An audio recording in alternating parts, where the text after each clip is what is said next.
Hey guys, welcome back to Supercar Street Racing, where we do product unboxing, talk about power sports and cars, and do just about anything around the house and show it all to you guys. So today we've got a set of nice DeWalt tools here.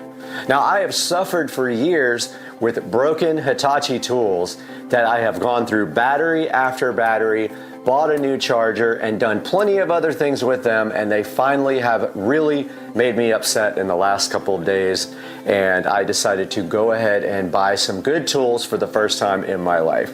So today we have the DeWalt DCK2402C. It is a combo pack. It comes with the DCD771 drill and the DCF885 impact gun, 2 batteries, and a charger. Now we picked this up off of Amazon for the low price of about $150, and it came in about 2 or 3 days. So if you're interested in getting this, I will put a link in the description to this. I got the DeWalt jigsaw off of Amazon also, and I will put a link in the description to that. But now comes the fun part where we're going to go ahead and unbox this for the first time. It still has the sticker condoms on it. It is still nice and sealed. So let's take a look at this now. So it looks like they got some tape here. I got my trusty Christmas present here, my Smith & Wesson Extreme Ops, ready to take on some really tough cardboard boxes. Now on the back, it has your typical battery warning label, and I do have this turned the wrong way for the camera, so let me put this right here. It shows you the specifications here for the DCD771 drill. Right here you can see, and it has all of the specifications, the speed settings, and the chuck settings, and everything like that. And then below that we have the DCF885 impact driver with all of the specifications for that.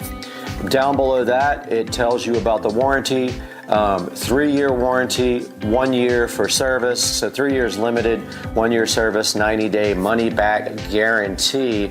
Battery is 3-year and for limited warranty, and 2-year of free service. Now right here, it also tells you that it includes the DCD771 drill driver, the DCF885 impact driver, a belt hook, 2 lithium-ion batteries, a charger, and it's supposed to have a contractor bag. I heard some reviews online that it might not be the biggest bag in the world, but that it will hold these. I'm hoping it will hold the jigsaw also. Don't know yet. I might have to buy a new bag for both of these. So that is the back of the package, and the side is the same. It just shows you pictures of the drill and impact with the model number for the kit, and that it is the 20-volt max kit. Now let's take a look inside the box here. So first things first, we have a bag, and I think the tools might actually be inside. They are. So this came everything inside the bag, and it looks like it might be big enough also for the jigsaw here. Now I bought the jigsaw because I do a lot of work with speaker stuff and woodwork and stuff, so I needed a good jigsaw, and I haven't had one in years. So here's the bag right out of the gate. It does feel like a high quality bag. It does have these hard plastic things on the bottom so that when you set it, it doesn't deform. It is a zipper bag with 2 handles, no shoulder strap, which isn't even really necessary for a tool bag. But yeah, so let's go ahead and open up this DeWalt bag and see what's inside. Dun dun dun. All right, first thing we have here is the user manual. Now this is a user manual for several different pieces of equipment here. I don't know which one this is for right off the bat. Looks like it's for the impact gun, so we will put that right here.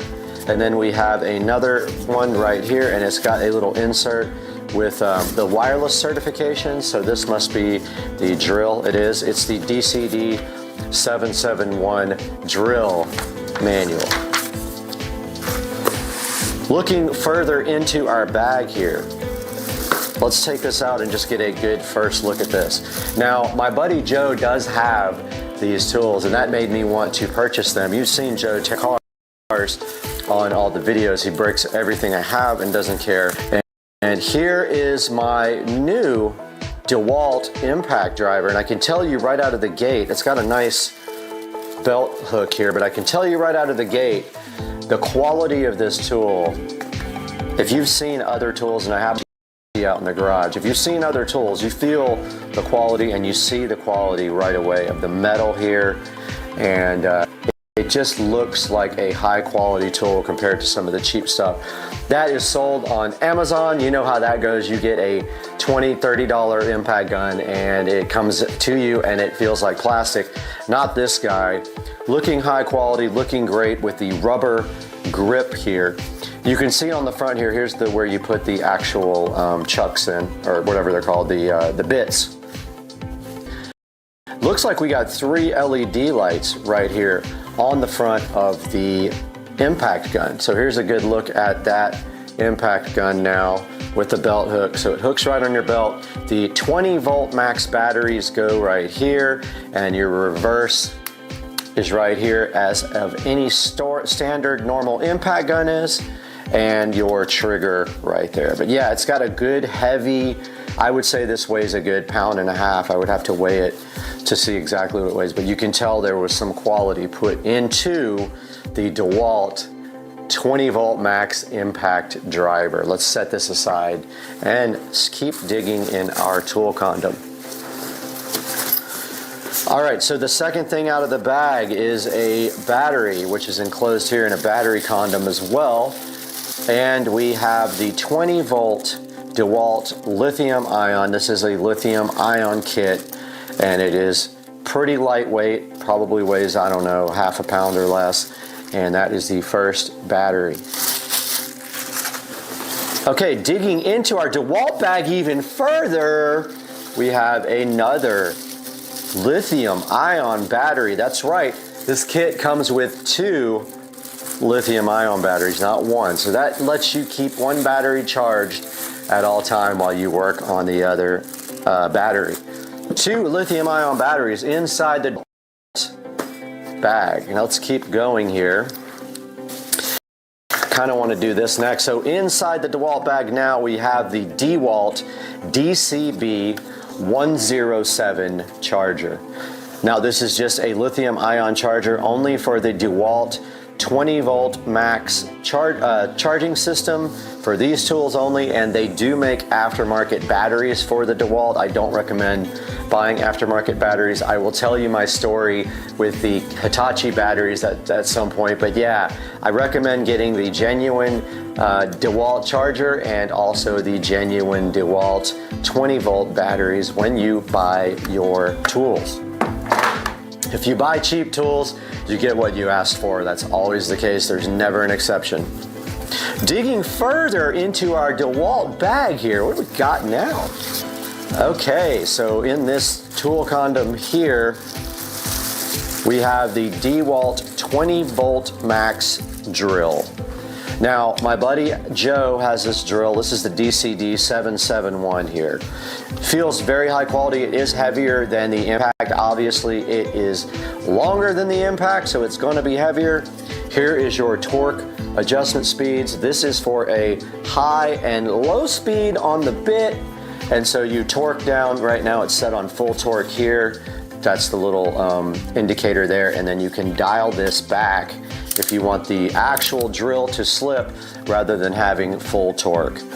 Looks like you've got an LED on the bottom here, which is really nice that you can see when you are actually working. It lights up your work area. Standard 20 volt interface here for the DeWalt battery. Clicks right in to release the battery. I've never done it, so I am going to see how that is done. Okay, so you squeeze these two. No, that's not it. How do you do this? Oh, this front thing. Okay, so you push down on this front thing, the battery comes right out. Not sure what this is on the side here, but yeah, there's 2 holes here. It looks like that just might be screw holes, but that is the DeWalt 20 volt max drill. This is the bag once again. Also inside the bag, it came with just a filler like this and a little silica gel pack that you can eat later if you're hungry. putting this aside, we have all these nice DeWalt tools, but let's move on now to the DeWalt jigsaw. So this is the DeWalt DCF 334B jigsaw. And I bought this because I am always going to be needing a jigsaw to do work on wood and plastics and projects for the channel. You know, we like to do a lot of projects around here. We're doing something all the time here. So we're always busy at Supercar Street Racing. We need a nice, really nice jigsaw actually. And the jigsaw costs more than the actual toolkit did. It was about $150 alone. Now putting this together, I maybe could have got a combo 20 volt kit. I really didn't look into it that much. But on the front here, you see it shows you the jigsaw and it says that battery and charger are sold separately. I already have batteries and chargers. I didn't need one. Would have been nice if this came with another battery. If you need more batteries, you can always purchase them, and I will put a link in the description to new batteries. So let's take a look at the side. It just shows you the jigsaw again, the 20 volt, and it's XR. It is a brushless jigsaw. And on the back here, it shows you the specifications, the strokes, the keyless clamp, four position orbital action, and keyless bevel adjustment, and so on. And then it has something underneath the actual label here, probably something about the warranty, not sure, but let's take a look at the sides. Nothing extra there to look at, so let's get open the DCS 334B jigsaw from DeWalt. Hoping this is a high quality device, just like all the other DeWalt tools have been known to be. First, we've got our instruction manual here in a nice instruction manual condom, and they were nice enough to, for our $150, it looks like they were nice enough to give us a free blade. Sound the hype train. Free blade for $150 device there. They gave you a free jigsaw blade. I did order more jigsaw blades, so let's put that aside here and take a look inside the box. Okay, putting the box aside here, now we have our brushless DeWalt 20 volt XR jigsaw, which I think the XR line costs a little bit more than the regular line, but I'll have to do some research. Looks very high quality, feels very high quality, something that you will not break easily, and it is awesome, and I love it already. I don't know how to operate it yet. I haven't broken open the instruction manual yet, but there is a blade here, and I do not know how to put it in. So blade would fit that way, and then I believe you just push it in here, but I don't know if you have to do anything to do that. Let's see. Okay, that's not for the blade. All right, I gotta do some research on adding a blade because I really don't know how you do it. Yeah, I'll find out, and we will do that later. But that is a look at the DeWalt 20 volt XR jigsaw, and of course it takes the standard lithium ion batteries right here in the back. Fits on just like the other tools. And when you're ready to pop that battery off, you just push the yellow button and you pop that right off. And now we're going to show you guys how to actually load a bit into the DeWalt jigsaw, but I got to research it first. Okay, welcome back to Supercar Street Racing. I did some quick research inside the instruction manual, and now I'm going to show you how to load a blade into the brushless XR DeWalt jigsaw here. So the first thing you do, you need to release the DeWalt latch here. This is the latch that opens up the blade acceptance shoe or something like that it's called. If you pull this open, it will be opened up, and then you just take your blade here, push it in. It has to be a T-shank blade. Once it's seated, you let go of the latch, and now your blade is in place. It wasn't quite there, but now it is. It's got to sit on this little guide right here. So that is how you load the jigsaw blades into the drill, or the jigsaw rather. And there's some other instructions on here that tell you what everything is. I was kind of curious as to what this black thing was. So it's right here in the manual, it's number 6. and that is the orbital action lever. And not sure what that does yet. We will actually look into that and let you know at a later time. We are back here at Supercar Street Racing. You got Brad here, and I'm ready to show you this DeWalt DC-B07 charger here.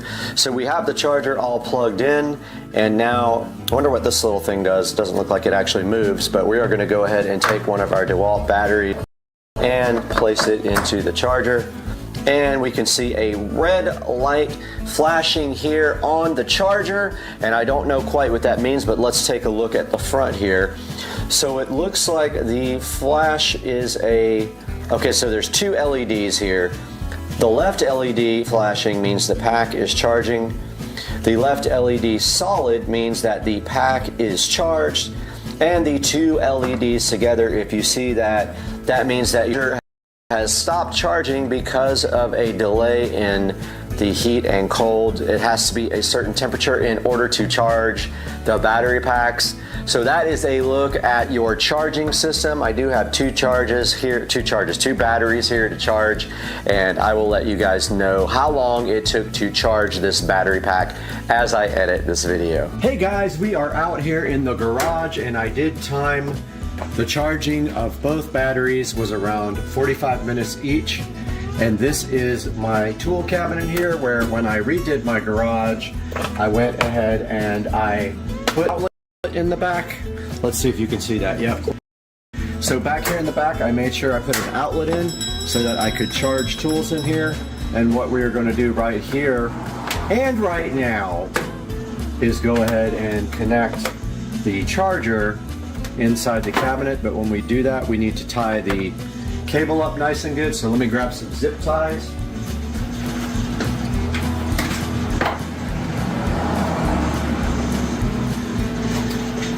Okay, I got my zip tie here. We only need about, I don't know, 6 inches of cable. So we will tie up all this really nice right here on top of this $5,000 worth of washers and dryers.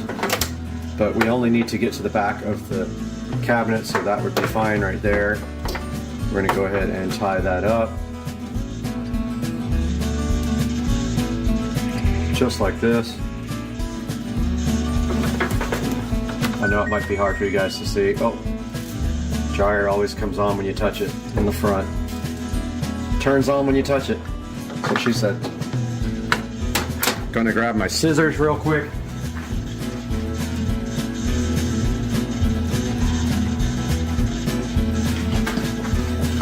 And go ahead and cut this little pigtail off. Alright, now we're going to move our battery charger into the shelf. And go ahead and plug it in the back. Just like that. And now we have our nice organized.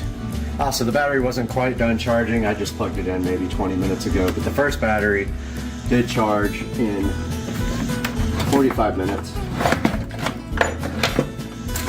Got a nice chuck there for our mechanical drill, our wire drill.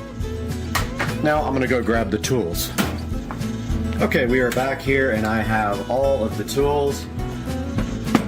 There is the drill. There is the impact, nice and organized. The jigsaw is going to live up here, and the extra battery can live right here.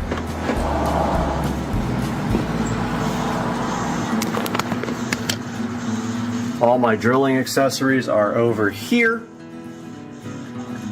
Here is my drill and my impact gun, my extra battery, my charger for the DeWalt's, and that is my little Walmart special Black & Decker lithium ion I've had for about 10 years. And then up here will live the jigsaw, and I may move some other tools up, power tools up here that I have, and get it all nice and organized, because I don't need to keep other miscellaneous wire and things like that up here. Yeah, so that's how this turned out. It's really nice. I love it. That is a look at the DeWalt 20-volt tool set. I got the full set of drill, impact, charger, and 2 batteries on Amazon. That link will be down in the description. I got the XR DeWalt jigsaw off of Amazon as well. That link will also be in the description. Guys, thank you so much for joining us, and we will see you next time on Supercar Street Racing. Guys, out here in the Supercar Street Racing matte black garage, there's a surprise coming for this guy. But what we're doing today is we are going to be removing the Trojan batteries from this guy. They are shot and they need to be taken out, so we're going to go in there and remove them, and at the same time we actually get to see what controller we have finally, and that's today on Supercar Street Racing.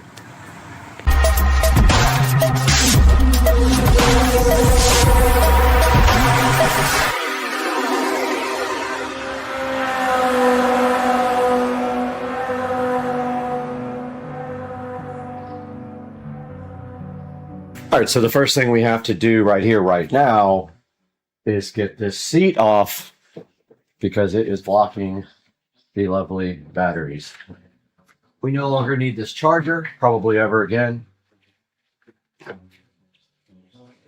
And the seat can just sit happily right here while we disassemble this entire unit. Pretty much everything with red gets 48 volts.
Okay, wow, I wasn't expecting the batteries to be that heavy. They are beasts. Got all the batteries out, and now we are going to clean out this. Made a mess underneath there with all the corrosion that fell out. But I'm going to try to clean this out as best I can. It's going to be difficult. I don't know. I'll give it a shot. Now that we got everything out of here, I'm going to go ahead and vacuum out as much as I can. And we'll get a good shot of that.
All right, I got the golf cart all nice and detailed and ready for the eco battery install.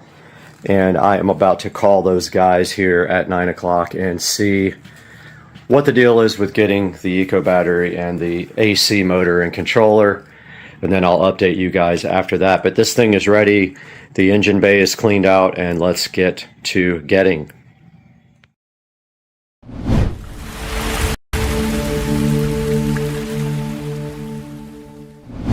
Welcome back to Supercar Street Racing. Today we got a special video for you. We have M Mobile as a new sponsor on the channel, and today we're going to be plugging this directly into an electric car to see what happens, if anything. We're going to do this today on the channel. If you want to find out what happens, make sure you stick around to the end, and welcome to Supercar Street Racing.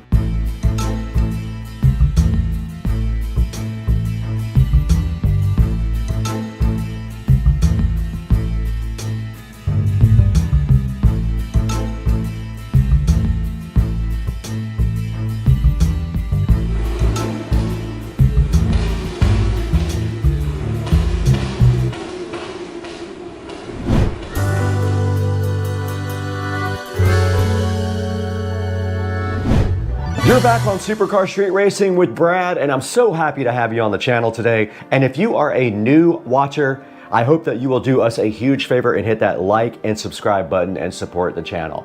Today on Supercar Street Racing, something special. We have M Mobile as a sponsor on the channel, and their OBD2 Bluetooth adapter is right here. Now this thing is awesome because you can go ahead and clear codes, check out all your codes, you can do performance data, you can build a digital dash for your car where you can monitor all the cool features in your engine like coolant temperature, RPM, boost, and things like that. But today we're gonna throw a wrench into that because we're gonna plug this into the Supercar Street Racing Model S Plaid Tesla and see what happens when we do that. What do you guys think is going to happen when you plug this into the car? I have no idea, and I don't know where the OBD2 port is, but we have to go find it.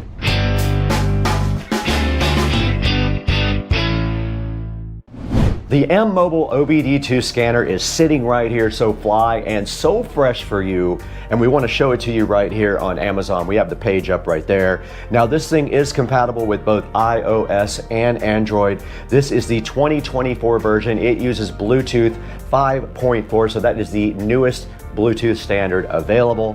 This thing provides you real-time access to your data. You can gain insights into your vehicle like RPM, engine load, coolant temperature, and much, much more. You can also transform a tablet or smartphone into an interactive display, putting all of the different parameters from your car up there, and it looks pretty cool when people get in your car and you have this neat digital dash going. You can also assess the performance of your car by doing the testing mode. It'll tell you 3 critical areas in your car that are usually indicators of performance. This thing can measure acceleration, braking, and distance coverage. Now this also does comprehensive fault code detection, meaning that when you plug it in, you can scan all your codes and you can also clear your codes. Now, if you were to take your car to a mechanic, you would have the codes already scanned, and you could save yourself thousands of dollars by already knowing what is wrong with your car before they try to tell you something that's not actually wrong with it. Now, this thing does full comprehensive system diagnostics, meaning it scans across all systems in your car. If you have other systems that are available, it will also display them on the M Mobile. Now this guy is $22.99 right now on Amazon, and go ahead and pick that up for yourself and use the links in the description to support Supercar Street Racing.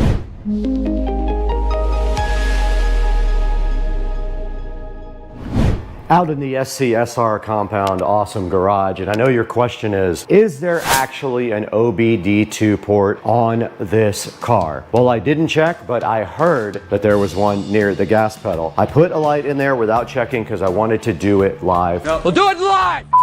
So let's get in this 2023 Tesla Model S Plaid and see if we can find an OBD2 port. All right, let's go check under the gas pedal. I don't see, there's some kind of flap there, but that doesn't look like it. I heard there was a panel under here. I don't see any panels, just a bunch of carpet. Oh, it's right here. It's right underneath here. I don't know if you guys can see it. So let's get our OBD2 reader. Don't know which direction it goes in either. Okay, there's a red light on our OBD2 reader now. So I guess it does work. Okay, we're here on the Android phone, and all we have to do is see this OBD Home app and go ahead and open it up and try to link with our device. Let's see. It's looking for my device. Oh, it found the car. Connection succeeded.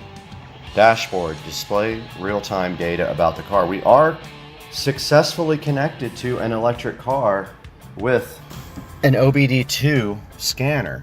Now the question is, what kind of data can we get off of this thing? That's so funny, it has everything about engine coolant temperatures and everything. And of course, none of that applies to our car. So there's not really a whole lot in here we can do. Now here's where you can do a dashboard, which is kind of cool. So this is the setup. We're gonna change it from metric to inches. Okay, so that is just the settings. Back at the home screen now. Now I don't know if it's gonna show miles per hour or not. We would have to take the car out to check that. It does have an acceleration for performance. Not even stepping on the pedal gave us any data. Let's see what we can scan here. Let's see. It's scanning for trouble codes, none. MIL status, no data. Freeze frame, done. No data, oxygen sensor. It can't find anything to look at. Car information, PID snapshot. Okay, let's take a look at our car information. It only has a VIN number. It does not show anything else. No trouble codes are detected. So yeah, there is not a lot of data you can get off of this thing with an electric car like the Tesla. We did get this switched over to miles per hour in the dashboard there, so that's good. I guess we got to take the car out and see if it does anything on performance or the dashboard. We'll do that next. Okay, we have our OBD2 app open up on the phone, and we do have our GoPro going at the same time. We are about to take a little trip. I'm gonna go ahead and test this out when we do that. So let's get going. We gotta get our briefcase and everything loaded up. I'll be curious to see if this thing does anything. All right, we're in the car. Let's see what happens. I'm gonna go ahead and put on the dashboard, and then we'll do the little performance test if we can get that working. Not sure if it is gonna work. Sorry if it's noisy. We have AC going. We're at 87% state of charge. I'm gonna put the dashboard up now. So far, there is nothing on the screen, so this might not work in my car.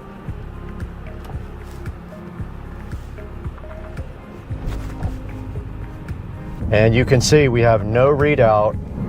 We have no readout on our app here for speed at all, so this does not work at all. So you cannot get any data from an electric car. That is what is going on here. It barely reads the codes, and the myth is busted. It does not work.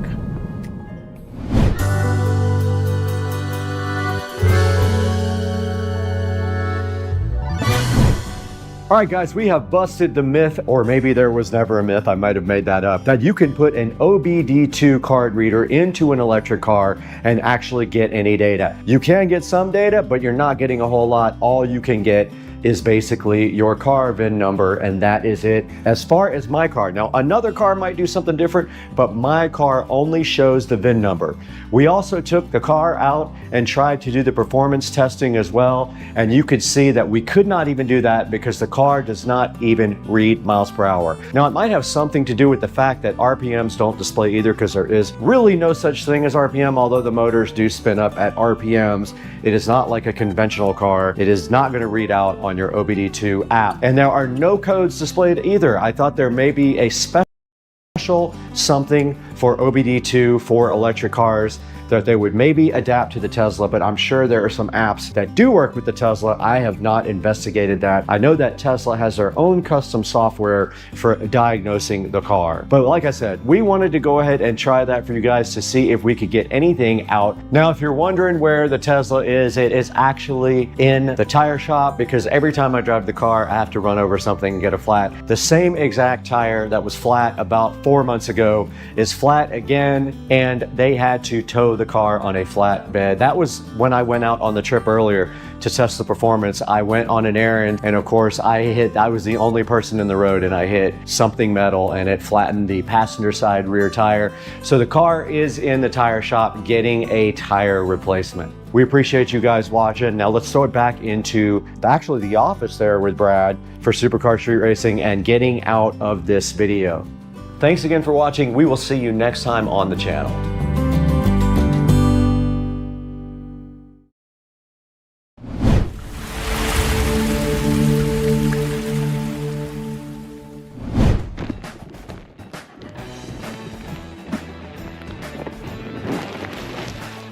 Sick.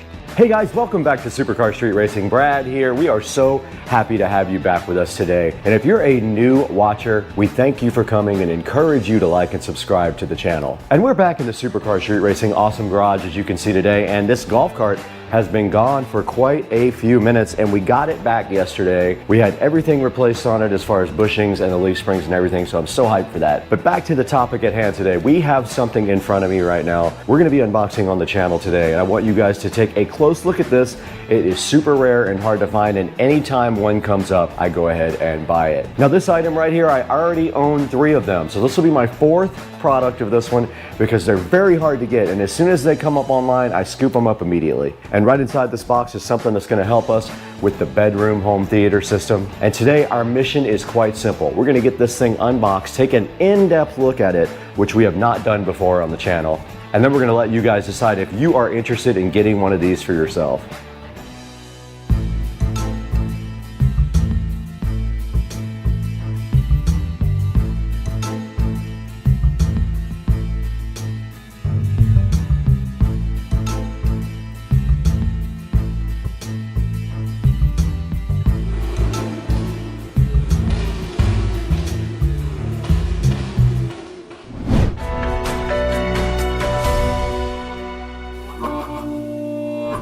Guys, we're so happy to have you back today in the Supercar Street Racing garage with the 72 volt lithium ion golf cart, 53 miles an hour golf cart. And right behind me, you can see the channel logo here, and the channel is doing amazing. We have over 60,000 subscribers now, I think, as of this morning, and we are growing. So the thing that we want to do right now is keep providing you guys with awesome content. And today we have a rare item right here in the box, ready to be unboxed. This is a Behringer Ultra Base EX1200. I already have 3 of these inside the house, but my bedroom kind of needs one. So when this came up, I bought it because when they come available, which is very, very rarely, I go ahead and get them because they're hard to find. And right here in front of me, we got the EX1200, so nicely packaged. And I just want to thank Guitar Center for the awesome job on packaging. Check out the bubble wrap on top of the EX1200. They really made sure that nothing was going to happen to this guy when it was in transit. Now let's go ahead and get this bubble wrap off of the EX1200. I hope it's an EX1200. We're going to find out because it was listed weird. It said harmonizer on it, but there is no EX1200 harmonizer. So let's get this thing out of the box right now.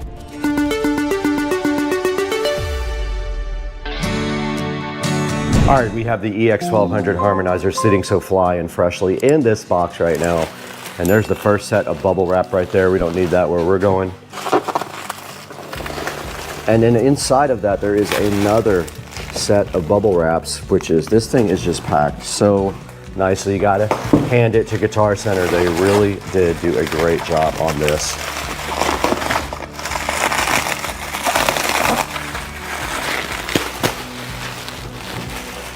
And then right here, we do have the EX1200, and this thing is in mint condition. This is one of the best ones I've seen. Has a little bit of sticky stuff there where the feet were. Looks like the feet were removed. I can get some more of those. But on top, this might be one of the cleanest EX1200s that I have seen. And taking a look at the front, also very clean. And you can see the Ultra Base Pro Harmonizer logo right here. So this is exactly what I bought. Now, it did not come with a cable, which is kind of disappointing. I probably have one because it uses the standard 3-prong cable right here. So I'm sure I can figure that out at some point. And yeah, this is a really, really good example of a Behringer Ultra Base here. It is in great condition, and I am super hyped that I got this from Guitar Center when it popped up, because usually these things are gone within a few minutes. And not only was it available, it also was at a great price. I have never seen these things go for $80. I think I paid $85 for this Behringer Ultra Base. So I am hyped for this. Now let's go over the features on the front of the Behringer Ultra Base with you guys.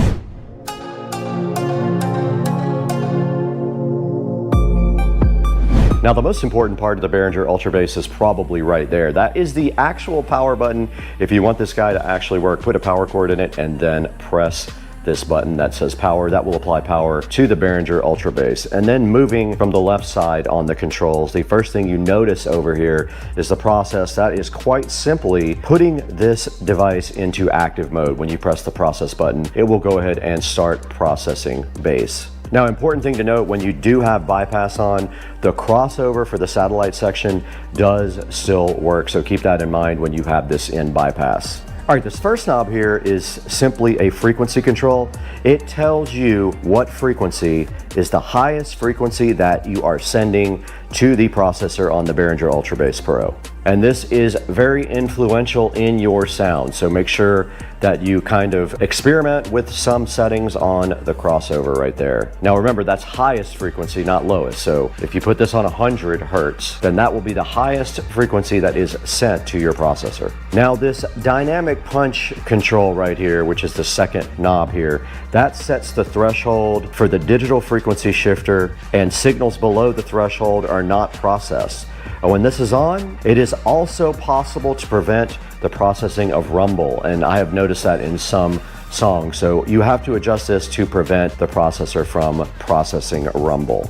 Now there's an active LED right up there at the top to show you guys when it is being processed and when subharmonics are being generated. And that of course depends on the dynamic punch control there as to when signals are processed on the Ultra Bass Pro. Subharmonics, there is a switch here for low and ultra low. What that does basically is set whether the processor is going to process normal subharmonics, or on ultra low, it'll actually go down 2 octaves and process 2 octaves of subharmonics. And it warns you, you should only use ultra low on speaker systems that can actually handle it. This will bottom out a lot of subwoofers, so be aware, ultra low is tough on subwoofers. Now this next knob that says bass mode, you can either turn it to the left for ultra low, or you can turn it to the right for punch. When it's on punch, the original low frequencies of the program material are gradually added to the subharmonics, which gives the bass more power and punch, it says. The optimum setting will largely depend on your program material and your personal sound, so go ahead and play with that low, ultra low, and punch bass mode there on that knob. The bass level control right next to it is quite simply that. It is a control for the level of output of the bass, and there is a bass level meter directly above that also to show you when you adjust it what your bass output is. All right, so right next to that, an important thing, there is a limiter also. When you have this limiter on right here, it does prevent damage to your loudspeaker system. So if you want to prevent any unneeded, sudden, dynamic, really hard hits to your subs, you will use the bass limiter. It can be set to a range of a -6 dB to off right there on the bass limiter. Now this last section is if you are going to be processing your satellite speakers. A good example would be if you are... Got him! Now this last section is specifically dedicated to satellite speakers, so keep in mind if you have small speakers like in your ceiling in your house and you want to cross those over so that they only get high frequencies and your ultra bass gets all the rest of the frequencies, you can set that here. But in order to do that, when we take a look at the connections on the back, I will show you how you have to do that. But you can actually add ultra bass to your satellites right here, and then this is a full range or a 70 volt split crossover for your satellite speakers. And then of course a level control for your satellite speakers is right there on the end, so you can control the output to the amplifier that drives your satellite speakers as well. All right, now let's take a look at the back and all the connections on the back of the Ultra Bass Pro.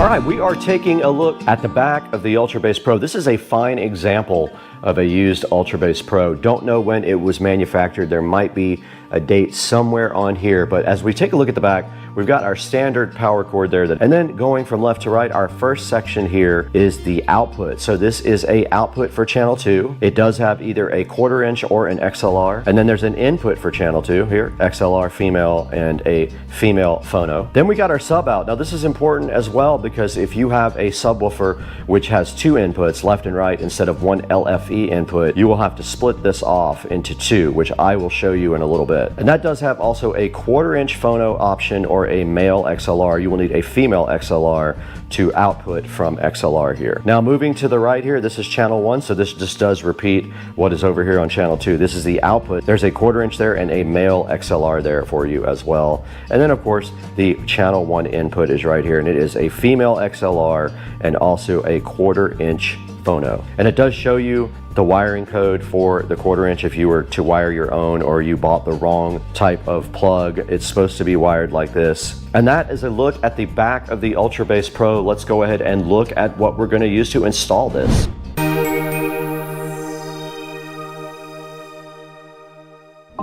Okay, directly in front of me now on top of the Ultra Bass Pro, we can see some cabling here. Now this is what I am going to use to hook up the Ultra Bass Pro to the Cinema 70S in the Supercar Street Racing Awesome Forum bedroom. And we do have two things in front of us here that we're gonna need. We have a set of phono to RCA, we'll unbox those in a minute, and then we have a phono to female RCA splitter, and I will show you why momentarily. Let's get these out of the packaging now.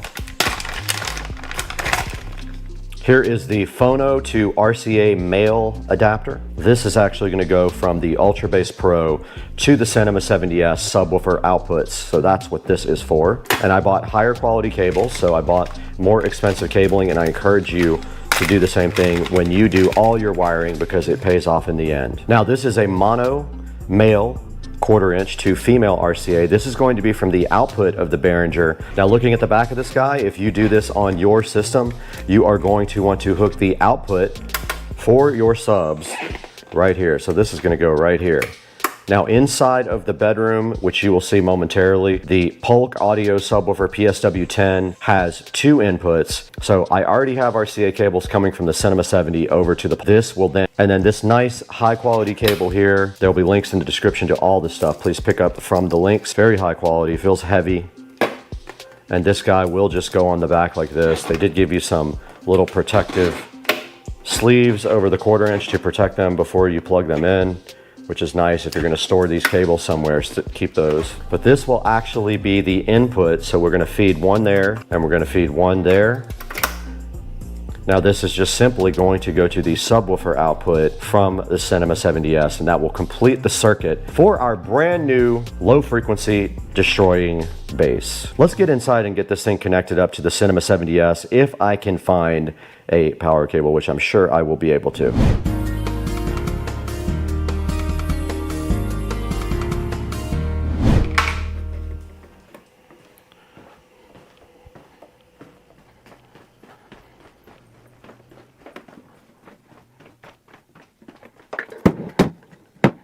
We are right here in the cache of cabling in the Supercar Street Racing bedroom where I store all of my cable hoarding needs.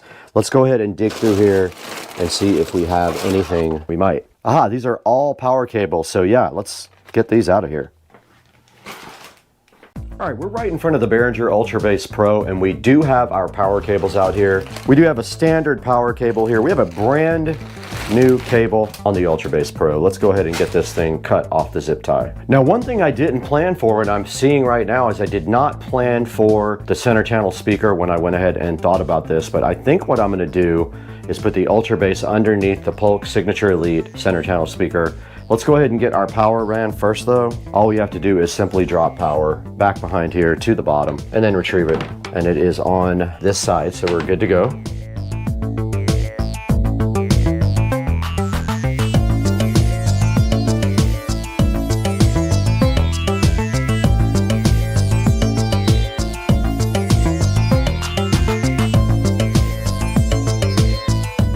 I have applied power to this cable here. Let's remove our center channel speaker for a moment, shall we? Okay, and what we're looking for now is we have the output of our subwoofer out here. So looking back behind the Cinema 70S, here is our subwoofer out. I went ahead and connected the Behringer Ultra Bass to the subwoofer using this cable here. Remember, we came out phono male to dual female RCAs. That split it off to go to Polk PSW10 down there. Let's get everything back in place and then plug in the power to the Ultra Bass. Let's go ahead and power it up now. All right, it has power. It does, and when it did come on, it did thump the subwoofer, and the power light is on right here, which is great news. Let's go ahead and get everything back in its place.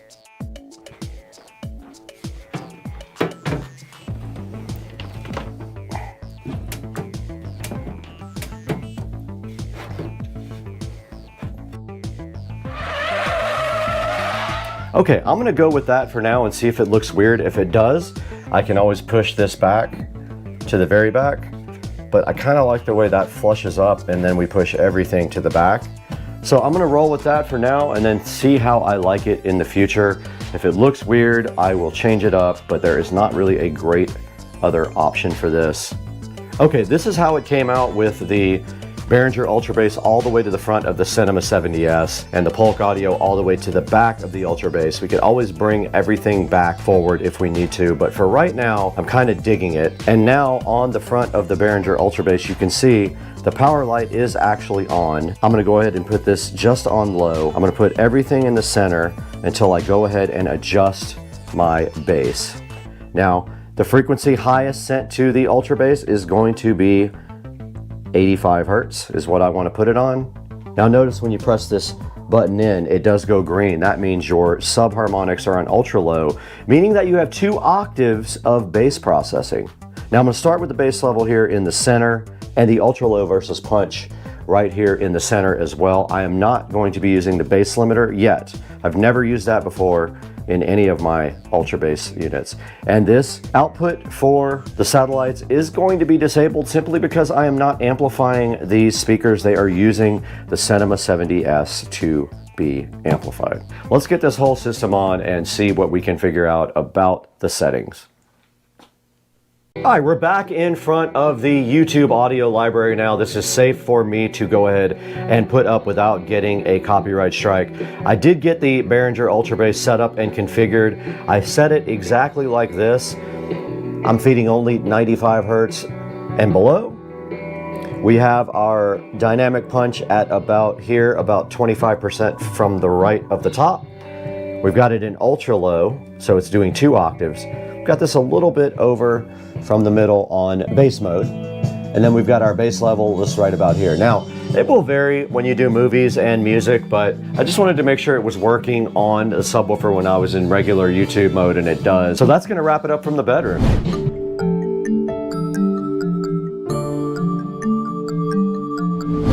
All right, guys, that was a look at the Behringer Ultra Bass EX1200 Pro. They are very hard to find, so when you get one, you'll be lucky because there are hardly any out there at all. What I do usually is about once a month I search on the internet and I just do a shopping search on Google, and you can go ahead and see if any are out there. A lot of the listings that are out there, though, are expired and old listings, so just be aware if you see one on Reverb or something like that. Generally, these guys are completely sold out. They have not been in production for a really long time, and the only thing you can get that's close to this is something like the Peavey. They have another subharmonic synthesizer out there that does almost the same thing, but their other one is rack mountable, so you'll have to deal with that if you want to get one of those rack mountable modules. But there are some of the Peavey units still out there on eBay and stuff, but they are pulling in around 500 bucks, so I opted to go with another Behringer Ultra Bass EX1200 right here. And guys, we want to thank you so much for watching and subscribing and buying all of your products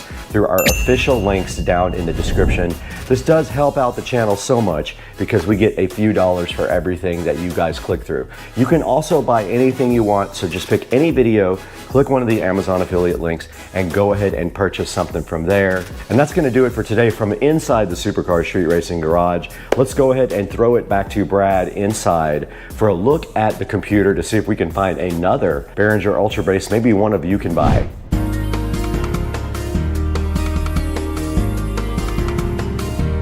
Guys, we are back in Studio A. You can see Supercar Street Racing streaming on our 24/7 video jukebox there. Please check it out if you haven't. It is live, usually 24 hours a day. And so now we are in front of the search for the Behringer Ultra Bass EX1200 on the internet, and I am not seeing any of them. I see an EX1000. This is not the same device. If we go visit this, look how much they want for this, 131 bucks. For the EX1000, and that is not the EX1200. I'll show you. It is a completely lower model. It does not do the same things that the EX1200 is. This is why I said this device is difficult to find. Even on eBay, you are going to have a difficult time finding it. And looking at shopping here, there are none available. Let's go back to the regular search. Now here is a nice article about it, and there is the PV. That's the PV Cosmos Pro. That is your alternative to the EX1200 there. That does almost the same thing, but it is just a different brand, because you are going to have a difficult time finding the EX1200 online. If you notice, if you go to Reverb here, it's probably sold. They do have one on Reverb, but it is sold. As you can see right there, it has sold for 99 bucks. And on ZZ Sounds, which is another great website for pro audio stuff, you can't find it there either. Let's go to eBay. Let's see if they have one on eBay. There is one here for $175. Wow, looks like it's almost new in the box as well. Subharmonics is broken. You would have to replace the pot for the subharmonic. Now here's an entire rack for 650 bucks. You get all of these goodies, and it looks like included in that is an EX1200. You get a Furman power thing, and you get a few other Behringer products. Not a bad deal for 1, 2, 3, 4 rack mount systems. That is one way to get yourself an Ultra Bass Pro, and there are no more at all. Well, like I said, scoop them up when you can. They go fast. This is the PV version here. You will find them more readily available. This is 400 bucks for the PV Cosmos. There are quite a few, 1, 2, 3, 4 online there. So go ahead and pick one of those up if you really need one. Just make sure that you get one that is not broken unless you have good repair skills, or pick up a PV Cosmos if you like that also.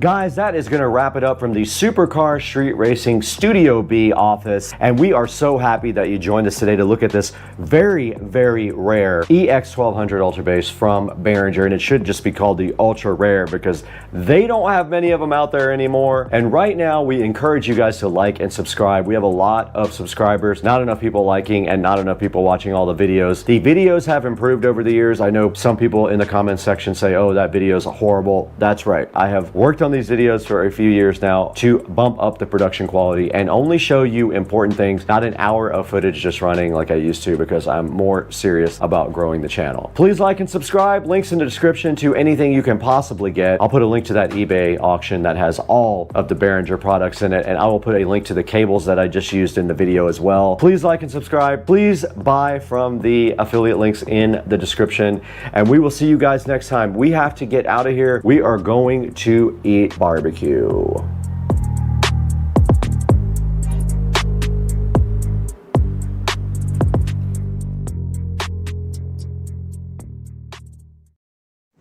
Guys, welcome back to Supercar Street Racing today, and I've got my elderberry and echinacea tea here and my Smith & Wesson knife here, which means I'm stuck right in the middle of confusion on my mood today when I open this product.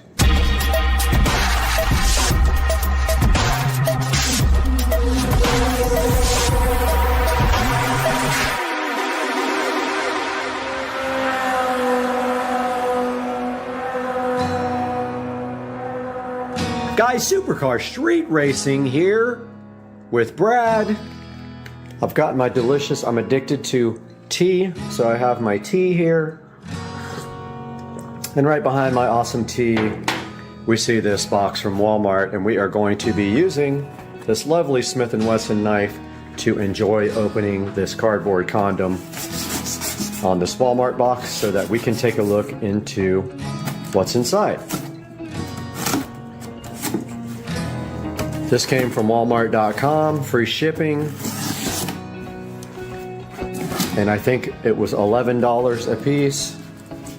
Very controversial product, and I will tell you why, and why I'm stuck with these for now while I'm researching. But inside of this box, we have a bunch of protection, which we can get some enjoyment out of, popping satisfaction, guaranteed.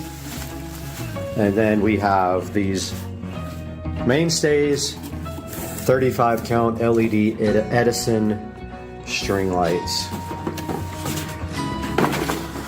These are the Walmart brand mainstays.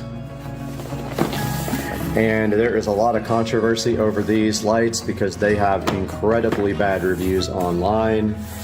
And I am going to look into that with you shortly. But inside of this box, you can see here, we have 3 of these. Each one of these is 31 feet long. They are LED and they ran me $11 a piece. They have been as cheap as $8 each, but they of course have gone up just like everything else. Wow, this tea is absolutely fantastic. Love it. It's like Pukka tea, P-U-K-K-A, just awesome. And it was buy one, get one free. I should have bought a bunch of them. Couldn't even think about it. So yeah, so the mainstays. I have 3 boxes here. The reason I have 3 boxes is because these things fail monumentally all the time, and I am stuck with them until I can find a better replacement. Because if you start replacing one on the string, they don't match all the other ones. So for now, we have 3 of these Edison things, which we will unbox one and take a look inside the box and see what is in there and how it is packaged. Okay, when you open the box, you see that this is a confusion of tangleness.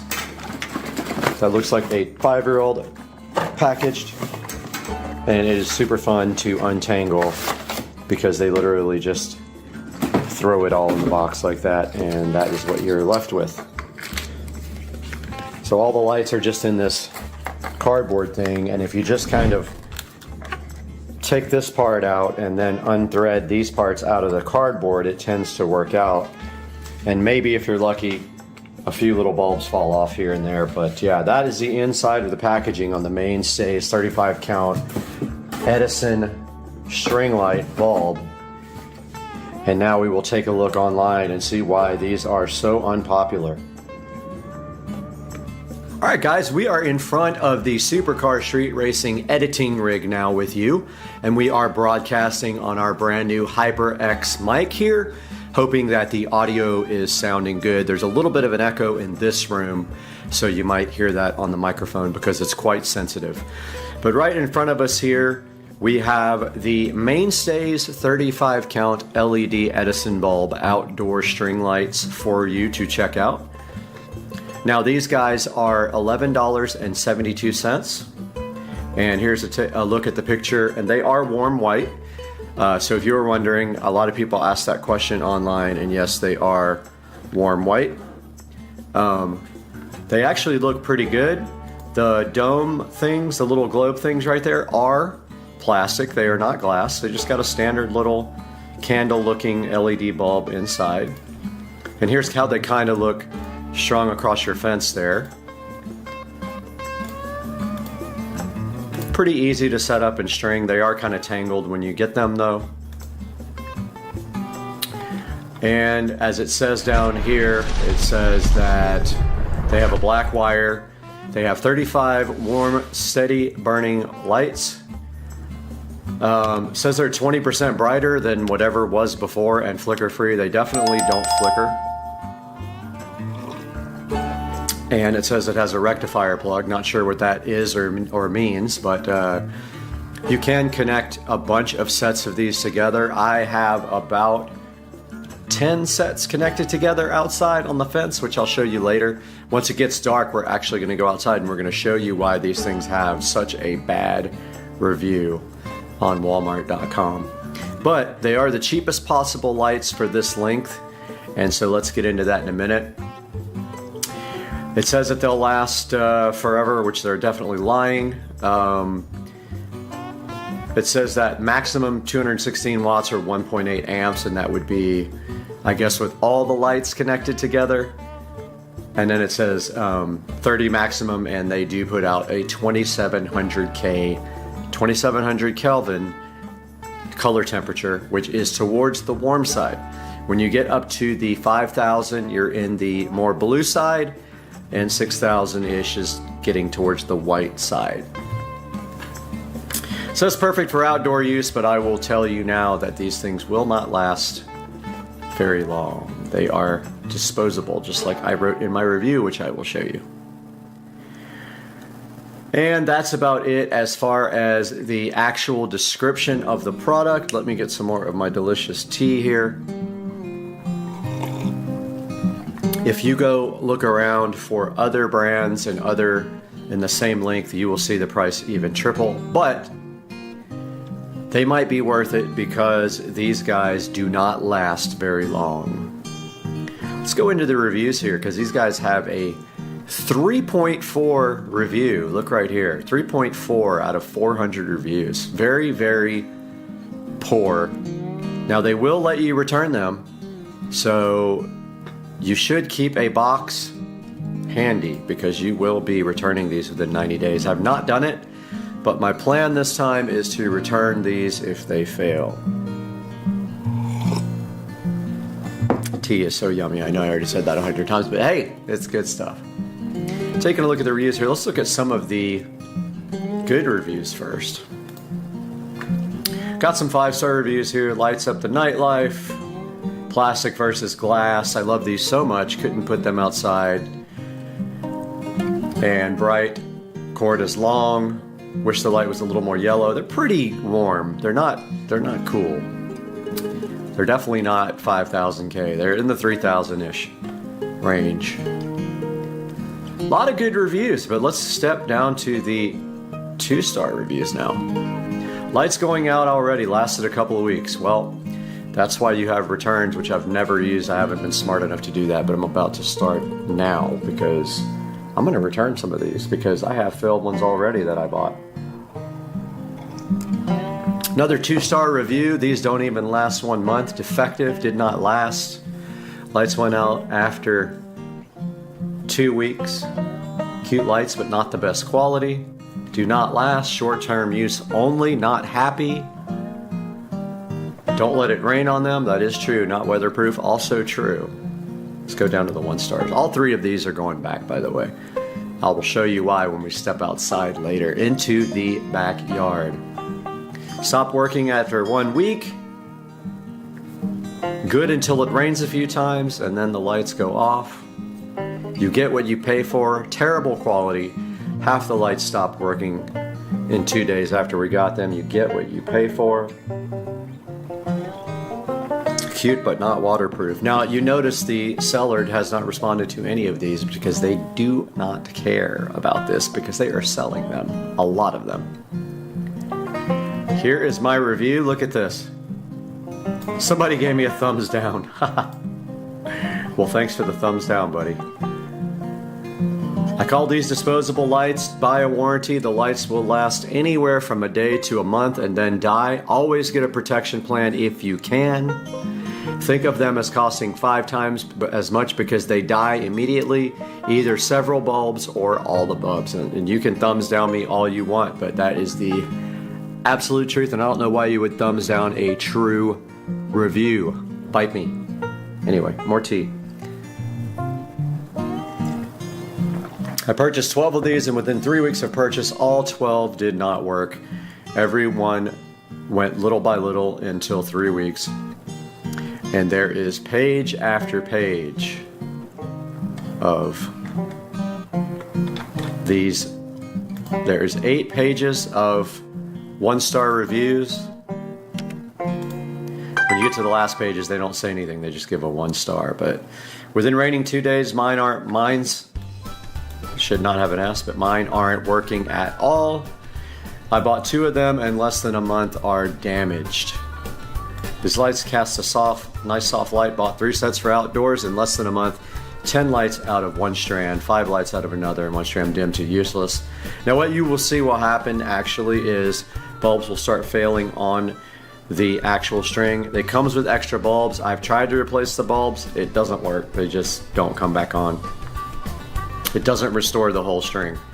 Or even the bulb that you replace. Sometimes you can replace all the bulbs and they still don't work. This thing says utter trash, garbage.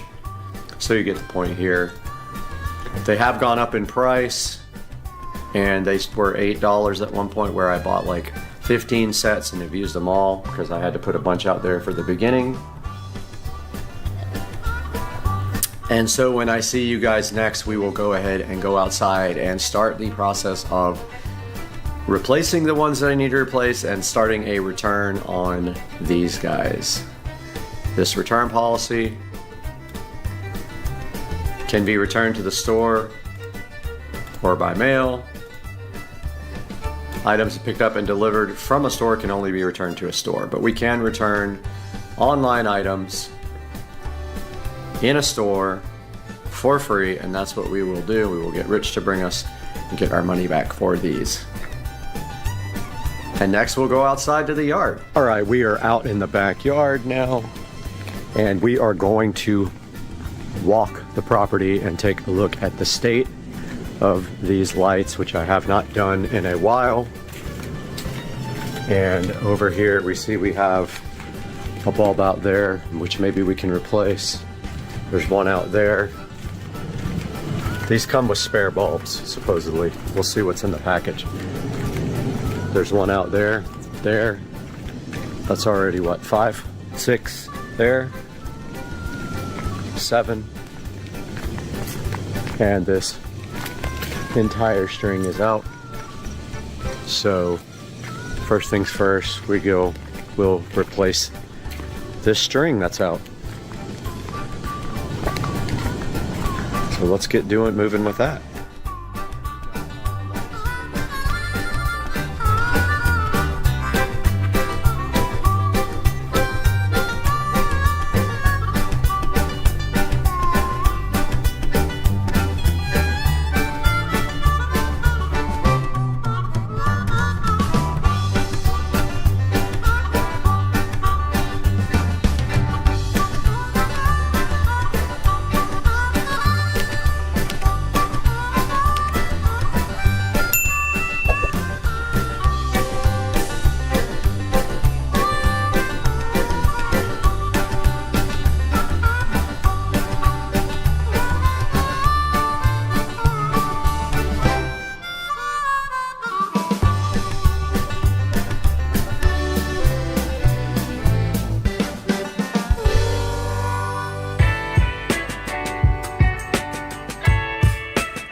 Okay, I just got done doing bulb replacements on as many as I could. It looks like I'm going to have to replace a whole section over there. That's bad because I tried 3 different bulbs and they would not work. Now I'm going to package all these up here and get them returned to Walmart.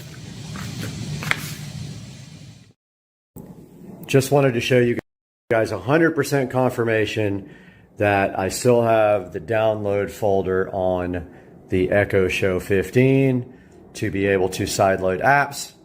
Check out my channel. Talk to you later. All right, taking gator bites. What's the secret? Don't let the gator eat you first. What, did you actually catch these gators? Yeah. Right in your backyard. Let's go. This sunrise is insane. Heading to Atlanta from Jacksonville.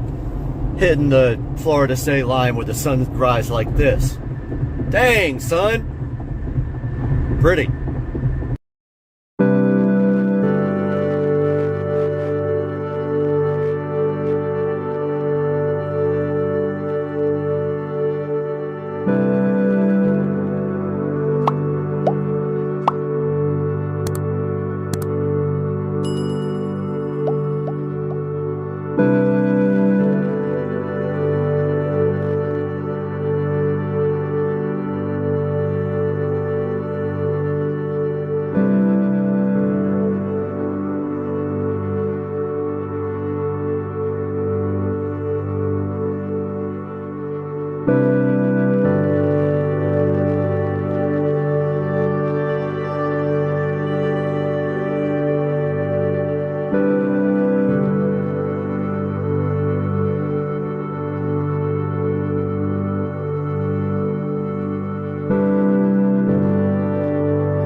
difficult, obviously.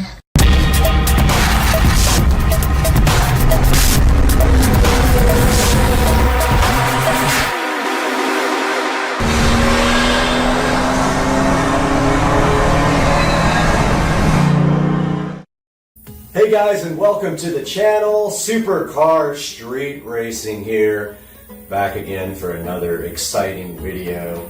And today I got something here that I've been really looking forward to, and this is a smart outdoor landscape lighting power supply and control panel, I guess you would call it. And I have not even opened it yet, so you and I are going to be taking a look at this for the first time, and got silicone all over my hands from doing some stuff outside that I didn't think would stick to me forever. Okay, so this is a 200 watt power supply. This is going to be controlling all the lights in my backyard where I currently have 2 timers. I'm going to be replacing it with just this one timer. And also, I do have some AC landscape lighting. I would like to eventually get rid of that completely because it's a problem when it rains with the GFCI breakers all breaking the connections. But yeah, let's take a look and see what we got in here. So this is a smart landscape lighting timer, which is intriguing since everything I have is smart based. Opening it up, first thing we see here is we've got an instruction manual, and it looks like some screws and drywall inserts. We are not going to be using these. We actually have some concrete screws that we're going to be using to mount this to the stucco on the side of the house. We've got a nice little instruction manual here for this guy. It is a Jewin Wills Wi-Fi low voltage transformer. Has a neat little antenna on top for Wi-Fi. And it has its own app apparently, so it looks like the app's called Eco, and there's a bunch of instructions here that we will go through together when we actually mount this guy to the wall and start setting it up.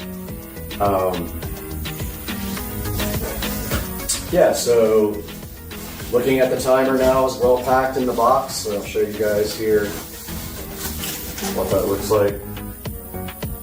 So it has some styrofoam around it. Let's go ahead and get this guy out.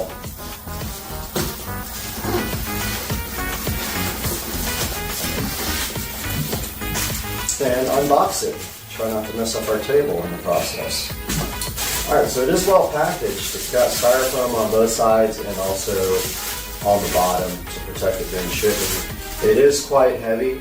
You should expect that this is going to be heavy because it has a power supply inside of it. So here's what it looks like right out of the box. Here's the little Wi-Fi antenna, cute little Wi-Fi antenna. For use with low voltage landscape luminaires and fittings. It's got some controls on the front. Looks like it's got a power and a Wi-Fi light. Does not open up, which you don't need to open it up. On the bottom, it's got 2 outputs for low voltage landscape lighting or other whatever you're going to use the 12 volts for. So there's 2 terminals here on the bottom, so you don't have to Y adapt anything.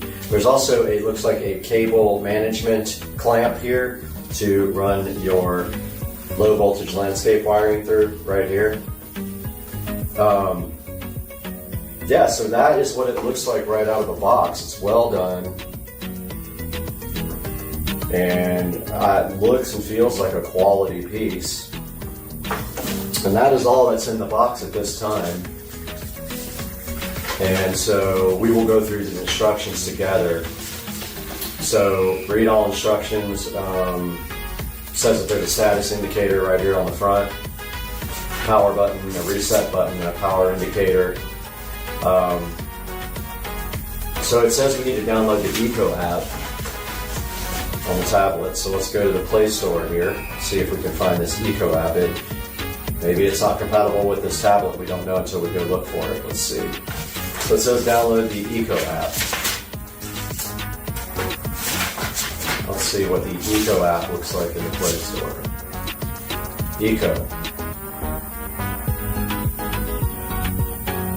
Alright, so there's a lot of different Eco applications. It just says, you can scan the QR code. Okay, so let's do that. Let's go to camera. And forgot where we were.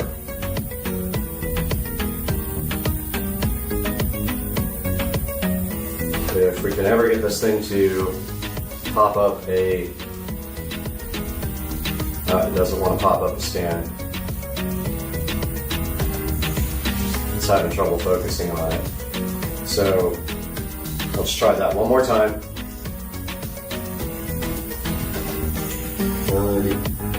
Eco Plug, it says on the App Store. Let's do that. Let's go to the App Store, Play Store, and do Eco Plug. I think I just saw it actually, Eco Plug. Aha, I found it, Eco Plug. If you guys are looking for it, it is a little, it has the word ECO on it with a little blue symbol. I'll show you guys later. Go ahead and installing that. It says to reset this. I think we could go ahead and maybe set it up in here. Alright, we got the app open here. So it wants me to go ahead and log in. I don't have an account. I'm going to create an account.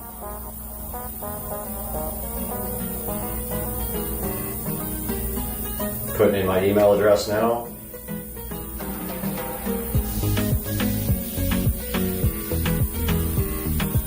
Making a password.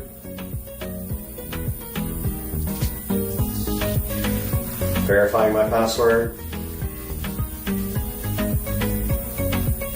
Submit.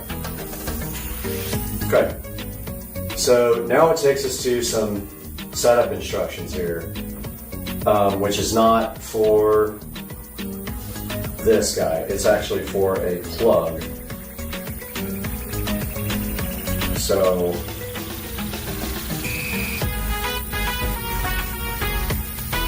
yeah, it's literally telling me a bunch of instructions that don't look like it's for this guy. So says we need to plug this guy in first. So actually, I'm going to go ahead and do that, and we'll be right back with you guys. I need to grab an extension cord. All right, everybody. So we did get an extension cord rigged up. I have a flashing Wi-Fi light now. So let's go through the setup here. So it says, if you decide to connect this to a new router, try resetting the Wi-Fi low voltage transform. Press and hold the power button. Okay, that's to reset. The Wi-Fi status light is blinking, so that's next. It's ready to be connected via Wi-Fi to the app now. Open the Wi-Fi connection settings in the smartphone, so we're going to use my tablet. We're going to open up the Eco app. Let's see how difficult this is to figure out. Let's see, more. Okay.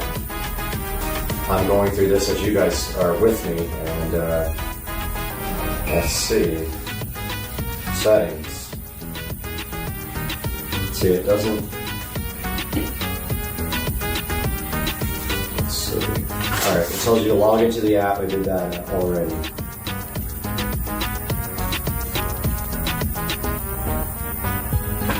Okay, it skipped a whole section here. It said that there's no settings there. Setup instructions.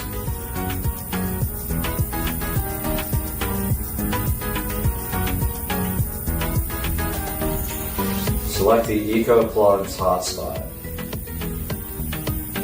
Okay. So we have to actually, on our tablet, we have to go log into the hotspot on this guy. So I'm looking for the hotspot now.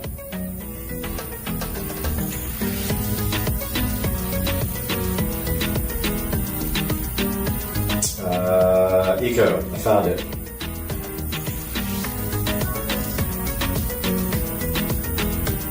Connected, no internet. And now it has changed screens to looking to router, or looking for a router. Okay, so now it's got a list of all my Wi-Fi networks, and the closest one to that wall is going to be my main cable modem. That is my main Starbase. Let's see, Starbase. That's funny, I don't see my main router on here. Interesting.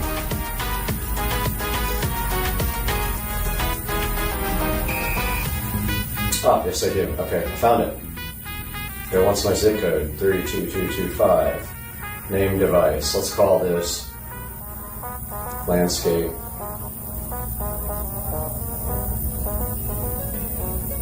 Lighting. So it's actually asking me for a name for the device here. It wants my Wi-Fi router password.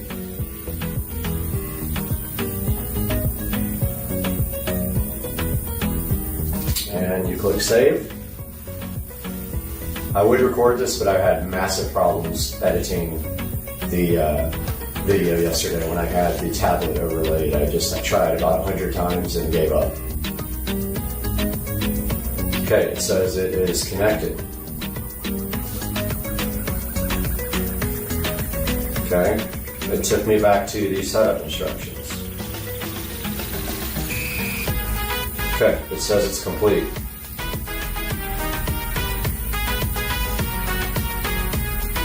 Alright, so now on this screen it says landscape lighting, just like arbitrarily right here, which is odd. It just says it in yellow font, landscape lighting.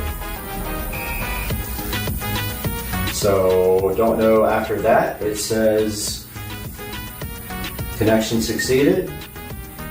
You can add more users to this. You can add more low voltage transformers. And I'm assuming there is a skill for this, but it does not really say. Maybe you can't use this with Alexa. It has to have a skill to be able to be used with smart systems. I thought it had one, but if it doesn't, it's no big deal. Smart vehicles average 65 She's telling me about smart vehicles. Features for individual smart vehicles vary by model and year. Try asking about a specific smart model. Alexa, cancel. Okay.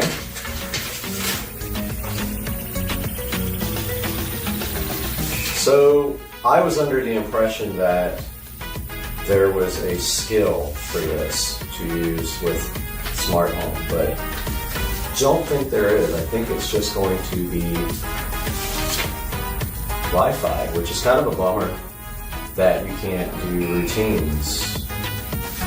But I'm going to search and see if there is actually a skill for this, and I will get back to you guys and let you know what I find.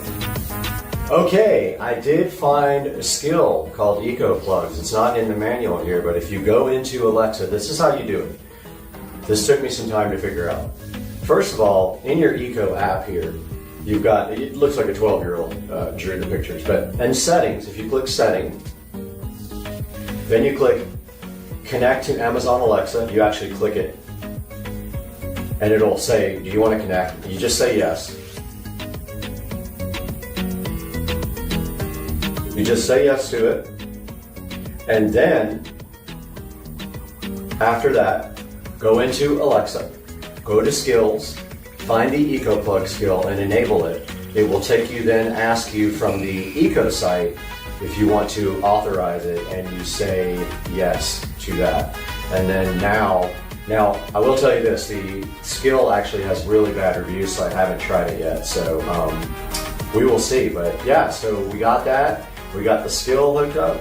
We've got our Wi-Fi connected. So now the next step is going to be to mount it to the wall outside, which we will do next. Alright guys, so we got everything here that we're going to need to install this low voltage transformer. We've got the wedget concrete screws. We've got our drill. This wedget comes with a drill bit to tap out for the screws, and then it comes with a impact driver bit for it. And when you put these screws in, you have to make sure that you drill out at least as long as the screw, or the screw will bottom out in the concrete, and you'll know because you won't be able to get the screw in. And we've got our level where we're going to mark off the wall. The only thing we don't have here is a little marker, and we are going to measure this guy between the holes. So we go, doesn't matter what inch we go to, let's start on 3. So it looks, wow, they made this like not even close to being the certain distance apart. This is actually, I don't know, that's weird the way this ruler is. Oh, because I'm on millimeters, that's why. 0, 2, 4. It's actually 4 inches apart, I think. Let's see. Nah, not really. It's, I mean, I'm right on the 2 there. It's 1, 2, 3.75 wide. 3.75 there.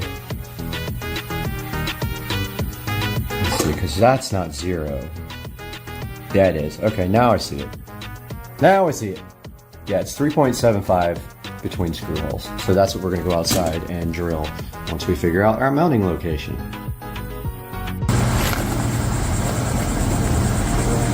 Alright guys, we are out here ready to install this landscape lighting timer.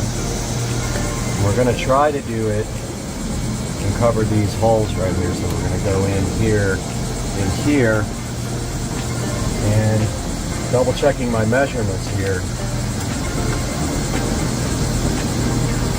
7 to,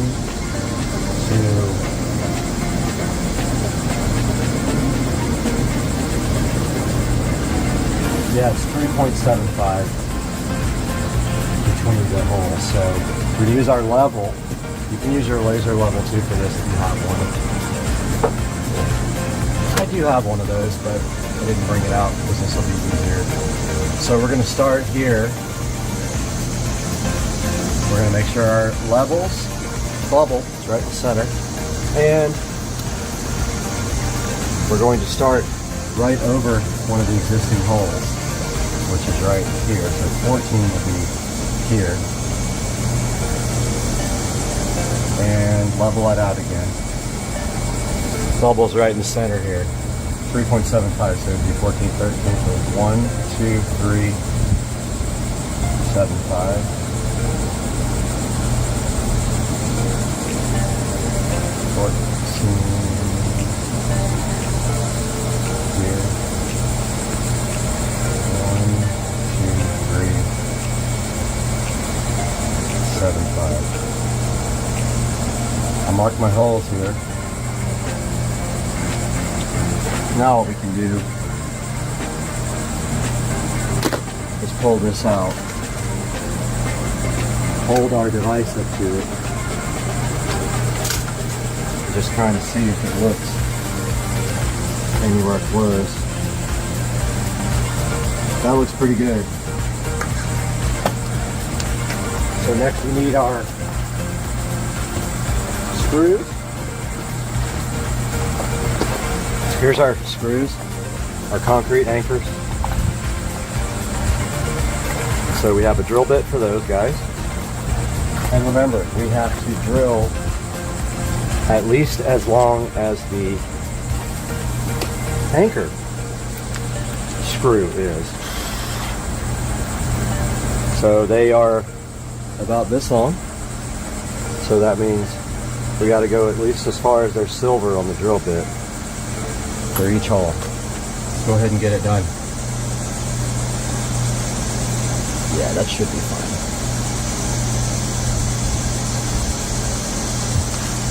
Okay, so the drill bit tried to walk on me. If that happens, you could be off a little bit on here. Alright, drill bit's loose.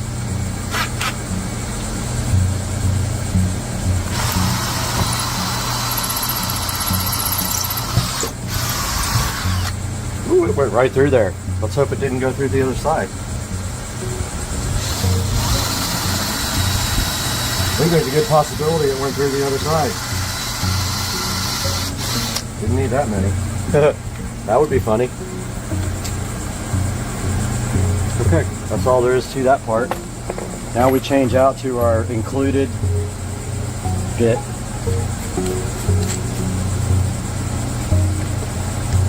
It comes with its own nut driver. Now we don't want to go all the way in because it has to hang on these.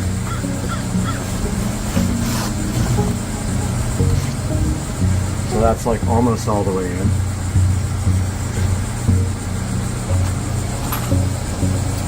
And if we have any issues, we'll back these screws out a little bit.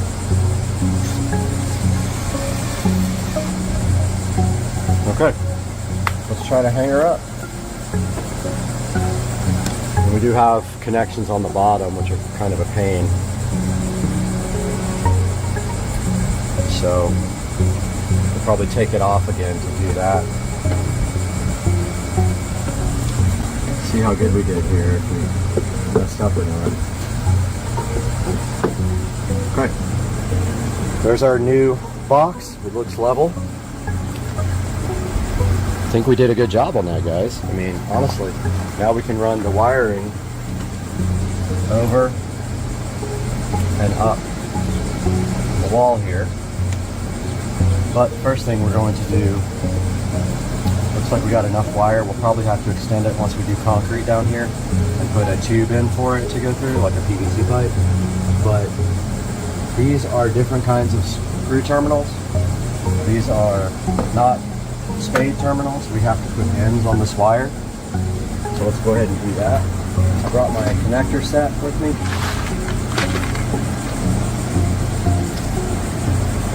We're going to cut these ends off as close as we can, which unfortunately makes the wires even shorter. I brought my strippers, not the kind that you like, different kind.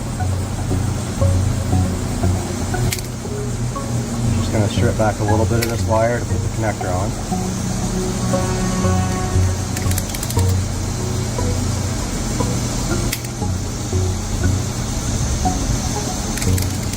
Wow, you can see this wire is already getting oxidized.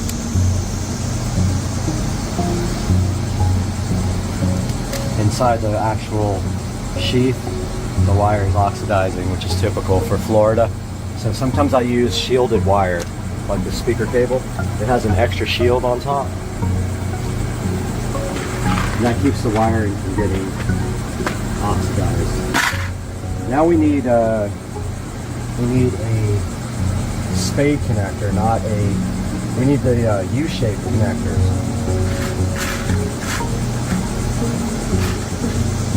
So I think the red is our size, but I forgot to bring the crimpers.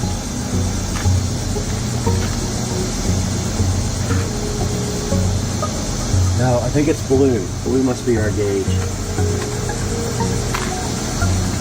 We only need 2. But I gotta go grab the crimpers. I'll be back. I went and got the crimpers, and if you guys don't know about these, they have the color code to crimp on the actual head of the crimper here. And we got blue, which is for 16 to 14 gauge, which honestly we might even have smaller wire than that. But I'm gonna go ahead and, I hate these because they never stay on right. I'm gonna go ahead and put that in there and crimp that guy down, and if I can get 2 bites on it, I will.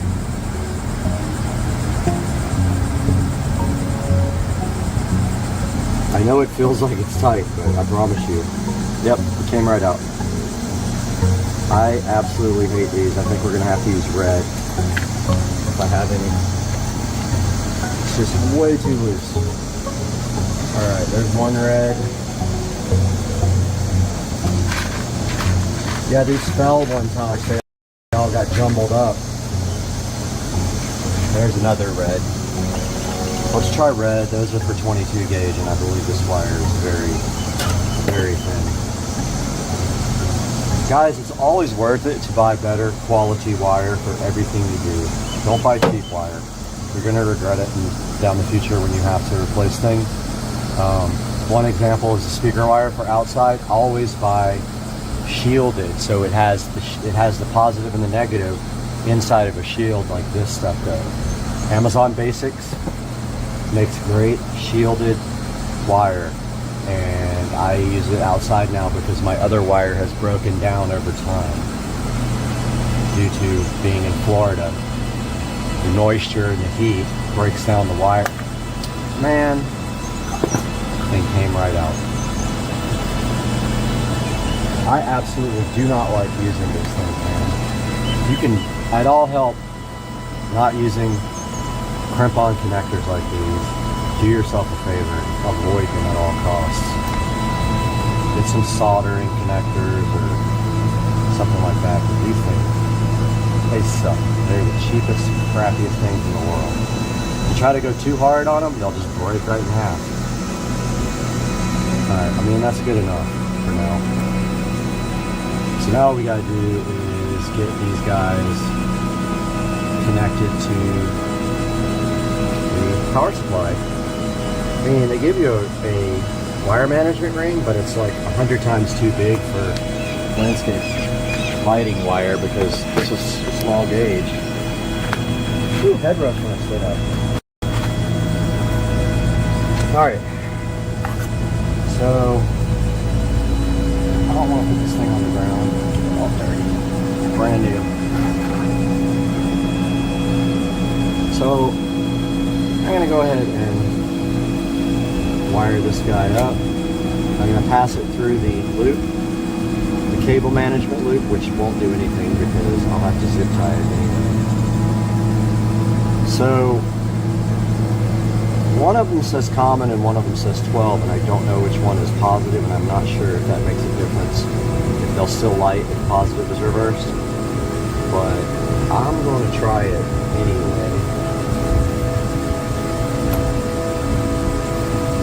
I'm going to try it anyway. We also have a light over here that's missing because when they were putting in the pavers, they upset the light and they didn't.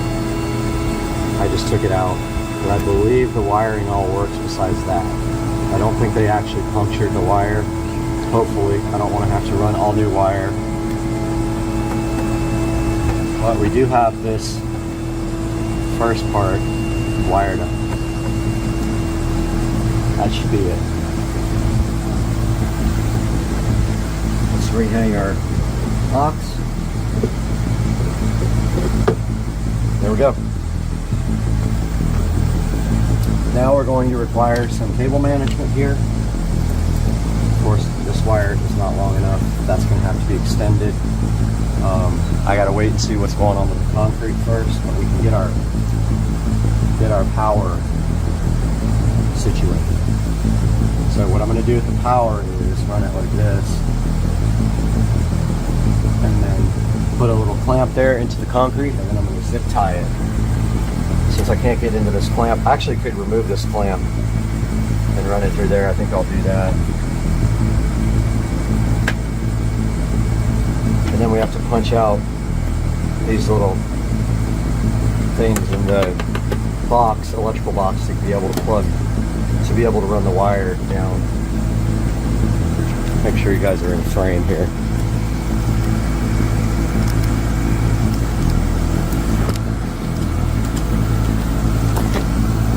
So here,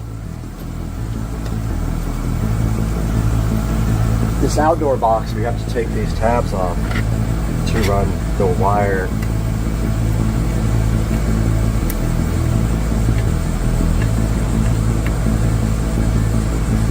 This is so you can run the wire and shut the box. So you have to pull these tabs out.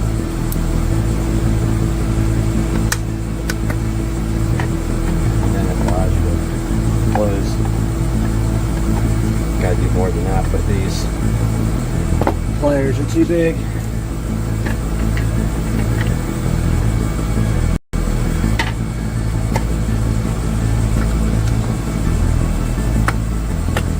So I'm just cutting the tab out. It's a little plastic removable tab. Now notice the box can close completely. We do have power here. So this guy should be lit up. It is not lit up. Why not? Maybe I just can't see it.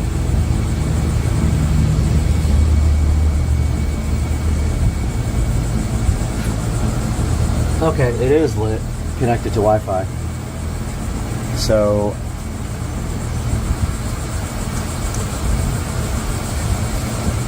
I can't see. Okay, now it's on. Red is lit up on the power. So let me see if we have lights anywhere. We do have lights right here in the yard.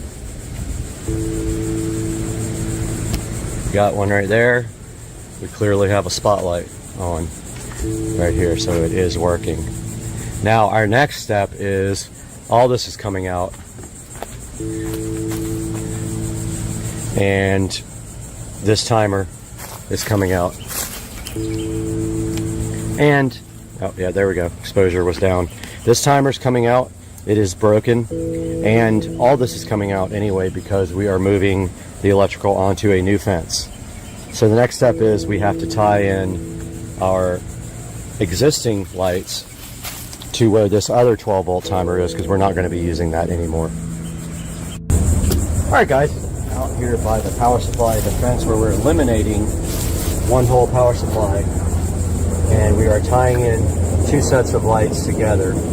So I already have one tied into the first set that's already connected to the power supply. Sorry about the plane coming in. And now we are going to be interfacing that with this guy over here.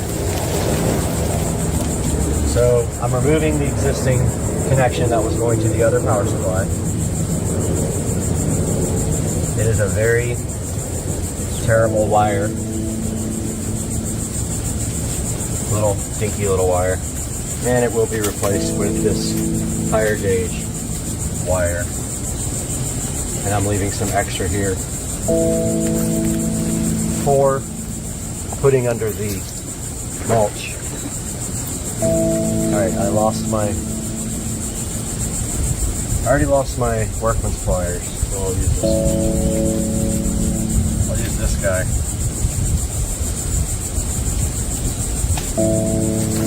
Alright guys, so here's the end, splicing into the existing landscape lighting. Yes, I use my teeth a lot when I do speaker wire. I've got my strippers here.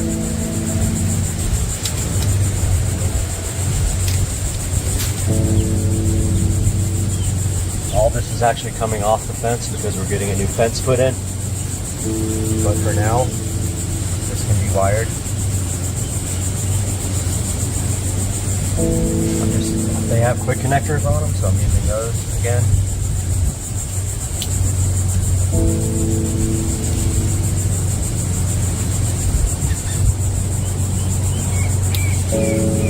That is that. And then all we have to do later is just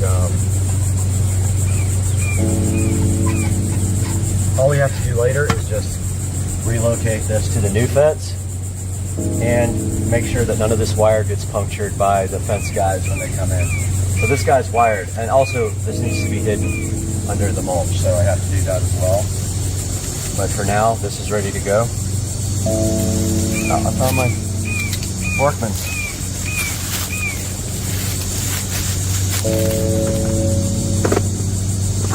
I've lost so many tools out here, guys, you would not even believe it.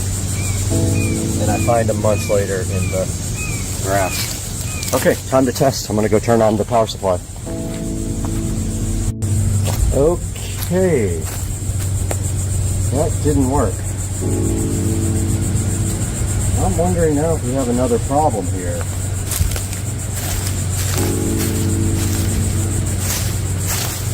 One of these lights came on. My wires in there good.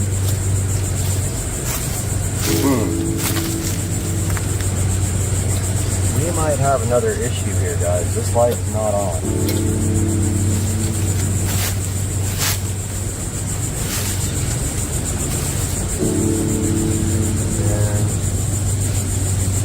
And that's very interesting. Unless I totally did this wrong. Shouldn't be wrong. Alright, I'm gonna do some investigating. I don't know why these guys didn't come on.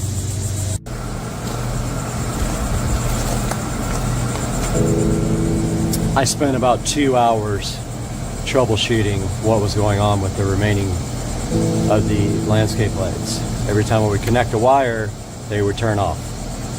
Well, long story short, about 5 wires down the chain, there was a melted wire. Once I eliminated that from the mix, everything lit up, but in the process I had undone a lot of things, so I had to go back and redo them. So I rewired a lot of things, and now I have to bury the cables once I have a final thing going, but it is working. So we do have lights throughout, the low voltage lights throughout. Now I have to wire the 110 volt circuit up to my new receptacle here. So we are going to be doing that. And the first step, and I just realized I left the plugs inside, so I will have to get those. But we have our existing feed down here, which will all be redone when we get concrete. But yeah, this right here, we are going to put a plug on and extend the wire. So the first thing is we're going to cut that. Man, the flies and horse flies and like everything are bad today. It's not even that hot. I think it's like 85. So we are going to use this pool light wire for now, or maybe forever, who cares? And we are going to splice into this guy to extend the AC wiring out to my garden. And the way we're going to do that is with wiring nuts and electrical tape. Once it's final form, I'll redo all this, put a box in and all that jazz. But for now, it's about getting the power back on in the garden, because it has been off for a little bit due to this whole area over here being redone. So I'm wiring nutting these guys together to extend this wire. Then we're going to throw a little electrical tape on that guy. This will be laying or buried for now until we redo everything.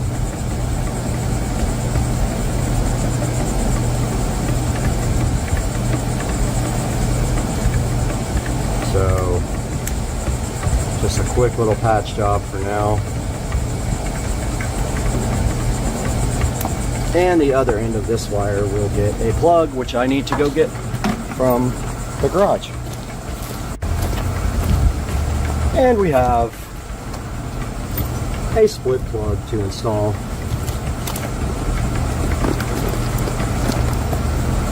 So this plug just has screw here, and it comes right apart like that. It's got 2 wires on the inside, 3 if you use the ground. So you just run the wires to these screws, tighten them down, close the plug, and that's it. First we got to figure out how long we want our cable to be. So let's leave a little bit of slack on the ground for burying it. We're going to go up this guy, into there. This should be plenty. Go ahead and splice this wire. Cut it.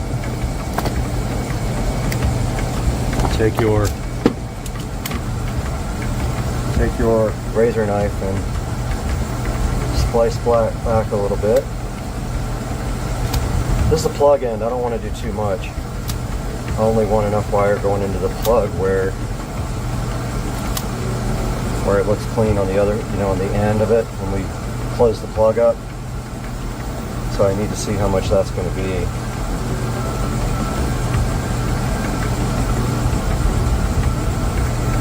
So, I got this spliced. I keep saying splice. I got this cut and the wire stripped back.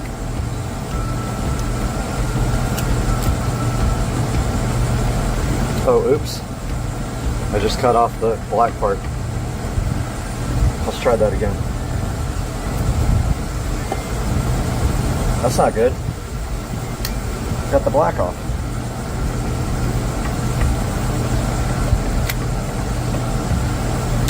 Probably won't work like that. What do you think?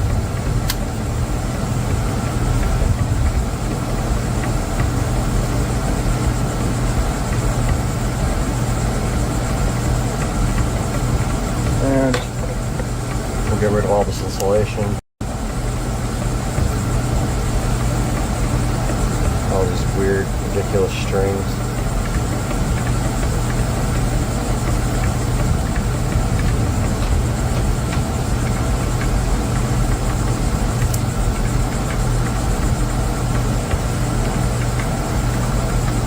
Part of the insulation or whatever.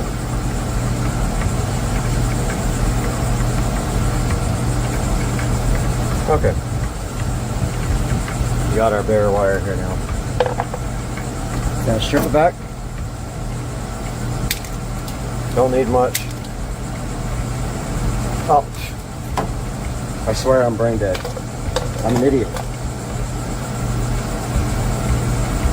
Why does it keep... Dude, that's the third time I did this wrong. Keep slicing the wrong wire off.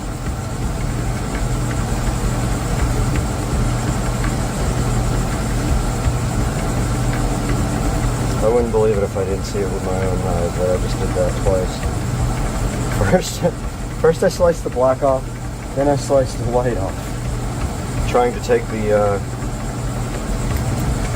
insulation out. An idiot. Super. Green can come off.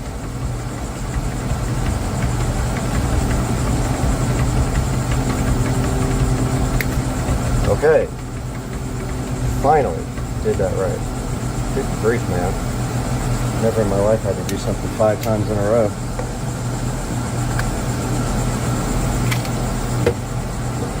Now, slice.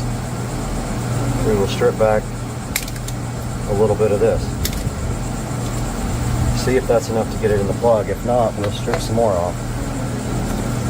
Let's see. Oh, I think that's plenty. Well, if the plug is going to want to close around this wire, it's really thick. Let's test. I'm going to make it work.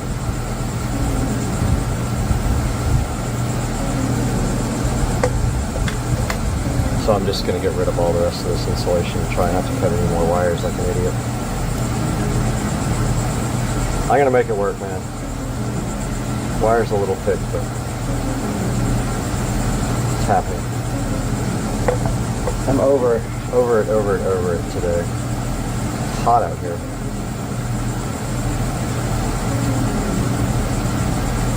Okay, one thing I noticed immediately. Oh, okay, we're going from this side. Yes. Okay, so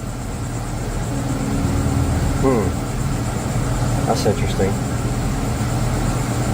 The screw to close it is in the way. You have to strip more back. Man, this thing's a pain in the ass. So the screw to close it is actually in the way of the wires. And so if you don't strip enough back, it will not close because you'll be blocking the screw. So you have to navigate around the screw to close the plug. Like this. That screw, you take those wires around it when you wire them.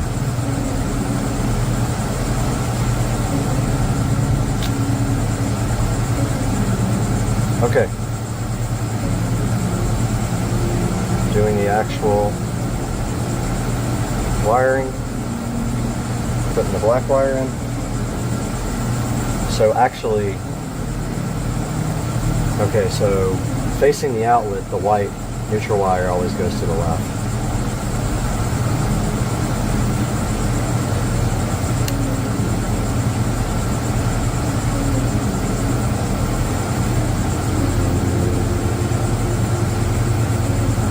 So neutral wire will be that one. Do not have enough wire still.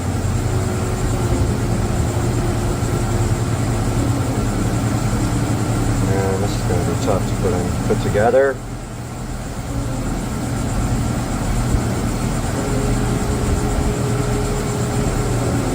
Yeah, this is not going to be fun at all.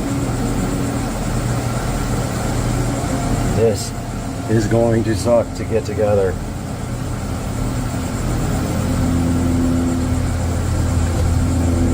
If I can even get it together.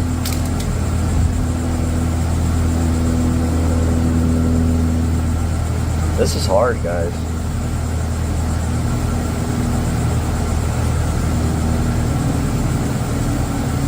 There's not much room and this thing has to fold together.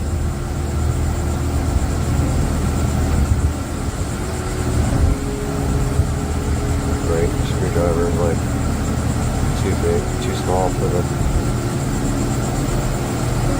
too something. Okay, I got one wire maybe in there, I don't know.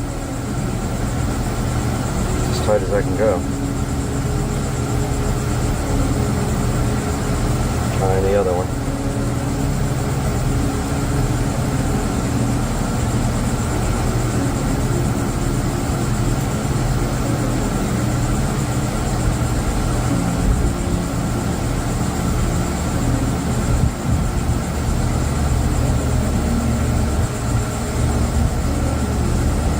Pretty tight. And the wire's not being blocked.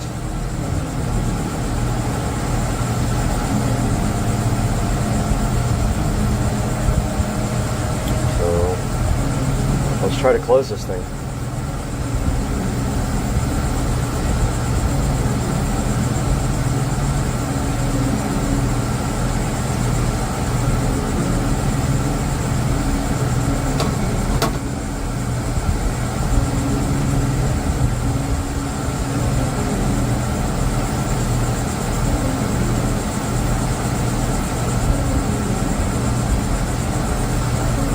Screwdriver's too freaking small for everything.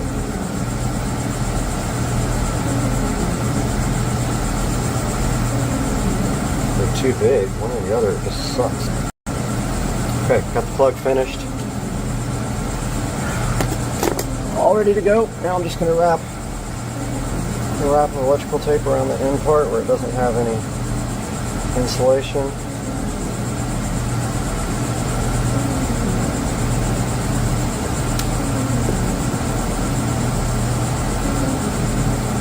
Call that done. Now this thing's going to run up like this, come through here, and we got to bust out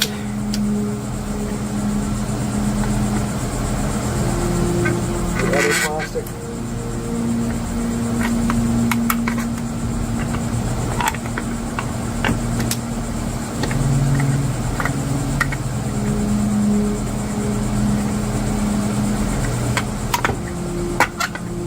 Almost got it all. That'd be enough. Ooh, ouch. Have a boo-boo.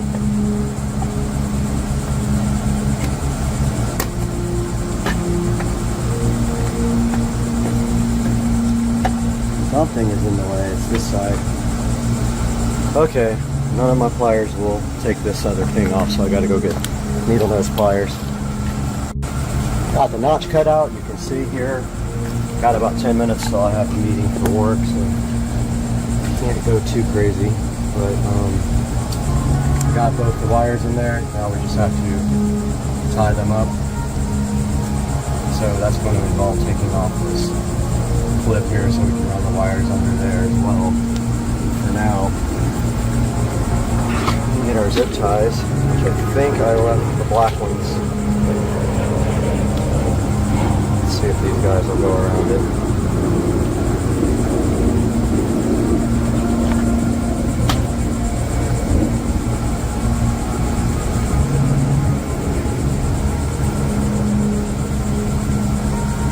Oh, those are two. Dang. Well, let's use white.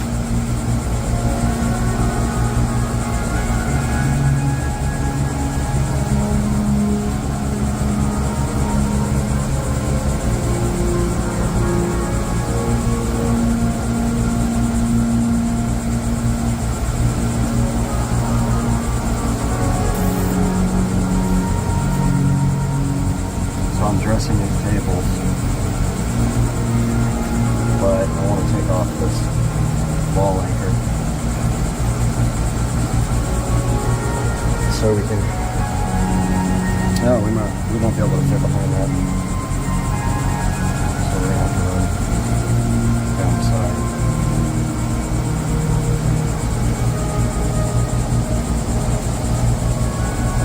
Oh yeah, it's pretty standard.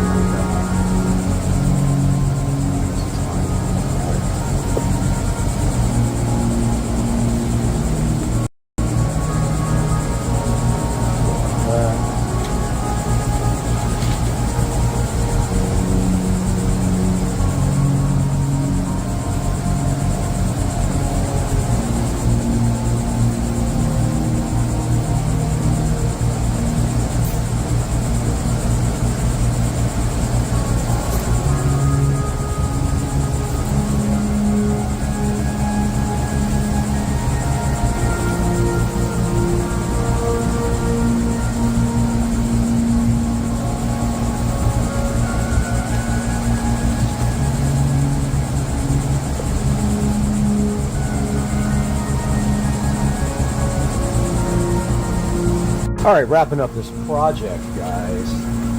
We're just doing the wire cleanup down here and getting this wiring all tucked in behind this pipe. Just for now, when we do concrete, we're gonna have to come back with some conduit. So this will just clean it up now, make it look good. So that's what we were doing. And we'll clean up all the tools.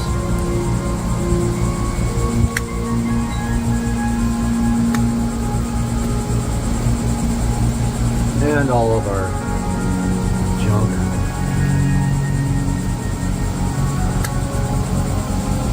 Careful with those zip tie-ins, they will cut you.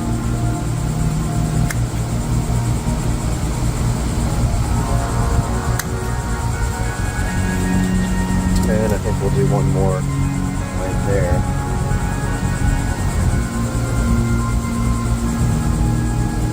I'm really weird about like the wiring being perfect.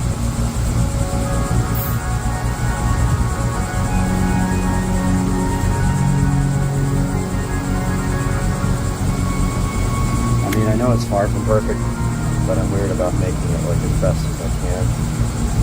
I don't like it when you can see these zip tie-ins either.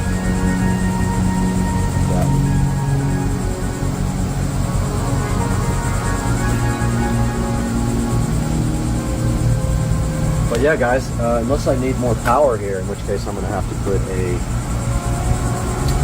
power strip there.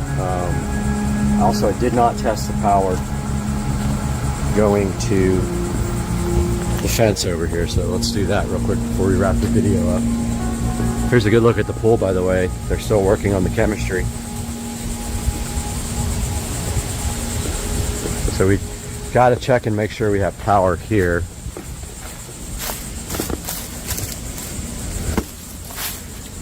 This is all changing, by the way, once we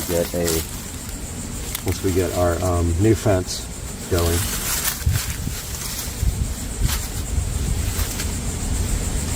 But yeah, for now, This has a timer on it.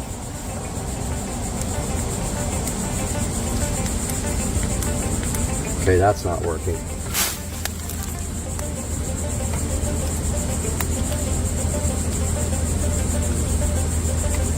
For some reason this is not working.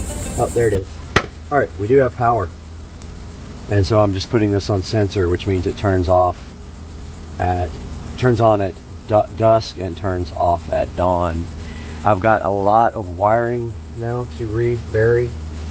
I've got quite a task in front of me for this. I've got a lot of trash to pick up, a lot of yard work to clean up, and that will do it. I hope you guys enjoyed this video. I know it got kind of long, but yeah, melted wire, not good, and that's what was causing my issues. Guys, thank you for watching. Have a great day. That was difficult, obviously.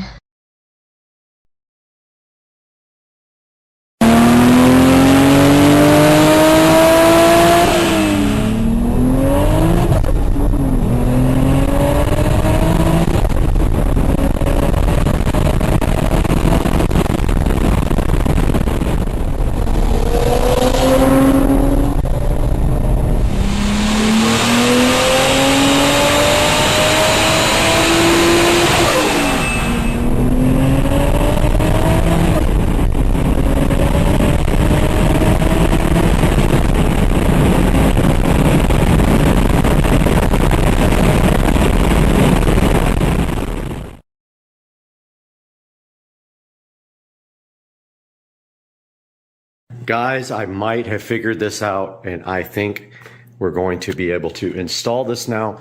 It was a process, but I am about to try it.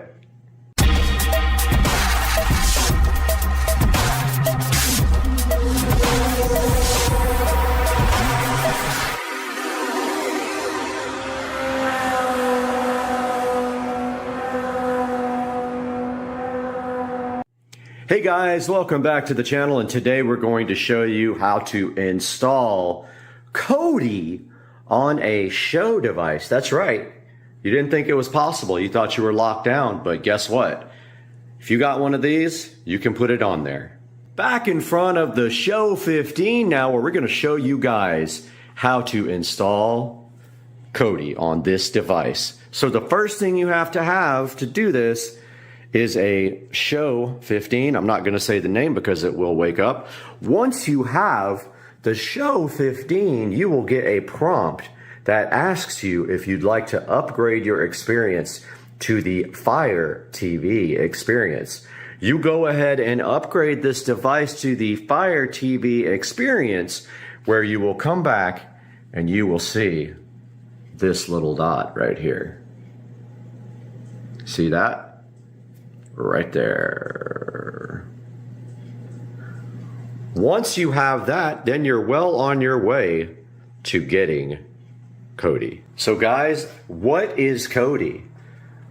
So Kodi is a multimedia app that has been around for a really, really long time, and it used to be called XBMC for Xbox Media Center. They did change the name. Now, what is important about this Kodi app is that people write add-ons for it, and you can actually download add-ons to watch certain things. I won't tell you what, because obviously we're not going to be breaking the law here, but a good app like this might assist you in watching certain things. It has all kinds of apps. You can also actually just play multimedia from a server.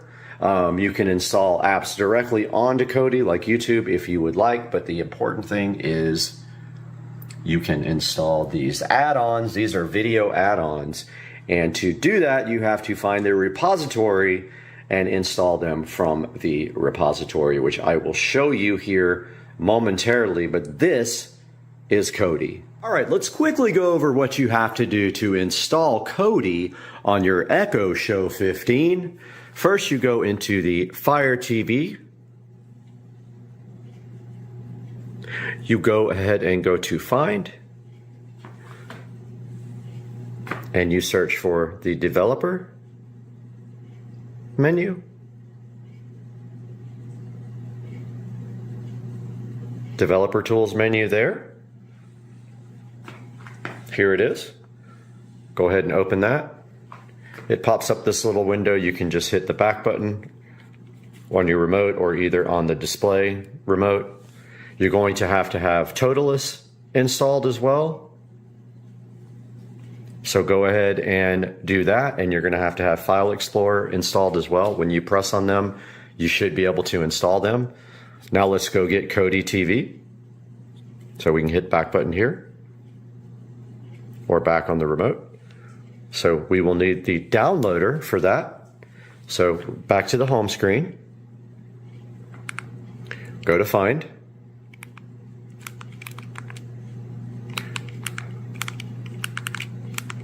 Try that again. Find, search for downloader. There it is there. Go ahead and install downloader. Once it's installed, open it up. Now it's telling you that there's limited functionality for touch. So now, once you have downloader installed, you browse to either this full link or you go to Kodi.tv. And remember, this is limited touch. So if we just go to Kodi.tv, if you don't want to type in that whole link, you're going to have to get the 32-bit version. Go to the little menu here. Go to download.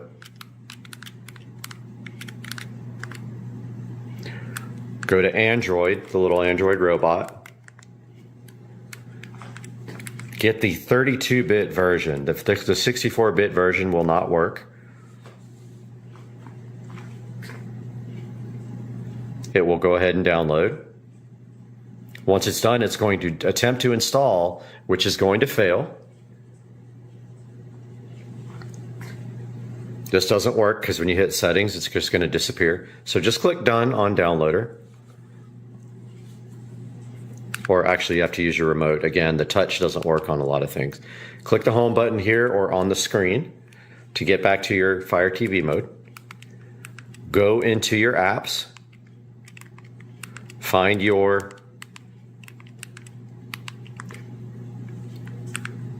developer tools menu, open that.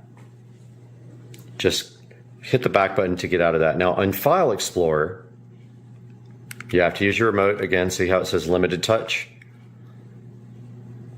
You're going to want to go to your downloader folder where you downloaded that Kodi.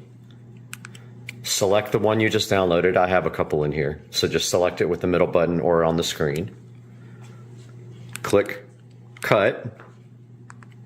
Hit the back button either here or on the screen remote. Go to Download and paste it. Once that's pasted, go back again, go into Toolless, right there, Toolless or whatever it's called. Open that. Find your download folder. Find the app you just copied. It's one. These are old. I've done it a couple of times now. But open up the Kodi app. It will then say continue, and it will install, and it will finish. And then once it's done, you will see that if you go to the home screen now, and you go to all your apps, you have this wonderful Kodi. There is proof that Kodi works on the Show 15. And then now we will show you how to put a good app like the Crew into this. Okay, now that we have this installed, you're going to want to put something in it. So to do that, you need to get a add-on. So if you go to Settings, File Manager, Add Source, Browse,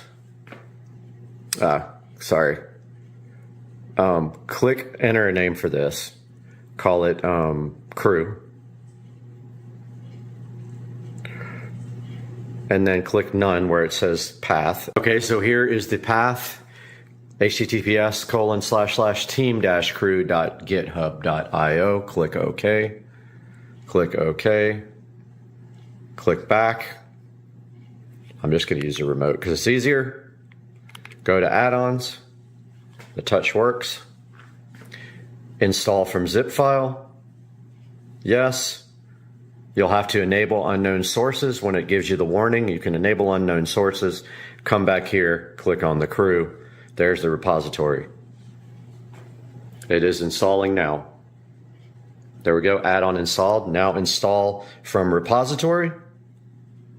Click the crew repo. Click video add-ons. Click the crew, install, and then OK. It is installing now.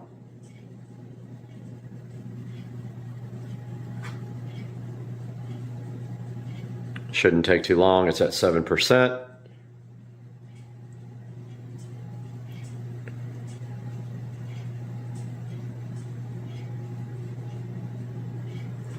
At 20.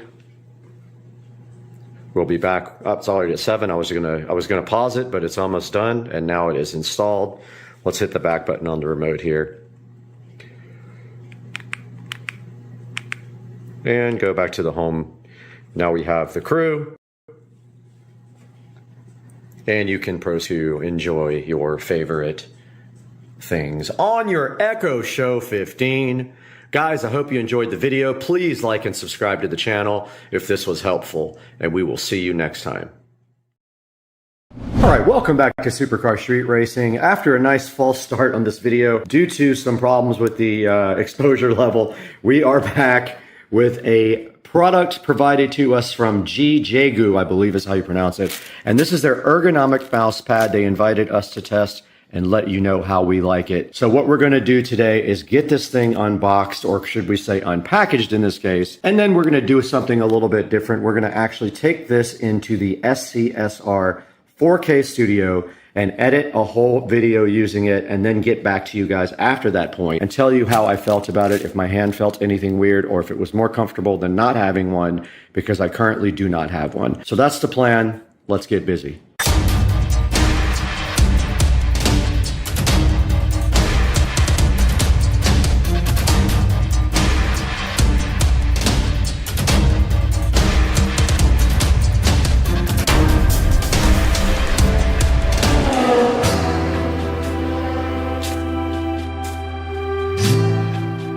All right, guys, we got the Jaguars mouse pad in front of me, and that is from an Amazon seller that I will link in the description.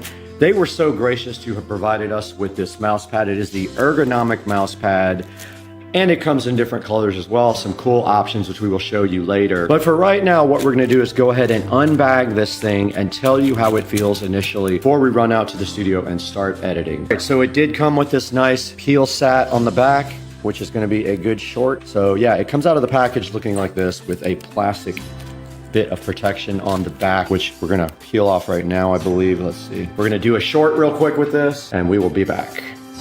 This tiny little guitar is chilling next to this thing that looks like a guitar, but it's actually a mouse pad. We got a guitar right here. We got a thing that looks like a guitar, and we got the peel sat. Oh, you love the peel sat. It's so good. And we just got glued on while we were trying to do it, a short, and it messed everything up.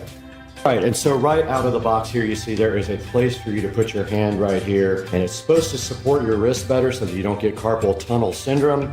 So you just put your wrist like this when you edit, and yes, we have the tiny guitar that kind of looks like this upside down, and we were showing that on our peel satisfaction video, which you can see on my shorts here. Now, the very next step, just out of the box, it does have good quality. This is a kind of a sticky back, so what it does is it allows it to stick to the desk without moving. So it's kind of nice that way. After you peel that off, it has just a little bit of stickiness on the back. So let's get this thing out to the SCSR studios now. What I'm gonna do out there is take another hard look at this, put it in place of the SCSR mouse pad, and then go ahead and edit an entire video with this mouse pad. So why don't you guys come on along? We're gonna head on out to the studio, and once we do, we will get busy.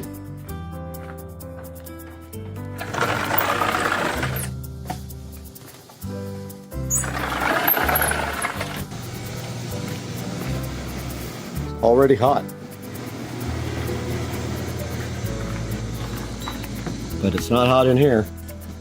The AC is on 60. 8, 68, 70. Nice and cool. Oh, I forgot the mouse pad.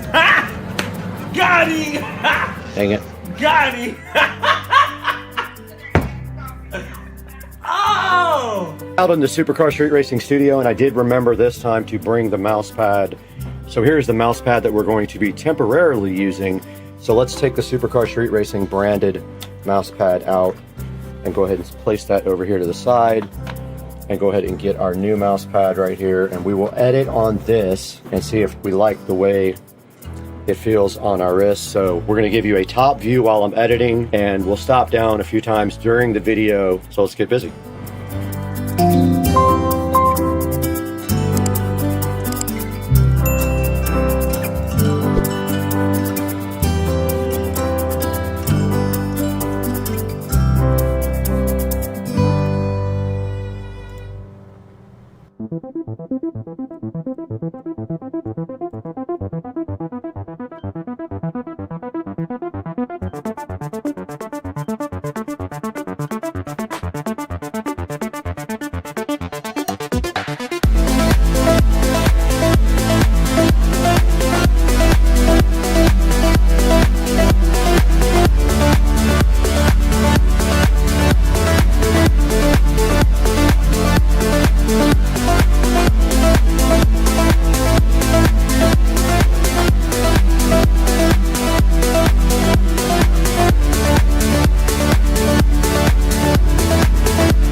Hey guys, welcome back to the studio today. You got Brad here from Supercar Street Racing. And today we have been provided with this Jaguar ergonomic mouse pad from the manufacturer to go ahead and test out for you guys and see how much we like it.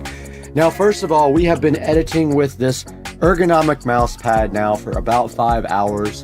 And so we'll update you guys on that and how it felt here after we talk about the actual mouse pad. Now, taking a look at the very top here, you see it has memory foam. And if we go down to the other pictures, it says that it has a 15-degree slope, and it says it has a 15-degree slope to decrease wrist pain. And now I do know somebody that just had carpal tunnel surgery because of this issue. Right there at the next picture, you see that they call this the massage bump, which is the part that you lay your wrist on right there. And then it says it has breathable memory foam for long-term use without deformation or collapsing. And then the next picture here, you can see it is made of Lycra fabric, and it has a, I don't know what PU means, but it's a PU base. And basically what that means is the bottom of it is kind of a sticky base. When you stick it on the desk, it does not move at all. And right here you got the dimensions. So the mouse pad is 8 inches by 12 inches, and it is a 1.2 height mouse pad. Right here you can see a picture of it sitting right next to what looks like a Mac keyboard and a Mac monitor.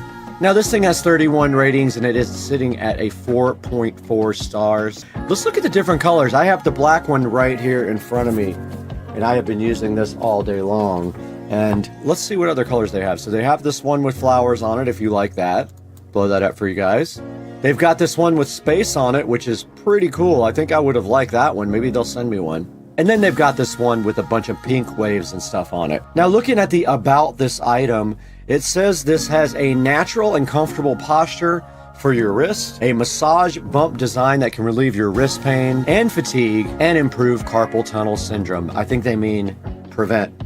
You don't want to improve your carpal tunnel syndrome, you want to prevent it. It says it's made of superior material, made with silky, breathable Lycra, abrasion resistant, piling free, comfortable to touch, and filled with raised memory foam with good resilience durable and not easily deformed, and I agree after using it, it does bounce back with the memory foam inside. Anti-slip PU base, what they're talking about here is what we went over a few minutes ago. It's kind of a sticky base here. When you stick it on the desktop, it will not slide off. It says it's the optimal size. It is 12 by 8 by 1/2 inch, comfortable size, perfect for anyone left or right-handed, it doesn't matter. It's ambidextrous, and it has a smooth surface and accurate positioning, and I will agree with that. I did feel like it was accurate and the mouse worked very well on the mouse pad. So they guarantee you quality assurance and that they sell high quality products, and they have a 1-year free replacement service on the mouse pad. Now there are some other options you could go with, but I have personally used this one all day, and I can definitely say I was impressed with it, and I am going to continue using it. So I'm going to keep this on top of the Supercar Street Racing mouse pad because I am higher than the desk. And when I'm up higher, this allows my hand to rest nicely. My wrist will rest nicely on the wrist pad, and my hand will be a little bit higher up towards my body. Now let's take a look at some of the reviews here. It is sitting at 4.4. It says comfortable mouse pad. This one says it is comfortable. It says this is a lifesaver, which is a great review. This one says it's beautiful and comfy. Big help for aging folks, and it says I like it, and also shows a picture of it right here. Got a few more 5-star reviews. This one was a review from a Vine, so it must have been done for free, it says. Customer review of a free product. And let's take a look at some of the lower reviews just so we can see what people are thinking. Had such a terrible smell. I can't smell, so I have no idea if that is the case. That is the only 1-star review I see. The 2 stars are not there. 3 stars are not there, even though it says 8%, and there is 1 4-star review. They like the pattern, but they didn't like the mouse pad. For me, it doesn't feel like they described. I don't have the feeling that it's falling off the desk. It is a bit more restrictive than my Supercar Street Racing custom mouse pad because it is way smaller. The SCSR mouse pad is huge. Take a look at the Supercar Street Racing mouse pad, and you can see the difference from that and the ergonomic GJju mouse pad. Now guys, I have the channel content up right here in front of me, and I just want to thank you guys so much for the support and for liking and subscribing. Please like and subscribe when you watch my videos. And we are doing so well. We just had a video do over 100,000 views. This video about my outdoor sconces is sitting at 137,000 views, and I could not do that without you guys. And when you are going to buy products for yourself, please go to our affiliate links in any video. It doesn't have to be the product that you need, but if you click through it and you do purchase it, I get a commission from the Amazon affiliates program. So go ahead and like and subscribe while you have a minute for me. Then go into the description of the video and go ahead and click and buy a product through our affiliate links. Guys, thank you so much for watching today and being a supporter of Supercar Street Racing. But we got to get out of here. We got so much work to do. We have a big project being edited tomorrow for you that you're going to enjoy. I know you're going to like it, and I'm looking forward to getting it out there. We'll see you guys later.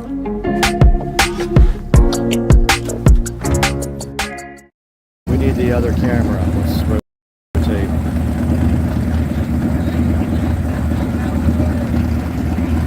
And that is Chris Rudnick's booth.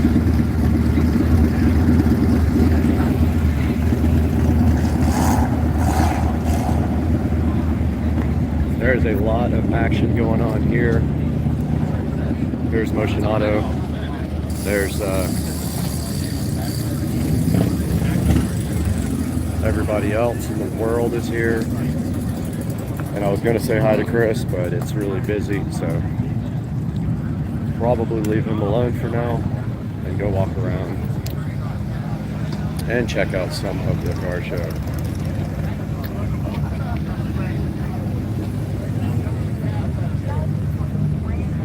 Nice looking GTR and an Evo.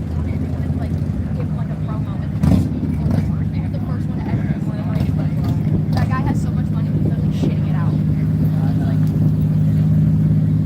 Cool GTR.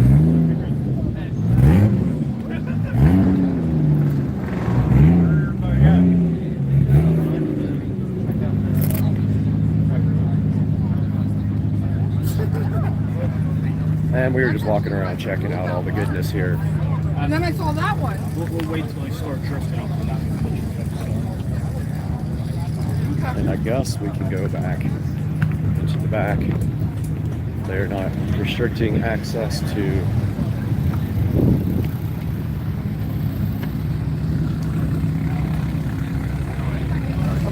there's Samit and Chris.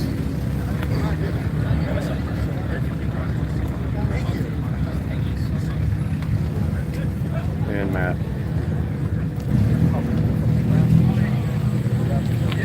Doing photo ops, I'm not going to bother them.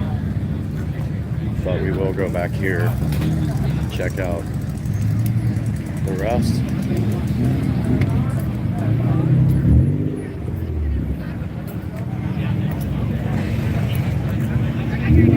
Trevor's drift car.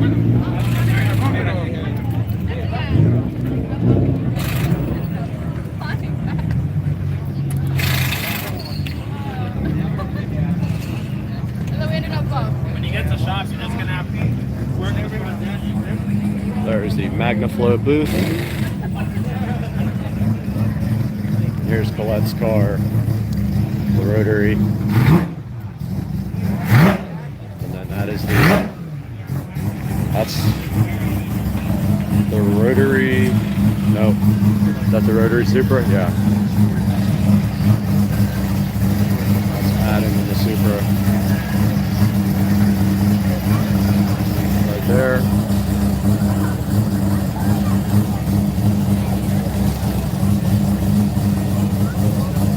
Doing a little bit of texting and tuning.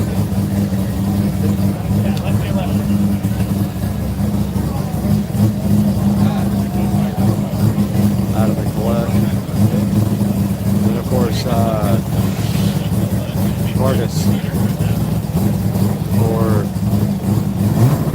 RX-7 tuning specialist, rotary Marcus.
Yeah.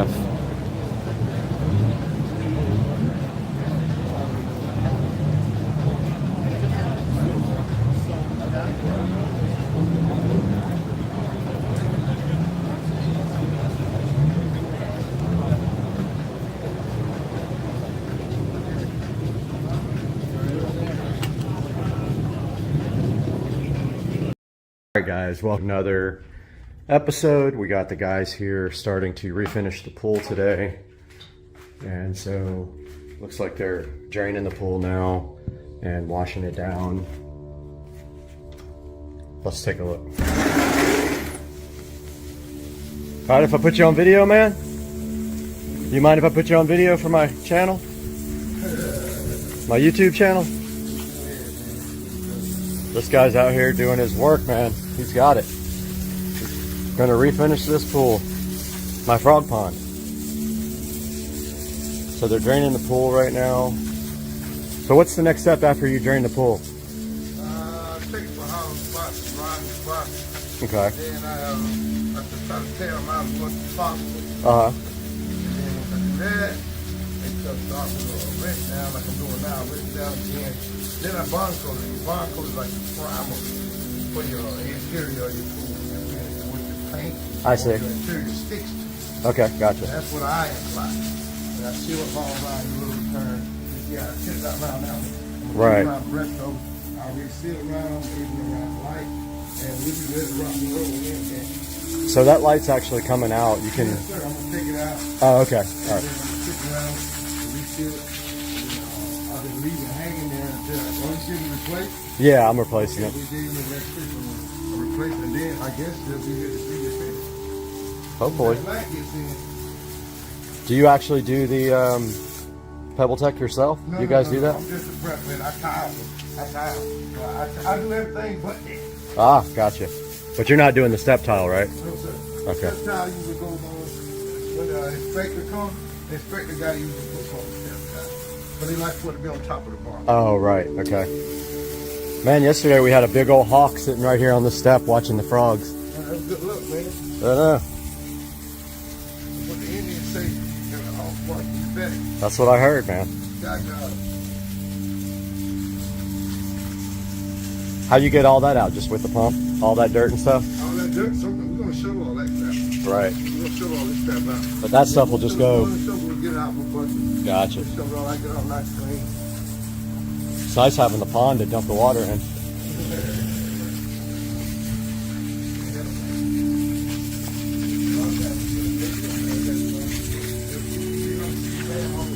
Dang. Really?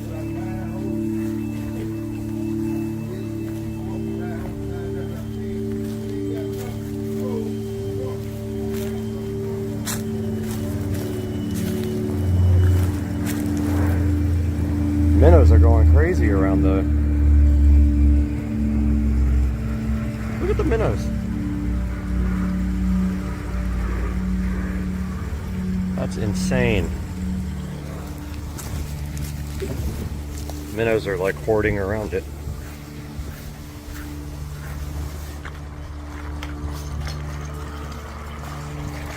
There goes the water.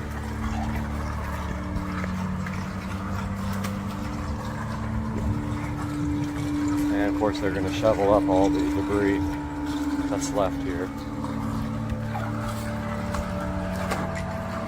All this water is just groundwater.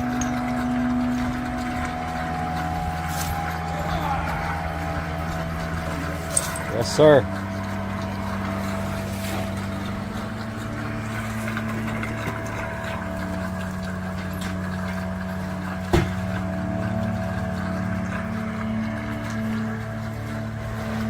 There's all the rest of the water.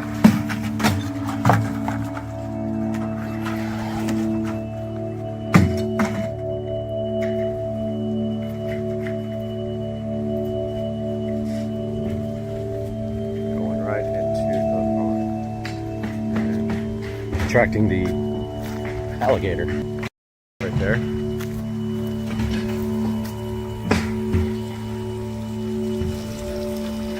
Sitting right there too.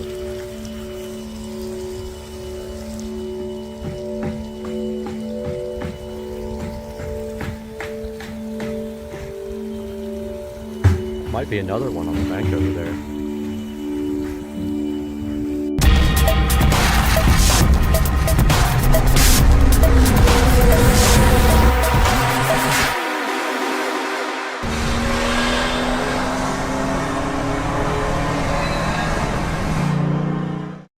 Those are smaller Smith & Wessons. The key is you don't need to throw it that hard, really. Notice you can hit the back too because I got back points. There you go, man. You're a natural. First shot. Oh, that was bad. You went way down on that one. Well, you got 2 out of 3. Yep. Epic. That's what's left.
Out over there.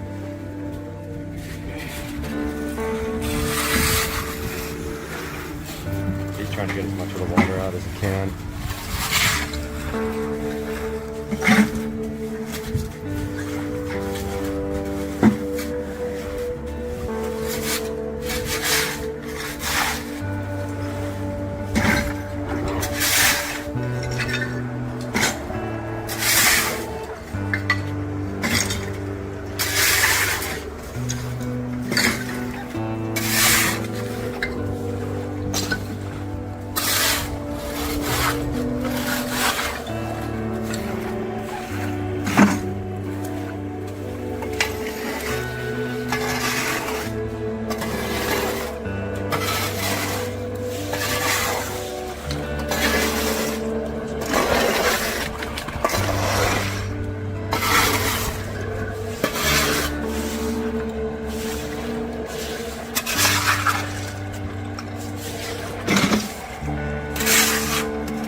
Update you guys here shortly. He's cutting around the cords and the light to reseal.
There's the drain. Got water in it already. Seeping up through it, and the pump's just going crazy. Making the greatest noise ever. But yeah, he ground out around the light and then all the ports so we can reseal those before they start doing whatever they do next. And we got a bunch of dumb frogs in here too. There's one.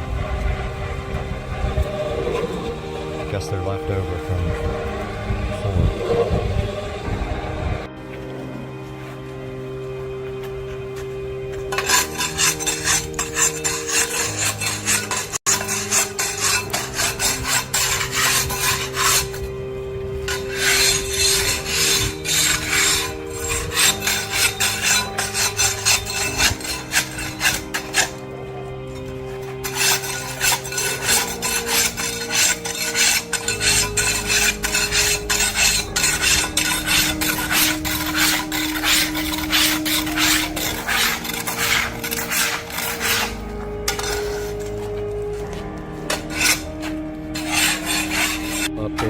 He's cleaning the pool out now.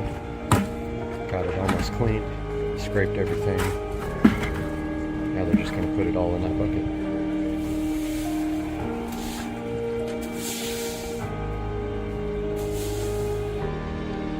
And try to keep it clean.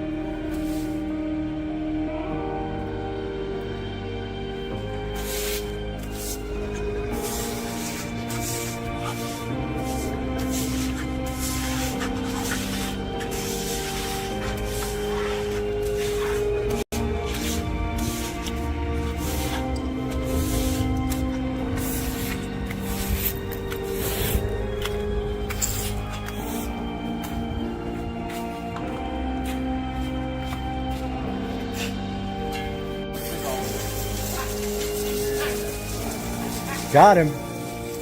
Got him. Got him. I know, man. It's a hot day. It was hot yesterday. Heck yeah, man. This is the only time you've been in a pool and been hot. Right? Yeah. Hey, you can actually use that as a joke. Yeah. Yeah, when you bring a pool, When it's empty. right.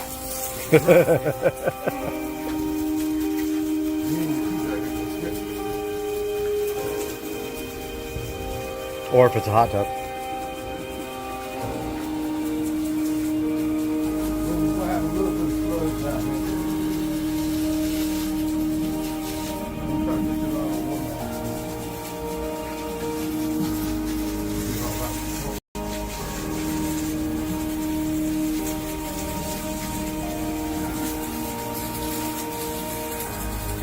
I think this is the original finish on the pool. I don't think it's ever been redone. Do you? I mean, it's pretty sane.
But I see something happening out here. Let's see what he's doing.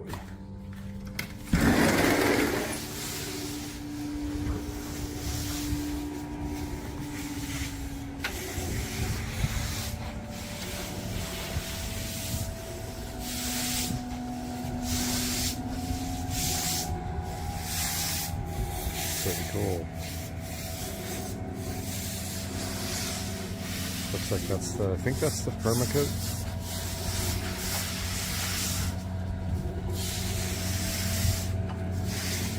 That stuff.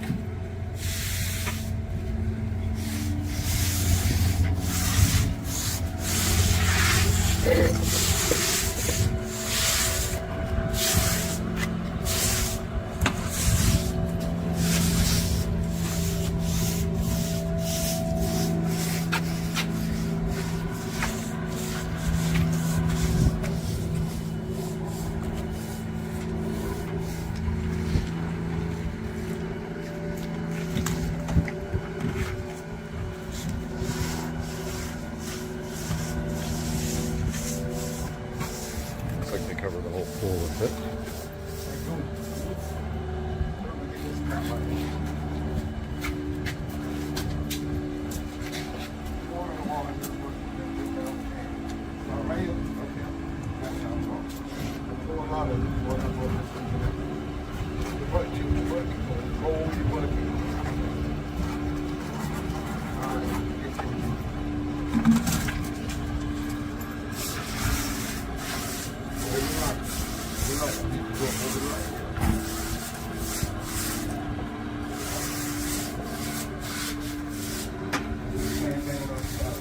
Stuff dries fast.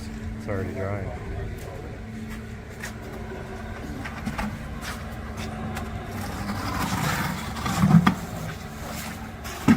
Awesome.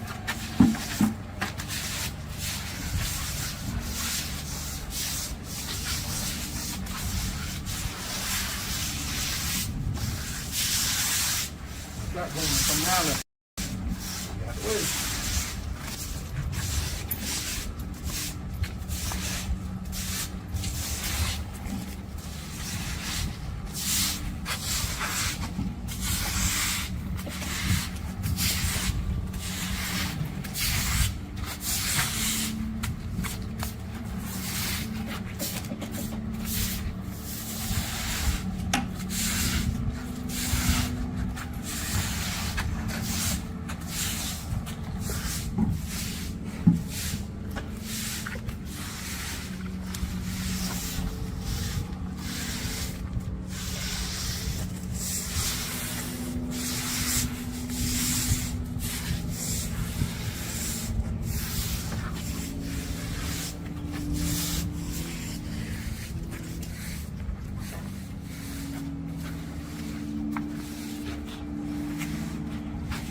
Looks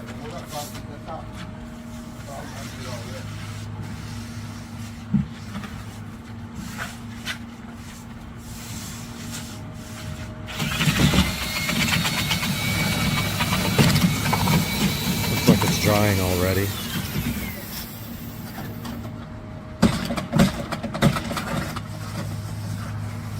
Pretty crazy. Update you guys when they get done. Alright guys, so just wanted to record a little outro here. My security camera footage did not save properly. But looking at what we have this morning, yesterday, my yard guy came and cleaned all my gutters out. And I won't have a problem anymore over here because this was my biggest problem. This palm tree would drop into these gutters and cause them to clog up. But he came yesterday and cleaned all that out till that guy starts dropping leaves, and then it'll probably get clogged again. I also asked him to do some trimming on this tree. But yeah, so this is what we got this morning. Looks like everything's drying except for that little patch, and I let them know that that might be a problem because it didn't really dry because there's water coming up from the pond, obviously underground. It actually needs time to dry, so I don't know if they got to put 2 pumps in there to let it dry or if it's going to be fine like that, but this looks mostly dry. So I think the guys are going to come today, would be my thought, but I'm not 100% sure. So that's going to be all for today. I hope you guys are enjoying this. It's actually kind of fun to watch this come together, and we'll see you guys on the next one. All right, I have to eat pickles, cornbread, strawberry syrup, chocolate syrup, and what else? Pickles. And what else? Sweet potatoes. And sweet potatoes. Let's go. No, I don't want a fork. I need to just eat it. I lost my pickle. Hold on. Ready? Ready? Oh, disgusting. You gotta eat it all. You gotta eat it all. Swallow it. Swallow it. Swallow it. Ah! That's gnarly. All right, is that gator still out there? John, where are you going, buddy? Get some more shrimp, man.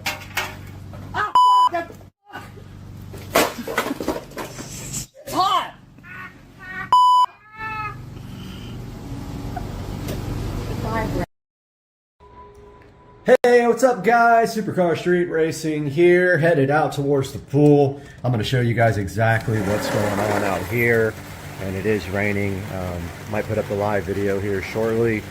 So we are going to start this pool remodel here within the next 3 weeks or so. It is about a $35,000 pool remodel. So just so you guys know, this pool is a Marcite pool. So basically like a cement type of mix, and you're not going to be able to see it from here with all the leaves on top and everything, but basically the Marcite will get stained over the years of the chemicals, and eventually you have to resurface your pool. Well, now everyone is using things like PebbleTech and other aggregates that have like glass in them and things like that. So we are going to be going with a much higher quality surface on this, so they will be pulling all this surface off, and also the tile around the pool deck. I don't know if you can see it from here, it's raining so I'm not going out, but that tile right there is coming out and going away in place of some really nice glass tile, which I will put up on the screen here at one point in this video. And then also this pool deck, as you can see here, is a material called Cool Deck, which does not get hot in the sun. But you see how it's coming up here? So it's been like that since I bought the house. So we are going to be putting down travertine on this whole entire pool deck. So this is the biggest expense of the project, is the travertine going all the way here, all the way around there, and then underneath my patio, all this will be travertine here. And then over here, they don't even know this yet, but I am going to have them extend out to there because we have no place to put the chairs in the afternoon when the sun is down over here. So probably get some concrete down there and some travertine laid right there, and then we'll have a place to move these chairs, because in the summertime these trees like to get right in the way of the light here when you're trying to tan. But yeah, it's really nice out right now. It's raining. I do have a work event later that's going to be pretty fun. I'm stoked about that. But yeah, so glass tile all around the edge of the pool, glass tile on the steps, and then travertine all here, and then cool decking on the pool deck is coming out, and travertine going in place. I think I just said that. And I don't know why this rotisserie chicken container is over here in the middle of nowhere. It's really strange. But anyway, guys, this is going to be part one. Part two will be shot tomorrow when the pavers guy comes and looks at everything. I will give you guys an update on how we're going to do all this after we figure it out ourselves. But the plan is that travertine will be laid on top of all of this stuff. And then when that's done, I think right here I'm going to do a built-in bar with a nice little fridge and a barbecue grill and all that in that little space right there, and ditch this standalone grill over here. But yeah, guys, so just wanted to give a quick little update, and I hope you guys enjoyed it, and we will talk to you guys tomorrow after we get the guys out here to look at everything again.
All right, this is day 64 of the keto diet. Let's see. 143.6, and I started at 169.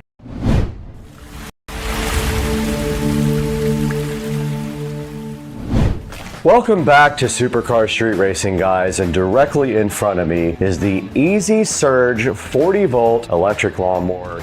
Rechargeable lawnmower, 18-inch deck. Easy Surge reached out to Supercar Street Racing to see if we wanted to take a look at this with you guys. And of course, I have to do it for you guys. So we have the Easy Surge 2x20 volt brushless self-propelled lawnmower right here in front of me. And today on Supercar Street Racing, we're gonna open this guy up, get it out of the box, get it assembled, and go ahead and cut my front yard and see what you guys think of it. I'm going to test it before you buy it. Let's get this show on the road, guys.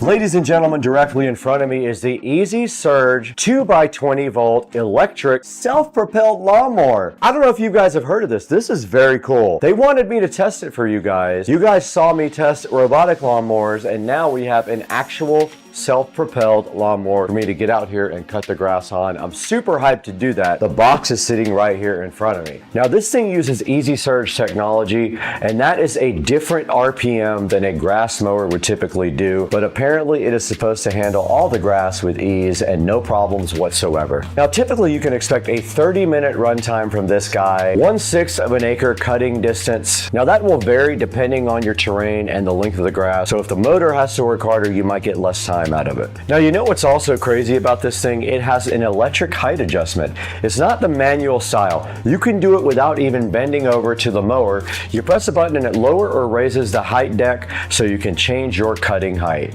Now this dude is also self-propelled. It goes from 1.3 miles an hour to 2.9. That's pretty cool. I cannot wait to test this in the front yard. Another thing that's awesome about this guy is the storage. It has a single handle fold design, which makes it easy to fold up and store. Unlike the other designs which have two rods, it's very easy to store.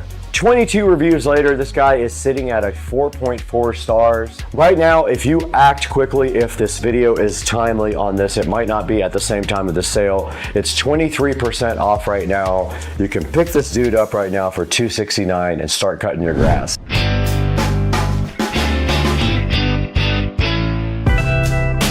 All right, guys, you just saw me talking about all the features of the Easy Surge. This is a 40 volt. It has 2 batteries. It is awesome. It's self-propelled. It's made by Lethelli, and Lethelli was kind enough to reach out to Supercar Street Racing and see if we wanted to show this to you guys. All we have to do right here and right now is get this out of the box, assemble it so that we can go outside and cut the grass. I say we should get this open right now. Okay, we have this Lethelli self-propelled 40 volt lawnmower. We're chilling so fresh right in front of us, and now all we have to do is open the box and see what's inside. And I think after looking at the instructions, this is going to be a pretty easy unboxing. I don't think there's a lot of assembly. Now I did cheat. I put the batteries in the charger about 2 hours ago because I knew I was going to have to get this thing out and start using it. So the batteries are actually sitting over there in the kitchen on the charger, leaving us with one mission right now to get this out of the box. And so the first thing I see right here is it's well packed. So there's a lot of styrofoam around it, keeping it very secure inside of the box. So that's great. There's a few things inside the box here. There is a nice instruction manual inside of this big plastic condom right here. We'll take that out. This was protected in shipping. And then inside of that, there is a user manual and then a power cord here for something. I don't know what that's for, not sure. Because I plugged the batteries directly into USB Type-C to charge them.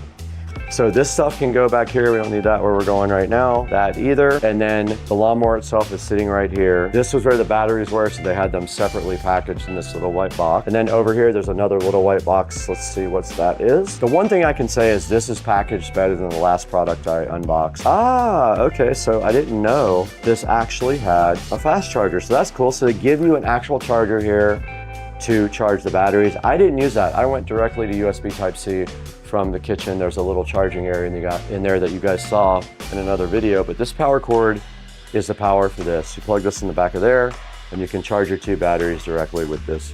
The rest of the inside of the box is just the actual mower. But let's get this out of the box.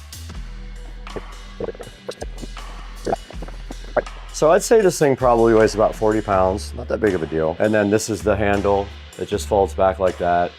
They have everything nicely packed in here. Everything's wrapped nicely and they have a bunch of styrofoam protecting it. And first impressions on this lawnmower is it's really sleek looking. I feel like it's kind of futuristic looking and I like that. Like that's kind of my style. The whole house is kind of that style. So this looks great sitting right here right now. And there's really nothing to do here. There's no assembly required. I think this is the locking mechanism for the arm that pops up. So all you have to do right now is go ahead and cut the grass with this Lithelli electric rechargeable lawnmower. It almost looks like a car. And I did notice that when I opened the battery area, there's actually a spot for 4 batteries. They give you 2 batteries, but apparently you can put 4 total in here at one time. And so that gives you extra capacity for mowing. We showed you guys the mower, we showed you the charger. So the next step is to get this thing directly out onto the grass and do some mowing.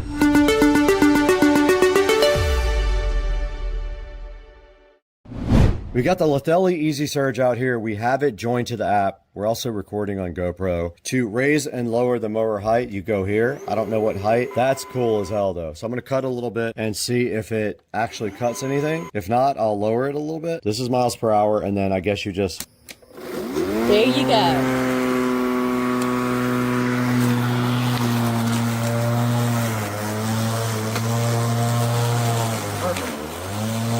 Wow. But I'll take that. Did you change it?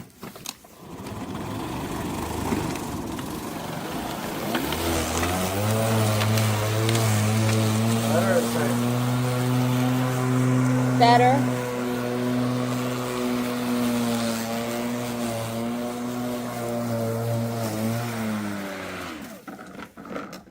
Dang, that thing rips.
After doing some research, basically for $259, you get 2 batteries, you get this charger, this lovely charger here. But when we look deeper into the mower, we figured out that you can get actually 4 batteries and install them so that if you have like a larger area, you have more duration on your batteries. That is $309, so $50 more, you get 2 extra batteries. Might be worth it. Think about if you have a large area that you need to cut, and if that's the case, maybe go ahead and get the $309 version so that you have the 2 extra batteries. You don't have to stop down and maybe charge your batteries in the middle of a cut. So if you get the 2 battery setup, you get 30 minutes of runtime. If you get 4 batteries, you can get 50 minutes. Maybe that works better for you if you have a larger area, a bigger yard. So if even 4 batteries isn't enough for you, you can have extra batteries in the charger sitting inside the house ready to go. And when you run out of juice, go grab some batteries, finish your whole property.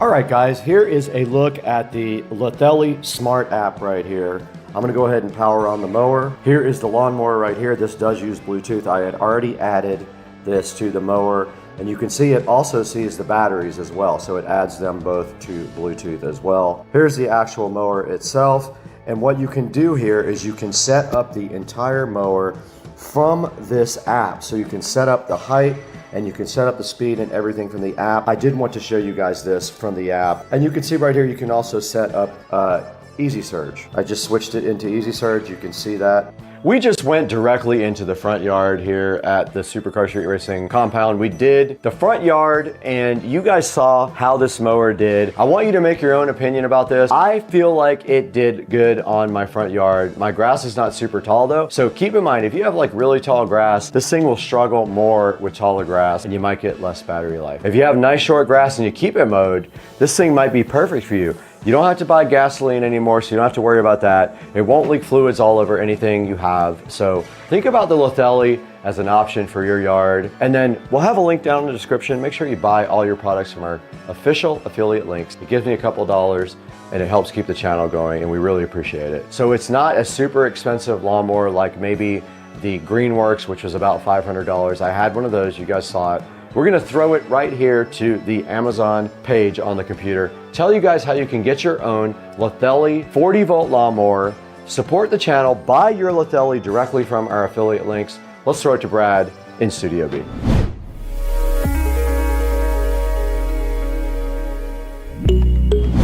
We're back in the Supercar Street Racing Studio B. I am so happy to be back with you guys.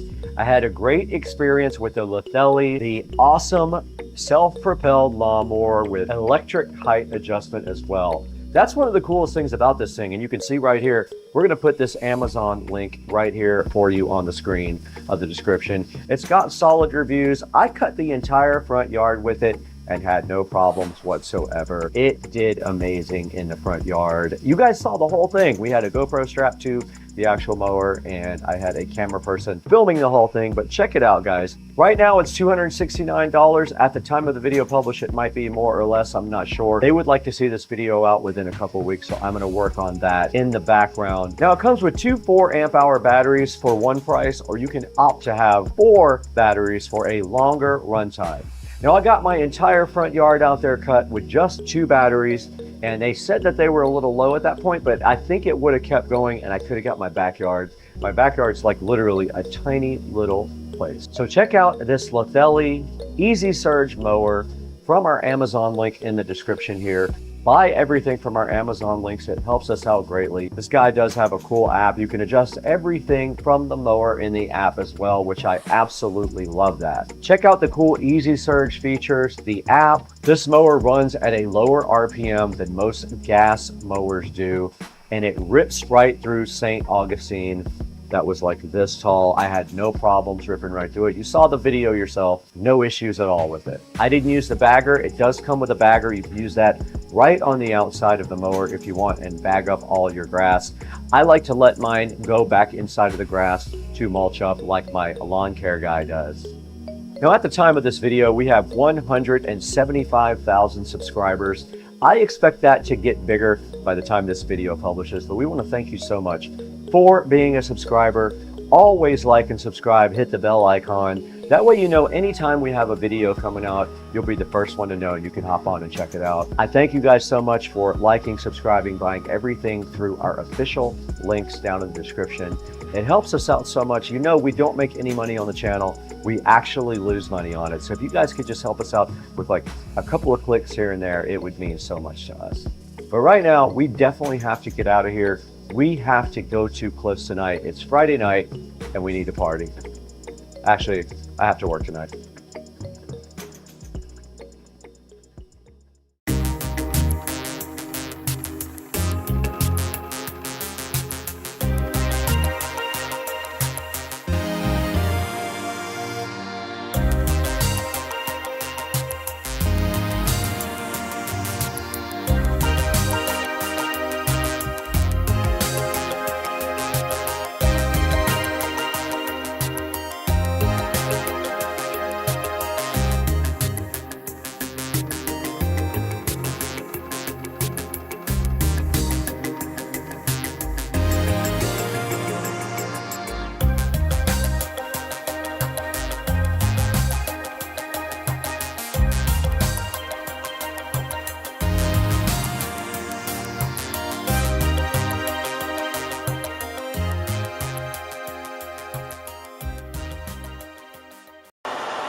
Fantasy Factory.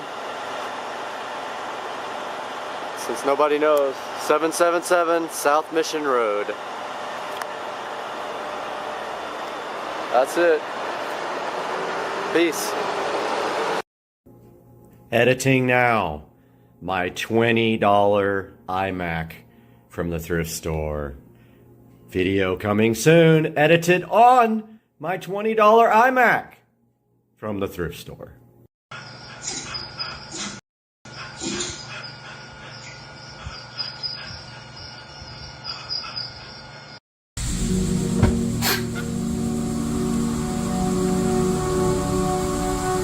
Guys, we got to do something about this old sprinkler controller here. Check this thing out, the old technology, the Rainbird. We're going to do something about this today.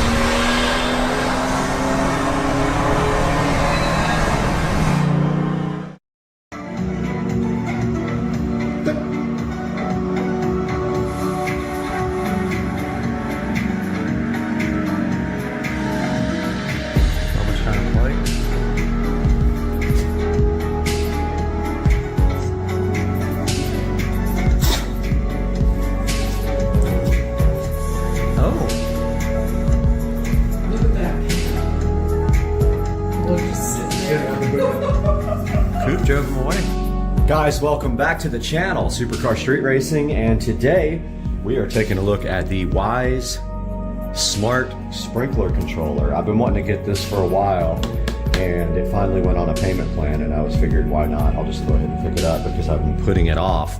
So this guy right here comes, I think, with a year of free, like, Wyze service so that it actually works with the forecast and all that. I'm not too concerned about having it know when it rains and that kind of stuff because I have a well, so it's not like I'm wasting city water. But let's get this thing opened up and see what's actually inside. And here's a good look at the box. So that's the front of the box. Shows you kind of the zone layout here.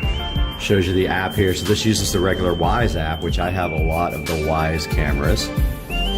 Water anywhere from the Wyze app. Edit schedules from the Wyze app. DIY, which we're going to go through that as well. Sunrise, sunset settings, offline schedules, and customizable zone details. Good look at the back with the terminals here that we're going to be checking out. Look at where the apps are for both Apple and Android. And yeah, that's about it. We're going to go ahead and open this guy up now. See what's inside. Get both of these sides opened up. It looks like it slides out from the center of the box here.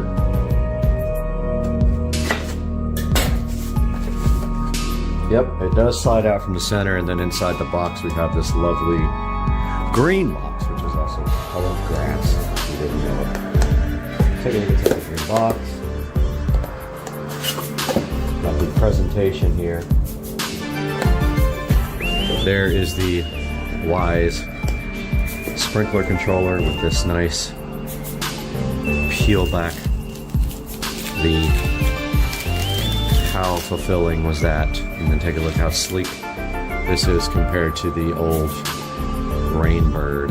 And then on the back here we have real easy push terminals for doing wiring. So that is the actual control box. Here is the mounting plate for the Wise Smart Sprinkler System. Looks like it goes this way and clips on somehow like this. Apparently, yeah, you just kind of mount this to the wall. We'll show you all this when we do the installation, and then this pushes on to that. I also ordered another smart landscape lighting transformer, so that's going to go next to this guy inside of the garage and do the, if you're facing the house, it'll be the left half of the landscape lighting. If you're looking away from the house, it's the right half. There's the beefy, chunky power brick, pretty heavy, probably 3 or 4 pounds power brick. The standard, I forgot what these are called, connector. We've got some drywall inserts, which we won't need. We're putting it on pegboard. And it looks like we have, I don't know, Velcro maybe? Some kind of wire management. We have a little free year worth of sprinkler. A little quick setup guide here for our new guy.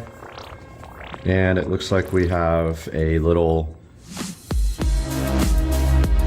sheet here for putting decals on your wires when you disconnect them, so you don't get confused. There is actually a quick setup guide inside of the app, so we're going to start that process next, and we will start recording on our tablet and our phone at the same time. Phone does the video, tablet's going to be doing the app, and we will see that next on the channel.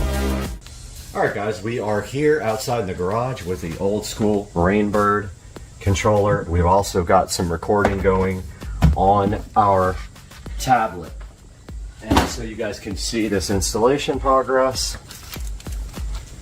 And clearing the bench off here a little bit, make some room for the install procedure. And let's go into the tablet now. Click the plus. Let's add device, home, Wise sprinkler, mounting. Okay, first steps. I think we got everything we need here to do this. Drill bits, screws, anchors, power adapter, all here. And I've unplugged the power to my existing controller. I have not unplugged the power to my existing controller because it is, it's behind so much stuff that I can't get out. Okay, we're gonna have to pause here while I figure this out. Alright, it took me a minute to clear some stuff away, and I got the power undone on the existing Rainbird controller. Here it is. So we are back in the app now, and it says I've unplugged the power. I have, so I'm going to click begin. Take a picture of your current wiring. Not a bad idea. Let's do that here. Allow.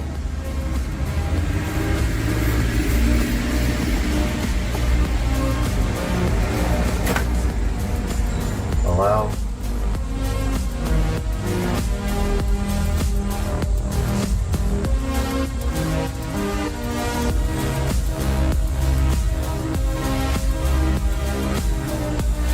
Share a photo with Wise? Sure, why not? Select the terminals with wires connected. Okay. COM. I'm trying to understand how you do this. Common.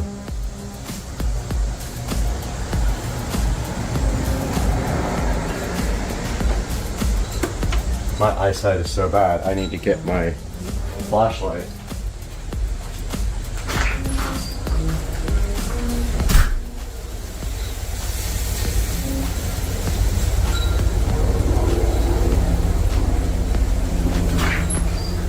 Got the flashlight.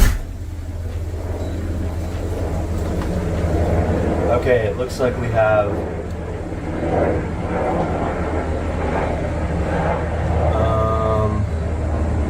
COM and 1, 2, and 3, and we have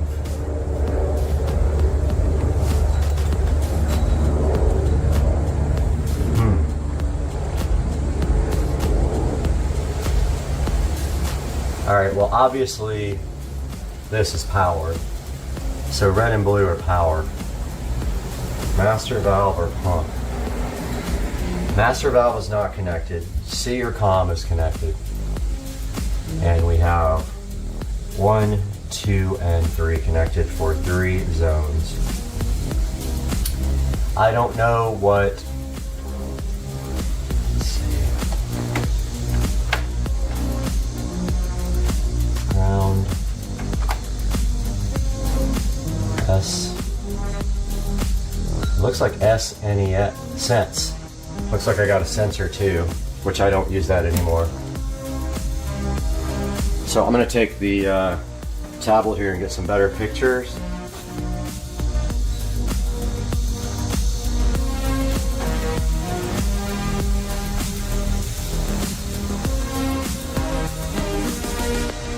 No, I don't want.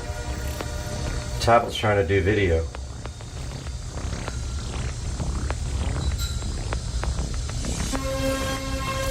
No.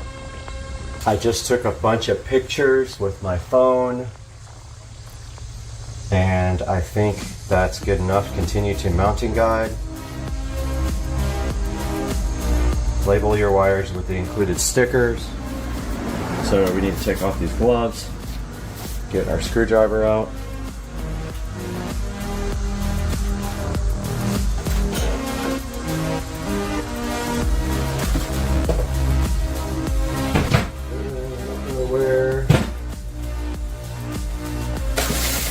Don't know where the screwdriver adapter is. Guys, I'm sorry that I am not prepared here. I don't know where the screwdriver end is.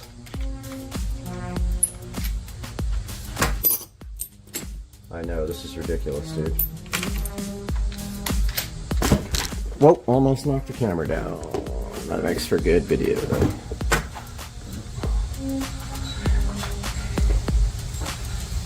Okay, so we got one is yellow.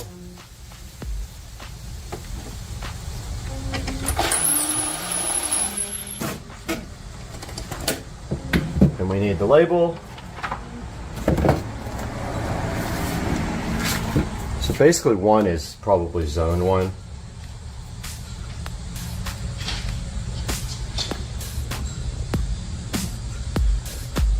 There's one label.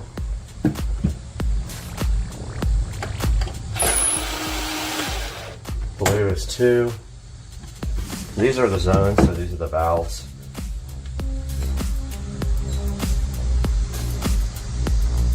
And there's number 2.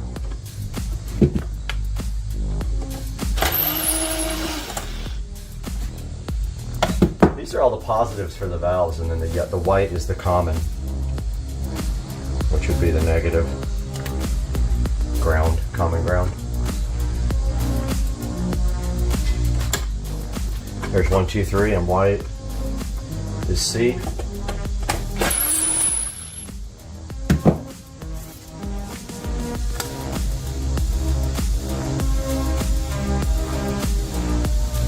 Probably all standard colors like the standard ones.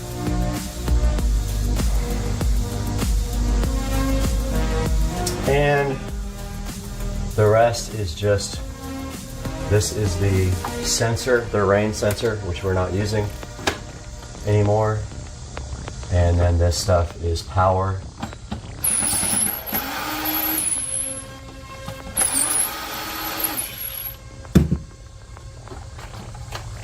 And ground. Actual wall power and ground are right here. They run down here and down over the wall. This is all coming out. I'm going to run the new wire down the back of the pipe to hide it. So it says click next. Disconnect and remove your own controller. All we have here is 2 screws holding this up to the wall.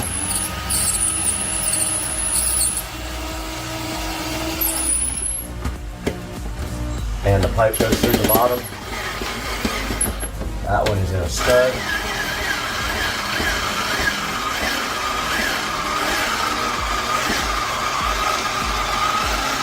This screwdriver is so good.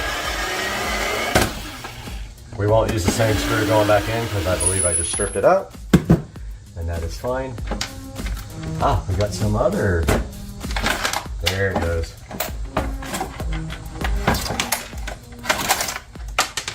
That is that, my friends. The old controller is removed. New controller. Next thing in the instructions says, hold the mounting plate to the wall and mount the hole. So I'm going to line it up with these existing holes. So that's how I'm going to get it straight, and then I'll use the level. So it looks like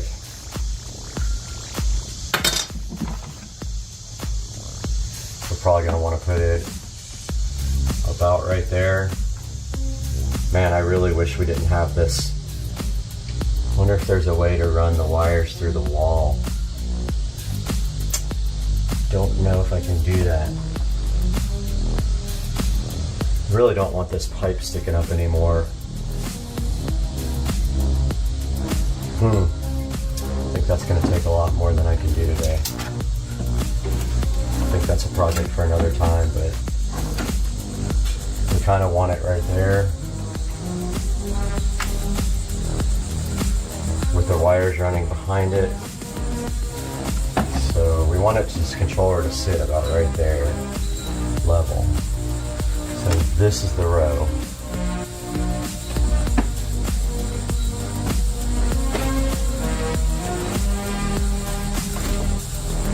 Let's see what that looks like. Here's the mounting plate.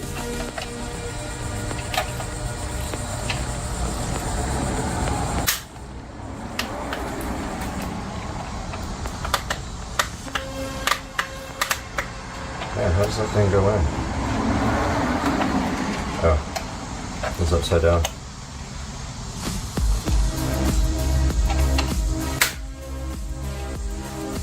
So we need it to sit about right there.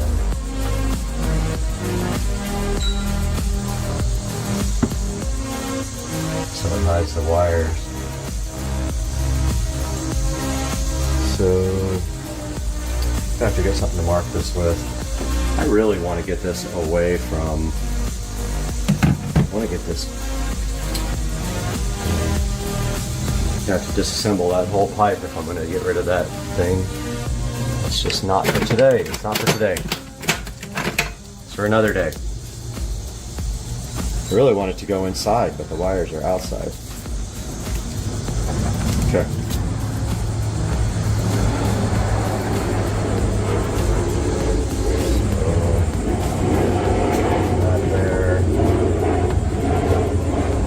There. Puts it about midway there.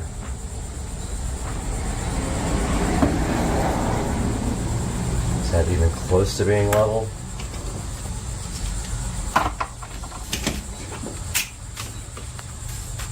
Level is right there.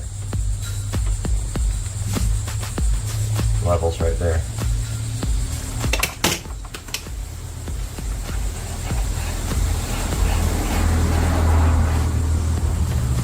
Okay, so top of the mounting plate needs to go there, and then hopefully I can get the screws in.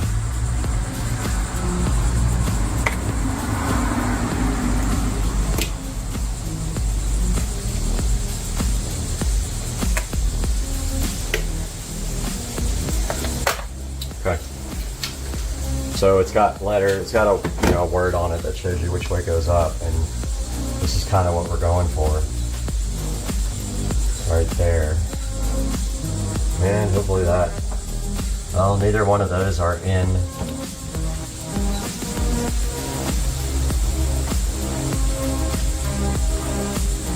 I didn't mark the center either.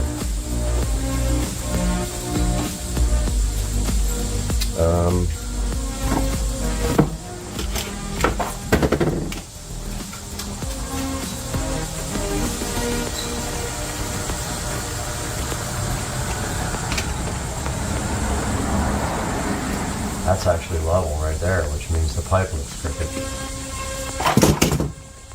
Center's going to be right here. I don't know how we're going to figure this out. I'm just going to shoot for it.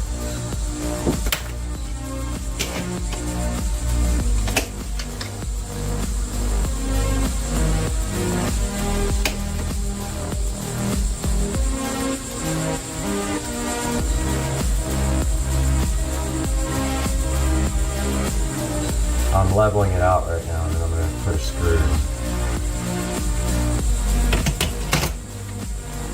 Right there. Oh, it went right in the hole. Such a bummer. I really don't want to use this pipe. I mean, I don't want to do it this way, guys. We'll have a meeting in 5 minutes. Little update. Big update. 45 minutes later, 2 hours later, finally got the stupid wire pulled. Must have pulled that wire 40 times to get it through. And now I lost the mounting plate. I gotta find the mounting plate now. I found the mounting plate. We're gonna mount the mounting plate right above where I pulled the power wire up through with these guys, and so this should be it, and then these three should be not used. So we can probably clip these three. We only use 3 valves and 1 common and power, but I will just tuck those back in the wall just in case. Just like that.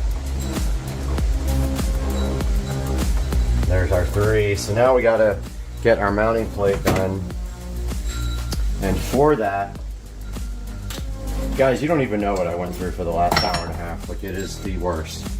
And it's probably 95 degrees out here. But now we can take this out because we don't need it anymore. And we need to mount our mounting plate in such a place where our wires can go up through it and connect.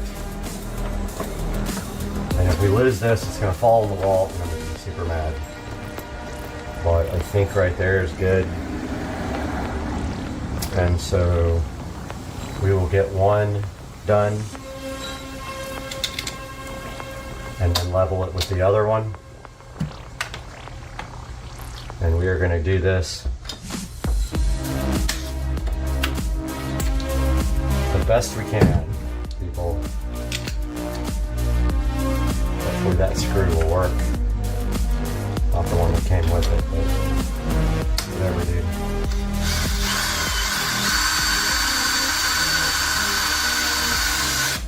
Okay. So now what we're going to do is level this guy off. Then put the other screw in.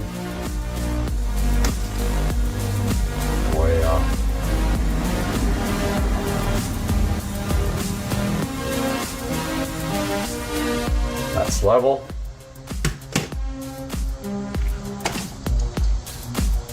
Let's get our other screw. Hopefully these screws will work. They do kind of have like bulging out. Okay, we were on the tablet about to mount and wire up the Wise sprinkler controller.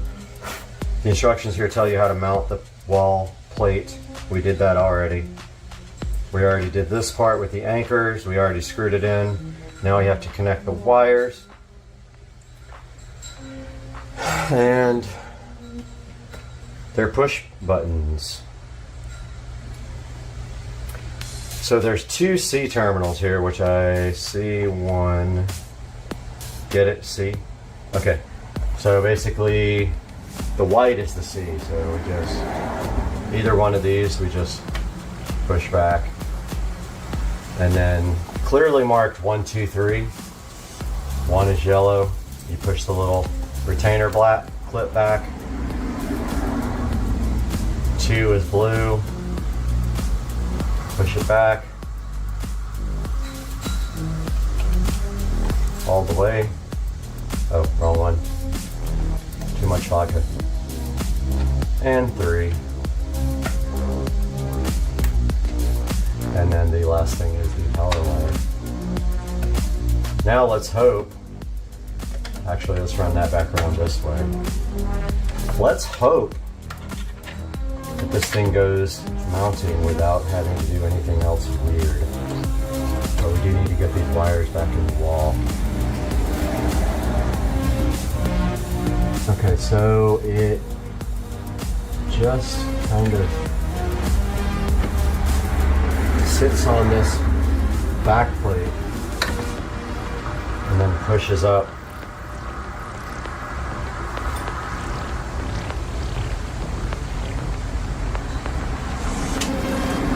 Tucking the power cable under.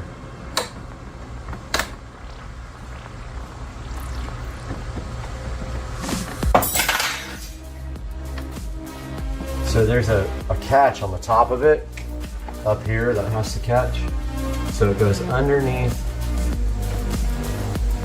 the whole unit, and then you rotate it up.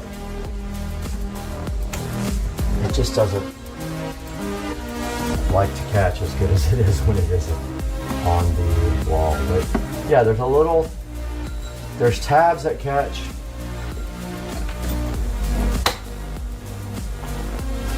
And then you're just supposed to literally like, wow, it looks like it's going to be like facing upwards.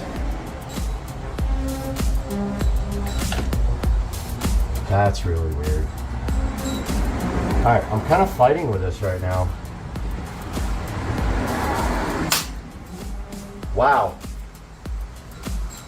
It's angled upwards. Wonderful. That is not good. Alright, so we gotta fix that right away. It's angled to look up at you. That doesn't work for us. So what we're gonna have to do is shim these guys way out. Hopefully that'll still mount. I don't know why they do that. Why do they do that? That looks absolutely terrible. That's gotta go like way down.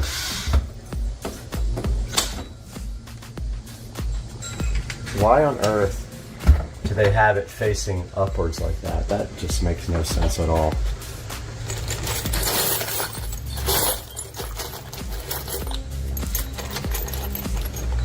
I'm going to try to find something to put behind this. What's happening is the plate. We really need to, well, no, that won't work either. But we need this plate to be way out here like this in order for it to mount correctly and display correctly. And I honestly don't know how we're going to do that. But there's a washer there.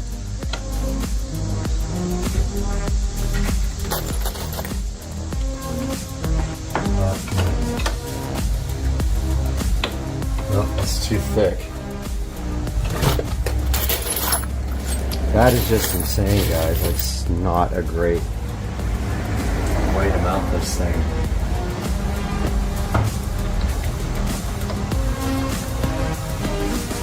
needs to be shimmed way forward. Like, way forward. Why would they do that? It's like it's angled up at you. I know you guys see what I'm saying here, right? This stupid thing is angled so far up. When you mount it, it's like it catches the top of this thing, and it's like, why would you want it facing upwards? Like, seriously, stupid. This has to be fixed. I'm looking for shims.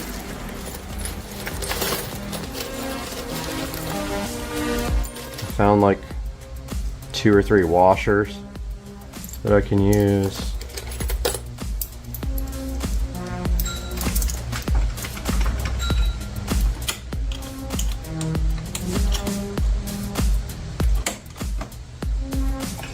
I mean, it's got to be way up there.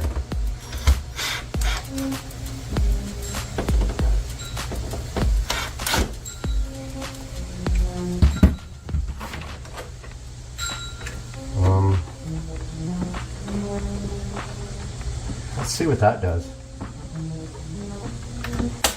Why would they want it like so? And the display already looks scratched, and I didn't touch anything. I have not touched this display whatsoever.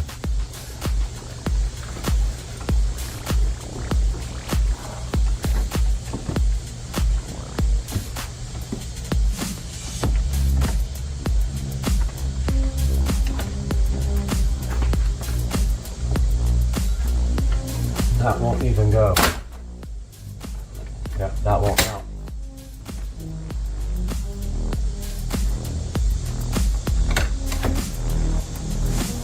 It doesn't like the angle. What is the deal with this mounting plate, man? Alright guys, I settled for it facing the ceiling because fuck it. At this point I'm fed up with this crap and I don't want to mess with it anymore. And I have a scratched display and I just don't care, and I've shimmed it and shimmed it and shimmed it, and it is not going to get any better. It faces upwards. If you guys buy this, no, you better mount it down here, which I would have.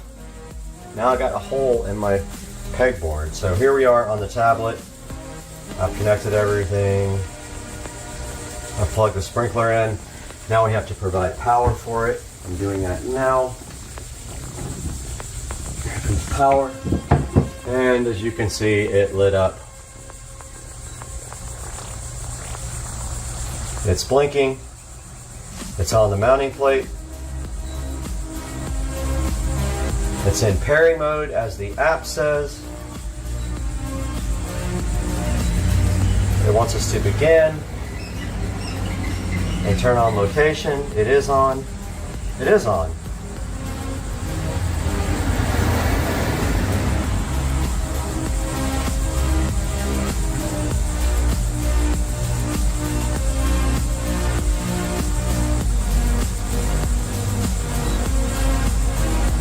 It's on. What do you mean turn on location, you dumbass? It's on.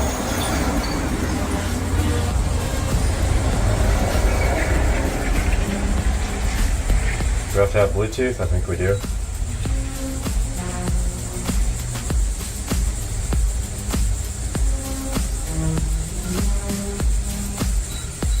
It's not going to find it. I'm going to have to use my phone.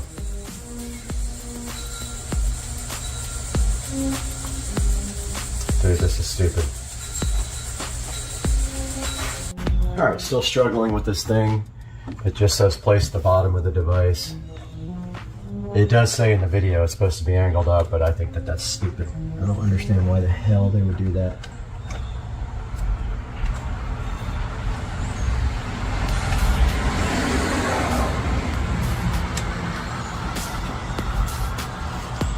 This thing is just...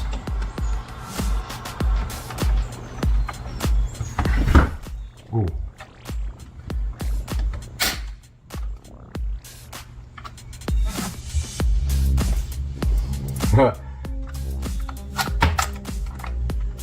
than it was before. It's not gonna get any better. Well, I'm disappointed in that design. I'm not understanding, unless it's supposed to be way down here, which I would have mounted it lower. Yeah. It sticks out, man, it sticks out. All you can do is like put some stuff behind there to keep it from flexing back, but that's the way it's gonna be, guys. It's angled upward. All right, guys, taking a look at the Wise sprinkler app now. While this other footage copies over to the computer for editing, we can see here we got our sprinkler at the top. We can hit that guy. Now, if you look at the very top, those are our 3 zones. And if we go inside the actual zone, it has some details about the schedule and the soil moisture, and I'm not sure how accurate that is without an actual sensor for that, but there's the front. And what is cool is you can actually take a picture of the zone, which I have not done yet. I think I am going to go do that right now and then come back and continue this video. All right, guys, so I was not successful in taking pictures of the zones. There's something about the tablet that the app doesn't really like the way the camera is, so I will have to probably do it on my phone. But as you can see there, I tried to take a picture of it and it's absolutely goofy looking. You can go into each zone here and look at this, look at the current status of the zone.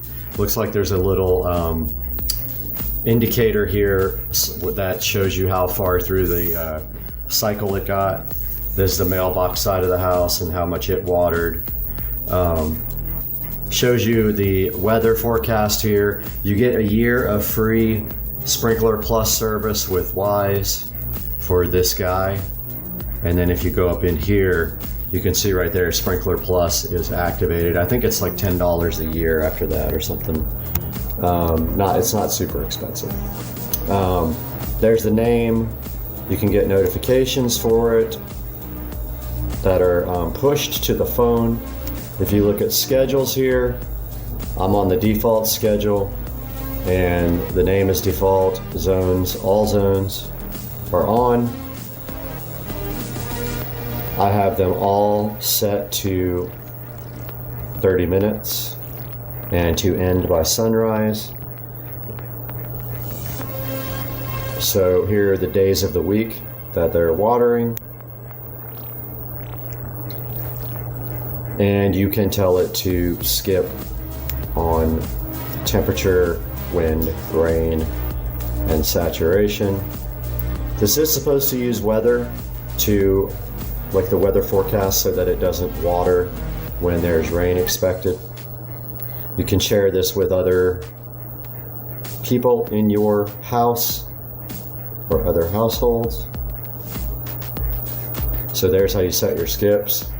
If it gets below 32 degrees, it's not going to water. If it's going to be more than 0.125 inches of rain or 100% saturation.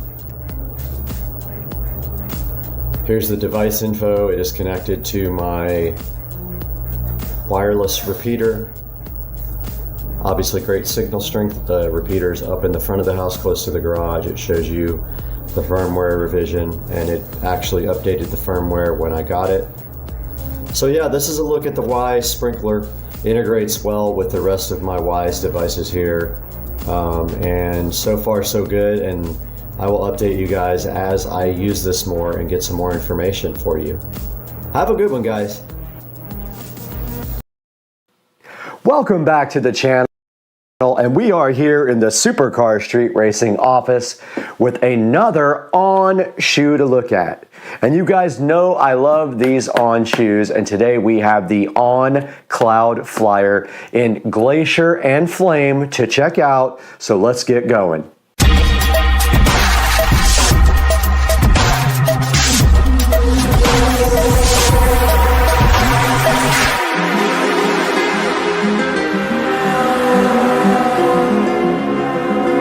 Welcome back, guys, and we are here in the SCSR office with these on Cloud Flyers in the color Glacier and Flame, and I'm so hyped to check these out. I have not opened them yet. My friend did. She said she didn't like them, but I like them, I'm sure, because I like that color.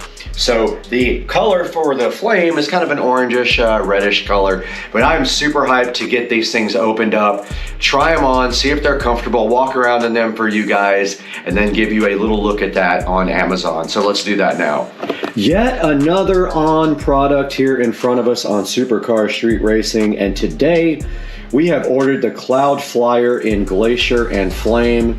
And you can see here the box is made of recycled material with the On Chicken logo, like I call it, because I think it looks like a beak. It's actually O-N, On, which is confusing for some people, but it just spells On up and down like that. The Cloud Flyer in Glacier, which is an orangish color, and the Flame. The Glacier is like a grayish, and the Flame is the orangish red color, and these are size 9 male, and I have not opened them up, so let's take a look at that now as we open up the Cloud Flyers.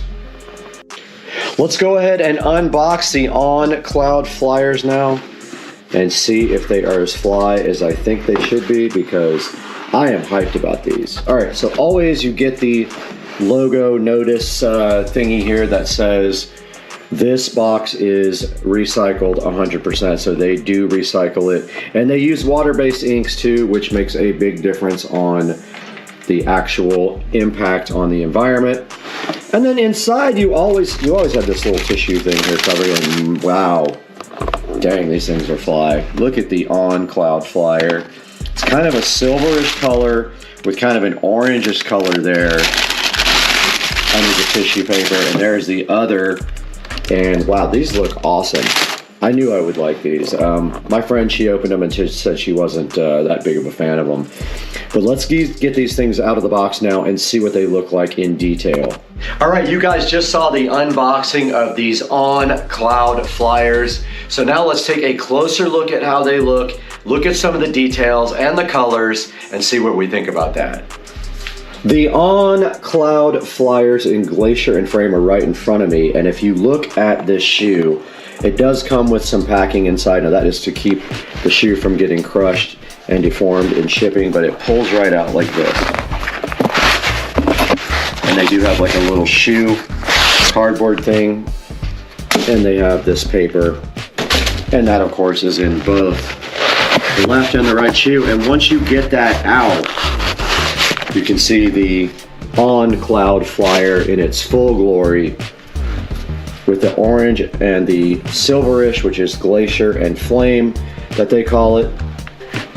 And taking a look a little bit closer at the shoe, on the top we have the On logo here. We've got kind of a rectangular, like tall, skinny rectangular cloth going right here that leads up to the laces, where they have a little orange loop right here kind of accenting the color. If you move to the side, you can see the On logo here in kind of a reflective, so if you run, this kind of helps you because it's reflective for your safety. Same little rectangular things here, and they are bordered by these thin silver stripes there. We have the Swiss logo here, and then it does say Swiss Engineering in silver right here. And again, the CloudTech logo is right there on the side of the shoe. And on the back, it says Helion. And I'm assuming that refers to the little springy holes right here on the Cloud Flyer. Now moving to the back of the Cloud Flyer, we have another On Chicken logo on the back, which is around it is a darker gray. So you go from the silver here to the gray, which is a cool transition. Looks kind of cool.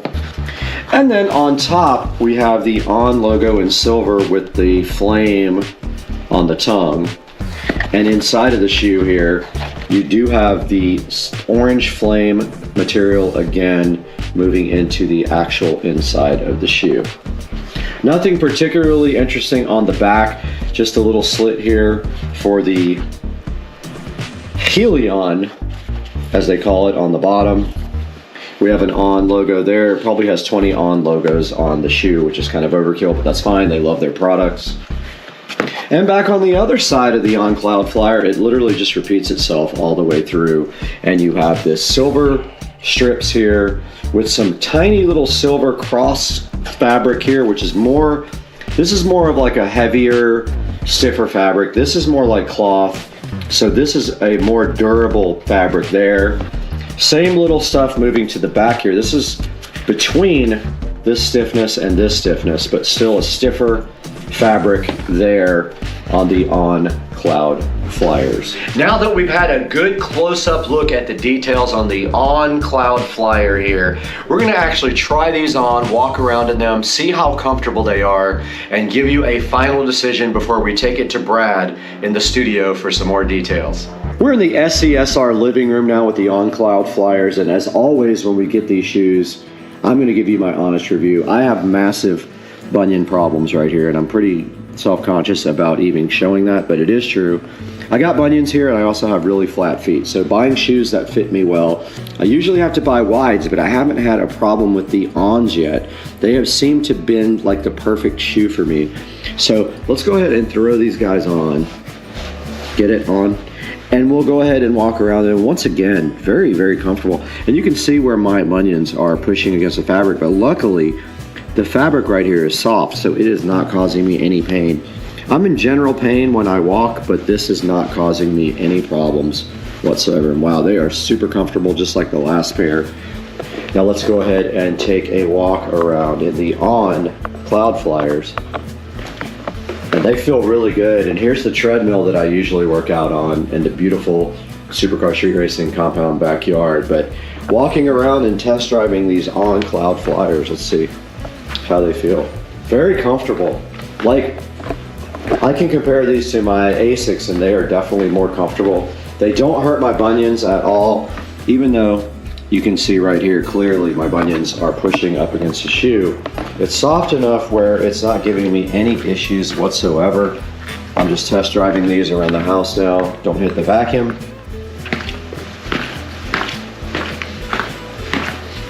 And let's go outside now for a little test drive on the street. We've arrived outside the Supercar Street Racing compound, and we have the On Cloud Flyers on, and they're actually feeling very comfortable. I could see putting, 3 or 4 miles on these without any issues whatsoever. Now these are actually my shoes for fashion, not for exercise, but I wanted to take them outside and do maybe a couple of minutes in them and see how they feel. So I'm just gonna go here, turn around and come back and let you know if I feel any weird issues with the shoes.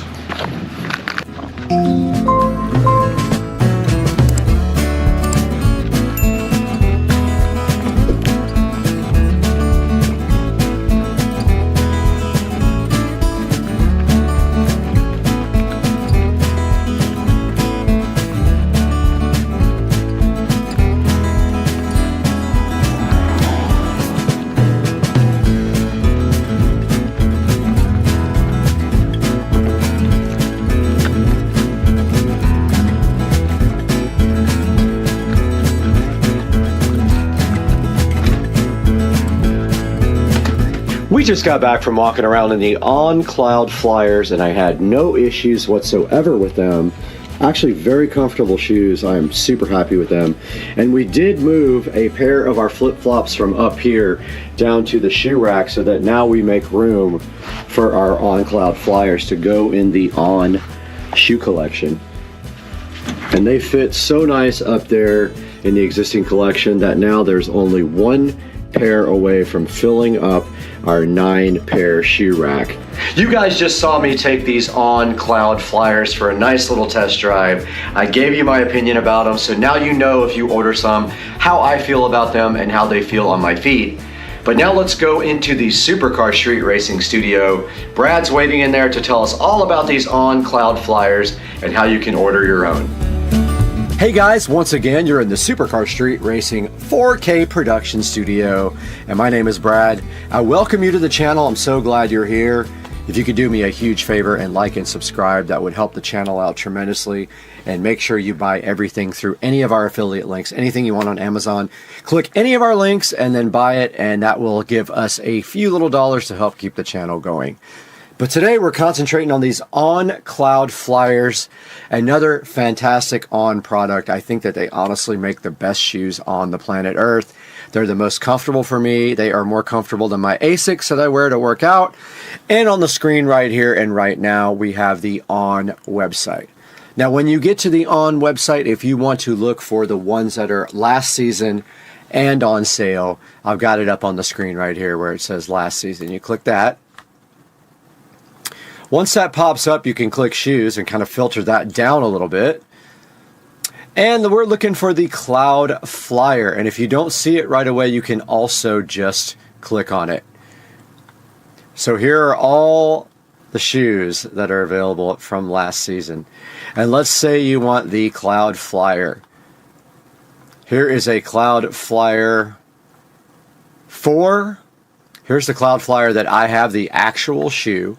Now when you get into this is the color I have, Glacier and Flame. You have to click on your size, and they still have size 9 available. The ones that are grayed out here, you cannot get those. They are not available. Now this style here is available, and that would be, I'm not sure what color that is. I don't see it on here. Oh yeah, Midnight Rust. So that is the Midnight and Rust color right there. You see it, and it is not available in my size. So basically, on the Cloud website, the On website, you just click on the shoe that you want to buy, and if you go to the last season, they'll have sale shoes, reduced by 20, 30% sometimes. And let's say you want the Cloud Flyer 4 here, you click on that. And then you go down here and you go to men's, and then they do have a size 9 available in metal and lapis, whatever lapis is. And these are actually really cool. They are reduced by 20%, and you can go ahead and order your shoes on the On website.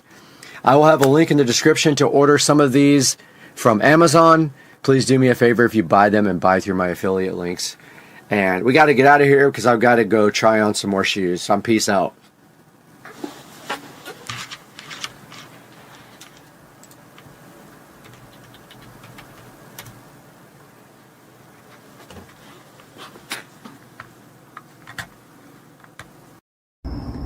Wishing you guys a Merry Christmas from the Supercar Street Racing Studios, guys. Merry Christmas from Jacksonville, Florida, and Merry Christmas from Supercar Street Racing. Hope you guys will watch the videos and like them. Love you. All right, I had to put this in there. Chevy, repping the Chevy hat, driving the Chevy truck. So hot. Guys, welcome back to the channel, and today we need to deal with an issue here. The back of the cart is rubbing, and that is when you put people in the back. So once I get some weight back here with the stereo and people, it is definitely going to rub. And yesterday we took it out and it rubbed some of this fender liner off, which is actually fine. I think it might actually have rubbed a little bit of the tires, but I'm not sure. But let me get the light turned on here and I will show you exactly what I'm talking about.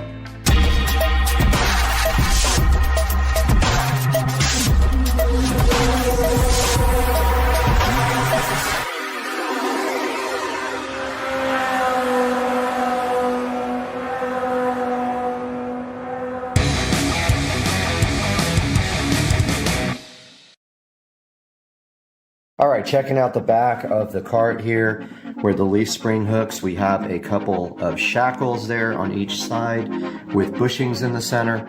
And what we are going to do today with Joe is buy a piece of stock that is going to allow us to raise this. We are going to create our own plates on the end and make them longer. And then we just jack the cart up and reconnect the plates and they will be lowered. So next step is heading on over to Joe's house and we will take out one of these plates and go to Home Depot and grab some stock that we can create our own. Alright guys, we are headed over to Joe's house. And what we are going to do is take one of these rear shackles off. and run down to Home Depot and get new shackles stock so that we can make our own. And we will raise the rear of this cart up about an inch probably. And notice these seat rails don't stay on. I might have to glue them. Very foggy today in Florida. Very unusual, but not cold. 63 degrees, which is not bad.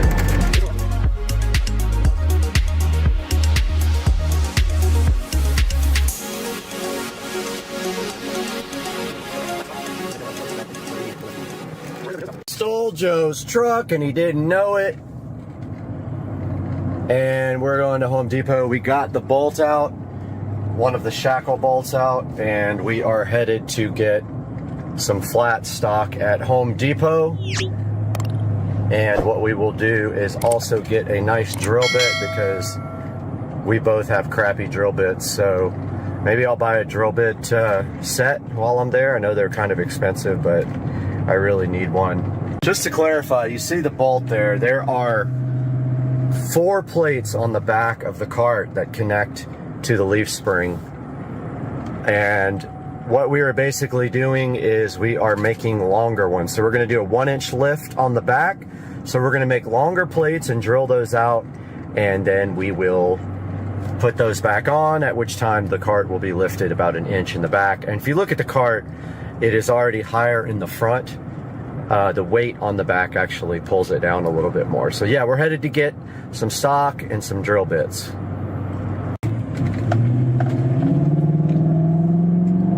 Viper swap.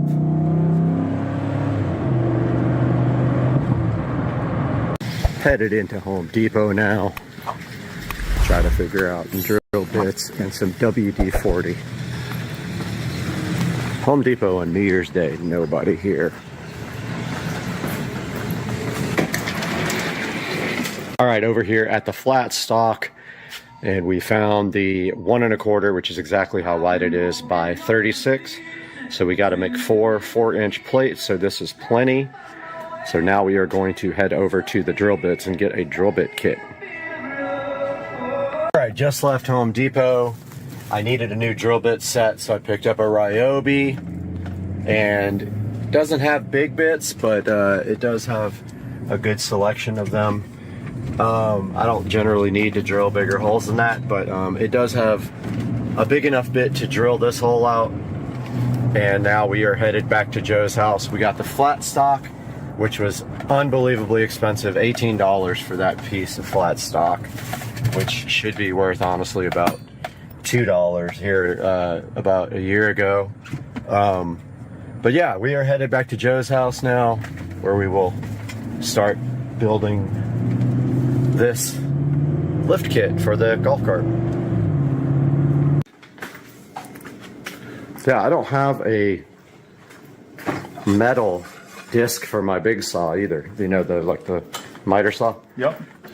All right, so the first thing we're doing, we got to cut 4-inch plates out, 4 of them. So we're going to try it with the ripper down there.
going to clamp these guys together now and do some shaping.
Drill time. We're gonna do all at once? Yep. Nice. They're all the same. Let's see how those Ryobi drill bits perform.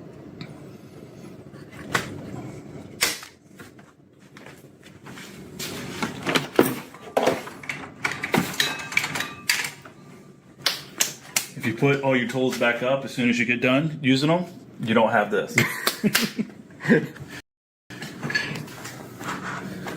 So it's just mildly organized, is what it's called.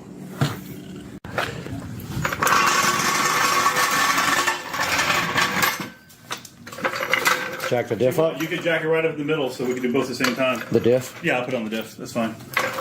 Or on the axle. Okay, I think that might be in my knee right there. Make sure you got room to get to the leaf spring. Because you have to beat it out of there sometimes. So. Okay, let's see. Worst case scenario, do one side and then open the other side. It's fine. That's good? Yeah. All right. Jack better be worth something. This is like a $250 jack. Probably good, huh? All right, so let's take off the. Where's that other? I got it.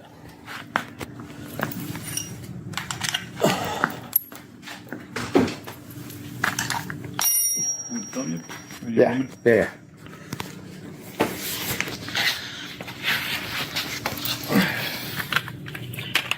All right, so we're just going to remove this shackle. This one's rusted.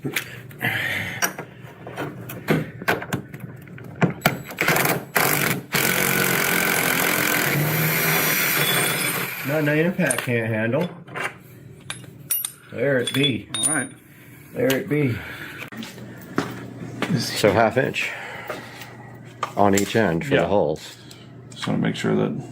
I mean, that's right at 1/2 inch right there. Pretty darn close. And it could be more or less. I'd rather be more, to be honest with you. So I think we're good with that.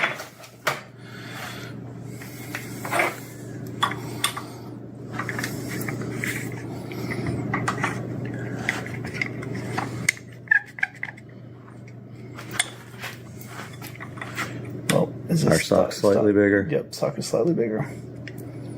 So the only way to do that would be to open up the bit, open up the vise, and clamp it next to it. clamp it. Yep, that's what we're gonna do. And I just got them all lined up too. Yeah.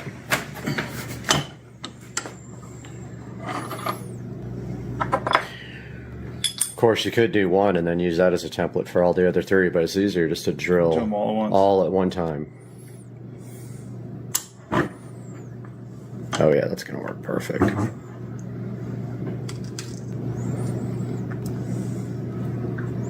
Yeah, and we'll just do the same on the other side. So this way, it's pretty much flush on there. Yep, close. Uh-oh. Yo, what's up? What's happening? Got some gangsters in the neighborhood.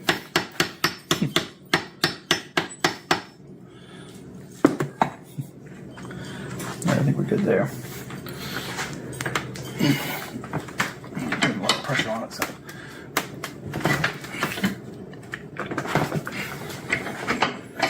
All right, you don't need this anymore. Always fit your tools back up. Yeah. You're not looking for them.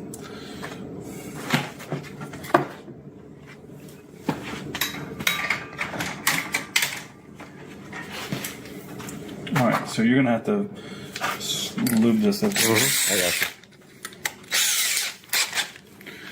Start with some. Hold on 1 second.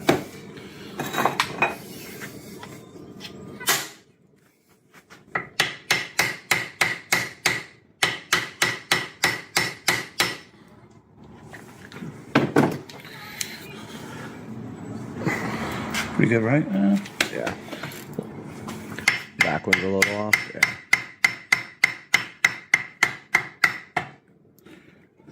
It's gonna be all right. Close enough. Go ahead and give it a lube.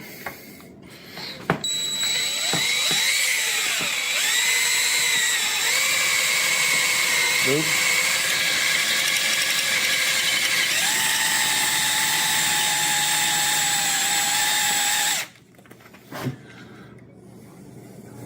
What you looking for? Just Oh. there are some. I'm gonna hide behind the camera.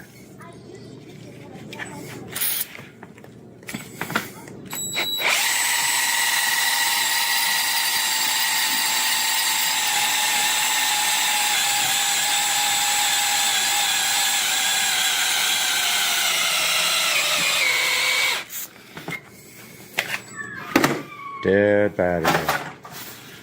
Man, we might have to break out the wire drill Yeah. I got that too.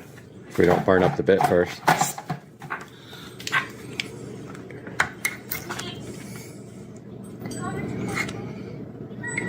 Oh, it's going good. Okay, cool. All right, spritz it.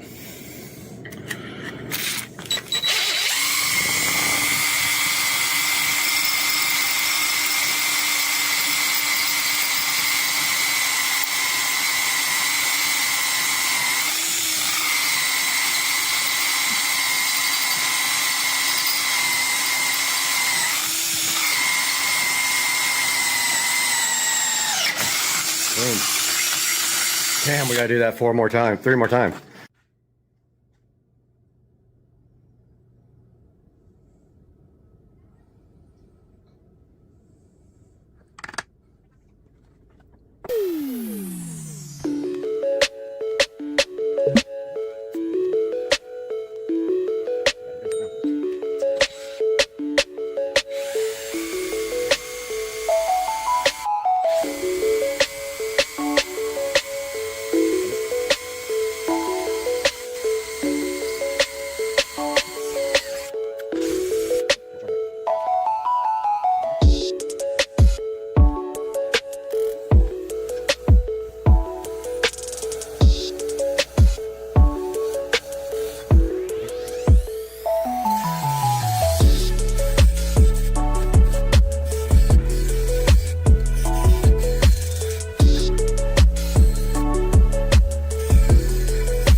All right, so we cleaned up the bolts and knocked the rust off of them and got the second link out. You can see the bushings there. There's some rust on the leaf springs and on the bushings, probably normal. And Joe's got the Raising links over here, already painted nice with black paint. We're just gonna wait for those to dry. Well, there's the brand right there, Challenger HD, whatever that is. Whatever the heck that is. That's a good one. Tell your fan base, that's a good. Challenger HD, not sponsored. There you go. Alright, so it took a 10-foot 2x4, pry bars and everything, but yeah, we got this back on. We had to literally manhandle it back together. Then when it was just barely threaded, we took the impact gun, and now you can see there, when we let the pressure off the cart, dude, they make some cool fender flares for this too. That 3-inch, and then you could just cut the fender and let them. But yeah, this is gonna be good. All right, we're gonna do the other side. All right, we just got done with the lower raising links, and now look at the, so before the fender was sitting on the tire. Now if you look here, you record this while I sit on the back. So before, with me on the back and 2 passengers, this rubbed fenders. That's me. It didn't even move. Didn't move. Okay, so once we put another person and then 100 pounds of stereo equipment, that should be good to go. And if we look underneath here, Pounds? It'd probably be like 25 pounds. I think the woofer itself was like 20, the amp was like another 10. But there's the raising links. I'm gonna hit them with some spray paint real quick. And then wrap it up. All right, I hit those with some paint and looks factory fresh. Now, cleanup effort begins. All right, guys, so this is 7 days without a pool pump turned on. I told you guys I'd keep you updated. That's what it looks like when you don't run your pool pump in the springtime for 7 straight days. What? We're going on a cruise. What are you doing? We're going on a cruise. But what are you doing? Going on a cruise. Let's go! Guys, welcome back to Supercar Street Racing today, and we are outside in the beautiful SCSR compound backyard with a live studio audience of alligators all around us to take a look at the Zeek saw, and we're going to do that next, so hang tight.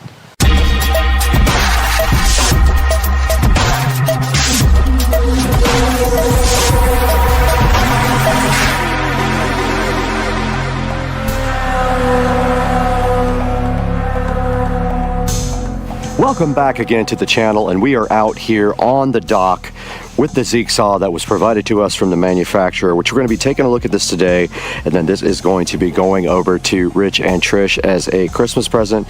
But this is a 4-inch mini chainsaw. They have their email address right here on the front, zeeksaw@gmail.com. They did contact me and ask me if I wanted to take a look at this. So we are going to be looking at this today, testing it out in the yard, and getting this thing unboxed on Supercar Street Racing. All right, we are out here with the Zeek saw 4-inch mini chainsaw, and once again, this is a good look at the box. You can see it right here. It is yellow and black, kind of taking from DeWalt. It's got some tips here for you about wearing eye gear, keeping away from children.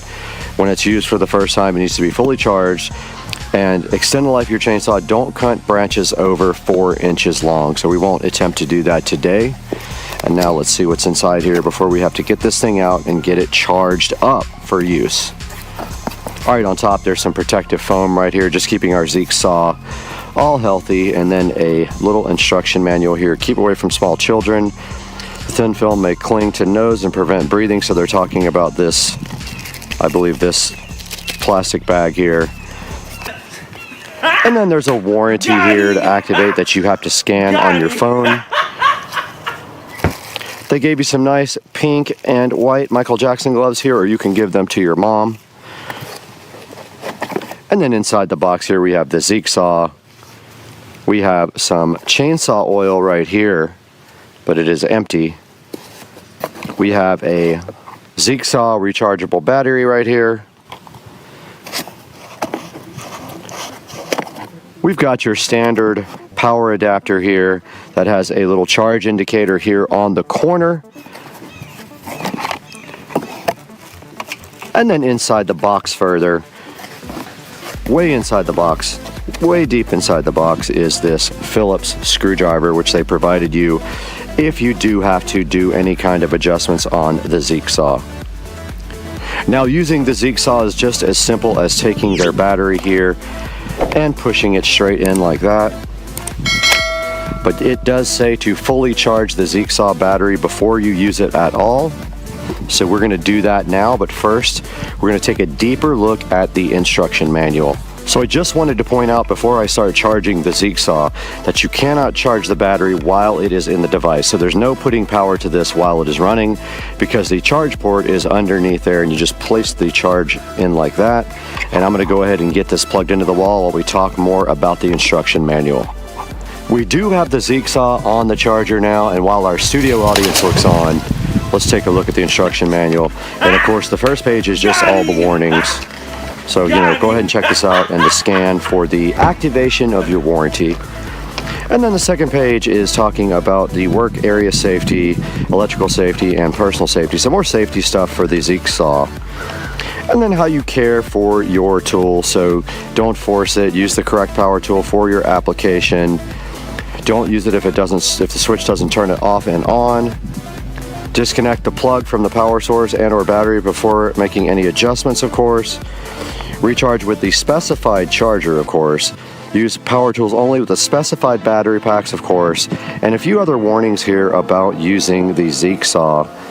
And then how to get service here, of course. And then a little thing about the technical specifications on the chainsaw. It's a 4-inch chainsaw. It weighs 2.5 pounds. And it has a 18,650 battery with 21 volts and a 2,000 milliamp hour battery, 2 hours of charging time, and you can work on this variable up to 45 minutes. And it does show you a picture here again of plugging in the charger to the charging jack. And it needs to be fully charged, so it is on the charger right now before we can use it. Now it shows you how to remove the chain if you need to, how to install the chain and lock the case. And it does show you how to put oil in it. It does not have oil that came with it. The oil was empty. You have to get your own oil. It shows you how to cut here, some things about the warranty. And that is it in the instruction manual for the Zeek saw chainsaw. Now let's get all safetied up and do some cutting with the Zeek saw. Okay, I did let the battery charge overnight, and it did not turn green on the charger right here. So that's an indicator of either the battery charger is not working or there is a defective power supply, something like that maybe, but I'm going to go ahead and hook the battery up anyway. I did contact the manufacturer. I emailed them, just waiting for a reply, but until then we'll go ahead and hook up the battery and see if it actually works.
All right, guys, as you can see, we just got done using the Zeek saw.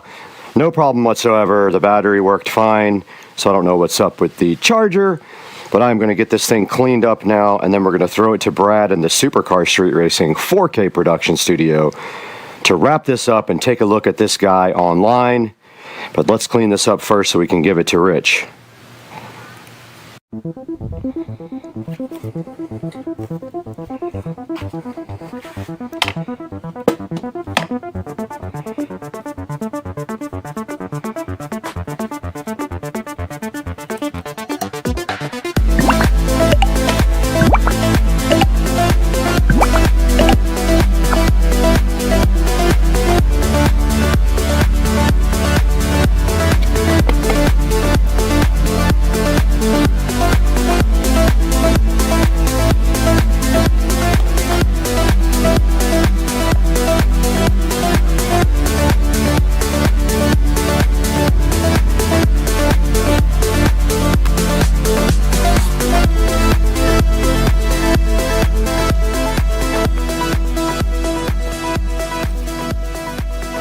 Now that you guys saw what this thing can do in the yard, we're going to go ahead and throw it back to Brad in the Supercar Street Racing 4K production studio to talk about this Zeek saw and how you can get one too.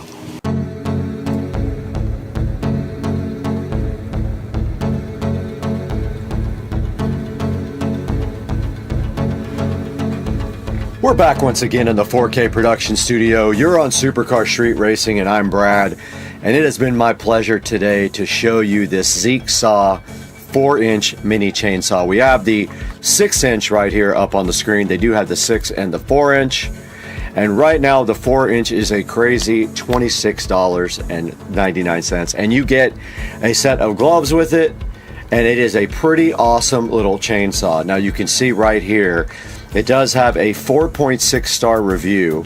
Lots of good reviews here, and the company was so kind to send me one to show you guys. And this is actually going to be Rich and Trish's Christmas present. So I am going to give that to them after this. But if we take a look at here at the pictures, you can see right here, oiling pretty easy there.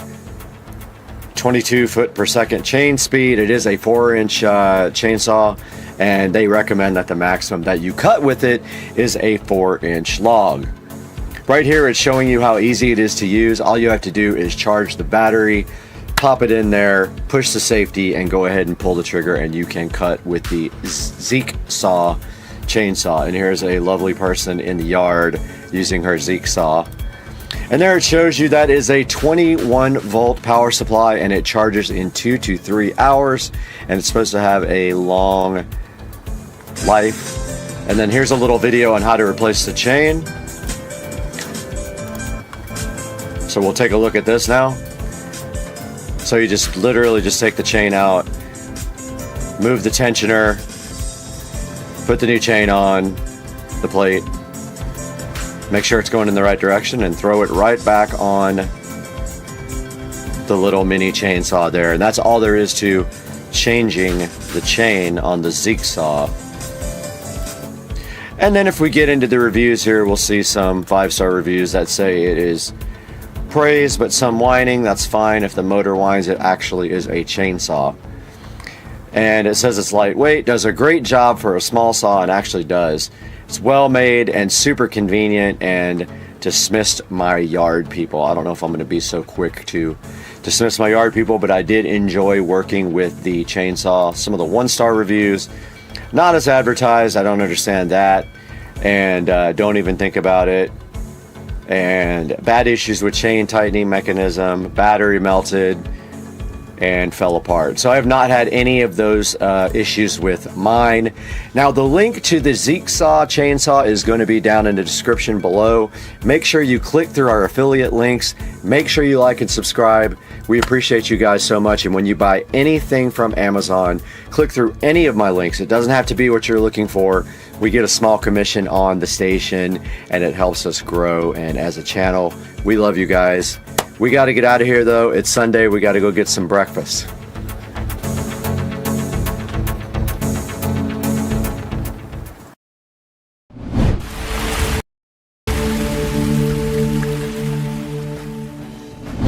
Guys, welcome back to Supercar Street Racing. Exciting day today in the Supercar Street Racing living room. We're only in here for one reason, because this box is so heavy I can't move it to the other room. But today Timgo reached out to Supercar Street Racing, wanted to know if we were interested in checking out their 48 volt 100 amp hour lithium battery for golf carts and other applications. This one is going into a golf cart though. So today on the channel, we're gonna get this thing unboxed right where it sits because it's so heavy. We're gonna take a look at it and then install it as well with Joe on Supercar Street Racing.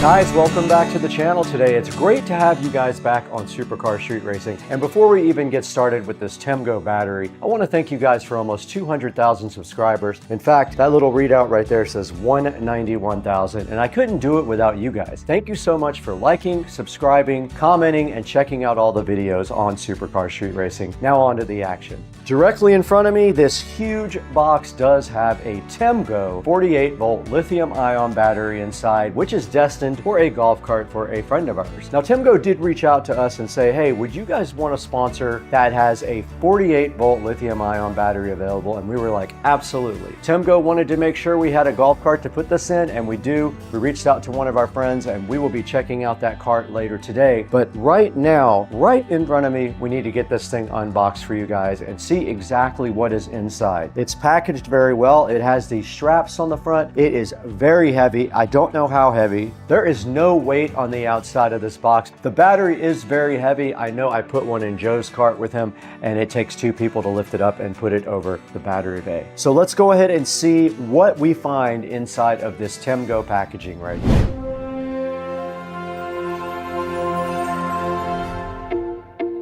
We have an interesting box right in front of me. As I told you guys before, this is the Timgo 48 volt lithium ion battery. This is Timgo's solution for getting your golf cart up to lithium ion standards. And inside of this box should have something in here that can accomplish just that. We have to get this open though to see what's inside of it. Might be easier to open for you guys to see if we do it this way.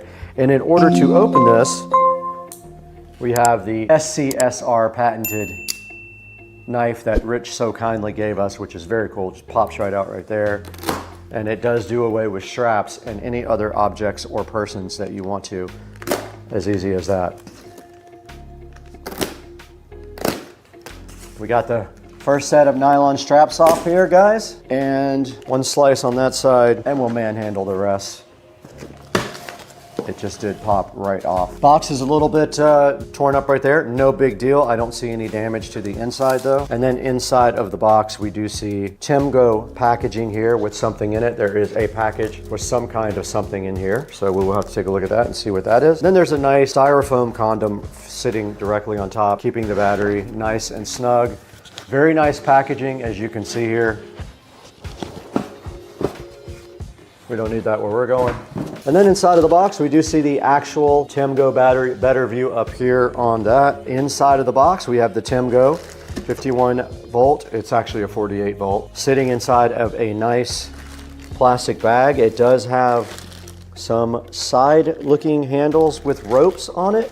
Then there's some other goodies right here next to it, which will make this box lighter, hopefully. So let's go ahead and see what we have inside here. So this is the first smaller box right here that's inside of the Timgo. Okay, inside of that box, it looks like we have a bunch of accessories here. Looks like we have a wire for the readout. We have some nuts and bolts for everything. We have the two ratchet straps to hold down the actual battery. That's what these are for, ratchet straps. And then we also have a few random screws here. So those are probably to hold the display on if you want to screw it to the front of your golf cart. So that's all that's in the first box, and I have a feeling the second box is just going to be the charger. Let's get this opened up. on camera. It is the charger. I don't know if you guys can get a good look at that. There is some styrofoam protecting it, but basically the way this works is it does not have a port, so you do have to plug into this female with an extension cord. You'll have to raise the lid. Now, there might be a way to adapt this. I could see maybe drilling a hole and epoxying this into the front of the golf cart. I don't think that would be too difficult. Just a small hole, and they might make a kit for this. So they might have something you can buy on Amazon that you can slip this into. And then of course, this just goes directly into the charger here. And then this is the actual charger. It's very small, just like that. That's the entire charger right there. Pretty cool. This goes to your battery, positive and negative terminals, very easy to connect. And that is it. That's all that is in the charger box too. And that is the full kit of the TEMGO. I'm gonna see if I can get it out of the box now by myself. I don't know if I'll be able to. So the problem is it does not want to come out of the styrofoam for me to get it out of the box. The whole styrofoam wants to come out.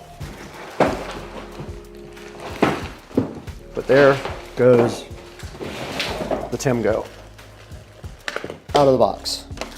And now the TEMGO is directly in front of me in the plastic where it shall remain. The battery looks great. It is a orange and white looking battery, and I can lift this by myself. It probably is around 50, 55 pounds. No big deal. I know you guys can get a good look at this from the GoPro up there. Pretty nice fit and finish on the battery as well. There is a code to scan up here. And there is also an app for this. This battery is Bluetooth, and actually if we wanted to, we could go ahead and plug it in and charge it, but we're gonna wait on that part. And the first thing inside of the bag is the installation instructions. I'll put a picture of that up on the screen for you guys. Just very, very basic install. There's nothing really too complicated about it. It's a positive and negative. Positive and negative goes to your actual controller. So super easy, remove the old batteries, and your very first battery leads go onto this. Further into this, there is a whole manual, and they are offering you a 2-year warranty if you share your experiences with other people. And inside the manual,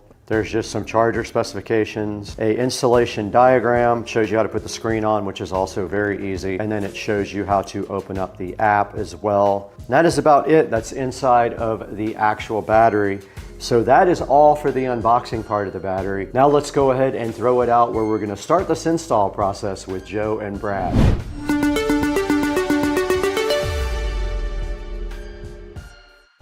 What's up everybody? It's early. I just woke up after partying last night, so I'm probably have the worst eyes and voice ever, but I'm ready to work. I got to get some stuff together here. I got some coffee right here going. So once I get this going, get everything packed for production. I got to pack lights, tools, everything else, drink this coffee right here, and I'm going to get in that golf cart and go over to Joe's house and start working. Let's get it done. I'm ready to work today. I got nothing to do till later.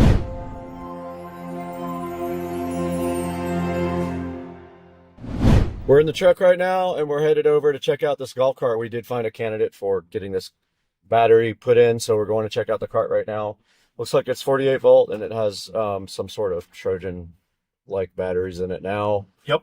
And then tow it back over to your house so we can start the process. Also, while we're here, I want to take a look at his dashboard to see where I think a good spot is to mount that display. Yep. And we'll ask him what his preference is on that. Yep. And that's it.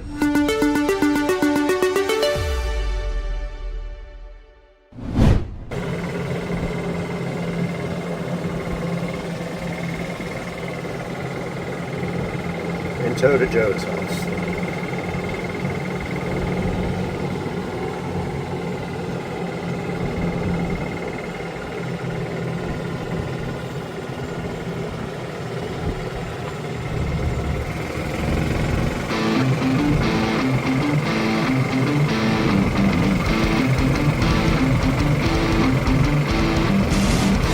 Let's go, baby.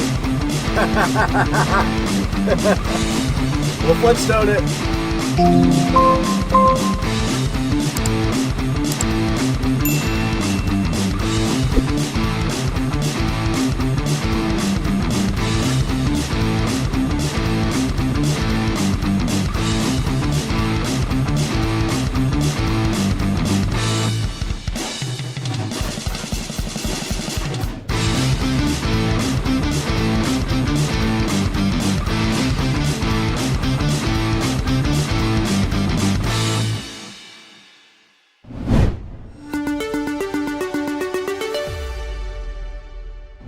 Okay, you guys just saw the golf cart that we're going to be putting this nice Timgo, and so let's go ahead and throw it back outside to that next step in the process, getting those old batteries out.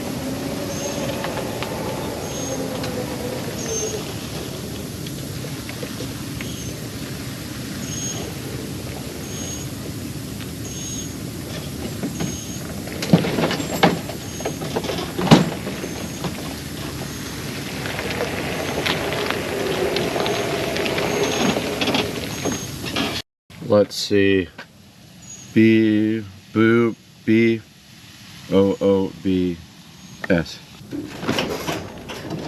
Got him.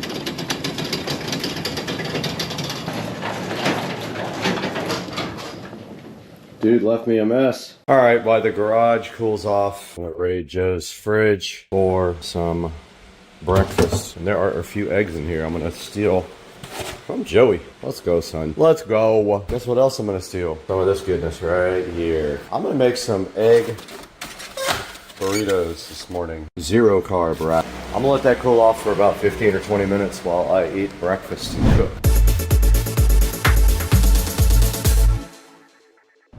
Okay, so there's copyright music playing, but thanks, Joe, for breakfast, dude. Appreciate it, brother. Look at these egg tacos, buddy. We're out here in Joe's garage now. We just stole all of his breakfast. We ate all his food for free. We broke into his garage with the code BOOBS because why would it not be? And now we're out here in front of this club car and we're gonna go ahead and get all these batteries out. That is the next step. Getting the batteries out of the club car so we can get the other battery in. Now in the process, there's a lot of corrosion on these batteries as well. What I'm gonna do is I brought my drill brush and I'm gonna go ahead and brush off all this nonsense right here, all this battery acid and everything that has built up, and then take everything off. And if I have to put new terminals on these, I brought everything with me to do it.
right, we got the battery compartment cleaned out as best I could. It could get better, but to be honest with you, I don't think that it's a big deal. We'll figure it out.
Okay, I got the battery into the bay here, and as you can see, it is a tight fit.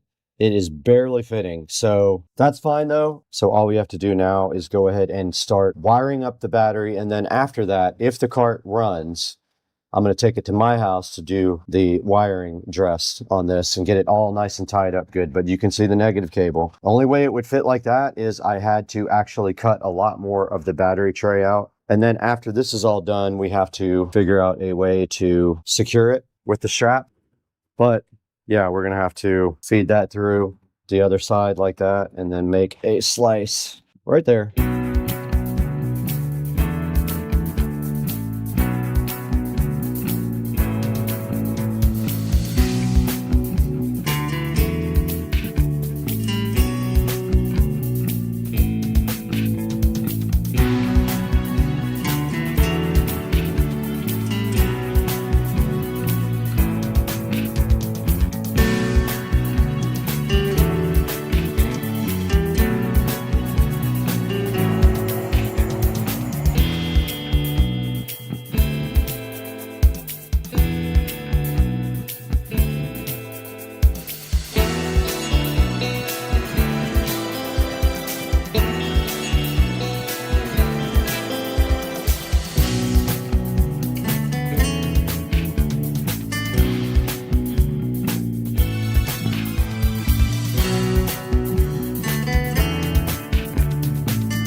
All right, the battery is connected now.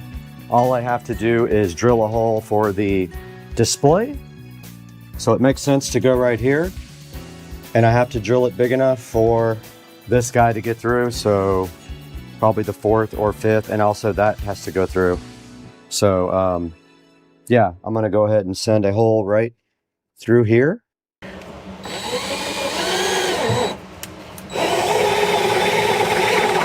And that looks like it's perfect. I have to start at the front. So yeah, that works perfectly. I have to start at the front though, so let's find a place to put this display. All right, I have the battery on. It is at 54%. I'm gonna go ahead and plug it into the charger now and let it charge up all the way. I have to mount the charger still, but I have to take a little break. It's on and connected. And here is the charger. Plugs into a regular extension cord here, so got to find an extension cord. Oh, I'm an idiot. Forgot to wire the charger. I am literally stupid.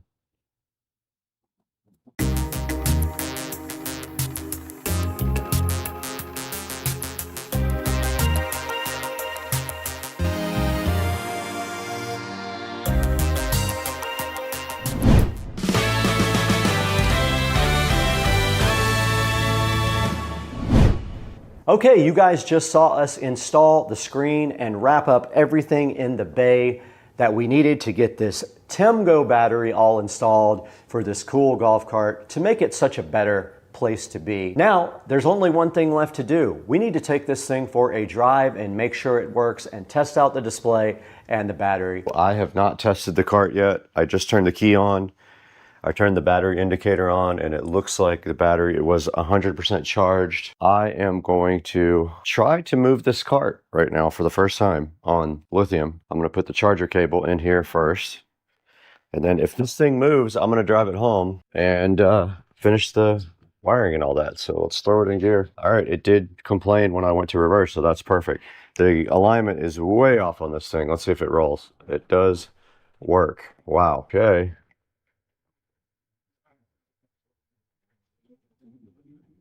It rolls. All right, let's put my cart in Joe's garage. Back in the garage now, and I brought all of my tools back home, and I brought the cart here as well to go ahead and wrap up the wiring. Now, I don't like to leave a cart in any kind of condition that's not any way that I wouldn't want it for myself. So I'm gonna go ahead and wrap up the wiring on this cart using all my tools here.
All right, we're gonna go ahead and download the app for the TEMGO. So we go TEMGO, looks like it right there, install. It found the battery already.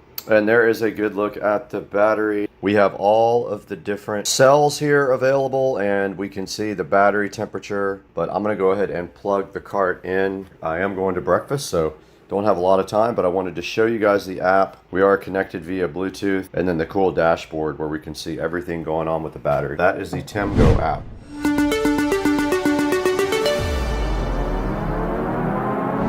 Hey, what's up everybody? Brad here from Supercar Street Racing. I am so happy to have you guys on the channel here today for this special episode about the TEMGO 48 volt golf cart battery. Right here in front of me you can see the TEMGO battery sitting so fresh and fly, and you can see that it does have a built-in 200 amp battery management system that comes with it.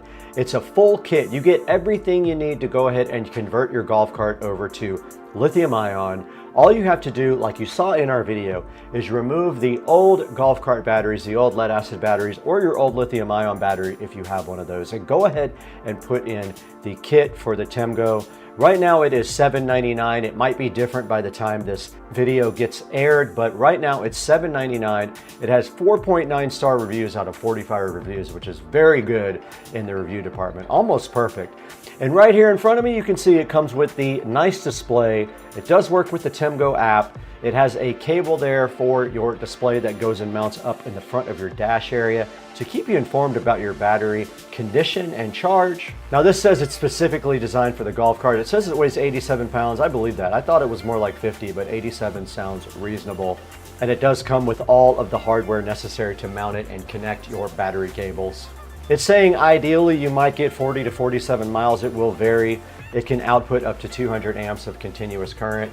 It has a 600 amp peak if your controller and solenoid can handle that. And it is IP65 waterproof rated.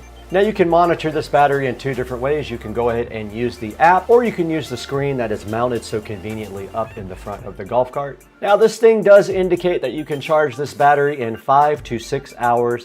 It will charge at 18 amps if your current will allow it at your house. It has an input voltage abnormal protection, as you can see here, over voltage protection, and short circuit protection, so it is safe. This is your one-stop shop for a battery kit for your golf cart. Check it out, it's got everything you need. It does say if you want to, 4 of these you could parallel and go ahead and use in a solar system. So this guy is supposed to last up to 5,000 deep cycles, which is very good. That gives you a long life range on your lithium-ion battery. Probably about 10 times the life of your normal lead-acid batteries. This thing will do 200 amps of continuous discharge, and when you need it, if your system supports it, up to 600 amps for 3 seconds. This guy's got a maximum power output of 10.24 kilowatts. It's compatible with off-grid solutions as well, so if you need something for off-grid, go ahead and consider these to support up to 4 batteries. Now they do offer a 36 volt and a 48 volt. We chose the 48 volt, of course, because there are more golf carts out there, but if you need a 36, there's an option here for one of those as well. Go ahead and go down to the link in the description to order your Temgo from the official affiliate link for Supercar Street Racing. It does help us out so greatly when you do that, because we only get a few dollars to run the channel every month. We need the extra money. If you guys could help us out by ordering this or anything else through any of our product affiliate links, it will carry over to anything you want. Go ahead and click one of our links. Order whatever you want. I'll get maybe 50 cents to $1 from each thing you get, and it'll help out Supercar Street Racing. And at the time of this video, we had 191,678 subscribers on the channel, and that's all because of you. We couldn't do it without you. Please like and subscribe. Your comments are important. Also, we want to know all about your golf cart, what you did to yours, what you bought. If you bought this one, if you bought a different one, put it in the comments. We might even share your videos if you want to share them with us, so tell us how we can get those as well. Thank you for liking and subscribing. Keep it up. Keep up the momentum here for Supercar Street Racing. We love you guys. We're big fans of yours as well. We got to get out of here. We got projects to plan and videos to create.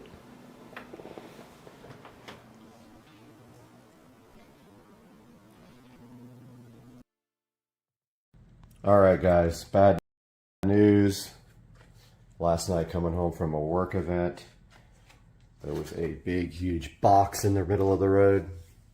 Did all I could to avoid it, but unfortunately I swerved to miss it, and this is what happened. I hit the corner of it, and it looks like it broke my bumper pretty hard. It didn't get my headlight. It did get this whole entire bumper though, and this fog light is in the car. Not good. I think at this point I'm also going to get my hood repainted, since it's already going in for this, so we will see.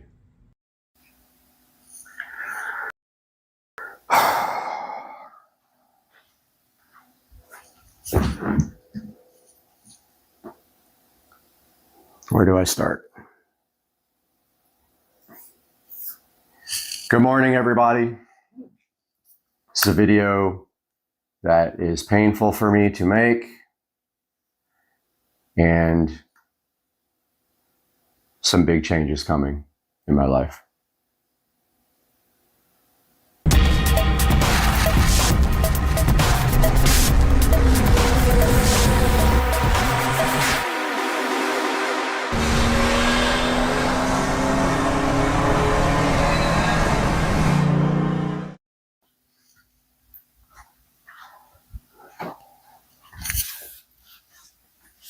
Hey guys, welcome back to Supercar Street Racing, and today I've just got a couple things I have to talk about going on in my life right now. So, as you guys all know, my channel all started with car. It was all about my Toyota Supra, which regretfully years ago I sold. Probably the largest mistake I've ever made in my life. The biggest mistake that has happened is selling that 1993.5 Supra hardtop. which I bought brand new, by the way, almost. It had like 13,000 miles on it, not a scratch. And I modified it and ended up selling it. And I did make money on it, but after all the mods and stuff, I actually lost money, of course. Which brings me to the current situation that we are in right now.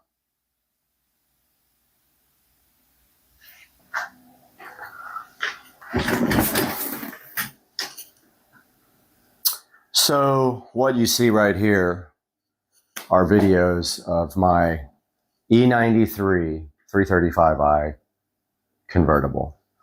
We can see here some hours being put into this car.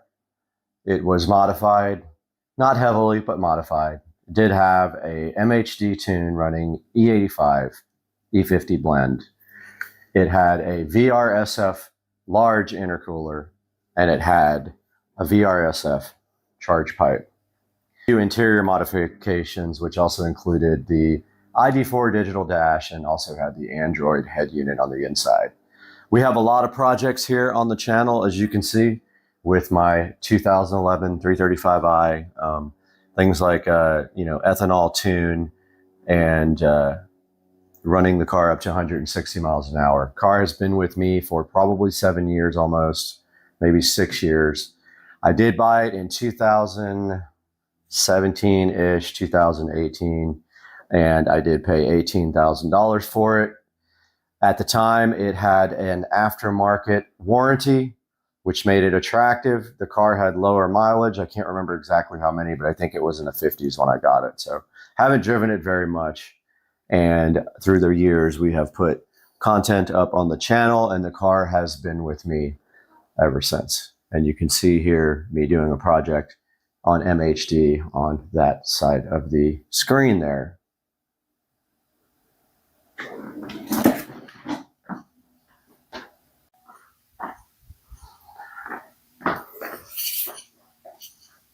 And here we are next to the Supercar Street Racing channel. Obviously, the channel is named for car videos, but has kind of evolved over the years to also involve reviews and unboxings of awesome products to deliver to you guys that I just enjoy doing that now. Not that I'm not dedicated to the car scene anymore. I absolutely love cars, but there's almost only a certain amount of content you can get with the same vehicle unless you want to take that to the next level. For this BMW 335i, though, for me, I didn't want to take the car to the next level because I always had issues with the car. Now, I won't say I always had mechanical issues, but the car has been kind of bad luck. I've had issues with wheels and tires over and over and over again. And of course, with the VMR V810 wheels, 2 of them got damaged by me, and I waited over a year to get replacement wheels for the car, during which time I suffered with curbed up and bent wheels. So you can see here, the car right here on the channel. It is on the banner on the channel as sort of a, an ode to my love for cars. However, the time has come to do something else.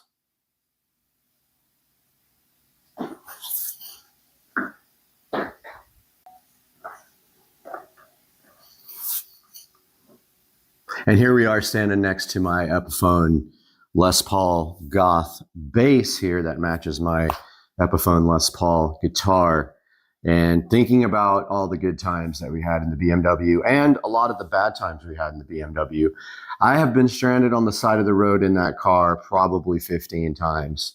And if you know BMWs, there is no spare in that car.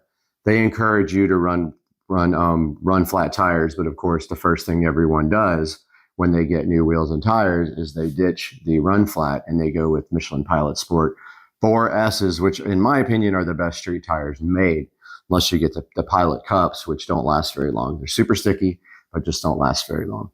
So that brings me where we are now. So I would say maybe about 4 months ago, I started noticing the car would idle, kind of like surge up and down at idle. And nothing bad, but just a little bit of up and down. It would start hunting for idle. I didn't think a lot about it, and I just continued to drive the car around. So at the same time, the car did need a PCV valve. So I did the PCV valve hack on the car which is you actually cut out the old PCV valve and JB weld the new valve in. Now, the reason for doing that is BMW does not offer just the PCV valve. They want you to replace the whole valve cover at a cost of $500 and something for the parts, and then it's another around $1,000 for labor to put that in. Long story short, I did take the car into Sam's Automotive to get that work done.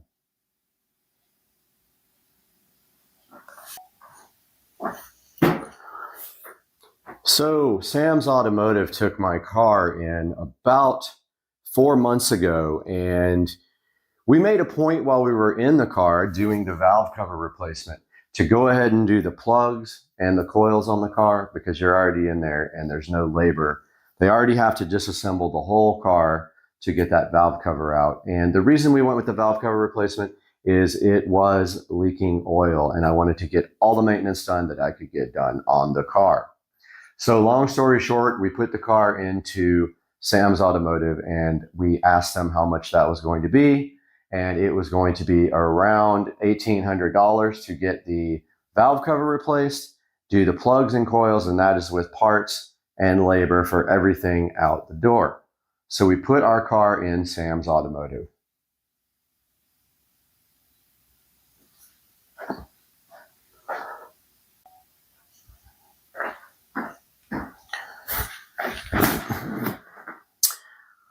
So that leads me to where we are kind of now. So we picked up the car from Sam's Automotive probably about 3.5 months ago. When we got there, we asked for the bill, and unfortunately, right before we picked the car up, we got a call from Sam's Automotive letting us know that when they went in to check everything after they had done all the work, that the serpentine belt was failing on the car and that needed to be replaced. So of course, we had no choice. We went ahead and got the serpentine belt replaced, which means more labor to disassemble the car and get that belt out and replaced. Unfortunately, that was another almost $1,000 on the bill. So they handed me a bill for almost $2,900 for the BMW. Now, don't forget, the car has just started raising in value because the car market has gone up. However, the car at that time was probably worth in the, I would say, $10,000 range. They don't hold their value very well. And even before that, they were worth $9,000. So the car has lost almost half its value in the 4 or 5 years that I have owned the car. So here we are with a $2,800 to $2,900 bill from Sam's Automotive, which we had to pay to get our car out at that time. So here we are with our BMW freshly repaired out of Sam's Automotive. I just spent $2,900 on the car, and then we started having issues with the wheels again. So when I just took a trip to California, and when I went, I left my car somewhere and the wheel and tire went flat. So long story short, we started doing some investigations on the car, and the wheel had a crack, a hairline crack on the back side of the lip, and we ended up stranded again with a flat tire on the BMW. So what we did at that point was we actually JB welded the crack to get the car back on the road because I don't have a spare. And then we ended up taking the tire and wheel to a repair shop, and they actually repaired the wheel 100% the right way, and also said the wheel was bent, which didn't make sense to me because I had never hit anything with it. Maybe it was bent from VMR. And then we got the car fixed and back on the road temporarily.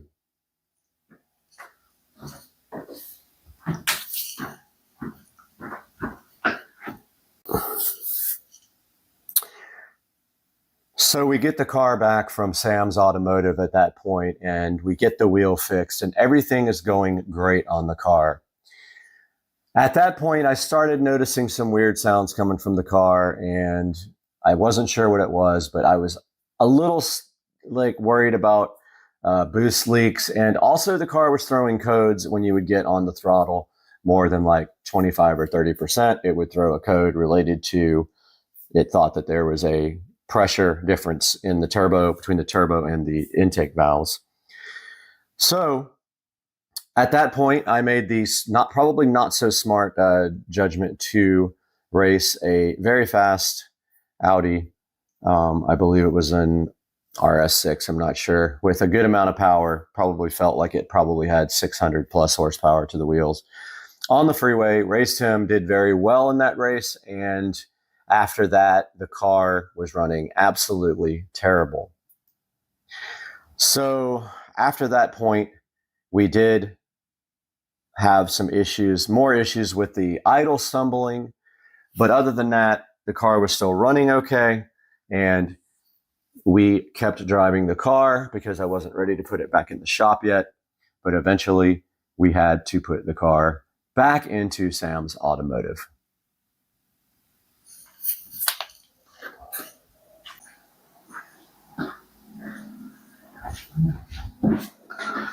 So here we are taking the BMW 335i back to Sam's Automotive for the second time, not knowing what's going on, and the car was throwing codes up until that point related to a boost leak is what we suspected. Sam's Automotive did dig into the car, and they took about 2 or 3 weeks to come up with this conclusion. They did a smoke test and found that the pipe that connects the hard charge pipe, so there's the throttle body, there's the hard charge pipe, and then there's a silicone coupler that connects from that hard charge pipe to the intercooler on the VRSF intercooler. They did find that that coupler had been rubbing on the pulley. I guess whenever there would be in boost, it would expand, and it was rubbed a hole right into the coupler. Now, I was overjoyed at this point to have found the issue, and at that point, my challenge was to get a replacement coupler from VRSF, and they are email only, so I started the process of trying to get a replacement silicone coupler for my right below the charge pipe.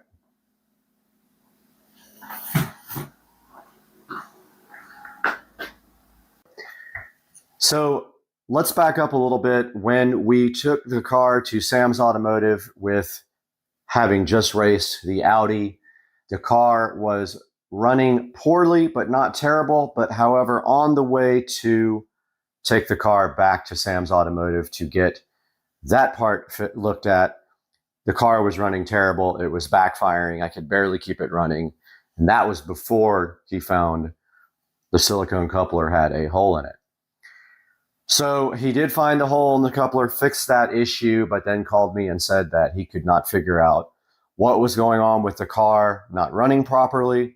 It would start and idle fine and then start hunting up and down the rev range. And I think I have a video I'll throw in here to show you what the car is doing. And then when you actually drive the car, you can't go over 5% throttle and the engine just completely cuts out. Feels like someone cut the fuel to almost none, and it almost wants to go dead on you. But if you let off the throttle, it backfires and stuff and then continues moving. So after about another month of absolute ridiculous waiting for my car, I did tell Sam I needed to come get my car at that point. So I told them that I would be there that Friday to pick the car up. So I did Uber over to Sam's Automotive to grab the car from him. And the mission at that point was to then flash the car back to stock with MHD and take the car home and see if I could troubleshoot it myself related to maybe the software or the tune. That was my last resort for figuring out what was wrong with the car. So we did try to flash the car in the parking lot at Sam's Automotive, but unfortunately, Sam went to plug in my MHD CAN cable, and he forced it into the OBD slot and bent the pins on my cable and smashed the pins inside of the CAN port. Then we began another 3-week process of getting the actual CAN, the OBD2 connector in the BMW repaired by Sam, and it did take 3 weeks' time to get that done.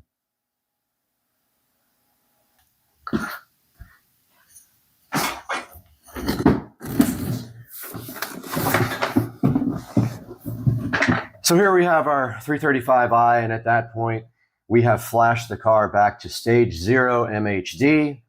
and it made no difference. So then we attempted to flash the car back to completely stock, and we were able to do that with a battery charger, which we had not been able to do before, which leads me to believe our voltage was just too low to flash over at the shop. We get the car flashed back to stage 0, and the car is still running absolutely terrible.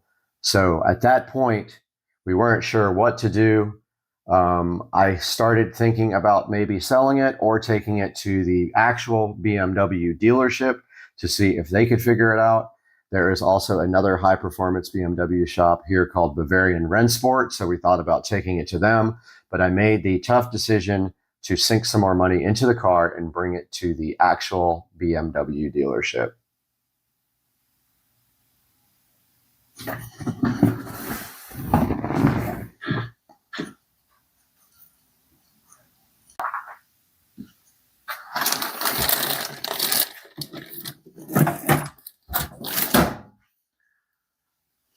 So we dropped the car off at Tom Bush BMW early on Friday morning, which was just 2 days ago. And we had explained to them the modifications on the car. So the car does have a downpipe and a charge pipe, which is not a big deal. They should still be able to work on the vehicle. And they said, okay, that they would give it a shot. Now, keep in mind, the car has stopped throwing codes completely for the last probably couple of months, and the car runs absolutely terrible, but throws no codes at all, which is very strange. I kind of thought that when I flashed it back to stock, it would start throwing codes, and it did throw one about the gas tank level, which is probably not related to that at all. And so we get the car over to Tom Bush BMW super early on Thursday morning. We had a Friday appointment. They let me drop it off early because of Hurricane Nicole. So we got the car to them, dropped it off, barely made it over there. It was a very difficult drive because the car was cutting out the whole time. And we left the car at Tom Bush BMW here in Jacksonville on Atlantic Boulevard.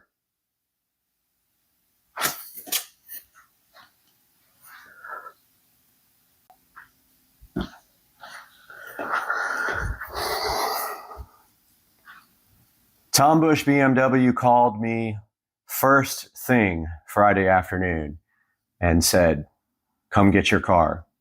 We don't want to work on it, and we have no clue what's going on with it. It doesn't throw any codes. Can you please come pick it up? So that leads where we are right now.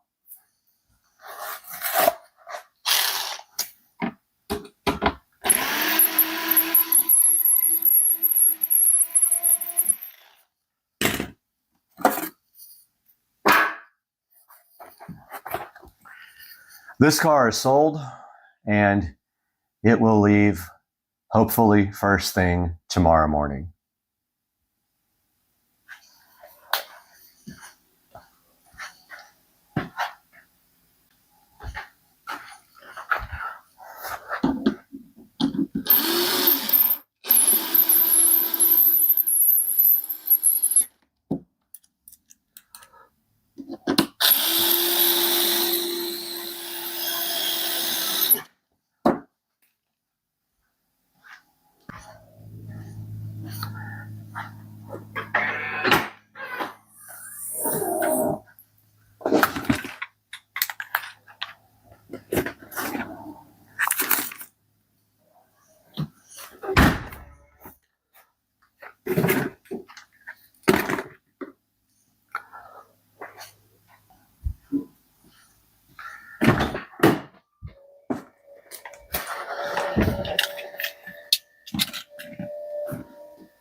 Already removed the ID4 digital cluster. This is for sale.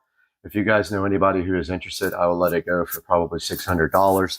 It is for the E90 BMW.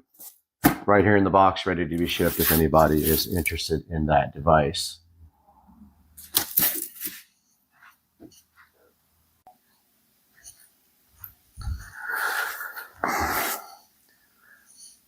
So that's where we are right now. I have sold the BMW 335i, and it will be leaving tomorrow morning between 8 and 11 a.m. Hopefully, if everything goes as planned, and I believe everything will. And so that's where we move on to the next step in this channel evolution, as we will be buying a new car. However, it won't be very soon, and I will tell you why. I have been on a mission for the last almost year to pay off my house, and that's what I intend to do. I'm set on this. I won't change my mind about this, and I will not buy another car until this house is paid off. Previously, we spent over $70,000 on the pool. That project has completed, which leaves me time now to start paying this house off so that when I retire, I will not have a house payment. So there will be a car coming. We don't know when and we don't know what. I have my eye on some things that are interesting. I have been considering a lot of expensive cars. I've looked at McLaren 720Ss. I've looked at 911 Turbo S Porsches. I have looked at Tesla Plaids, and I am not leaning one particular way or the other, although the Plaid is attractive to me in a number of different ways. We can make that move to electric if we do that, but we don't know yet. But you can follow the channel and keep up with what is going on our channel, and you will know as soon as I know, and maybe also you guys will look for another car with me. But that's going to do it for today. Guys, this video is very difficult to make.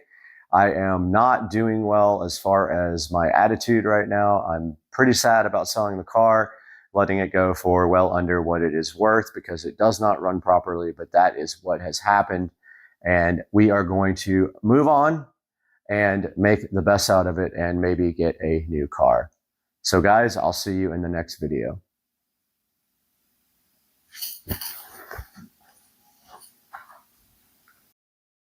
Guys, right here in front of me in the Supercar Street Racing living room, we have the Lumery RGB AI Smart Pathway Light Pro Kit, 36 watts, 2800 lumens, RGB AI to look at today on the channel. So let's get rocking.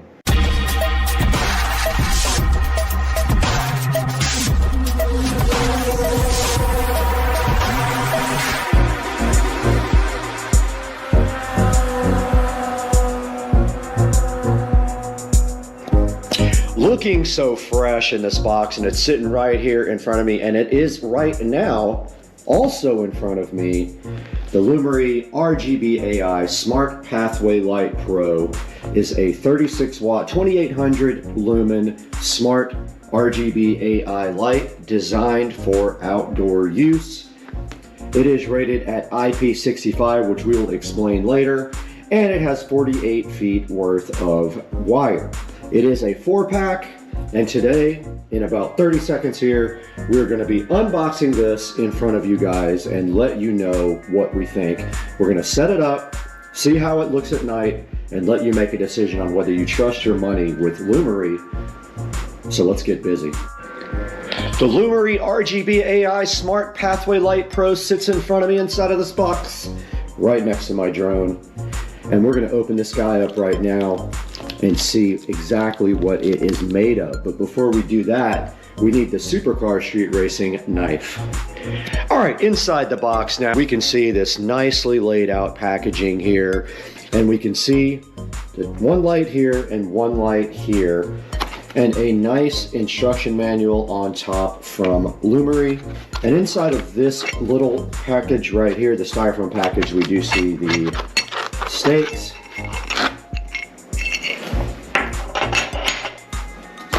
And here is one of the lights, and they are very, very solidly built.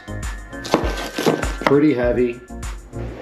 There is a good look at them. And if you're wondering if these rotate, they do. So the actual light will rotate. And I would say these weigh a good 2 or 3 pounds. And if you expected them to be plastic, they are not. They are solid metal, so very well built. And they do have on the ends here the quick connectors. The only concern being, of course, is that what do you do with the extra wire if you have less than that amount of space between? And right here and right now is number 2 on the set. which I am just placing back on the table. Then we do have the Lumery remote right here. And it looks like right here is the power supply. And if you're wondering if you're going to be able to use a plug, you can't. You have to use this brick. And then underneath, the same exact thing on the bottom. Let's get all these out of here, get them plugged in and connected to Wi-Fi and see how this works. Now my plan was going to be to use these on the dock. I do see that there is a large amount of wire. They give you a lot of extra wire, which in most cases is helpful. But in my case, it's going to mean a lot of wire to hide. And if you look at the control box here, there is a larger plug on this, and that goes right into the bottom of this AC power adapter. And they have it keyed so you can't do this incorrectly. This will only go in one way due to the keying on the bottom. Let's get this connected. Back with the Lumery LED lights, and the very last light will have a single connector on it. All the other ones are Y adapted so that you just go in a chain and it makes your life easier. So let's get these connected up the way that they're supposed to be connected. It took about 10 seconds to connect these lights together. They are keyed in between the connectors so you can't do them wrong. And right here we have the remote control for these guys, but there is already a control right here that allows you to turn them off and on. We do have the app open here and it wants the Wi-Fi information. All right, so we do see Lumery Pathlights Pro there. It did come back on and ask how many bulbs we have total, and we do have 8, so we hit confirm there. And now we can see the nice little screen here with the colors. It is set on warm white now. Go to color, we can go ahead and set them to whatever we want. I love how bright these are. Our next step is going to be getting them installed on the dock. We do have a challenge. We're going to put one at each corner on the dock and clamp them to the dock using this tape here. This has screw holes in it. We will get it very tight and then we will clamp these to the dock, and then we have to figure out wire management. I'm kind of leaning on wire management inside. There's a hole right here, but it doesn't go very deep, so you can't put the wire inside there. We're just gonna have to see when we get out there and get this thing connected to power. All right, we are out here at the dock and we see here that we have the old rope lights installed. Our first job is, these are completely broken, so we have to cut these off and get them right out of there right now. Now we have to be careful while we do this because there are alligators literally everywhere out here. So there might be one up in the yard. Nope, I don't see any there, but we need to be careful. No alligators there. Maybe they are out somewhere resting, but while we're working on this we got to be really careful, like not to fall in like I almost just did.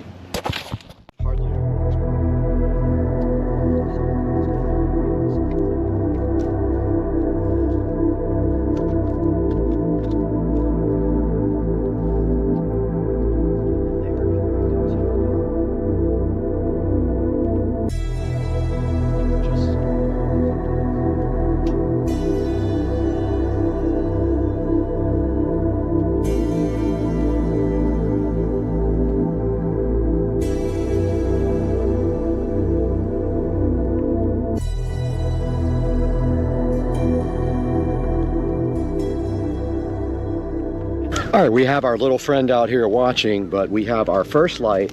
And what we're gonna do is connect this light to this power source here, and then we are going to attach it to the bulkhead, or sorry, the dock, not the bulkhead.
All right, I should have painted the other one before I got it on there, but I'm gonna go ahead and pre-paint these black, just the fronts of them, and let them dry for a little bit.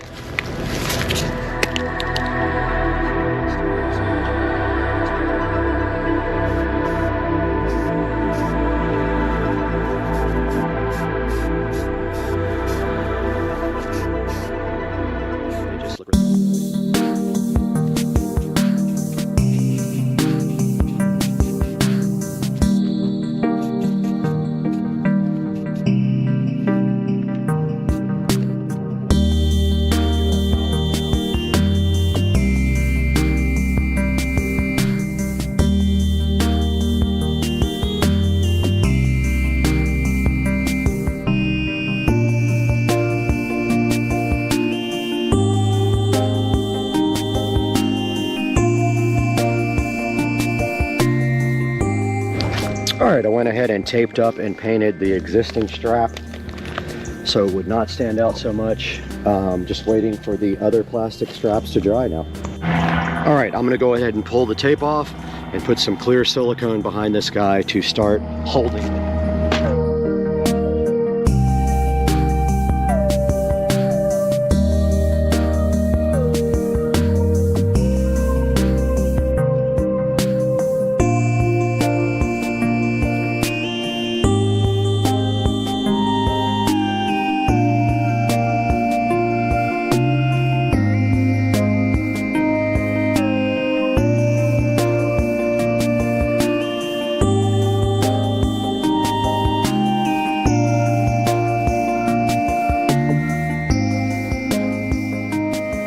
Alright, our next light is going to go right in the corner here, and we need to make sure that we have it the same distance above the dock, so we're going to grab our measuring tape and just see how many inches we have it below the edge here and match that up completely and try to get it just as tight this time, and then go ahead and silicone seal it together.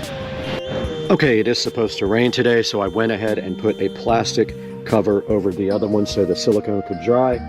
It is not fast drying. Unfortunately, I don't have any. That is a bummer.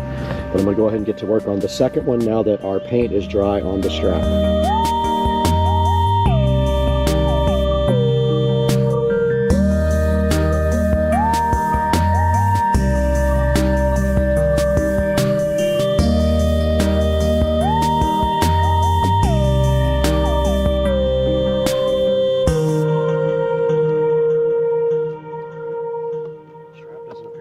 Okay, I did get the third light installed. It is a little loose, so I brought some long screws out.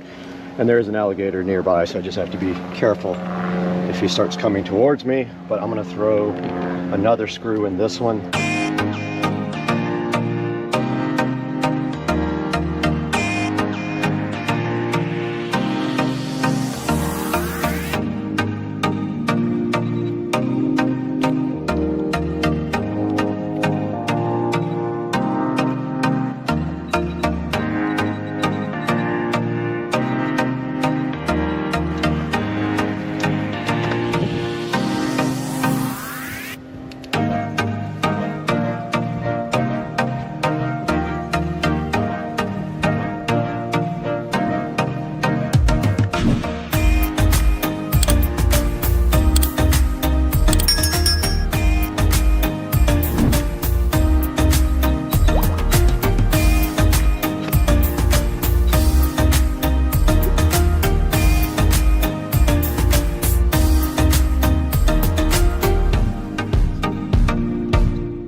Alright, we have finished attaching the lights to the dock and siliconing around the base, and now all we have to do is run the wires and clamp them up, and I brought clamps out for that. I have a whole kit, so I'm going to go ahead and connect these and try to keep them from going into the water. And then we have this big control box that we have a lot of wire going to here that we don't need, so we have to tie that up somewhere too and get this control box out, probably up on top of the deck here, the bulkhead.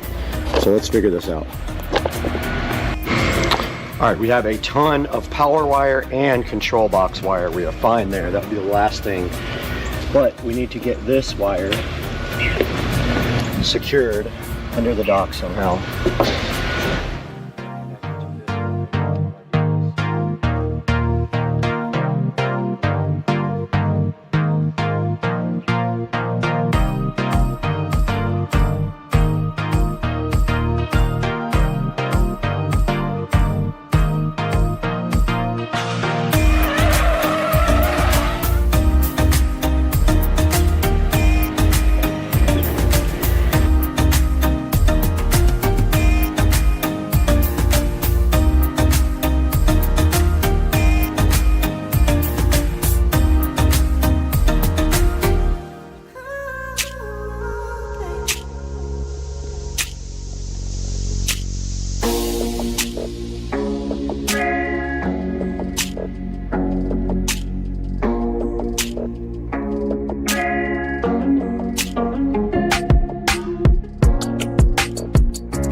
All right, we have successfully finished tacking up the wires for everything else. Now we have to worry about this super long amount of wire for the controller and how we are going to get that. And I think that we are just going to have to bite the bullet and just tie it up here and be done with it. So we have a good amount on each side here to zip tie up and somehow tack the controller somewhere. I'm thinking right about there.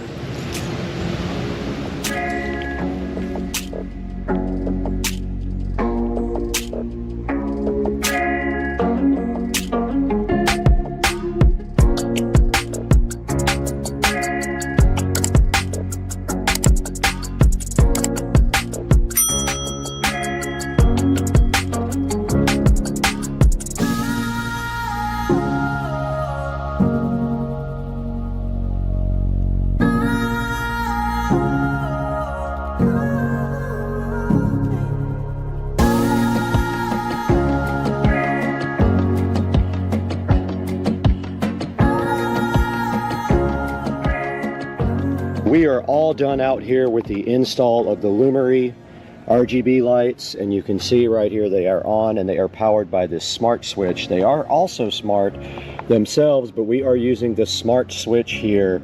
It will come on at a certain time, and whatever these guys were set to in the past, they will come back on. We did use these clamps, and we used some clear silicone also. When that dries up, it'll be nice and tight. And we did get the wires all tucked nicely up underneath the dock there. And you can see right here the lights are on at the moment, and there is what I did. That will all turn clear, so it will not be weird looking. And then we got one over here on this corner and one over here on this corner. And we can turn them one onto the dock and one onto the water to try to make kind of a cool lighting effect. So tonight we'll come back out when it gets dark, check this out, and see how the project finished. All right, we're out here at the dock, and it did turn dark, and Dukes of Duval came over. He's over here chilling underneath the patio, and this is what it looks like at night with the Lumery RGB AI outdoor path lights. You can see that we have one of the two spotlights aimed onto the dock and the other spotlight aimed onto the water, so it lights up the water quite nicely. And it came out really good. It took me about 3 hours to finish this project, only because I had to do special mounting to get them here on the dock with the plumber's tape.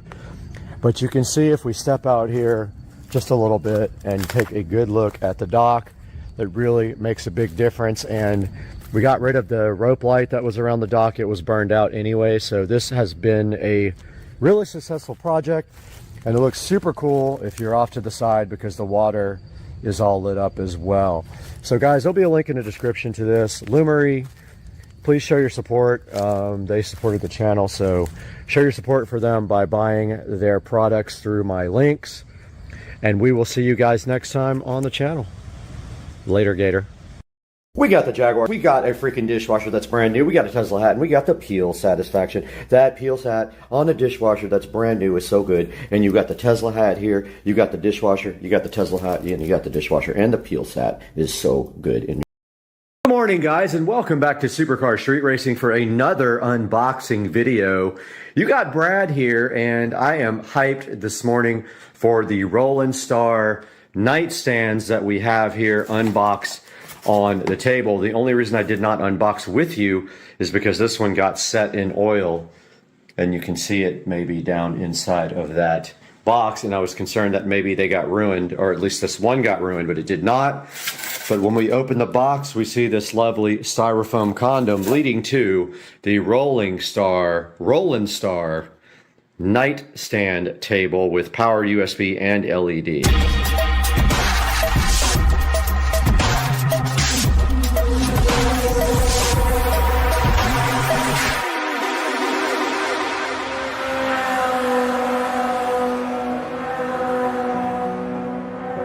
Guys, here we have the Roland Star ED009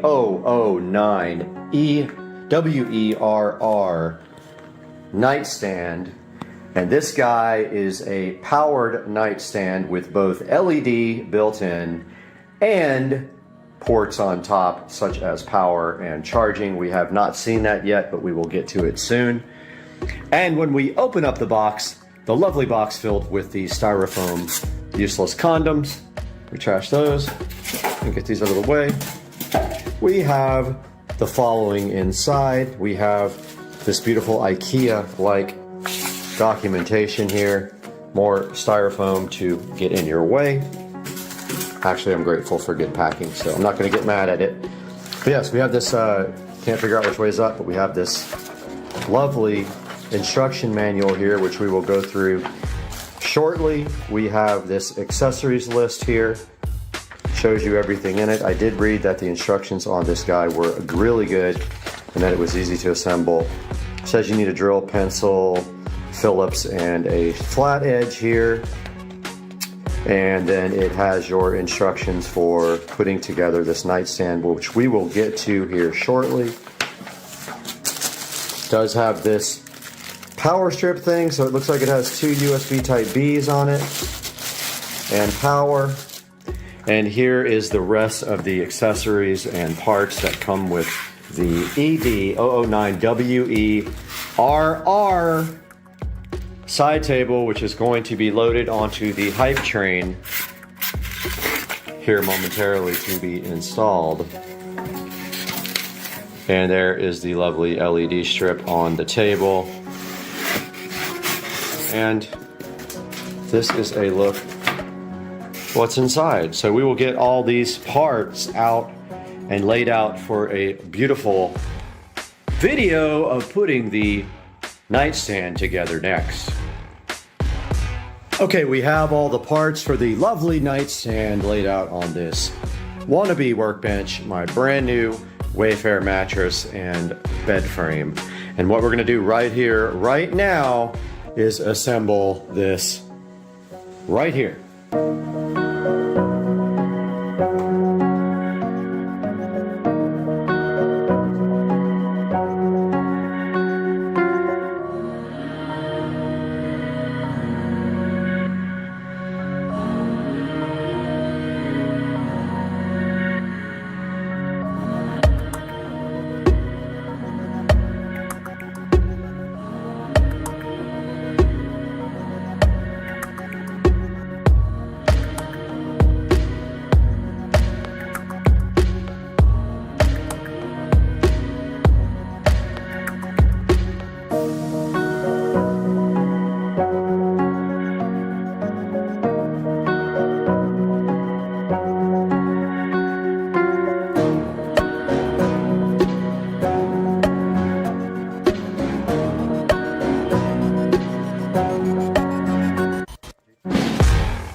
We got through step 2.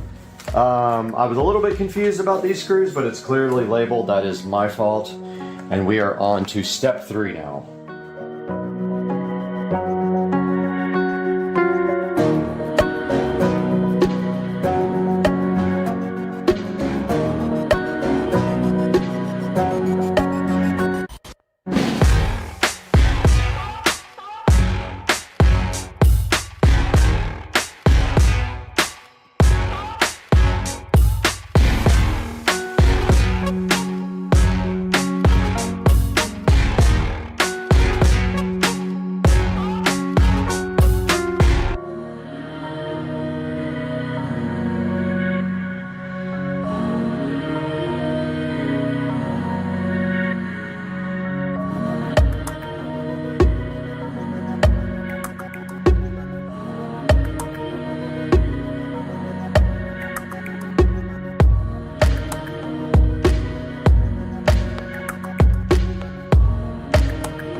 right, guys, so we got this thing mostly put together now, and we are on step 17.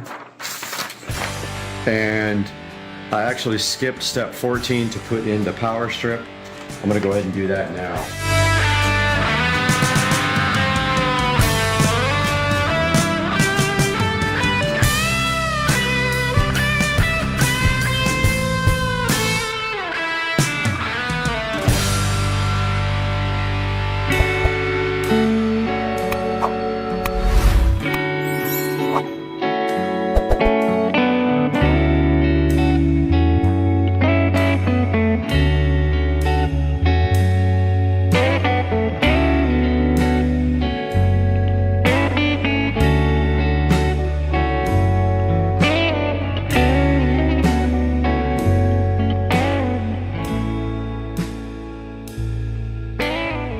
Okay, we're going to eventually not power the LED strip here because the wire comes up and connects it. We'll power it down at the bottom.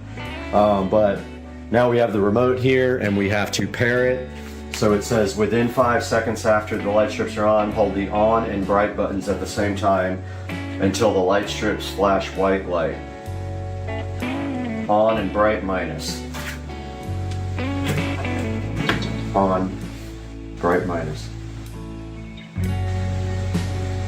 Oh, it's actually already paired. It's already good to go. So there you have one of the two side tables fully assembled, and now we will work on the other one.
Guys, that is going to wrap up the Roland Star side tables.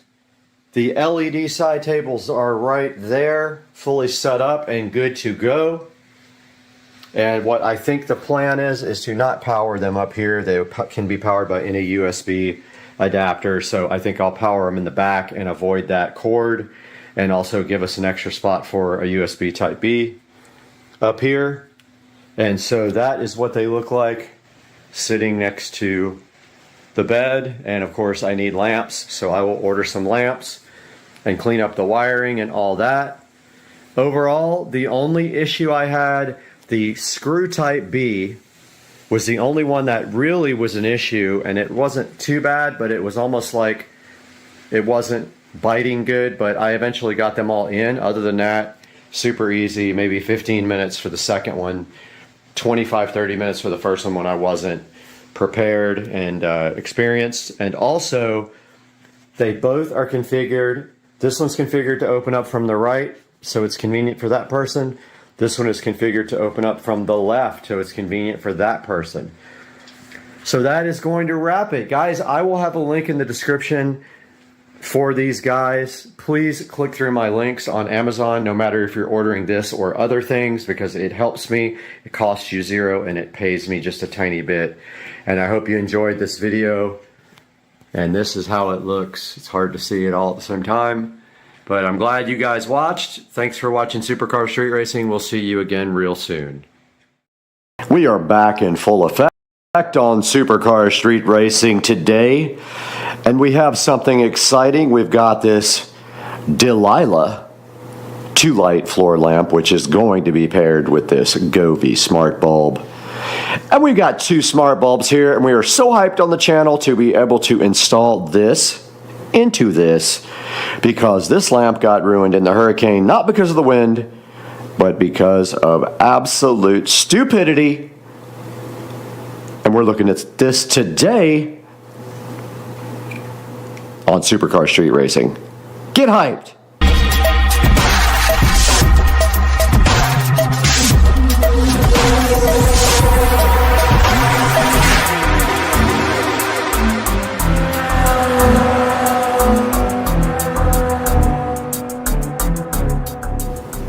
Guys, right in front of me right here and right now, not later, but right this second, we have 2 Govee smart LED bulbs. These are standard Edison-based bulbs that will plug into any receptacle, and in fact, I'm saying receptacle, but any bulb hole is what I like to call it. And there is one right there on that lamp. And then right here, we have the Delilah 2-bulb lamp.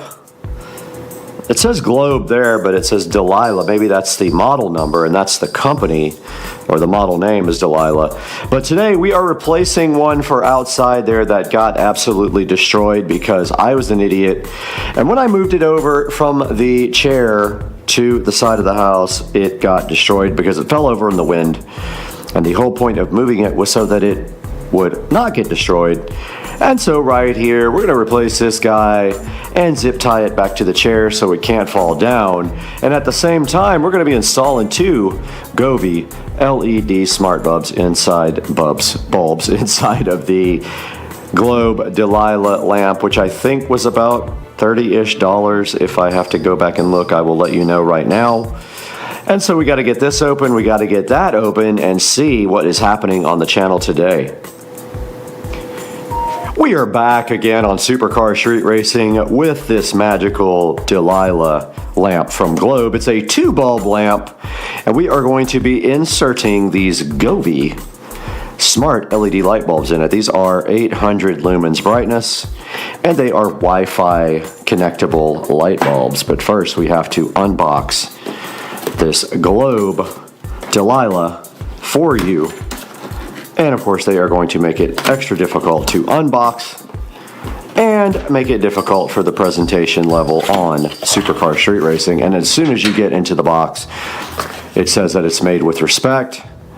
Edward Weinstein, the CEO of Globe, is hoping that you will enjoy his product. Now, I'm wondering if this is actually the same as the Globe light bulbs, because that is a pretty big company. And inside of the box here for the Delilah Globe lamp, we can see, and that was a weird sound that probably we will save for a sound effect. Inside there we have this lovely lamp, and it is cardboard secured. And when we take the cardboard off on that side, we have the base right here. And on the other side, looks like we have, oh, the actual shade is in there. Right there.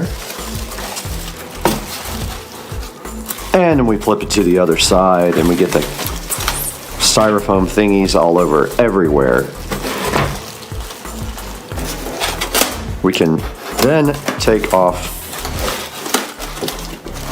the tape and we see the lamp is enclosed in a plastic goodness. And of course, like every other lamp of this type, you have to get every single piece out of plastic and every single piece screwed together in order to make this thing work. And so begins the process of plastic removal, like this. And then the fun part of assembly.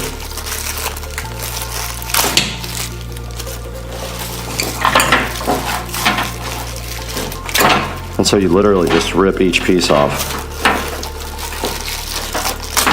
Anyone who's ever had a lamp has done this before, so I don't feel like this is even necessary to explain. But you know how this goes. You take all this plastic off and then you screw all the pieces together to make a light tower. And then this other part just screws to the side. This part. Actually it doesn't. This is the top, so that just literally goes in like this.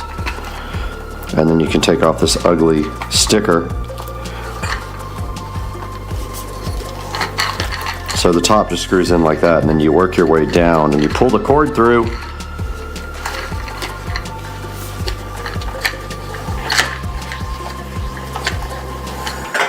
And it is twisting the cord like that. Then you just take the next piece and run it down like that. Work your way to the bottom.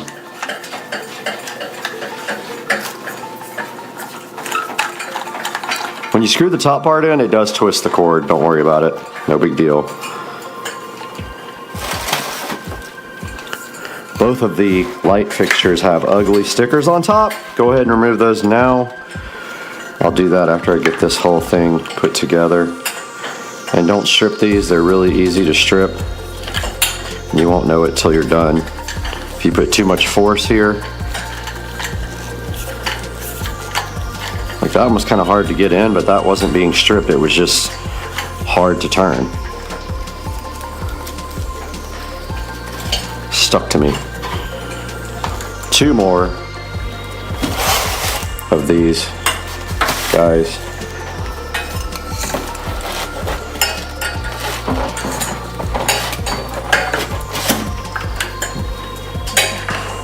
Like the last one felt stripped, but in fact it wasn't.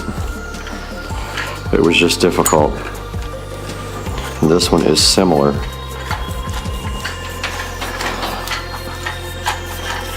And we have one more to go.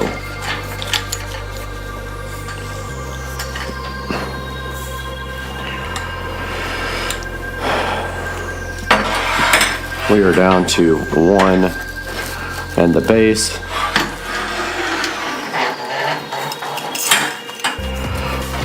And we are running out of space here to assemble and be on camera.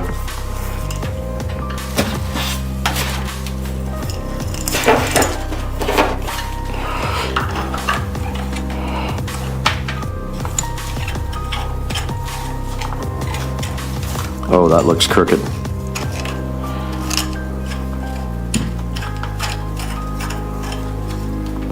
And we are so tall now that we're hitting the roof. And this is the last section before the base, and then you can tighten all of them up. Start at the top and just twist and tighten the whole thing up. And now we have to move to the base installation. All of your base belong to us. Let me make sure that we're still set up here.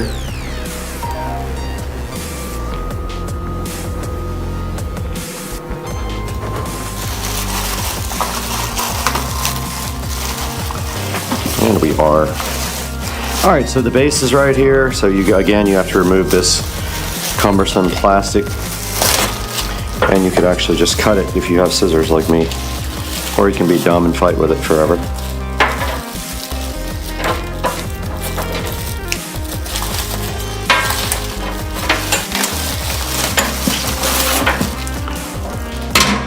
And then pull the cord all the way through the base.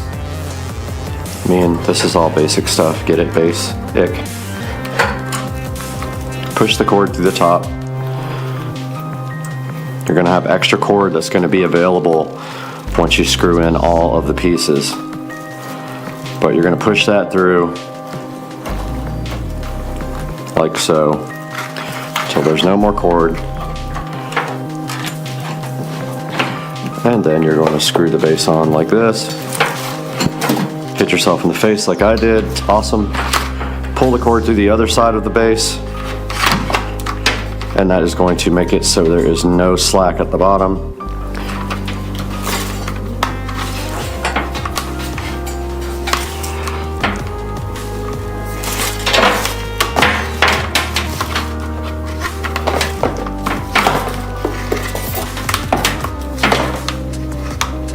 Cord tends to get twisted. Don't get it twisted, and that is it. The lamp is assembled, brother. Here we go. Let's go.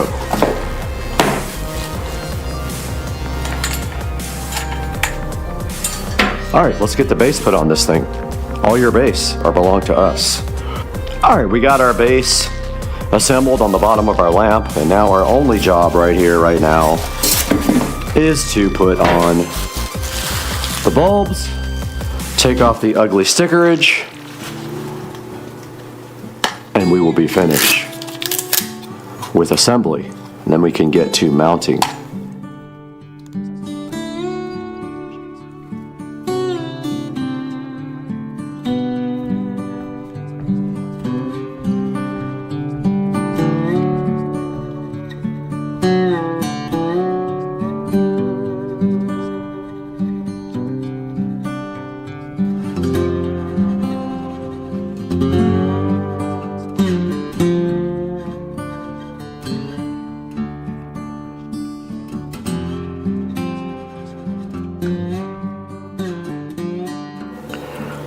We have worked in the past with Govee, and we have some Govees here right now.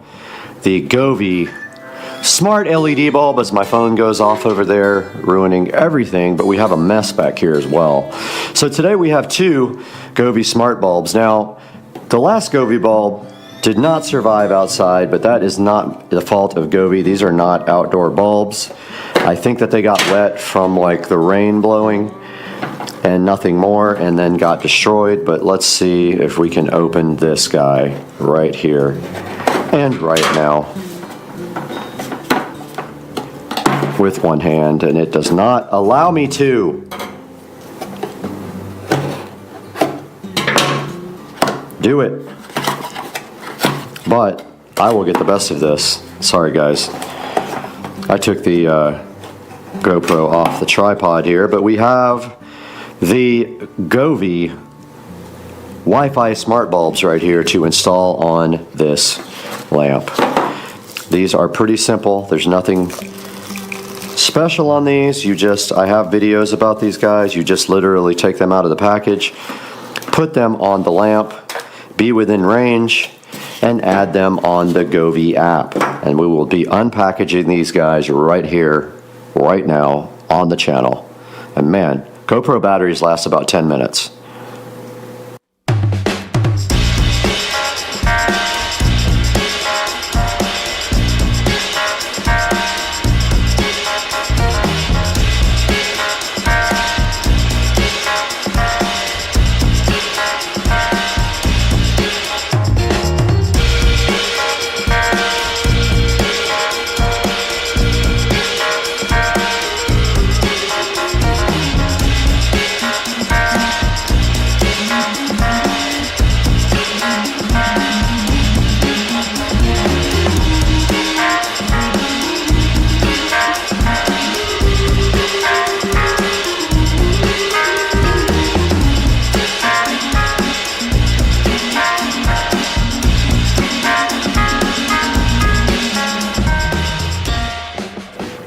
outdoor patio. There they are. Seen. And now they are both set to the same, well, they are supposed to be. There is profound, so yeah, so we have them in the same device control, and we can put the same scene on either one now, and that's how you control them at the same time in the Govee app. And the battery is dying. Turn on the patio.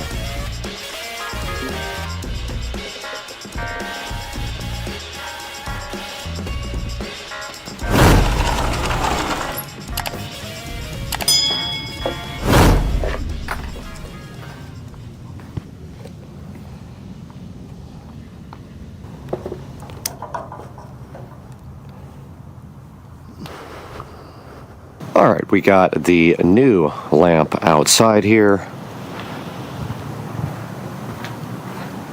And now we have replaced the patio lamp, and it is set on a pinkish color out here along with the other lights. All these globe lights need to be replaced. They are actually failing, and we should have new lights coming from Walmart.com. But you can see now we have replaced the light on the patio, and it does add quite a bit of light out here. Now let's take it into the Supercar Street Racing Studios, where it is very early.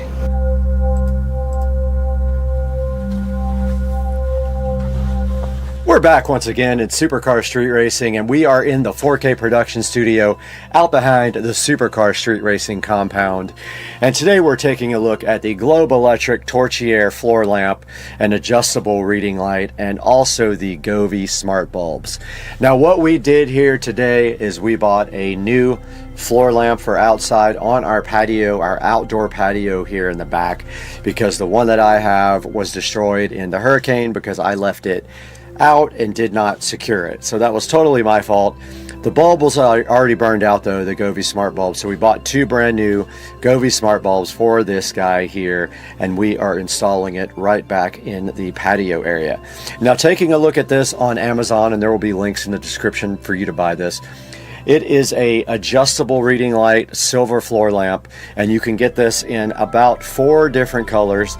We chose for the silver color for our floor lamp, and as you can see right here on the screen, and you can see the base here, this actually does have a very weighty base, which was one thing I was concerned about because the wind does tend to blow things down in the back here.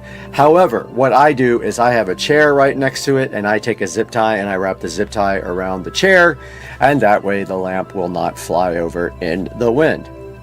So you can see right here, this thing has 4.4 stars, and that's pretty good because it's hard to get good ratings on Amazon. So many people are all over the place. It's really hard to tell.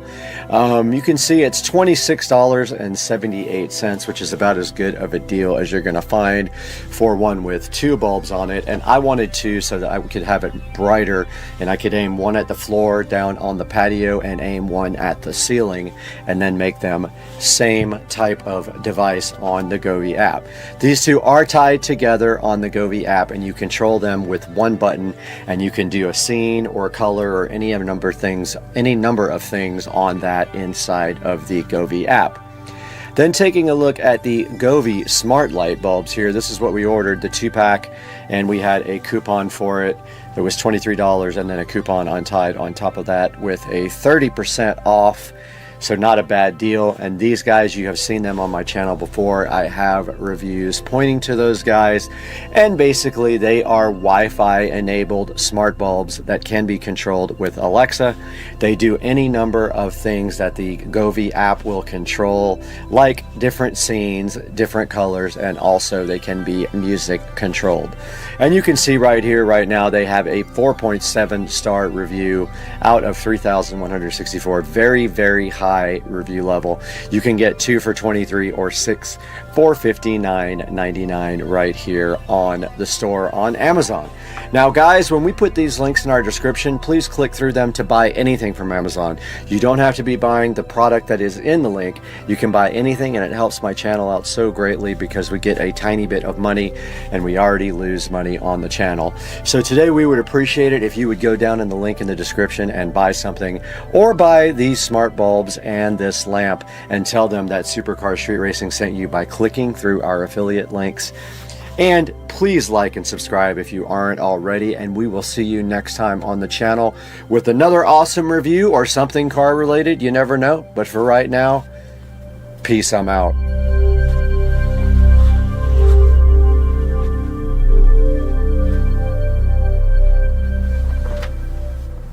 Alright guys, Supercar Street Racing, welcome to the channel for a quick video about upgrading the firmware on the ID4 digital cluster for E92 cars. We are here at id4motion.shop and we go to support and then firmware. Looks like there was a new one released that I didn't even know about, June 9th. And we're going to download that. It is downloading to the lower left hand corner. And we're going to show it in folder. Now we have a USB stick already ready to go, formatted FAT32 here. We're going to drop that guy right over to the stick. And then let's go to this PC and eject that guy. And the next step is out in the car. Let's grab our USB stick here and I'll meet you guys out in the car. Alright guys, we're out in the garage. Here is the E93. And if you guys remember properly, we have installed a USB stick adapter under here. If I can find it somewhere. Right. Where'd it go? So right there. Where is it? Of course now I can't find it and I put it in. So it's right here.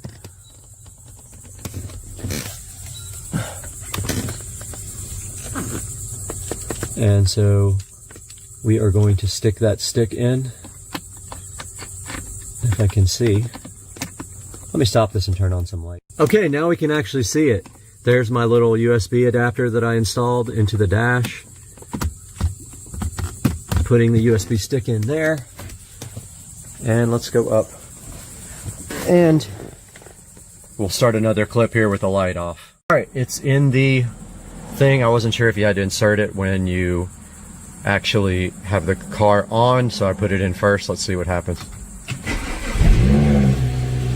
Alright, it's updating the software.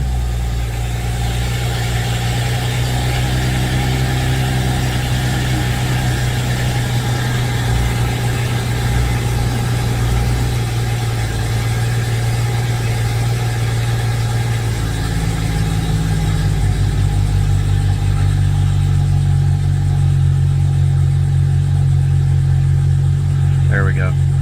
Dang it, it keeps on like going back to the old settings for mine. It's got a long extraction going down at the bottom. As you can see that line moving from left to right.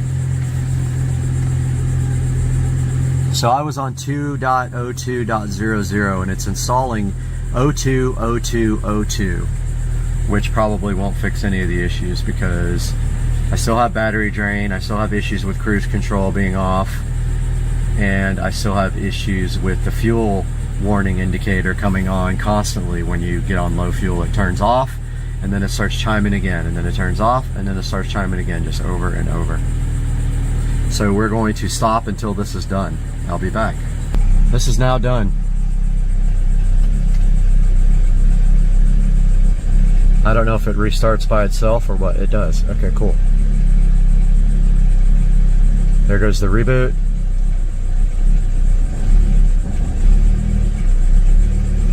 Yeah, the car is running terrible. Something's definitely wrong with it. It's going in the shop in a couple of weeks, but you see how bad it's idling. Might be like a vacuum leak or something in there going on. I'm not sure. But yeah, that's how you update the firmware on the ID4 instrument cluster.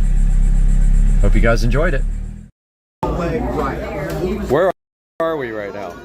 Hidden Hills. All right, we're at Hidden Hills, and we are enjoying martinis, and they are fantastic.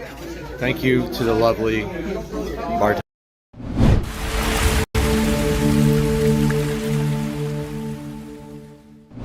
Guys, welcome back to the channel. It is Monday, and today we have something special. A upgrade to the editing rig. Studio A is getting an upgrade today. I did not realize that I could have went up in processor speed from what I have. I thought the motherboard was too old to do anything with, but actually this is an AM4 Ryzen 9 5950X, and that is going, there it is right there. That is going into the editing rig today, along with some Cryonaut liquid metal grease here, thermal grease. We're gonna get that out of the box and get it installed today on Supercar Street Racing. Hang out with us.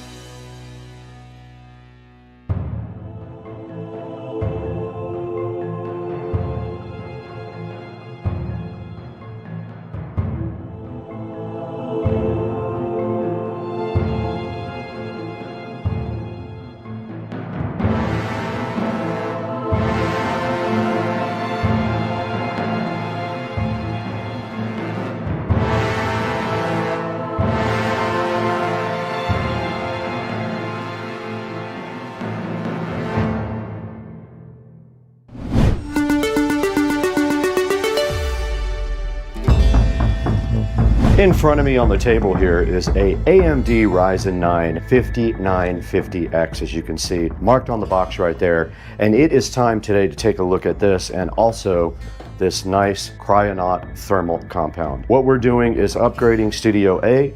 Studio A has a editing rig with a 5900X processor in it.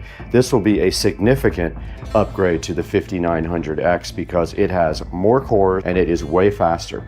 So this should upgrade the outside Studio A quite a bit and help prevent some of the issues every once in a while with lag and not being able to scrub the timeline and things like that. I'm hoping this is a big upgrade for that. We already upgraded the RAM to 128 gigabytes as well out there, so this will be the second part of the upgrade. And also, we do have to remove a water cooling block from the old CPU to get it out. I have done that before because I did it with the old CPU when the water cooler actually died. So what we're gonna do today is get my editing PC out. We're going to put it on its side in the studio and take out the old processor and hopefully put in this Ryzen 9 5950X.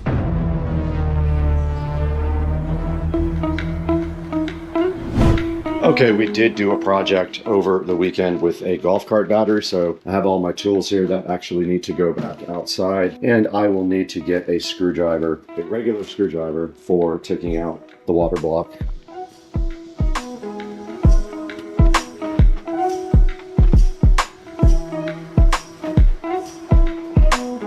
I'll let you go.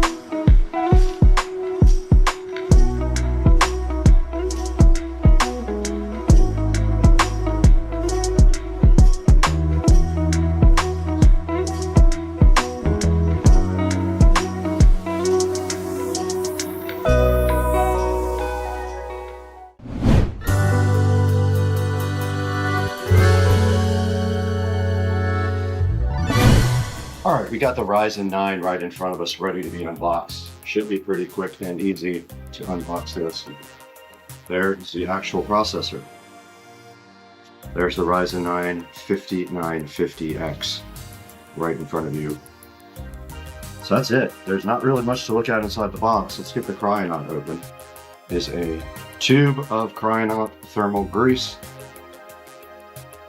and it has a verification code as well to let you know that it is 100% real. And a little paddle. It says to put a little drop 3x3 on this processor and spread it evenly. So let's just apply it with a little bit of pressure and evenly. So that's what we will do. We have to go disassemble the PC outside though. Let's get outside and get this thing installed.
And we're booting up to Windows. Let's open up CPU-Z. See what we have. Ryzen 9 5950X right there installed. 16 cores. Let's look at Task Manager. There's the CPU, there's the 16 core processor.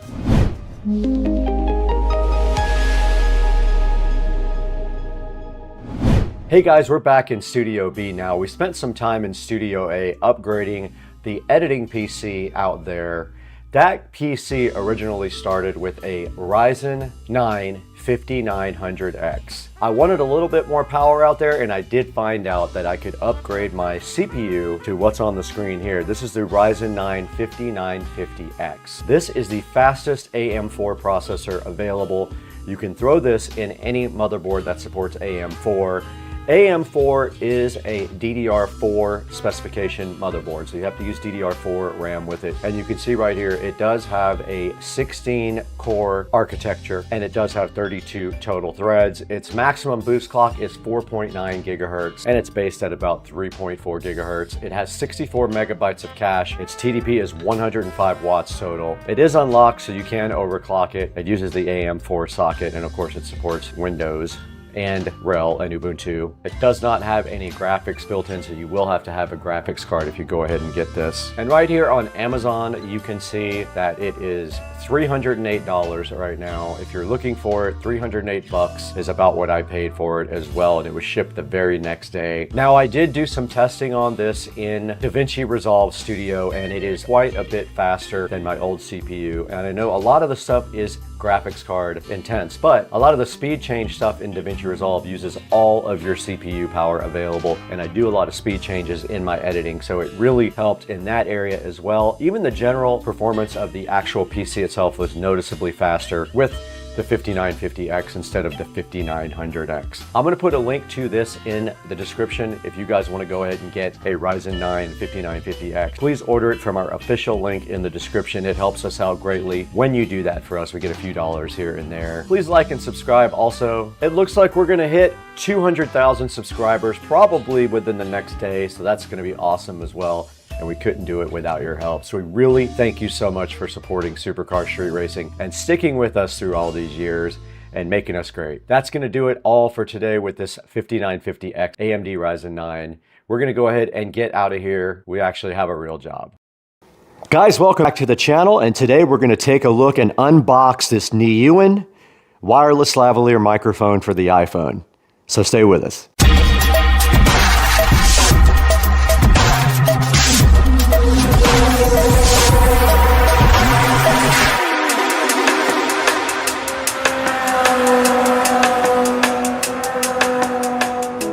Welcome to Supercar Street Racing. If you're new to the channel, thanks for joining us. Go ahead and hit that like and subscribe button. It helps us out tremendously. And welcome back if you've been here before. Today on the channel, we're taking a look at the Nylon wireless lavalier microphone for the Apple. This does have a lightning connector on the back, so it is only for Apple products.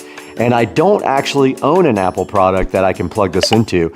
So today we're just going to be taking a look at the unboxing and giving you guys a low-cost alternative to an expensive mic like this DJI right here on my hat. All right, taking a look inside the box for the Nylon wireless lavalier microphone, and we'll cut away to some pictures of this. It does come with an instruction manual. There's the instruction manual there. Also, it comes with a little charging cable, probably about 3 inches long. So it's just a USB-A to USB-C charging cable. You can use anything to charge it. You can use a computer or a little USB adapter to charge a phone. It comes with the microphone itself, which clips on your lavalier or your collar.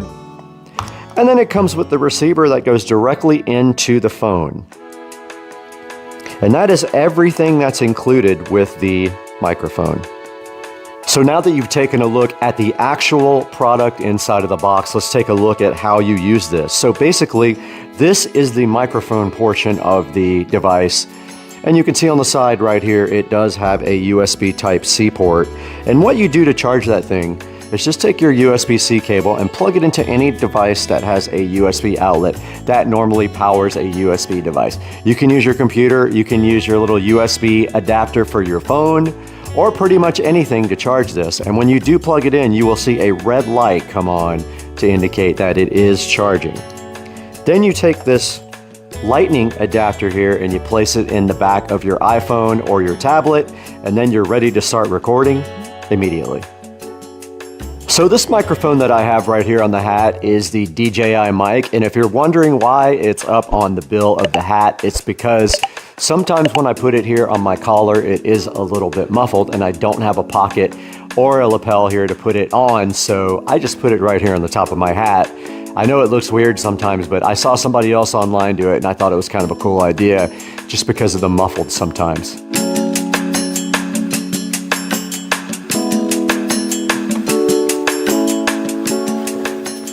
Welcome back to Supercar Street Racing. We are here in the beautiful 4K production studio once again to be with you guys to talk to you a little bit about this wireless microphone from Nylon. But first, I just want to encourage you guys to please like and subscribe to the channel. It helps me out so much.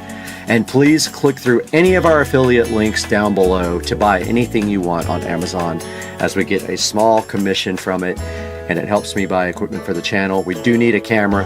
Think about me when you click through the links and do us a big old favor. Now, today we have I don't know if I'm even saying it right, but it's the Nylon microphone. Now, this is only for the iPhone, which is why we don't have an audio sample from it, because it is only for the iPhone, and I do not have an iPhone to test this with. Now, you can see right here on the screen, it does have the lightning connector there. And taking a look through some of the pictures here, we can see that it is a 65 milliamp hour battery inside of it. It says that it'll work for 6 to 8 hours, and it says that it will fully charge the battery in 1 hour. Now, I can also vouch for that because I did charge the battery with a USB Type-C from my phone, and it did take around an hour to fully charge.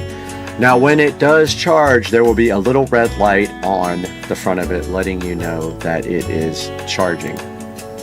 Now, in our next picture here, you can see that all you have to do is just plug and play. And down here it says that the microphone and receiver cannot be used while calling. So you can't make a call and use this microphone to do that. It does record on to the actual recording. And you can see right here, right now, the 3 steps. Plug it in, power on, connection succeeded. And now, this is hilarious, exquisite fixed clip. Yes, it is a built-in windproof. It has built-in windproof, it says. All-round recording, so meaning it can record pretty much anything. Full and rich sound. It holds to your collar firmly. It is fixed but not rigid. And it has a flexible position on it. Now, here is some more details about it. It says that it has high sound quality, a highly sensitive microphone, and a newer smart chip with noise reduction. Now, let's be honest here, 100% honest. You have to base this on the price of the microphone. You cannot for a second think that this microphone is going to sound like the DJI mic. This is an $11 microphone. The DJI is around $300 if I remember correctly. So you're going to get exactly what you pay for in this case, and I'm sure you know that. Now, this thing has 14 reviews and they are all 5-star reviews, so that says something about it. But down here it does say that it's a new upgraded microphone, unrivaled audio quality, automatic noise reduction, built-in windshield. I think it's supposed to mean windscreen or not a windshield, that's on a car. Wireless freedom, so I mean you're totally free with this, right? I mean you're free anyway with your phone, but this gives you a wireless mic to walk away from your phone with. Versatile for a wide range of applications, but hey, I mean I'm using it for recording audio. I'm going to be using it. Now, looking at the reviews here, all 5-star reviews. Great little mic. I think they meant mic. It says mix for just over $10. Nice and easy to set up and use. Great value for the price, and they did put a picture of it in there. Worked within a second, simple to set up, literally plug and play, which is definitely what it should be. Awesome, fast shipping, and great quality. Microphone is amazing, works well. More pictures here on this one. This guy says excellent, and it's in Espanol, I think. And so if we go back here, there are some other ones we can compare this to. There are several down here, and they range for anywhere from $9 all the way up to $90 for deals on related products. Now, if you would like to see a high quality version, there are some medium quality here that may be worth looking into. But if you would like to see a higher quality version, let's take a look at the DJI mic. DJI mic. And this is the DJI wireless mic kit. So this is one of the highest quality kits you can buy, and you can see it does have 2,187 reviews. It has a 4.7 star review, and this is what you are going to see most of your vloggers and most of your YouTube people using, most of your professionals who use wireless mics are going to be using the DJI mic. It does come with 2 transmitters and 1 receiver. You can use it with the small 3.5 millimeter jack, and you can also use it with the USB directly on the phone. You can see right here it has a storage case with it that plugs directly into USB Type-C to charge it. It has a 820 foot range. It has a 15-hour battery, and here's what comes with it. You get the windscreen, the charging cable, a nice little bag to carry it with, a little TRS mic cable, your transmitter receivers, your USB and lightning adapters, and your clips. And it does have a nice LCD display on the front of it, which is very cool and which I use a lot. So yeah, this is a high quality version of what we were just showing you for $11.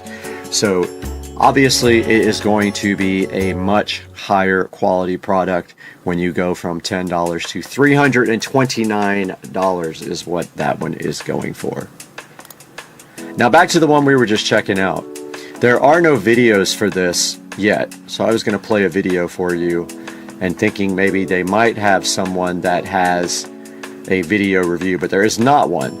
So at some point we will take and get an iPhone and we will make a better review for you guys, but as of right now, this is all we have on this because we can't actually plug it in and listen to the sound quality. Buyer beware, it is an $11.48 microphone, so you know what you're getting for $11.48. Now let's talk a little bit about the channel again.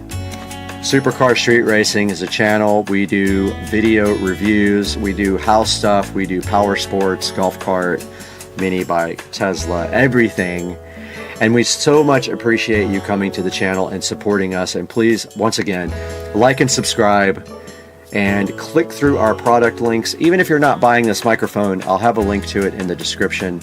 But even if you're not buying this, go ahead and click through that link and purchase anything on Amazon, and we will get a credit and we will get a small amount of money to put back into the channel because, as you guys know, we do lose money on the channel.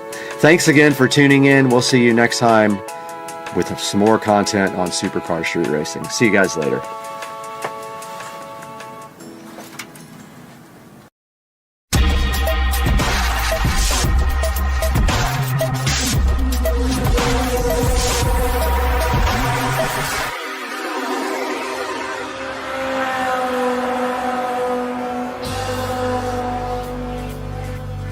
Alright, welcome back to the channel, guys. I have a big update for you guys on the new Supercar Street Racing Studio.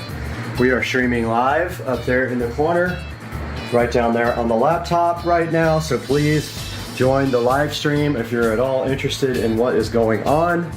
So here is the update. I have this much of the foam insulation done, and I just seam sealed the seams. and caulked in the top. I was having trouble doing the corners with the seam tape, so I just went ahead and caulked it in because I'm better at that.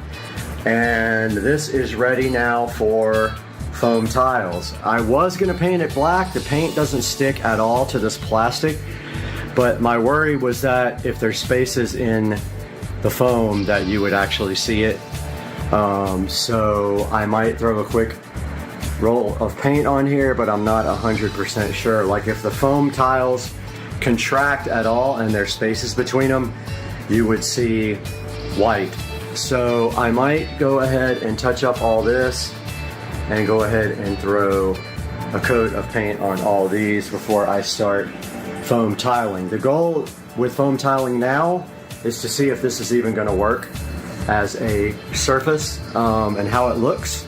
So my plan is to do that corner and this whole entire wall here and see how good I am at cutting around on outlets and things like that, because I have to actually cut the foam and then lay the faceplate maybe on top of the foam. I don't know yet. I got to see exactly how it looks with the tiles on. But yeah, the tiles are down here, and so they will start up there in the corner in one direction, and then they will start, sorry you weren't even watching, they will start up here in the corner and run all the way across with one pattern, and then on the second run we will come down with this pattern and it should make it look good. What else have I done? So I also ran the extension cables for the webcam. So I have one 10-foot extension cable and one 5-foot extension cable running through the wall and down to where the computer is going to be, and the webcam is going to be up in that corner. And you can get on the live stream right now and see the webcam. It's right there on the left. So I did that. I also did more lights that are going to be switched. I originally only had one there and one there. I actually ran 2 more on each bank so that there will be 6 switched lights, and then we have 2 unswitched, one right there and one that'll be coming out of the ceiling over there. This is the part on this wall and this wall and this wall where we have to start worrying about cables behind the wall when we cover the wall, so we have to be measuring and ready to cut foam to get our cables out. So everything else, I framed up the Echo Show 15 mount, so that's the mount where it's going to be. I have the power ready for it here. That TV is ready to be mounted. I have the second TV mount on the TV inside. It's a older television that's going to be right here. It's a 32-inch. The 250-inch TVs go there, and they are in the living room waiting for the Govee LED immersive lighting to come in. I have one set coming in today for this TV. It's going to be a challenge because they're made for 50-inch TVs, but this is a 43, so I'm going to do a method that I saw online by raising the LED strips up every like half an inch to take up space. That goes there. These two have immersive LED. And then this one, I haven't decided what I'm going to do yet because it's a 32. I want to try to do something cool with this one, but I don't know what it's going to be behind it yet. So that's our update for now. I will keep you guys posted as I go. Please join the live stream and let me know what you think. Alright guys, welcome back to the channel. And I have a little update for you guys. I have been working super hard on the studio today. I put in 12 hours and I have done quite a bit. On this side of the room, all of the foam board insulation is done. So half the room is finished as far as the insulation goes, and that is also the wall covering. And then the sound deadening tiles are up on this wall and partially up on the ceiling. Just wanted to see what it looked like on the ceiling, but one pack did, I could have done probably most of this wall. I would have been short like maybe 10 tiles, but I got done with that wall plus a little bit of the ceiling. I got the air conditioner put in. I was super scared to do this. because I had to cut a hole, and yes, I like it low. It doesn't take up any of my wall space at all. I love it down there. I got the LG just like in my bedroom. It's the dual inverter with a ThinQ. So it's a smart AC. And I'll show you guys on the outside what I did. But basically this is rock board. So I used a circular saw and I cut out the hole for the AC, and on the other side I framed it in. I also framed it underneath there to hold up the AC, but on the outside I framed it all in, sealed it all up nice. Then I took the foam insulation board, ran it around the edges here and caulked everything in really nice, and then of course this whole thing will be covered by foam insulation board, which is going to be fun trying to cut that out correctly, but I'll end up having to frame that as well because the edge, it'll be framed with these tiles. So the tiles are hit and miss. There's different colors, there's different shapes, and they're really hard to get correct, but I did end up getting it figured out. Had the hiccups. So that is the update for today. Tomorrow, my plan is to continue this wall here. So I am going to attempt to cut this wall. Now I don't know if I'm going to attempt to do that top part as well at the same time, or just make a cut and another cut. It's easier just to cut twice, and now that I know my jigsaw can do it with a dull blade, that's how you cut these foam boards. You grind all the teeth off of a jigsaw blade and then you cut the foam tiles with that. I do have some challenges tomorrow though. I'm gonna have to watch out for a wall box I gotta put in there. I gotta make sure that I have things noted because I have to cut holes later. I've got that Ethernet and HDMI to worry about, that plug, and this double wall box. So I've never done a double wall box that's already recessed, and I'll of course have to bring out the switches with an extension, with those little extension things. I will have to worry about my Echo Show 15, which is going right there. I got to do that tomorrow. My goal tomorrow is to get at least this wall and this wall done.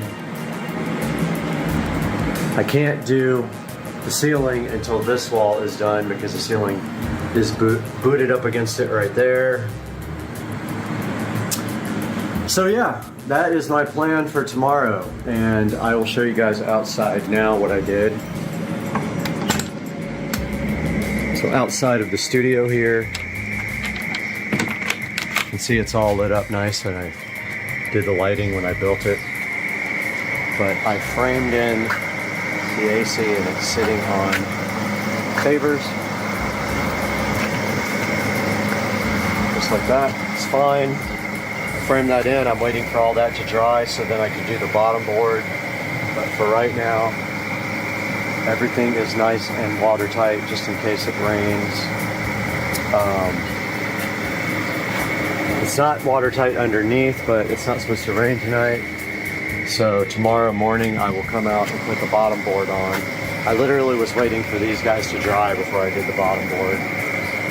And reason is I couldn't figure out how to prop everything up because I'm not screwing anything to the walls. I'm using caulk to put everything in.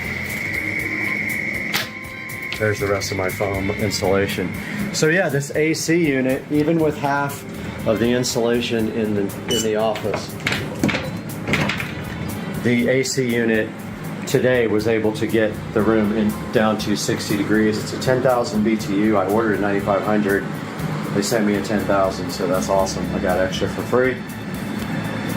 This is an example of me cutting in the foam tiles around the outlets. I did it also behind the television. I cut in everything back there. I had the Gobi immersive LEDs for this TV. They're not going to work out because you can clearly see them when you walk in the door right here. So unfortunately, that TV is not going to have immersive lighting. These two will. That one I haven't decided yet. That's only a 32 inch. So we got time to worry about that. But yeah, Big, huge update. It is bedtime. I have to get to bed. I have been in here for 12 hours. I'm beat. I'm going to jump in the shower after I upload this video, and I'm going to get to bed. Guys, thank you for watching. Please like and subscribe. Hope you like the studio. Can't wait to do live stuff from in here. Super hyped. We'll talk to you guys tomorrow for another long day. Hey guys, welcome back to the channel. And we have a little update here on the SCSR studio. I worked in here literally all day today, so going on 12 hours now that I've been out here in this studio, and let me show you what I got done. So the insulation for any wall that's not touching the house is done. So that means anything that touches the outside is completely done. There's the ceiling, there's the wall, and look what I got done today. I got the outlets for the wall LEDs flush mounted and extended. They're good. I got the HDMI and the network cable for this TV pulled up, and it's good to go. I got the Echo Show 15 flush mounted into the wall. Look at that goodness right there. And I got the power for the lights all flushed in there. I got this wall done, and the TV for this wall is going right here. There's a stud right where the screws are. So that's where the TV mount is going to go. I got the network and HDMI that's going to connect to that TV pulled down there. I got everything seam taped off. Ceiling is done. I just have to seam tape this one right there, which I forgot, which I will do that tomorrow morning. And then I will start painting all this stuff black. I got the air conditioner fully enclosed, and the power cable is inside the wall, which will be a nightmare if it ever has to be replaced, but I've had my other one for 5 years, so fingers crossed we have no issues. So the next big challenge is this wall, which is a lot. There's a lot of connections here and power, and also we have to float, hang, fly, whatever it's called, fly these big huge Harbinger speakers in the corner so that they are angled down towards me. So tomorrow I'll probably work on that, getting the hooks driven into the wall and then bent this way. I have chains to hang them on. And that is it. A big day. We got a lot of stuff done. The tiles started falling down. I had to glue them back up. And this is what we're left with now. But yeah, the room is looking awesome. Don't forget to watch my live streams. Everything is on the live stream. So please tune into that every day. I am live streaming. And this wall will be up, but I ran out of foam. So I think I need 4 at least more foam pieces to get this wall done, and then I will be doing the nightmare of wiring this wall, which is going to be cray. There's power all along here, there's network there, and HDMI. All the speaker wires come to there. Hopefully I marked this correctly for the side surround. If I didn't, we have issues. Yeah, it's gonna be a crazy day if I get this done tomorrow. I have been in here for probably 70 hours this week. But it is looking nice and the AC is kicking. Now that the insulation is keeping all the heat out. Oh, I also have to seam seal that top right there, which I have not done. I will do that tomorrow. And yeah, alright guys, please watch the live stream. It's going right there. I have to fix our live camera, which is hanging down, but yeah. We will see you guys tomorrow. Hey everybody, quick update on the studio. This entire wall is tiled, as you can see. Let me turn some lights on here.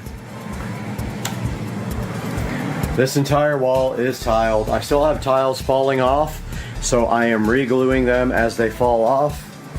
And I can see some right here that aren't exactly straight, but that's okay. You'll never get this stuff perfect.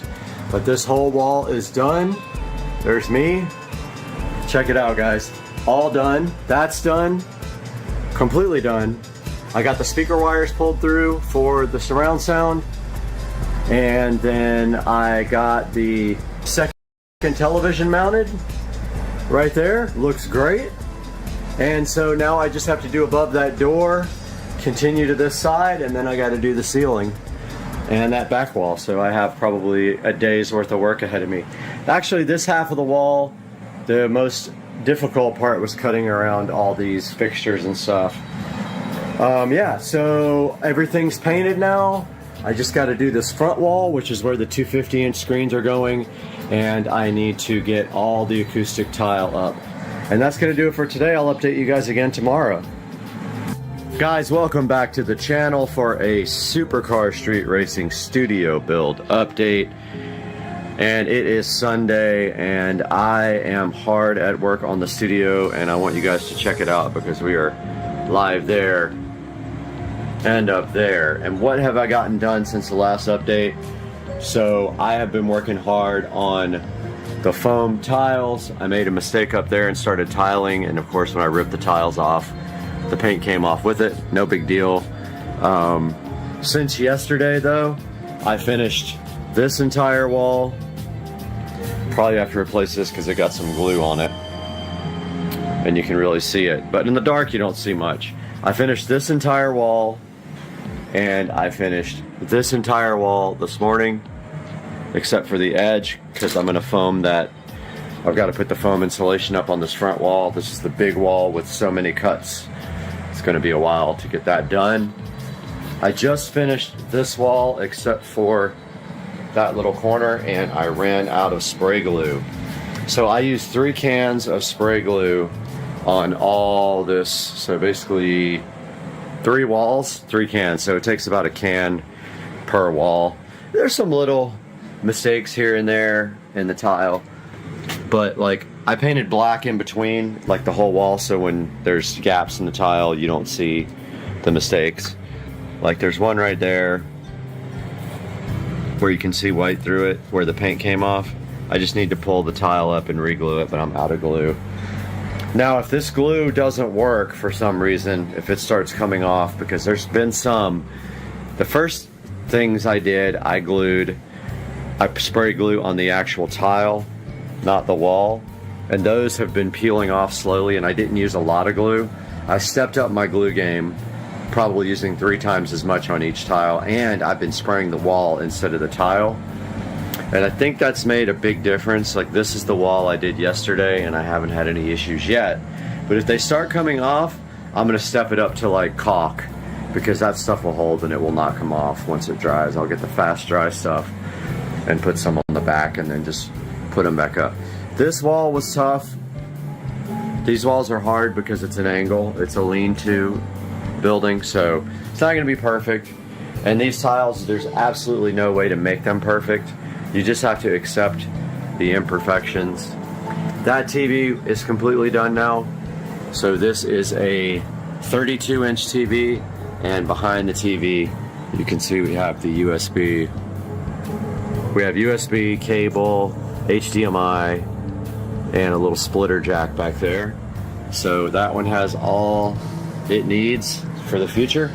And the HDMI jack actually runs from there down to there, so you can actually connect a workstation or laptop or anything, tablet, and you can project up there if you want to. Same with this. We got the USB network, and by the way, there is Cat 6 run to all these televisions. This guy doesn't have a Cat 6 jack. You could add it to the Fire Stick that's on this guy. This is an older television. This guy has a direct network connection that is actually plugged in. But up in the corner up there, I have not installed the switch yet. Once I put the switch in, then we will have network, hardwired network to these televisions. Same with the 50-inchers up there. So guys, I have to make a run to Ace Hardware here in a few minutes and try to get some more spray glue. I think I'm gonna buy like 5 cans because I used 3. I've got this whole ceiling and this whole wall to do. So I think 5 cans will get me through it, I hope. And that's gonna do it for today's update. I'm gonna go ahead and upload this now. Happy Monday morning, guys. And today is a holiday, but unfortunately, you can see here, I am actually at work. Today we're going to talk a little bit about how to get your crud, black, soot, and just terrible exhaust systems looking polished and brand new. So Saturday morning, we took the SL65 over to the exhaust shop, and the technician who was working on the exhaust was going to polish up the exhaust tips for me, and he showed me this very cool thing to use. It's this stuff that usually is used for freeing up bolts and nuts that are stuck, but he was using it for polishing the exhaust. Take a look at this video. This is a combination of that stuff and metal polish to get your exhaust tips looking fresh again.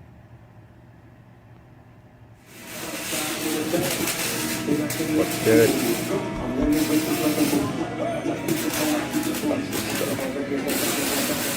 Open shut.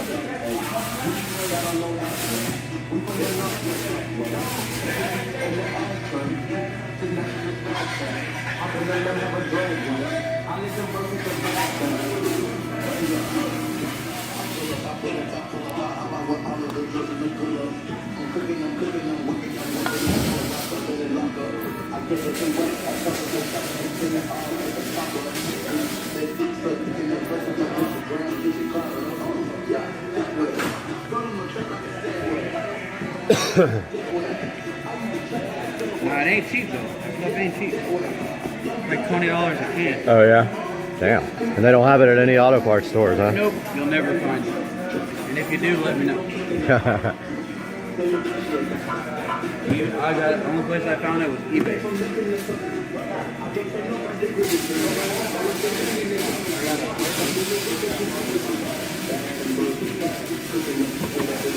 Came out good, man. But the cool thing is you can use it on a lot of stuff. Right. A lot of stuff. And what it does, it can't, like, say, now that we're doing it like this, you get water spots on it next time, oxidation or anything, you just wipe it off. Because it leaves like a oil film on it that protects the tip. Came out good. Now I might use a little bit of that to help get off the rest of the black.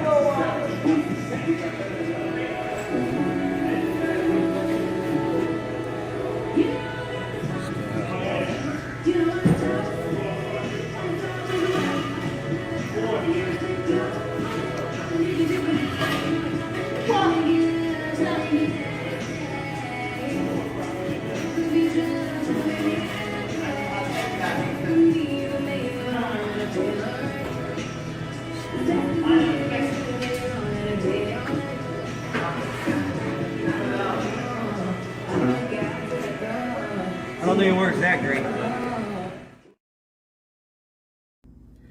That smart switch peel satisfaction is real. That peel is real. That smart switch sat peel is so good in your life. You love it. How sweet is it? Good morning, everybody. Beautiful Sunday morning, but I'm up way too early. I'm headed to Cars and Coffee over at Vaughn Motorsports. It's an all indoor event. Should be fun. I'll take a little bit of video, document all the cars. By the way, here's Torque Pro installed on the Android head unit doing its thing. It's pretty cool. Love my Android radio.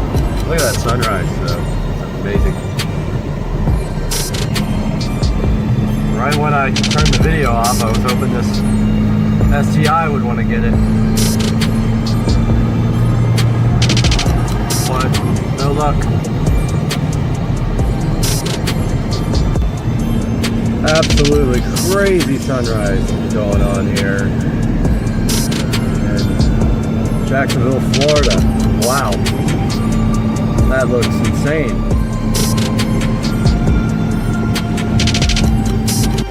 Out here at Cars and Coffee. Taking a look at all the cars.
so sick.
Oh, when you come over, you want to hang out first? I'm like, oh, do you want to hang out with this? Oh, maybe this? Oh, maybe you want to hang out with this guy. Let's hang.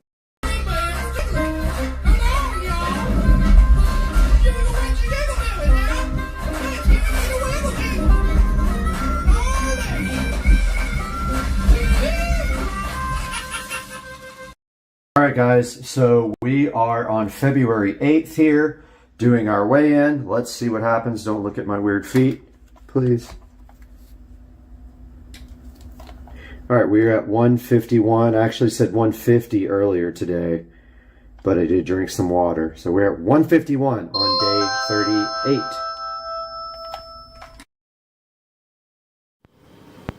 38. It is Tuesday morning. And I want to talk to you guys a little bit about Bluetooth audio for a car that never had Bluetooth. So the SL65 AMG, obviously, this model started in 2005. And of course, back then, Bluetooth did not exist at all. So there are ways to get Bluetooth in this vehicle. Now, unfortunately, for whatever reason, Mercedes thought it was smart to not put an auxiliary port in this car. They had them before this year, but they deleted it on this year model, which makes 0 sense. So in order to get Bluetooth in this car, there is a device installed called the Stream Blue.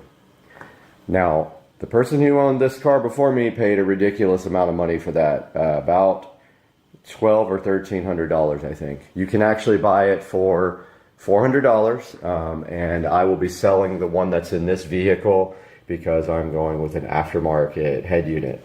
So let me show you exactly how this Stream Blue works. First things first, well, I do have the keys. I was trying to figure out if I had the keys. When you get in the car and you turn on, there's the factory command system. I'm going to flip this around real quick and show you.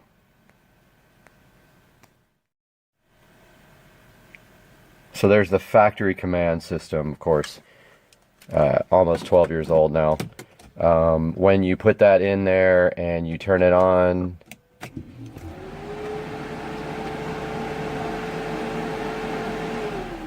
now the only thing I have figured out is what that no iPod thing is. Now, to get Bluetooth audio on this, all you do is press the audio button to, you get to this screen. And then once it's on that screen, on the phone, there will be a Bluetooth that says Stream Blue. Now I will include a screenshot of that. And then once that's on, then you have Bluetooth audio. And there it is. So that is Bluetooth audio playing from my phone right now. There's the old school navigation. If you press audio. I don't know what this no iPod means. Not figured that out yet. But steering wheel controls work only for volume, nothing else. So that is the Stream Blue audio adapter for the most M.O.S.T Mercedes fiber optic Bose system.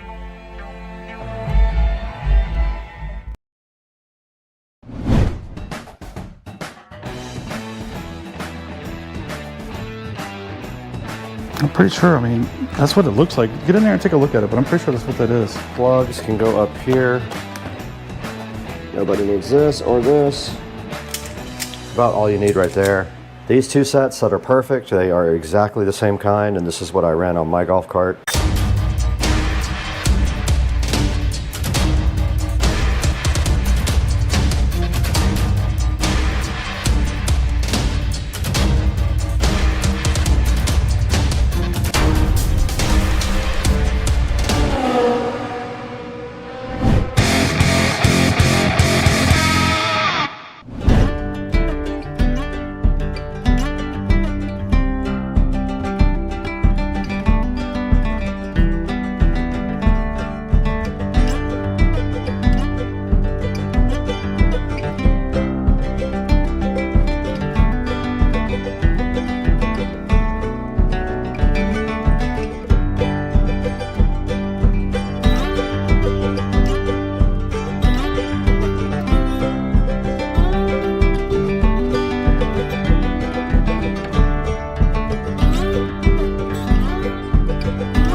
Nice. Oh, it sucks. It's almost like right on an angle. No, it's good. It's perfect. This will go up here. Actually, I want it to be the reverse. Yeah, that'll work. Probably take a little bit more off. So that one's ready to go. We got to start removing this dash. So the speakers will drop in there. That's good to go. We won't put those in until we're ready. Wires will go down underneath and back up. We got holes. We got holes all through here that we could use. 4 speaker wires, three technically for the back. 4 RCA cables. They'll go into the front, right? Yeah, this is just for the back. Oh, right. 2 to the back. Yep. I mean, we can start pulling the steering wheel off. Yeah, while you got my impact gun out, you might as well. All right, just a little update here. We went ahead and dry fit the tar amps amp right there. You can see we made some standoffs for it because it's not exactly on level ground there. So we made some standoffs out of drywall anchors. And now what we're gonna do is go ahead and pop off this steering wheel real quick. Does this thing have screws in the back of it? What's that? Steering wheel. No. Oh, yeah. It's been a minute, so let's... Right there? Hold on, let me see. That gets the cover off? Yes, that gets the cover off.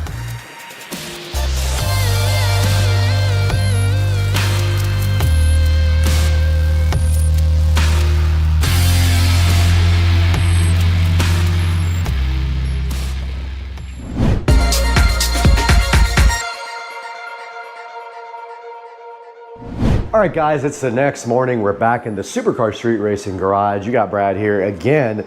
And today, the first thing I want to do is start looking at my wiring situation to see what wire I have and get that all organized. So I am gonna get this wiring out of this bin. I wanna see if I have any wire to wire these back speakers with here. I only need a couple of feet for each one. I do have to redo the wiring for the amplifier power because we don't have enough here. We were gonna put it on the ground, now it's over here. I'm gonna run wire all the way around the top here, behind the inverter here or under it, around this. So I'm gonna come from here, all the way around here, down to underneath the amp and power the amp right there. And also the ground, maybe long enough, not sure yet. I guess we'll go this way since we already have wires going that way, I guess. I'm not sure. But I do have to pull both of these out. I don't think we have nearly enough here. We made 2 power wires for some reason.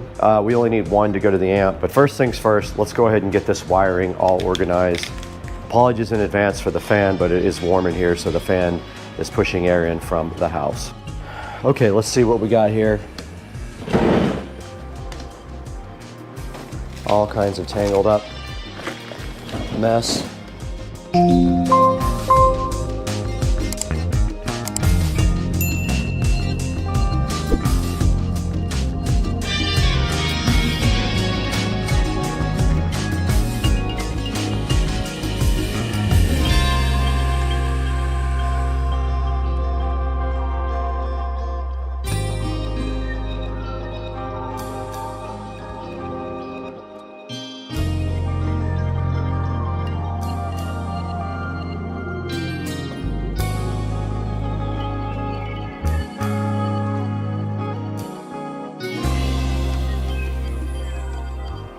All right, so now I'm gonna take the power wire for the amplifier and run that again because we don't have enough length here to go all the way around and I want the installation to be clean.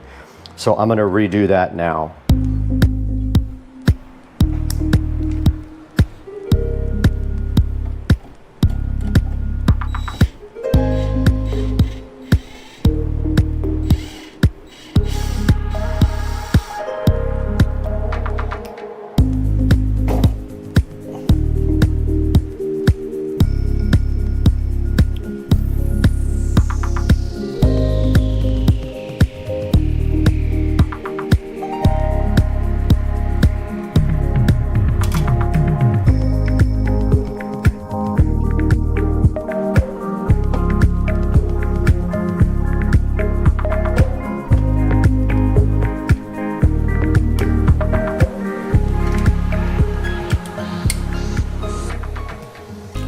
All right, so that'll feed from there like that. And then I need a new power to go all the way around. Oh, I do have enough red. Okay, found my red, so we are definitely in business here. So I need to put a loop on this one. Go ahead and strip this back.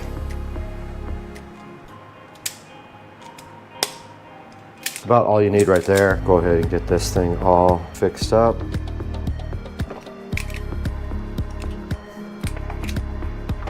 Good to go. And that's going to be going around and down to the amp power. So that's all of our power.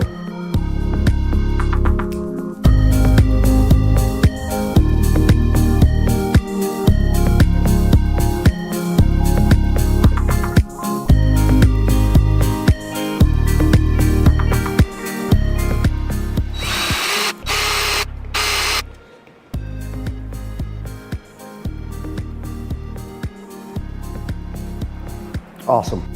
Okay, the camera did shut off. I'm just tying up the wiring here for the amp. So I've got a couple of zip ties here to get this bundle all together.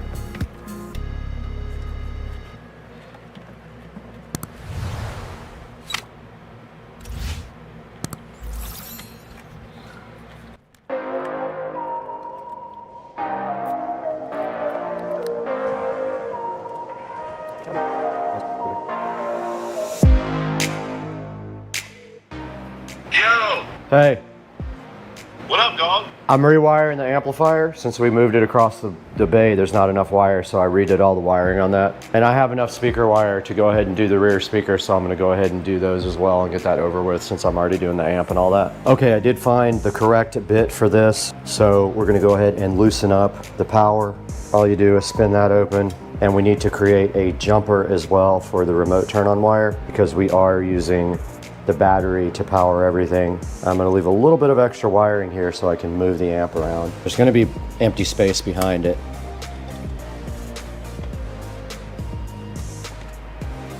Now these get wired directly to the amp, so we want to strip off maybe 1/8 of an inch here.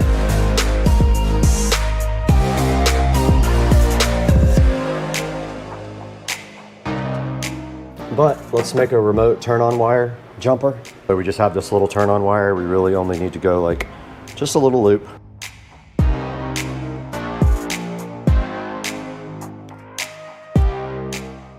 Okay, we made our jumper wire here for remote, so I'm gonna go ahead and put that in.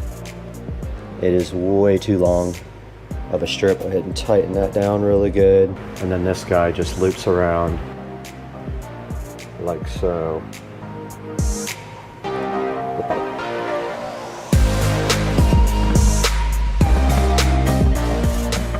These can be very tight. We don't want them coming out. That's not going anywhere. And our ground. Now we need speaker wires for the rear. These two sets that are perfect, they are exactly the same kind, and this is what I ran on my golf cart. So we have a short piece here to go to these. Now you notice on the back of this tar amps, you only see 3 connectors here. It's very weird the way this thing wires up. You have to wire the plus from one channel and the negative from the other channel into the center terminal, and that's how you get stereo. It's different for most amps, so make sure you look at that when you are installing your tar amps, because it is not the same as the other ones. Now, we are going to be Y adapting to the front speakers. We're going to be running 2 ohms, so we're going to go ahead and do that behind these speakers rather than right at the amp. It'll make sure that we have less clutter in the wiring, and also I'm going to go ahead and tie these up really nice before we get this installed so that we can go ahead and put the amp in.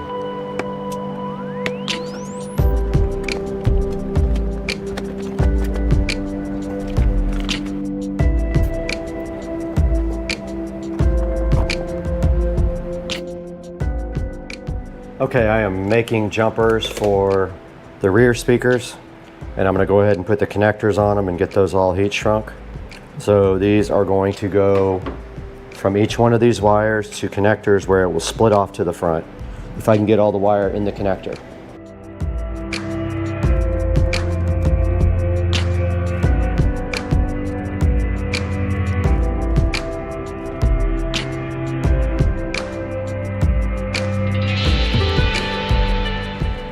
From the amplifier, and it will also split off to the front, hopefully, if we can get all the wire in there. I don't know if we'll be able to. I really want to try. We're not using electrical tape. We're gonna have to strip off much more than that though. Yeah, I don't know how we're gonna get 2 wires in there. That's not gonna work.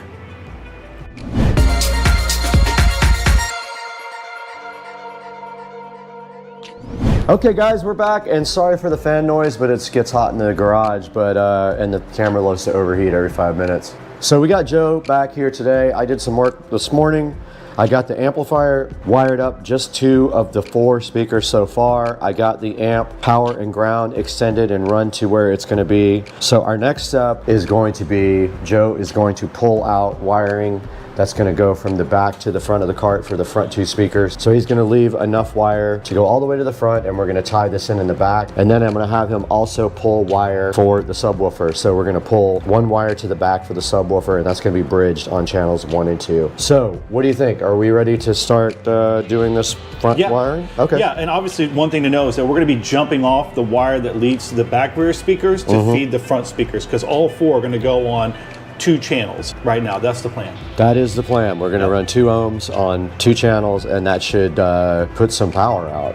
That should be plenty of power for these 6.5-inch speakers. Yep. All right, let's go for it. All right, so where's your cable? From here, I'm adding this wire to it, and I'm going to have you confirm. I don't want to screw that up. Bridge is this side. Okay, for the jumper, where's my jumper at? Are we heat shrinking or no? We don't need to, do we? Yes, we are. These connectors are heat shrink. The red, I have a black. Is that my positive? Correct. And that one will go on the red stripe on this side, correct? Yes.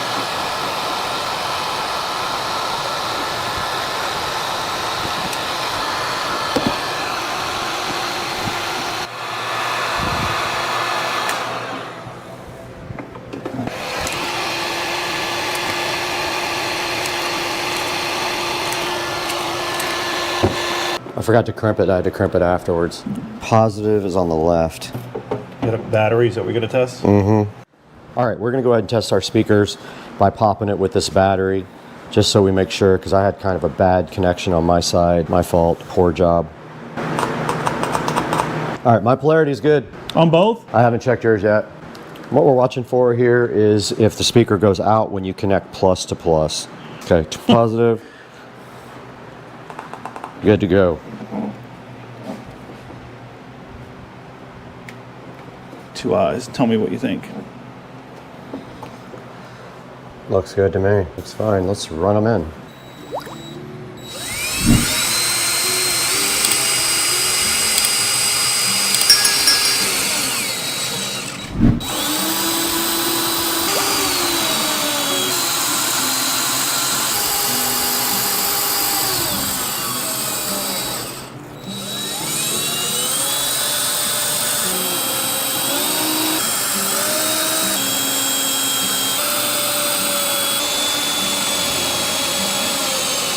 All right, that's done.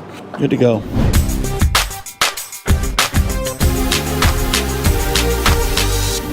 This, we can go ahead and push through. This will come actually all the way over to the corner. Keep pushing. Hold it there for 1 second. Okay. Let me get some cleanup on this wiring real quick before we pull it all the way through.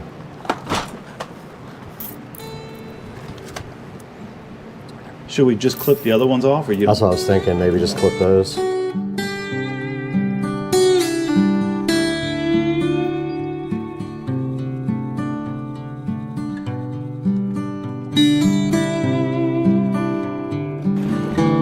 That's what my wiring run's gonna look like. Might as well go ahead and put these up. Put these on. Yep.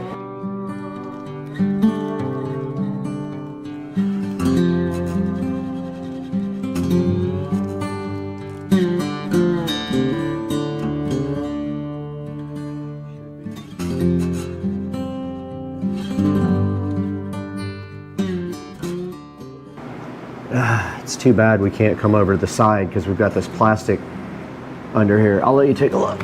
Tell me what you think. But... Okay. Oh, and this needs to come up. We're walking on this. What is this?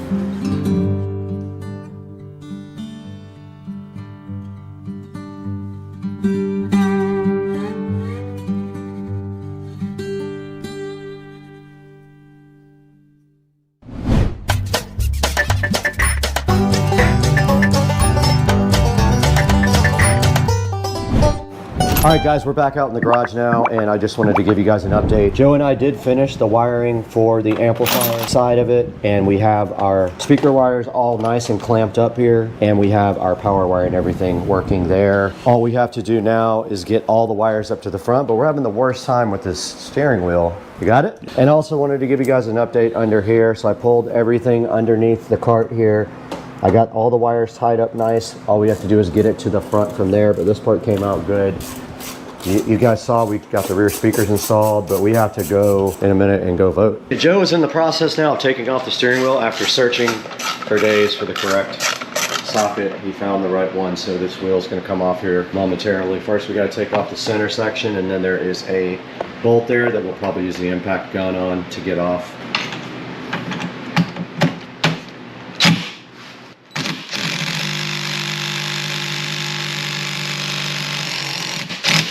Thing's always a pain. All right, Joe's gonna just try to yank it off of there. Let's go. That's it. Good job, man. Got it off.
All right, guys, I left for like 15 minutes to do some work, and I came back, and Joe has the entire golf cart torn into shreds, and he has the dash off, and he also needs to be vacuumed out under the dash. So I'm gonna do that now. I've got our vacuum right here, and we have to install a bus bar up here in the front under the dash because we have several devices that we're gonna be powering.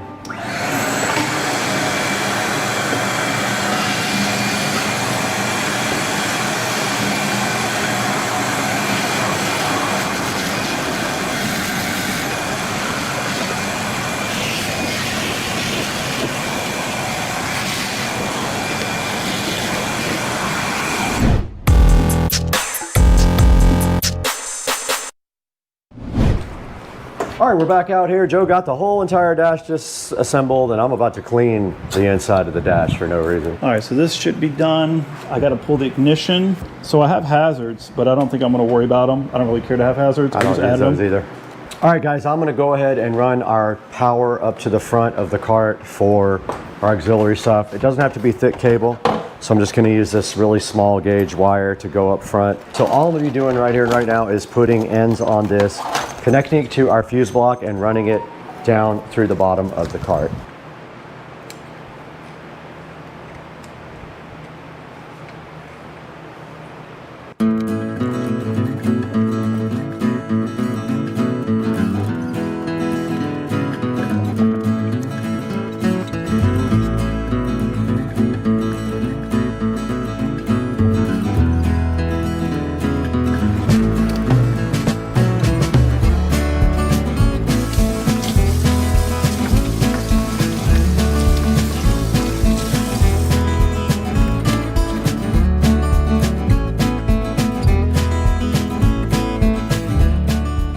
You think it's too close to be able to get something in there? Not if we use spade. Nah, it's fine. It's fine. Yeah.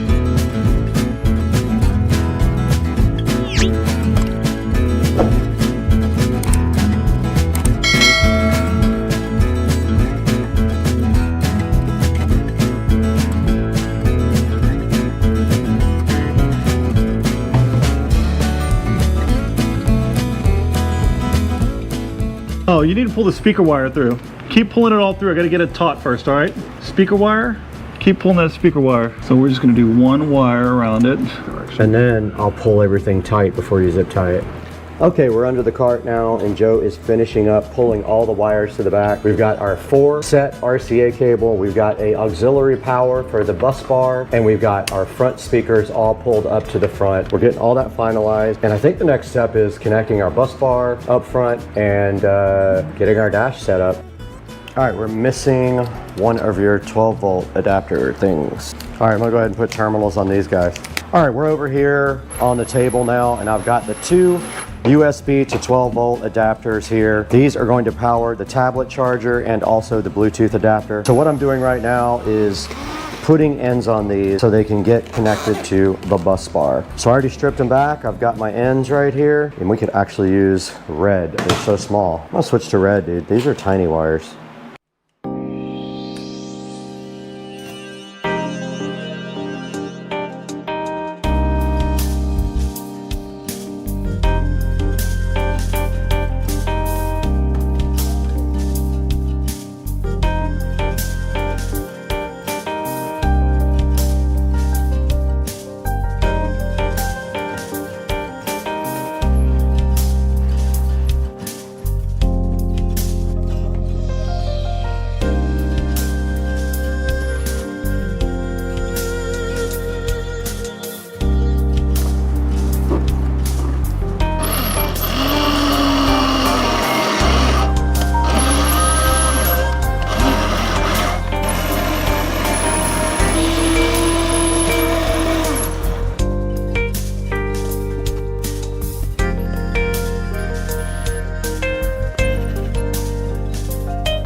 Welcome back to part 2 of getting my mailbox fixed, guys. And today we are going to be finishing up this project with some landscaping. And we do have everything in the back of Rich's truck right now, so let's get moving.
We have successfully gone to Lowe's and gotten new pavers after my old ones got stolen.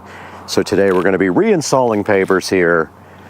They actually didn't steal them from here, they stole them from the driveway, but that's the mission today on Supercar Street Racing. Let's do it. All right, we're back at Supercar Street Racing and we have our new pavers today. And so this mission is quite simple and cars are going to be coming by, can't help it. All we have to do right here and right now is get these pavers into this area by the mailbox, but first we need to do a little bit of leveling out. You can see there's some humpage right there and some in the front. So I think that what we have to do is just dig a little bit of dirt out here and in the front, but I'm not sure because it looks bad over here, but not right there, if that makes sense. Maybe we should just fill in. No, because this over here is pretty high. All right, I see what I got to do, I think.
All right, I'm still kind of figuring this out. I've never done this before, but I think the move is to just try to follow the contour of the ground because there's so many weeds and roots and stuff.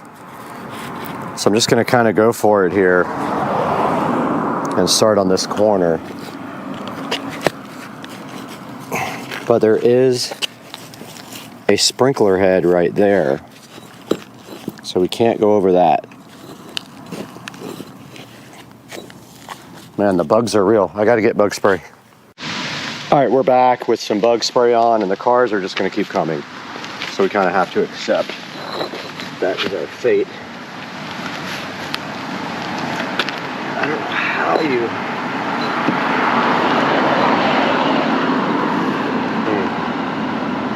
Kind of just need to raise this side up. Just drop down.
All right, we got our paver base laid down here. All we got to do now is go get some soil and go ahead and fill this all in with soil and put some flowers and stuff in here and call this dumb project a day. All right, we do have a car coming, but the very first thing we're going to be working on today is we're going to go ahead and get these 2 plants planted. We can plant more stuff later. They didn't have a whole lot of selection at the store. So I'm going to go ahead and get these 2 guys in and get this project started while you guys watch.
All right, we got our landscape light right here. I cannot for the life of me remember what I did with the bulbs for these, but I do have bulbs that fit it. These should have all come with bulbs, but maybe I didn't even check and I used my own last time. But I have a few of these to put in. Now we just have to figure out the wiring situation and run it to the existing wiring. It looks like there's plenty of slack here. So I'm just gonna do that now. I'm just gonna plant this right between the 2 plants. Oh, it ain't gonna go there. Just like that. And then I already have connectors on here with enough space to put in way more lights. We could actually do more than 1 if we want to. I have space for 2 more lights on these connectors. And I am dumbfounded about where the bulbs are for these lights because I know I had them at one point, but such is life, I lost them.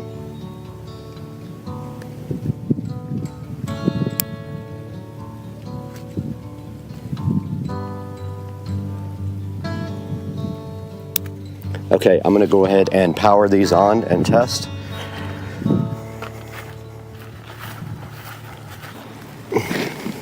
They are on.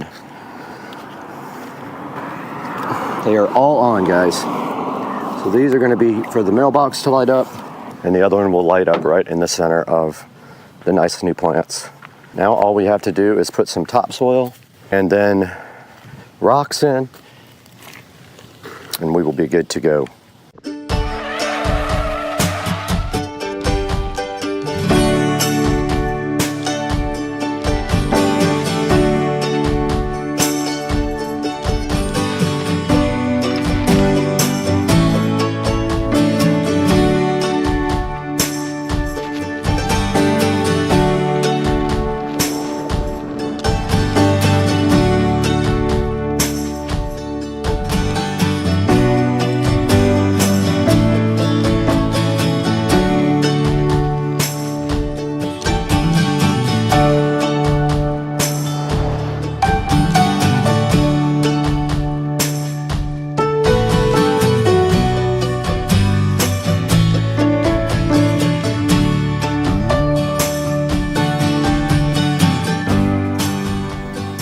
All right, guys, we got some topsoil in here. I really didn't have to put it everywhere, but I wanted to get it kind of leveled out. Now we're gonna go ahead and add our rocks in.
Just spoke to the hardware store. They are out except for one bag, and the bag that they have is busted open because that's why I didn't buy it. So what we're gonna do right now is go ahead and water all this stuff down. It will turn a nice dark color when it is wet. And we'll go ahead and clean everything and get the dust off. Yes, I have to wait until they get more to finish this project.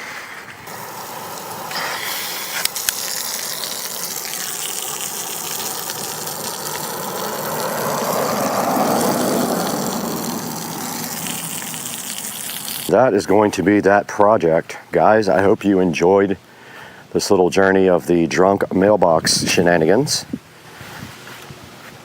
And we will see you guys very soon on the next episode. Our mission for today on Supercar Street Racing is super simple. We have this Adams matte detailer detailing the car. So what we're going to do right here and right now is get outside, get some sun, because we're going on a cruise soon, and test out this matte detailer spray. So hang out.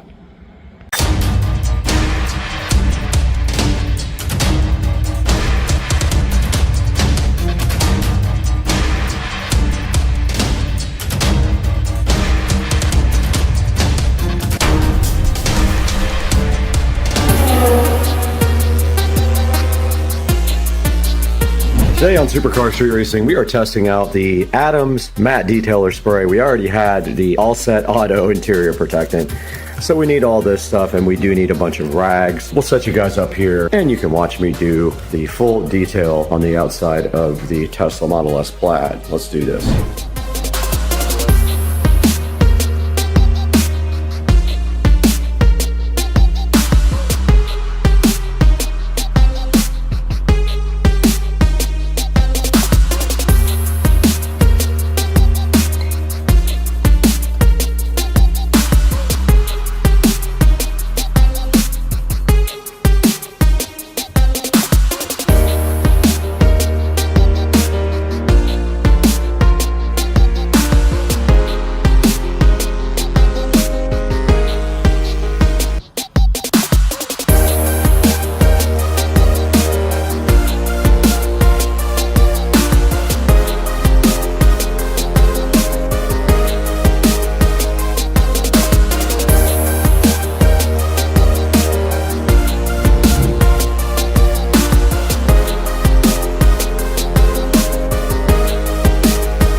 Whoa! Whoa! Whoa!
to my channel.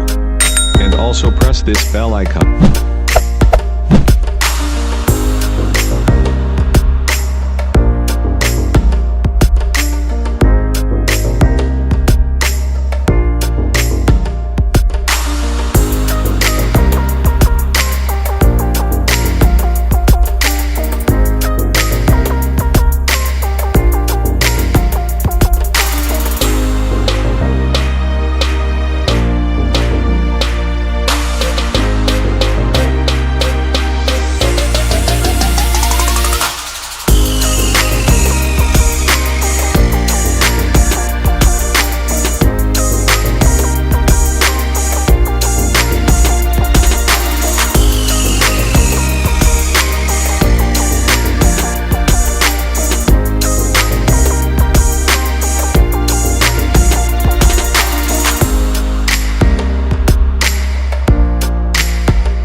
Hey guys, welcome back to Supercar Street Racing, and today we are on the search for the perfect matte detailing spray. And this Adams Polishes Matte Detailer sort of looked like it might be what we were looking for. We did go ahead and detail the whole Tesla Model S Plaid with the Adams Matte Detailer spray, and it did a pretty good job. It wasn't any better than any of the other sprays that we've tried. It does leave a slight streak on it, but you can buff it out if you keep on going with a dry rag. It is a good product. It has a 4.5 star review. I'm not going to say any negative things about it. I wasn't provided the product by the manufacturer, but yeah, I did detail the whole car and it came out fine.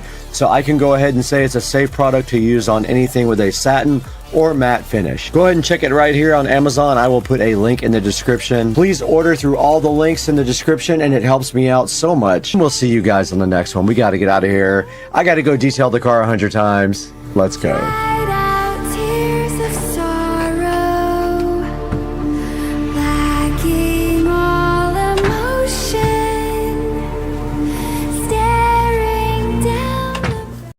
What are we about to do? We're going to attempt to tow a boat with a golf cart. All right, let's do it. I think it has the power to do it. All right, let's go. And I have a receiver and a hitch. Let's give it What, a try. 5.1 or stereo? Huh? What type of receiver? Yamaha or Onkyo? Yeah, Onkyo, for sure. All right, let's do it. We are right here in the Supercar Street Racing closet today to go ahead and fill up the first row of these watches, because right here, a company named AYCY, and I can't even pronounce it, was gracious enough to send me another Android smartwatch. Now, I am going to be taking this Android smartwatch today and opening it up, looking at some of the menus with you guys, and then we're just going to go ahead and put it right in this watch holder to add to this nice watch collection right here. So hang out and let's have some fun.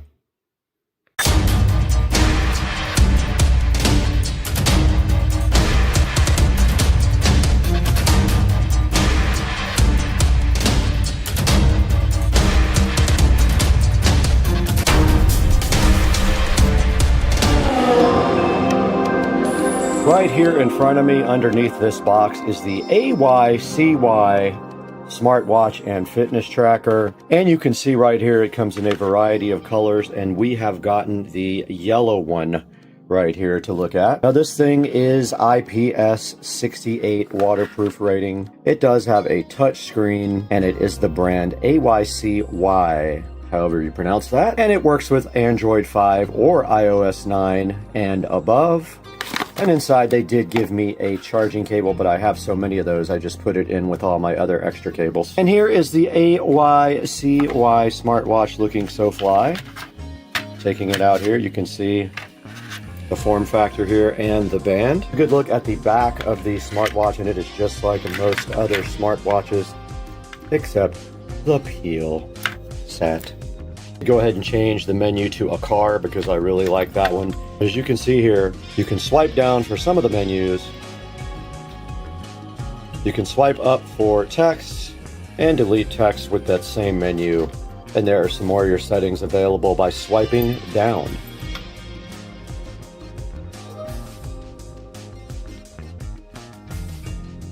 Now, being that this is a fitness watch, of course it does keep track of all your fitness stats. It does do music and weather for your area. It can be an alarm clock. It does training, voice assistant, SOS, and you can go into the settings here and set the watch time, the brightness, the sounds, the vibration, the password, and it raises to wake when you lift up your arm. Now you can change the front screen to any number of screens that they have available, presets. Now here's a look at the themes here, and you can see that I have the car on, but you can also set it to any one of these, and you can also do it inside of the app. Now you do require this app called GloryFit to use with the smartwatches. I'm going to show you guys that now.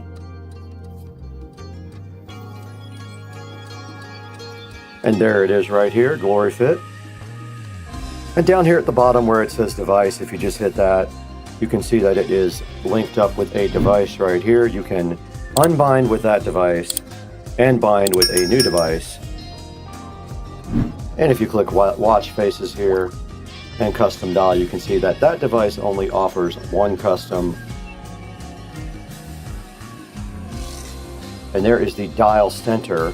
You can add any of these to the front of the watch, and you can see where I have added the car dial to my watch. And right here you can see me changing it to this purple moon sun looking thing. When I did it last time, it just said transferring or something like that, and it came right up on the phone. There it goes. It says sync on the phone now. You guys can't see that, but it looks like it is downloading the new screen for the phone. Now going back into the GloryFit app here, it says that the call's Bluetooth connection is down, and if you want to use this with a Bluetooth phone, you have to turn that on, but all of these are your options for monitoring your heart rate, your SMS messages, and things like that. And then on this front page is where you would actually get your heart rate recording and your steps that are recorded for your fitness part of the watch. And right here you can do running, cycling, jumping rope, or swimming, and it will record that data as well. And then right here is my account, and you can set up things like a training plan, some goals, and other things like that, and your just default system settings. And it shows you your firmware right here. Everything is up to date.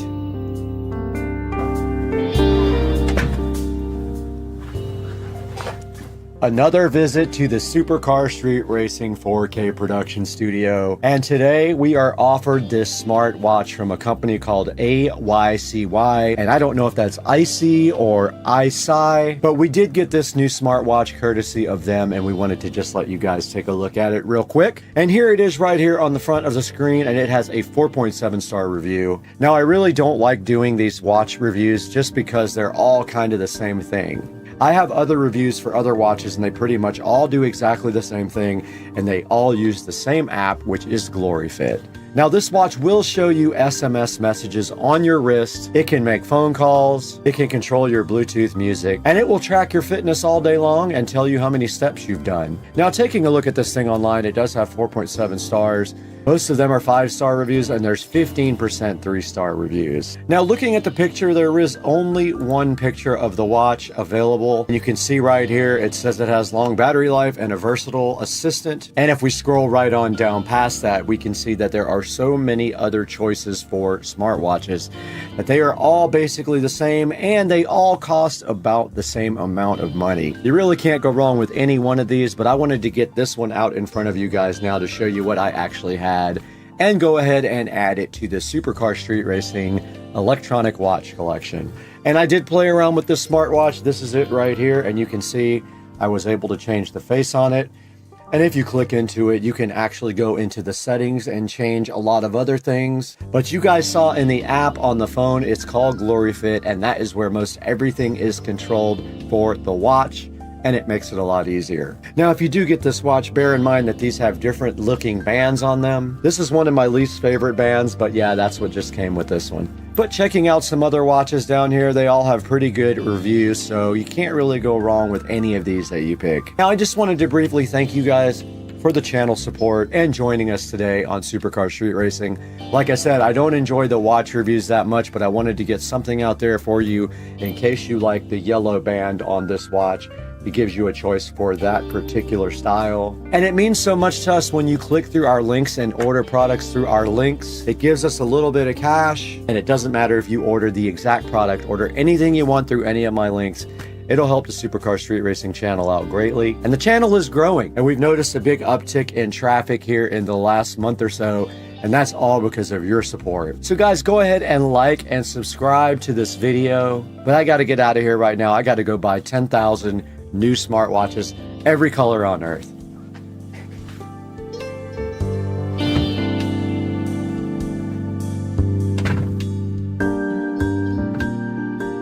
Back in front of the watch now in a little bit darker room so you can see it. And you can see we transferred this new watch face from the phone to the watch, just like that. There you go. It's upside down though. Yeah, I know. Go. Oh, let's go. Hey guys, welcome back to the channel. And today we have something kind of special because this is going to save you guys with home theater systems a lot of money if you'd like to enhance the bass on your home theater system or just your regular audio system inside your house.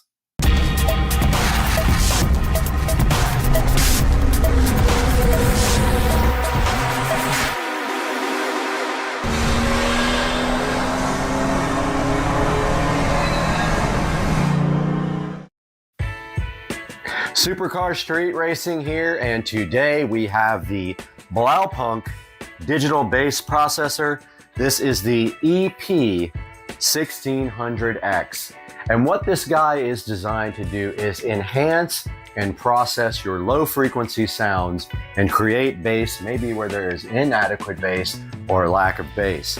Now, the first thing we notice right away about the Blaupunkt EP1600X here is that it is named EP1600. Now, that is a good case for proving that the Blaupunkt unit is a clone of the Epicenter, which costs about 6 to 8 times more than the Blaupunkt EP1600. Now, taking a look at the box here on the EP1600, we can see that it says that it is a digital bass processor.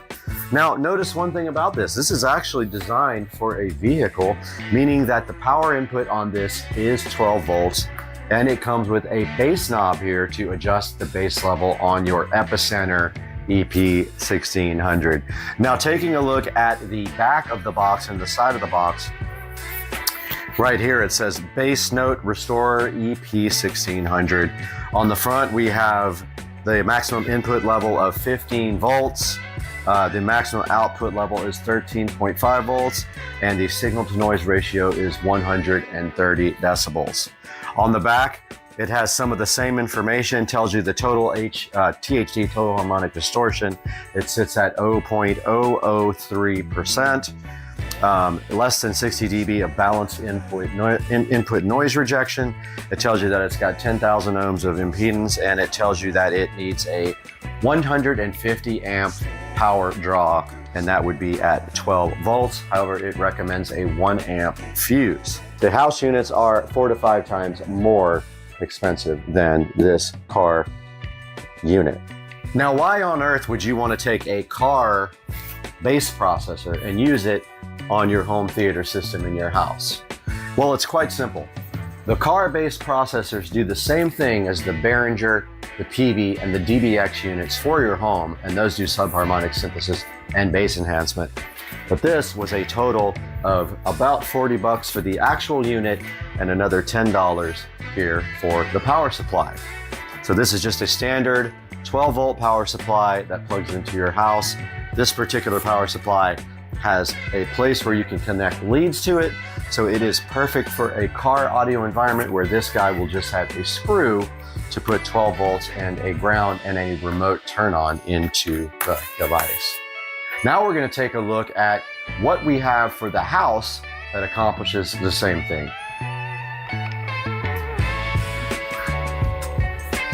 All right, guys, we are here in the audio closet taking a look at the Behringer EX1200 Ultra Bass processor. This guy right here is very, very difficult to find, and when you do find them, they pop up around the $250 to $300 range. I do have 2 of these in the house. I have one in my home theater room, my legit home theater room, and I have one here feeding the whole home audio subwoofer system, which consists of 3 subwoofers and is growing by the day. So what this guy does is it does a digital subharmonic processing, and it actually enhances the bass just as the Epicenter and the Blaupunkt will do. However, this is designed for the home, so it has the 120 volt input. It has a number of adjustments here under the digital harmonic processor. It has frequency, dynamic punch, It has a bass mode between ultra low and punch, a bass level, and then also it has a limiter here, a bass limiter, and then it has a adjustment for satellite speakers if you actually want to power your satellite speakers with this guy, not power, but process your satellite speakers. You can do that as well. So that's the Behringer Ultra Bass Pro EX 1200 subharmonic bass processor. Will pop up online every once in a rare while. If you really want to do a home unit, this one is cheaper than the DBX, like 120, I think is the model number on the DBX, and does the same, if not better, processing. And then your third choice would be the PV unit, which I have had a hard time finding at all online. Now that we've taken a look at our home subharmonic synthesizer, we're going to take a look into the box of the EP1600 by Blaupunkt and see exactly what's inside and how we're going to be making our connection. Ladies and gentlemen, we've got the Blaupunkt EP1600X here, and here's a good look at the box.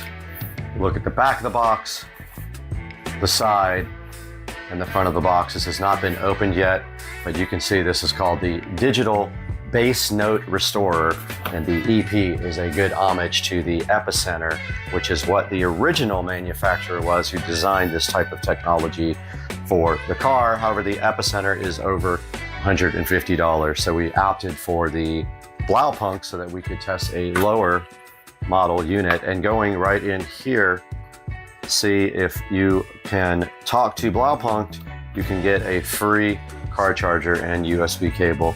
So they want you to do a review to do that. So we do have that review here, and also we will make one on Amazon and get our free charger. And now, okay, so we accidentally woke up the TV there, but here is the manual that comes with the EP1600X, and it shows you how to install the device here.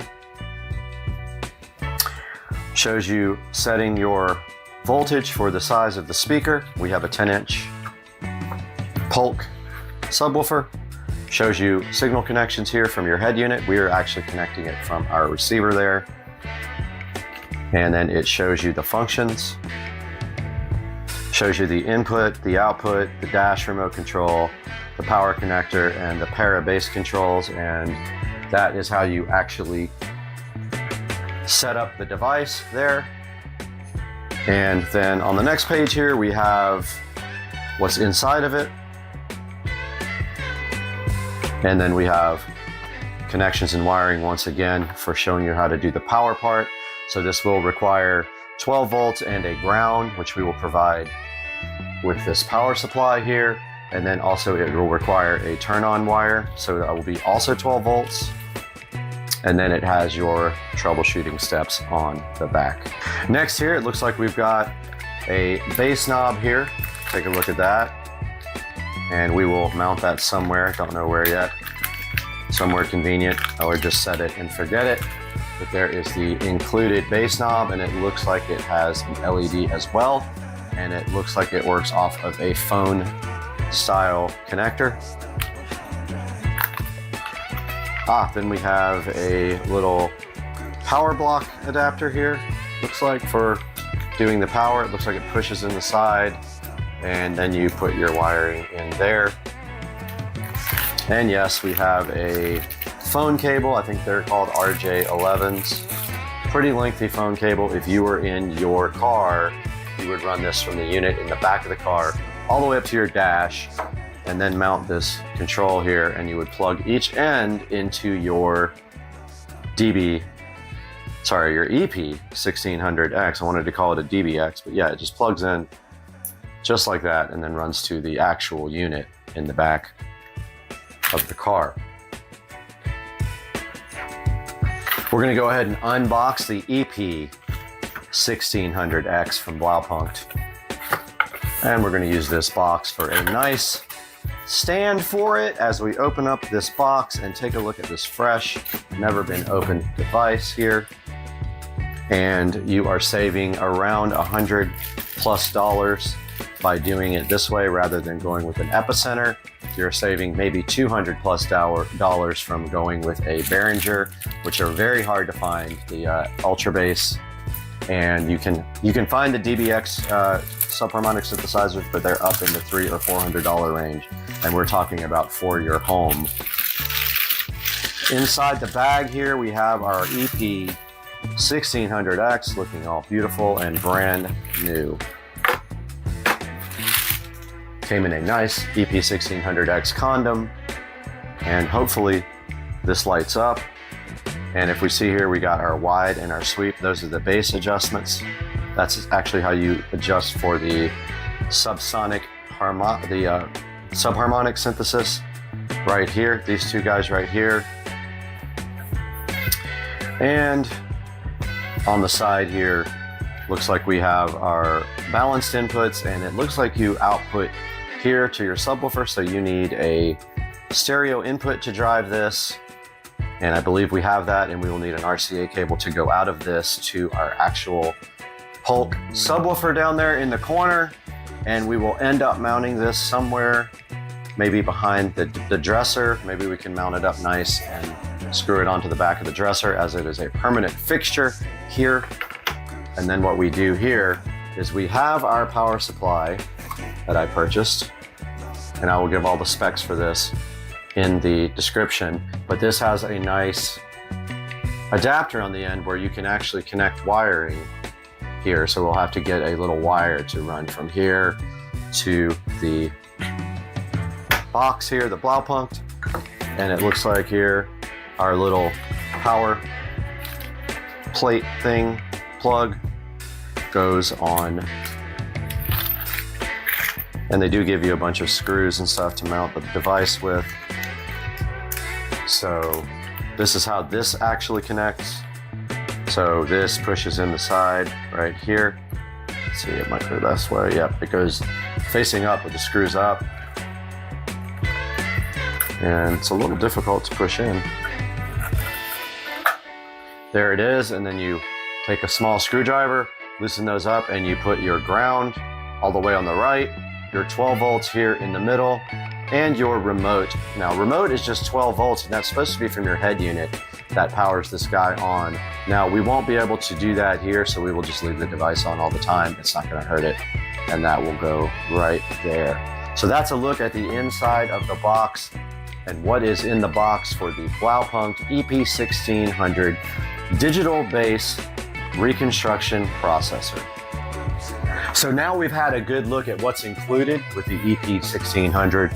We took a look at all the accessories, how all the connections are made, and how we're going to actually interface this with the 5.1 setup here in the bedroom from the project a few months ago. So let's go ahead and get this guy connected and see if we can tweak the sounds. Guys, welcome back. We have our EP1600X here laid out on the table. And my plan is, I don't know if these RCA cables work, but I am going to make a little bundle here with these zip ties. And these will be the outputs. So they're going to come off just like this. Kind of hard to plug in. And then we are going to just kind of bunch these together like a normal RCA cable would be bunched together. Pretty sure these RCA cables are okay, not 100% sure. But you can see I'm just making them into a pair. Now this will feed the subwoofer. So this is out of the device and into the subwoofer. And then we have a set of RCA cables coming from the receiver sub output, feeding the Blaupunkt EP1600X. So all we're doing now is making this little group of cables, and then we're going to make our power cables next.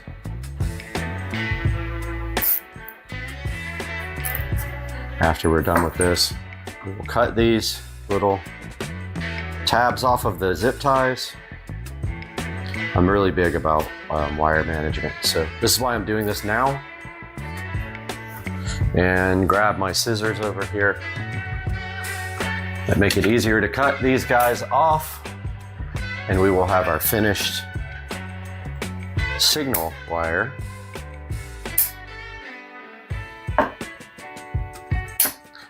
So all we did, just a brief overview, was just make it a little bit easier to manage these two separate RCA cables as one bundle, stereo, left and right. And now we need power, ground, and turn on. So we have quite a long cable on the end of this power adapter. We have our power cable I just robbed, and we will go ahead and cut the end off of this guy because one end goes to the power adapter, the other end goes to the Blaupunkt.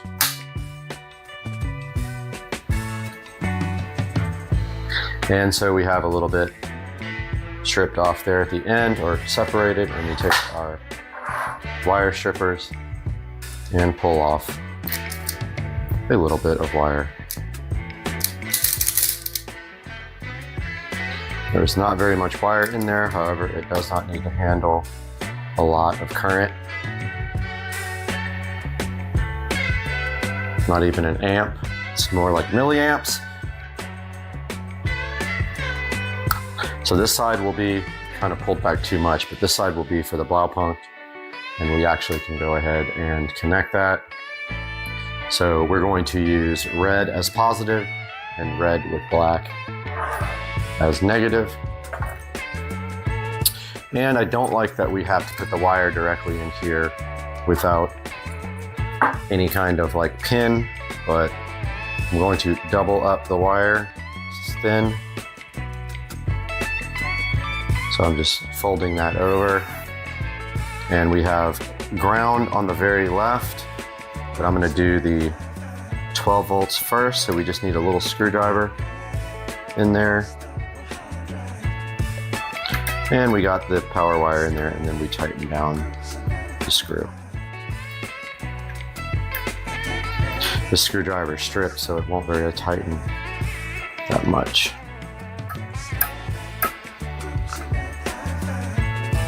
Yeah, it won't even loosen.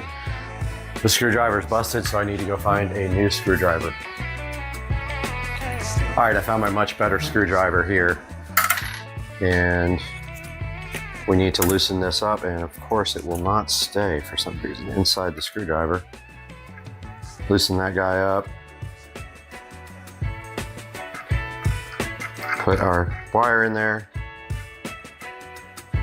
and tighten it back up. I really don't like how loose that is. I'm gonna do that again.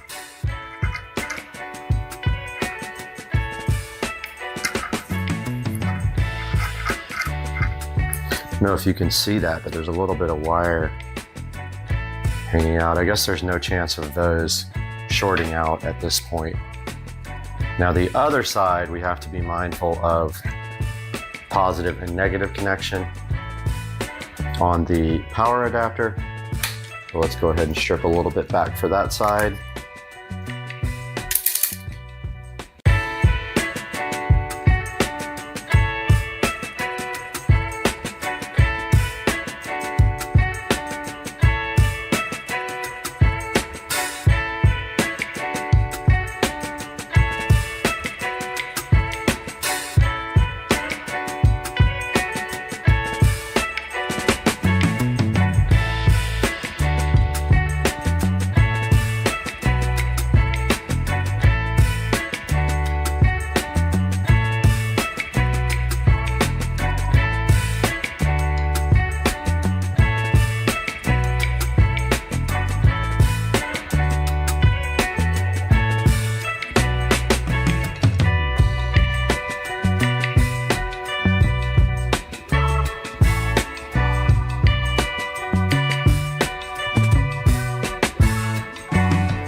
All right, I'm just wrapping this end up with some electrical tape just to kind of give me some self-assurance that this is not going to short.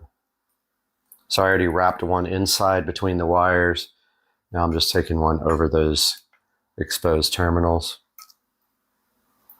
And that is good enough. Let's power it on one more time. Make sure it works.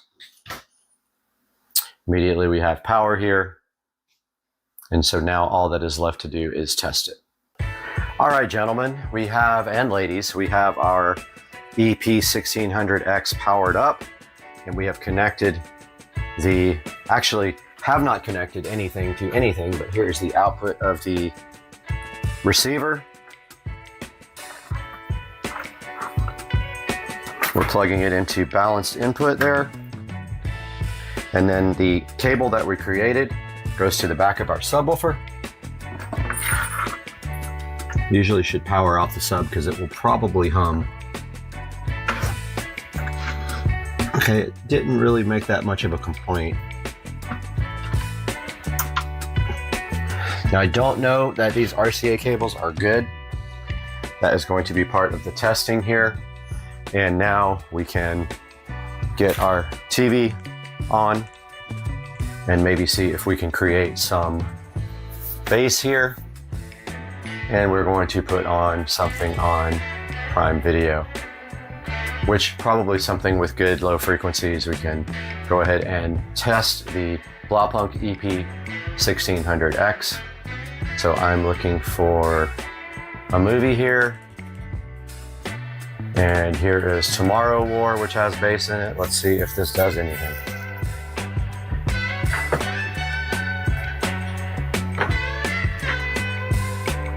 All right, let's see if we have inputs and outputs. And it is loading. You guys can't see it. It's up on the screen here.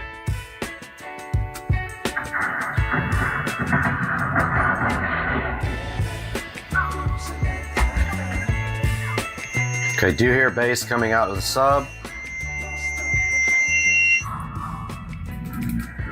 Let me see if I can find something here with actual bass in it.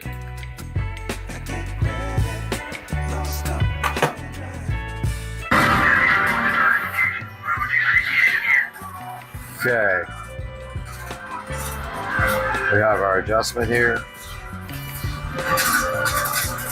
I noticed the Blaupunkt logo lit up on that one.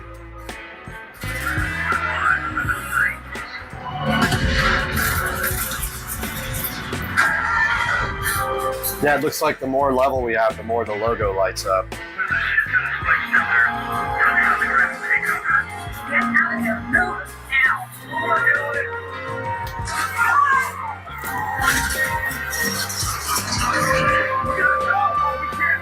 All right, so we got the manual out again. So it says the bass response in a system is affected by 4 acoustics of the vehicle, location, speakers, enclosures, the music you're listening to. And it says the sweep control allows you to select the center frequency, the frequency most affected.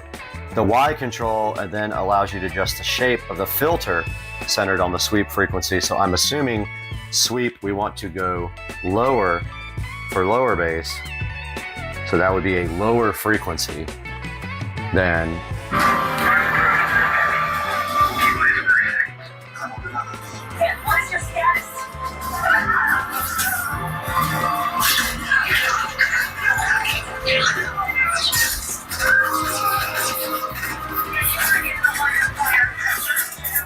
All right, so this is going to take some experimentation and some tweaking to maybe adjust the levels coming out of the receiver to get the adjustment correct on the Blaupunkt.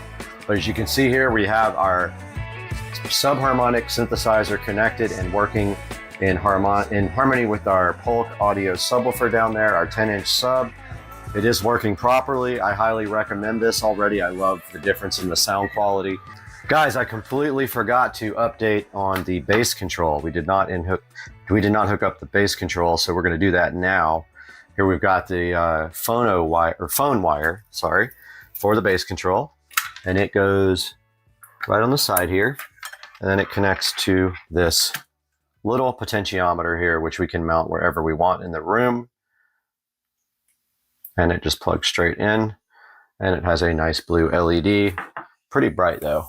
So let me go back to a section with bass here, and we will play with this. Now we got this on minimum. That's max.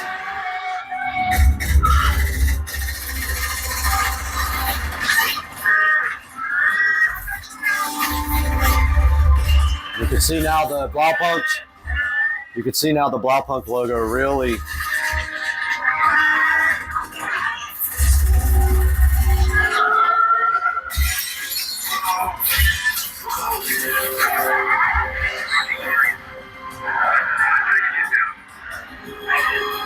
That is your bass control knob.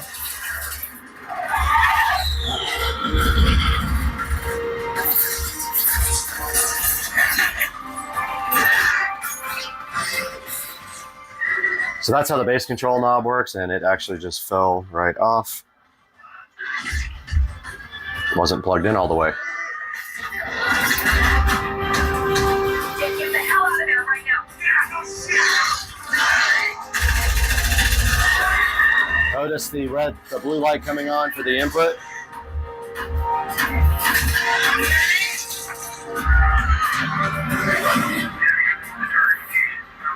So that's quite a bit of a difference from the stock bass with the Blaupunkt EP1600X. All right, guys, just a little final update on this video.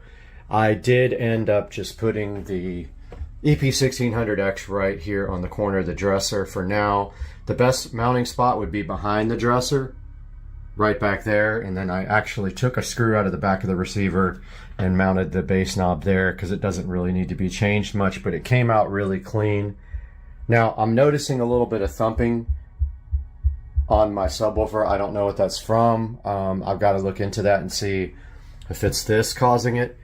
But every 10 or 15 seconds, it's making a thumping sound. Let's see. Let's see if it does it now.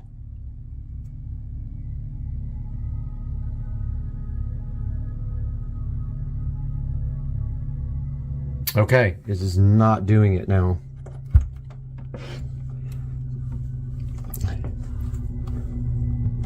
It's definitely the Blaupunkt input. Something is causing like a ground loop or something like that. It definitely could be where I have the power plugged in, but there's a little thumping. See if it stopped. Nope, there it is again. So something is causing a little interference with the sub. So I got to get that sorted out. But yeah, that's how it ended up on the Blaupunkt EP1600X. Hope you guys enjoyed the video. I'll get the ground loop problem sorted out and let you guys know what happened. Guys, welcome back to Supercar Street Racing, and we have a huge update for you on the Supercar Street Racing studio, which we are currently in. And today was a day of pain, frustration, hard work, and now this is where we are. We are still live streaming. We've been live streaming since this morning, and let me tell you what we got done today. All right, where do we start? What a day, man. 14-hour, 16-hour day, something like that. But check out the studio, guys. So hype train. Today I got this whole wall finished with acoustic tile, that entire wall finished with acoustic tile. Got it cut in all around the AC and the plugs. You can see it turned out so good, so hyped. I got the Govee 6-inch recessed lighting done. Look at it, guys. It's going to sync to the TV lighting too. Check it out. We got 6 of them. and they are programmed and doing a awesome job. Those are also Govee. This one's turned off, but the actual bulbs are Govee there as well. And we got all the speakers mounted, guys. There's the center channel. There's the side surround, side surround. All we have now to put up are the Harbinger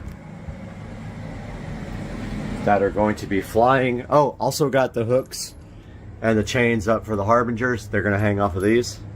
These guys right here are flying. Guys, the studio is coming along so good. And I am sleeping in here tonight, so I got all my stuff out. And the AC is set to 68. And we're live streaming at the same time. But yeah, we got all our lights on. And we're just having a good time. Went out on the golf cart with Joe. Had some liquid refreshments, and now I'm gonna upload this video for the daily update. And I'm crashing right there, get up early and start work tomorrow. Guys, tell me what you think about the Supercar Street Racing Studio. It's coming right along. A lot of hard work has gone into this. All we have left to do is this front wall, and that is going to be an insane amount of work. I have to, first of all, it's up, and then I have to do all the electrical and audio and video. We got 1, 2, 3, 4 electrical boxes to put in. All the HDMI, all the network, everything's got to go. The switch has got to go up there. The Harbinger's got to go up. It's another week's worth of work, easy. And then, after all that's done, I still have to tile the ceiling with the acoustic tiles. That is a good, probably 5 hours worth of work, because I have to cut in around all the speakers and the lights. So, some of it will go fast, some of it won't. So, yeah, guys.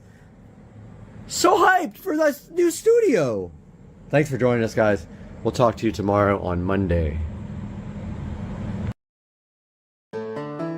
Guys, Supercar Street Racing, and welcome to part 3 of my $35,000 pool remodel project. Now, part of the pool remodel project, of course, is going to be replacing the LED color changing bulb that is in the pool. So, a lot of the older pools have a 10-inch white spotlight. Now, that was made by a bunch of different companies. Mine is an Amerilight, and there's an easy way to take that bulb out and replace it with a LED color changing bulb, and that bulb is controlled by the switch. So what you do is you flip the switch off and on a number of times to change the color pattern. Well, that was the old school way of doing it, and my bulb was left on when I went out on a trip for about a week, and I got back and some of the LEDs were burned out. So what are the cons of doing it this way?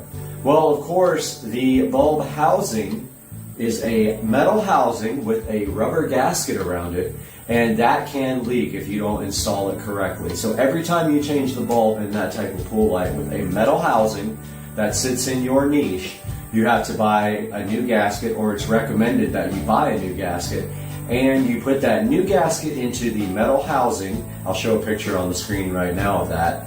And then you put the housing cover back on, and then you screw that into the pool niche, and that is how you replace a light. Now, it's the same procedure if you're just replacing your light with a white spotlight as you are a bulb that has LED color changing inside of it. So I had that in my pool, and it is in there now, but like I said, I think the blue LEDs are completely burned out in that now. Now let's talk about what you have to do in order to replace the entire housing, or in this case, put a new Poolexa LED color pool light into your existing niche. So the way that it works with your old school pool light is your old school enclosure actually has a place for the cord to go through, and then the cord actually goes all the way from your enclosure to your circuit breaker outside, which I will show you guys that in a couple of minutes. And so when you put a new bulb in there and you put a new housing, now if you're just replacing the bulb, you're okay. If you're replacing the whole housing, let's say your housing is worn out like mine was, you have to pull a new cord all the way from the pool light down underground through the conduit and up to the electrical box there. Now you're going to ask me, how do you do that? Well, it's pretty simple. So what you do is you take out the existing housing. It should have some extra cord inside the housing in the niche. They recommend that you leave about 4 feet of extra in there when you put a new bulb in. And you cut that wire, you tie the new wire onto that with electrical tape. You tie it really tight, and then you come to the electrical outlet junction box and you grab the old wire and you pull the new wire through and reconnect your new wire. Now, what we have here is a little bit of a different change for my LED color pool light. Now, this is new technology. This is a Poolexa LED color pool light for in-ground pool. Let's get out the tablet. So we're going to get some video of this here with the tablet. Now, this is exactly how it came out of the box. It kind of came out messed up, and so I want to make sure that I wire it up and that it does work in case I have to return it. But you see here how the box was broken. So what we're seeing now is we are going to do an unboxing of this live with the tablet here as the camera source of the live unboxing. So I already took the plastic thing off. I took it out of the cardboard box, obviously. Now let's get this thing opened up and see what's inside. All right, so this is the Poolexa LED pool light for in-ground pools. All right, so first thing we have here is our instructions, and it looks like the same instructions that I pulled offline. So a good look at that. Here's your instruction manual.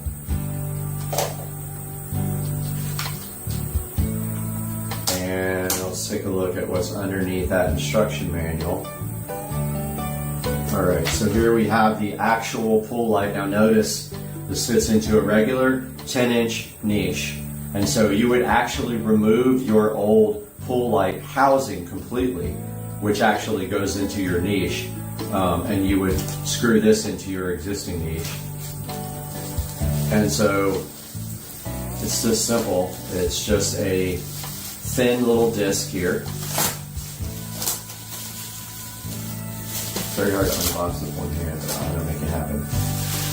Alright, so there is the new pool light, the new technology here where there's not some big long bulb that has to go in place of your old white spotlight bulb. And if you look behind it here, it is completely sealed. Comes with a 50-foot cable, although a 100-foot cable is optional. So you can see right there the screw hole where you just screw it onto the existing niche, and there is the cable underneath it. There's your 50 feet of cable, and if you see the end here, there's the end of the cable. Red, blue, green, and black. Now, so a little bit of something else you need to know about this is that the pool light here that it is replacing inside the existing housing, this pool light is 12 volts. The existing pool light is 120 volts. You can't just take this and wire it to the existing wire. This actually has a controller that wires to your existing 120 volts, and it provides you with 12 volts, and then that connects to this wire, which we are going to do here live and see if we can get some power going to this light. Now here's the actual controller, and I'm going to need to grab some scissors to get that done, so I'm going to go grab some scissors real quick and we will be right back.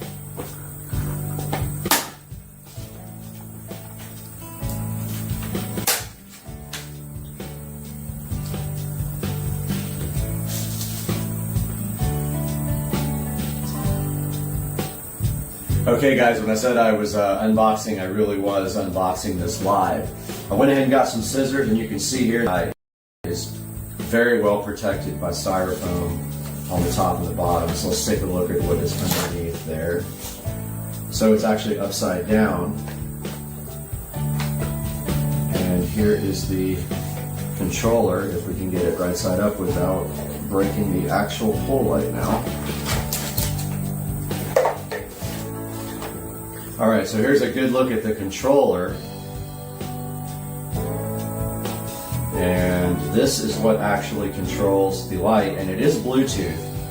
There's a link to the actual manufacturer website. Alexa is the brand. Pretty sure they copied Alexa, but that's okay. So that's a look at the controller.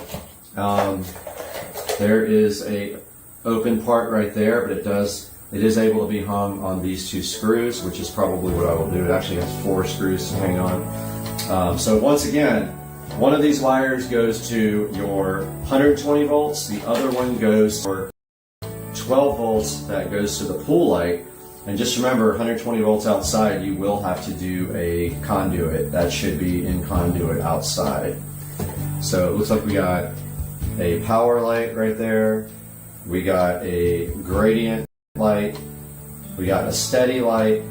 We got a dimmer, speed, and then we got some colors and some programs here, and I guess an app, Bluetooth control. It must have an app on the phone that we need to download, so we'll take a look at that momentarily. But for now, let's see if we can get this guy wired up and working. Alright guys, so we got the light rigged up right now. So what we did here, I'll show you on the tablet. So we've got the DC 12 volt side coming out. There are 4 wires here. There is a black, a red, a blue, and a green. You can see we got these nifty little quick connectors on it that I got off of wish.com. Black, red, blue, green to black, red, blue, green to the pool light. The other wire coming out is hot for the 120 volts. It is wired up right there to an extension cord end that I kind of rigged up. And now we are going to plug it in and see what happens. So yeah, let's go ahead and get this extension cord plugged in and we'll be right back. Alright guys, so we got the light rigged up right now. So what we did here, I'll show you on the tablet. So we've got the DC 12 volt side coming out. There are 4 wires here. There is a black, a red, a blue, and a green. You can see we got these nifty little quick connectors on it that I got off of wish.com. Black, red, blue, green to black, red, blue, green to the pool light. The other wire coming out is hot for the 120 volts. It is wired up right there to an extension cord end that I kind of rigged up. And now we are going to plug it in and see what happens. So yeah, let's go ahead and get this extension cord plugged in and we'll be right back. Alright guys, now for the moment of truth, and you're going to see it as I do. We got our extension cord plugged in over there and we've got our light wired up. So what will happen when we hit the power switch? Let's find out. Alright, so the light did come on guys, and it looks like it is on white. So you can see there white isn't actually white. It's going to be as close to white as you can get. So let's push this red button. Alright, so there's red. And let's try green. There is green, good to go. And yellow is a kind of mixture of 2 different colors, but you can see they all work. Cyan, pretty cool color. Let's try blue. It's a nice dark blue. The light is bright. In a minute we're going to turn off the big light and see what that looks like. And there is purple with a nice shade of purple. Now let's try gradient and see what happens. I have not used this before. Alright, so it looks like it's just flashing between them. So okay, here is push the gradient light on the controller and that fades between them, and then there is a speed. Let's slow it down. Alright. Cool, there is the speed. Let's go ahead and get this light over here off so you can see this better. So there's gradient, guys. So those are the programs that are available. Now the next thing we're going to check out is the Bluetooth app control and see if we can get that working. But so far so good, no problem. Notice again, 12 volts here from the controller to the light here is 12 volts. From the controller to the wall is 110 volts AC. All right, let's try to get the app working now. All right, guys, so we are now looking for the app. It's called iPoolLight. There's the app right there. Let's go ahead and get that installed.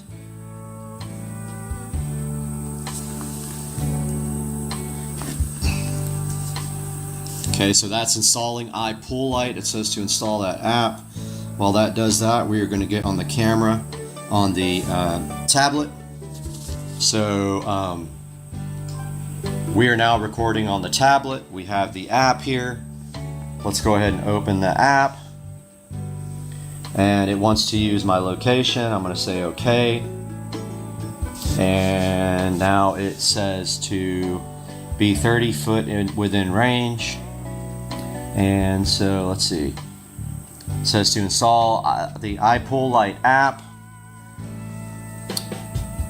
It says to push the app Bluetooth control button on the control panel. Alright, I pushed it. It's flashing. Start the app. The app will automatically search and match the controller. I don't even have Bluetooth on my phone on. It is on, okay.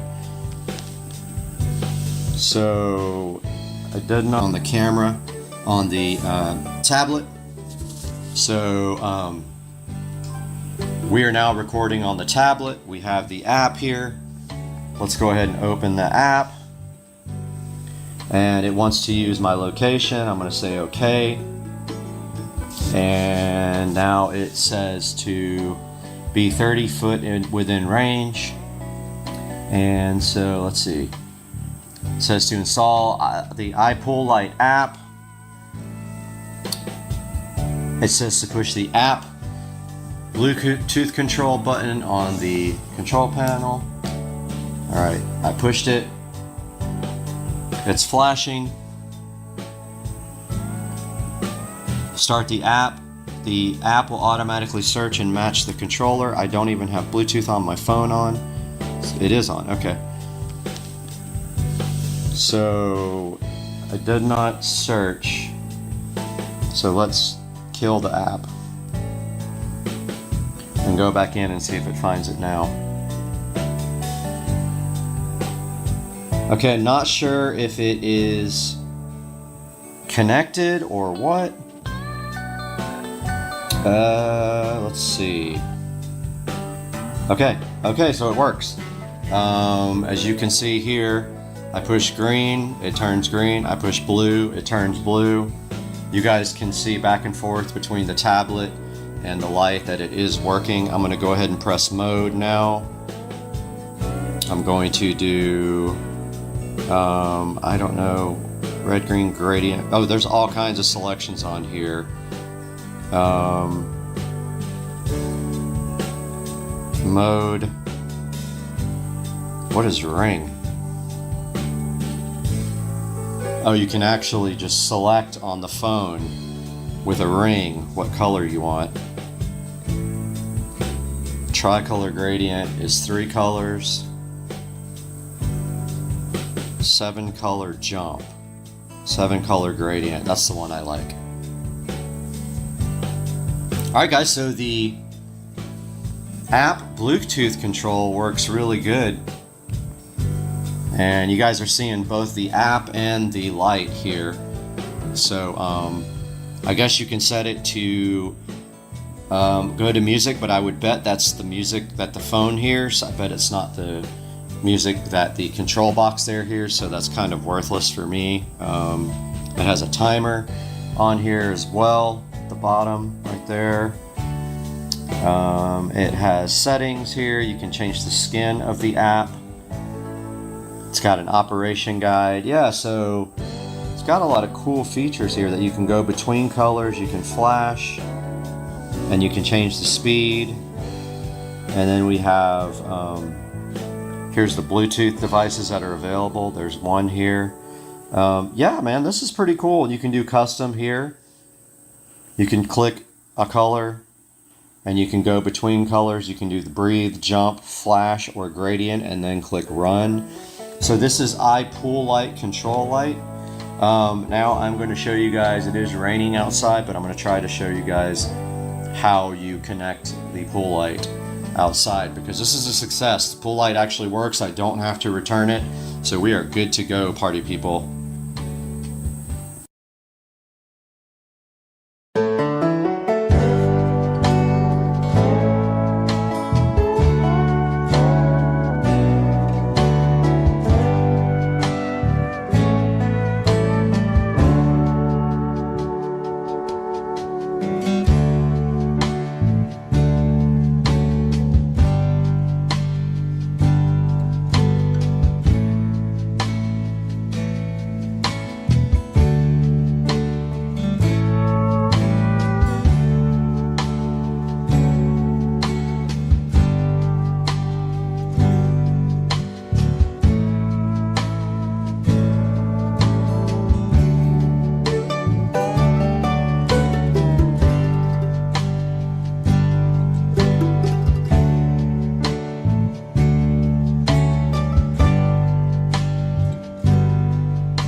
All right, guys, as you can see here, it is a rainy day in Florida. We're supposed to have rain all day today. We're going to show you guys out here as much as I can without actually getting wet, but see the pool over there? The pool light is over there in the corner. Right now we have a switch right here that is currently controlling the pool light. That will no longer be the case. Just notice when I turn the light on here, it should. It's on, however, blue is really burned out pretty bad, so that's why you can't see what's happening there, but there's red. So there's the pool light. Now, there's only a hot wire in here, there's no neutral, so I had to buy a special smart switch to be able to control the pool light. Now, over here, on this side of the house, we have, next to the wall here, and you can barely see it right now. Let me go ahead and go out there. We have right here a wall box. Now that box right there, that octagon shaped box right here, is actually where the pool light comes up in from. Pool light wire comes up from the pool light, and that will have to be pulled back through from the pool light over there all the way to, getting the camera wet, but all the way to back over here on the side of the house by the wiring. And then my plan is to put the control box right here on the wall as close as I possibly can and run possibly some conduit from around the corner right there, because I don't want the control box outside. Now the other option is running the control box inside the house, but I really don't want it. It's kind of ugly. I don't want it on the wall inside of the house right there. So chances are I am going to put it right there on the wall. The only bummer is the gutter is in the way. I'd have to probably come up over the gutter and then down as close to tuck it in the close to the gutter as I can, and then come to the left and right there to the box. So that is my current plan for the control box here. We will have some more video when we progress some more on the pool, but I hope you guys enjoyed this from this rainy Florida Supercar Street Racing. Talk to you guys later, man. Welcome back to part 2 of getting my mailbox fixed, guys. And today we are going to be finishing up this project with some landscaping. And we do have everything in the back of Rich's truck right now, so let's get moving.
We have successfully gone to Lowe's and gotten new pavers after my old ones got stolen.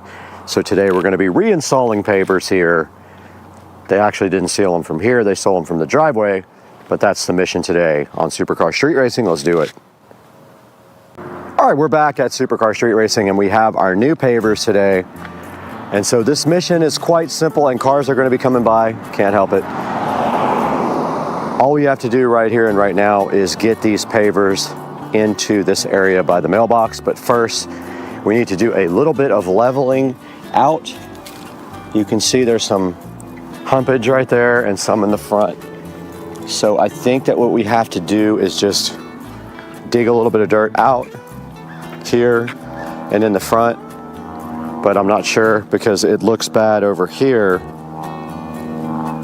but not right there, if that makes sense. Maybe we should just fill in, no, because this over here is pretty high. All right, I see what I got to do, I think.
All right, I'm still kind of figuring this out. I've never done this before, but I think the move is to just try to follow the contour of the ground because there's so many weeds and roots and stuff. So I'm just gonna kind of go for it here and start on this corner.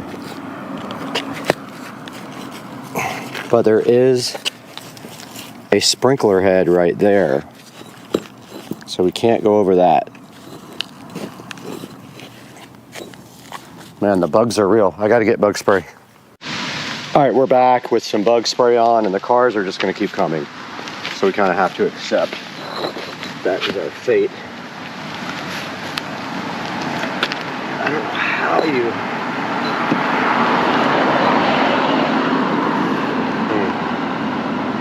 Kind of just need to raise this side up. Just flat down.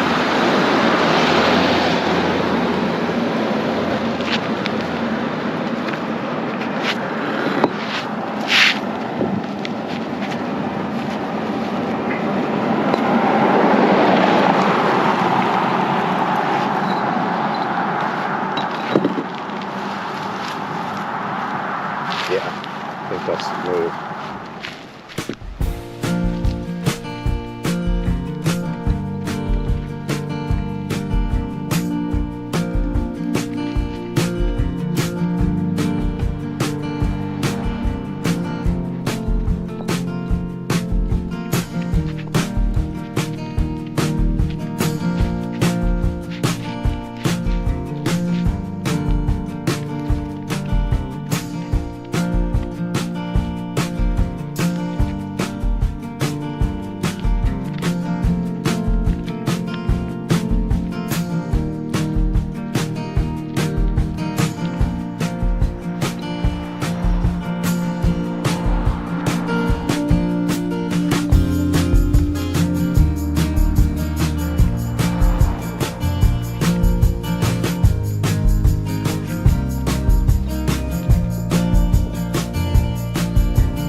All right, we got our paver base laid down here.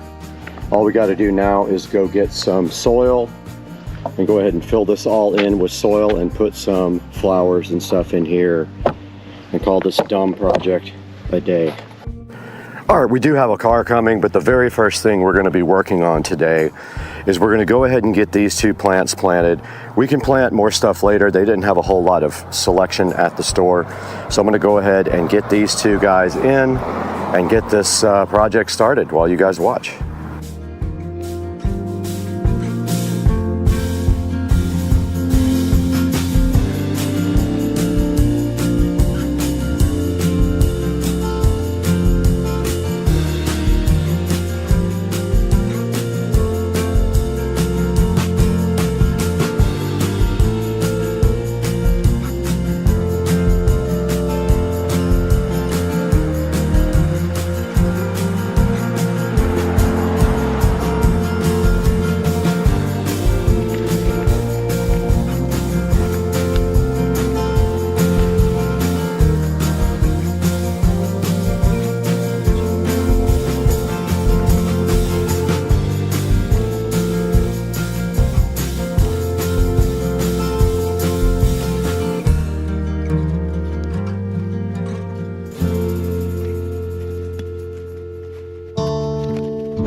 All right, we got our landscape light right here. I cannot for the life of me remember what I did with the bulbs for these, but I do have bulbs that fit it. These should have all come with bulbs, but maybe I didn't even check and I used my own last time. But I have a few of these to put in. Now we just have to figure out the wiring situation and run it to the existing wiring. It looks like there's plenty of slack here. So I'm just gonna do that now. I'm just gonna plant this right between the 2 plants. Oh, it ain't gonna go there. Just like that. And then I already have connectors on here with enough space to put in way more lights. We could actually do more than 1 if we want to. I have space for 2 more lights on these connectors. And I am dumbfounded about where the bulbs are for these lights because I know I had them at one point, but such is life, I lost them.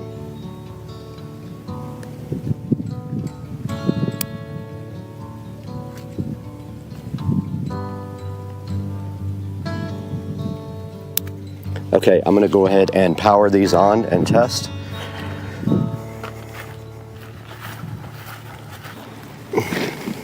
They are on. They are all on, guys.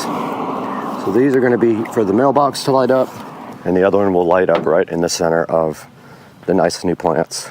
Now all we have to do is put some topsoil and then rocks in, and we will be good to go.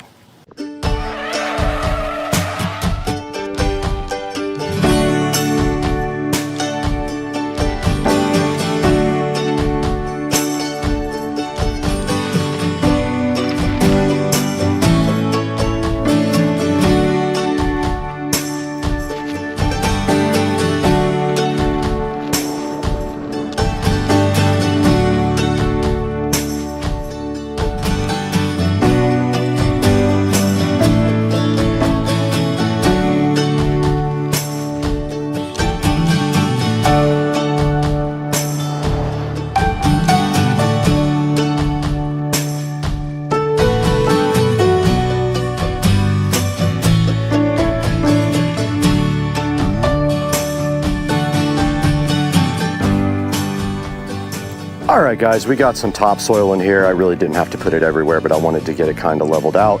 Now we're gonna go ahead and add our rocks in.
Just spoke to the hardware store. They are out except for one bag, and the bag that they have is busted open because that's why I didn't buy it. So what we're going to do right now is go ahead and water all this stuff down. It will turn a nice dark color when it is wet, and we'll go ahead and clean everything and get the dust off. Yes, I have to wait until they get more to finish this project.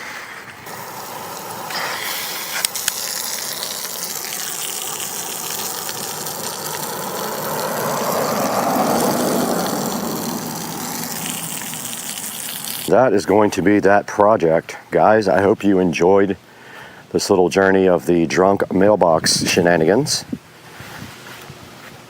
And we will see you guys very soon on the next episode.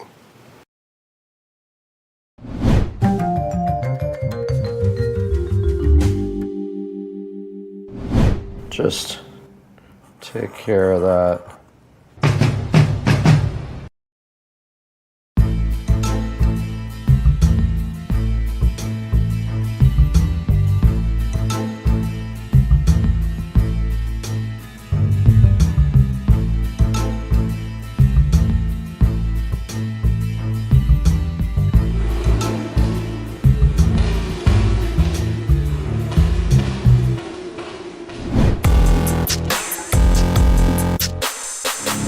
Right below me in this big cardboard box, there is a Besmo Titan 100 robotic lawnmower. Besmo reached out to me and asked me if I would be interested in showing you guys the Besmo. And I know there's a lot of interest about this online. Now they make some bold claims about this Besmo T100. Supposedly it's perimeter wire free, can mow up to 1.5 acres per day, has 1 to 4 inch adjustable cutting height, should not run into objects in your yard. It has smart obstacle avoidance. Say the battery is pretty powerful and auto recharges also. There's also a feature called no-go zones. We're gonna check into that as well. And it is all controlled by an app. So let's dig into this T100 from Besmo on Supercar Street Racing.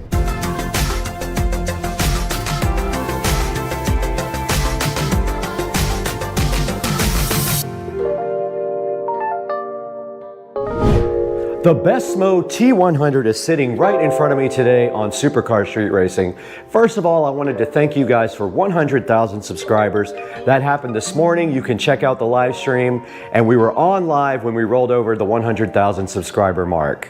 But back to the lecture at hand. We got the T100 sitting right here in front of me, making some bold claims about being the most intelligent robotic lawnmower available. Now this guy uses AI to accomplish its mission. Artificial intelligence does object recognition in the T100 by Besmo. Now they say this T100 can cut directly up to the edge of your lawn for perfect edging. It has custom schedules as well. You can program it to when you actually want it to go mow, so it can even take care of your grass when you're away. Now, one of the coolest things about this guy is you don't need boundary wires to keep the lawnmower inside a specific area. Besmo claims this guy can go up to a 30-degree slope, meaning if your yard has a few little hills, this little guy should be able to power right up them. Now, the T100 can mow up to 1,000 plus square feet per hour. This thing has something called smart routes. You basically just drop it down and it starts mowing. You don't even have to worry about it. All right, directly in front of me, guys, we do have the Besmo T100, the Titan, and it is ready to be unboxed right in front of me. I did notice that the box had a few dents in it, so let's hope that this guy is not damaged. But let's go ahead and crack into the Titan, the T100 from Besmo, and see what is inside of the box. It is packaged very nice, first of all.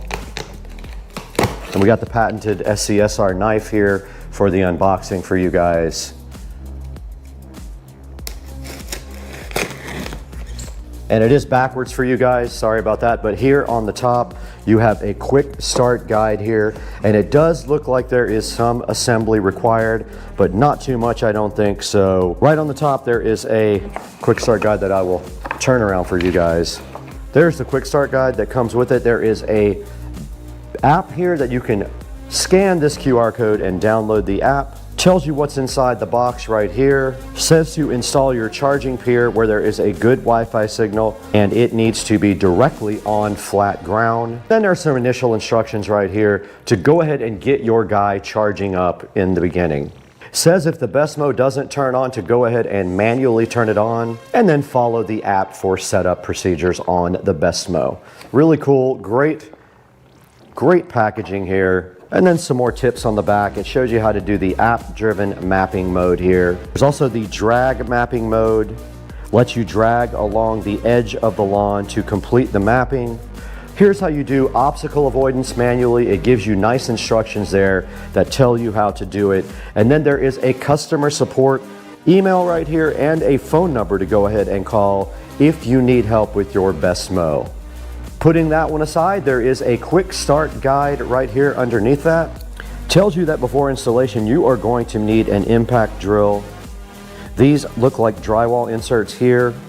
Looks like this is the base station for it that has to be installed. There is a base station power adapter, a RTK base station. Looks like they got a misspelling here, antenna.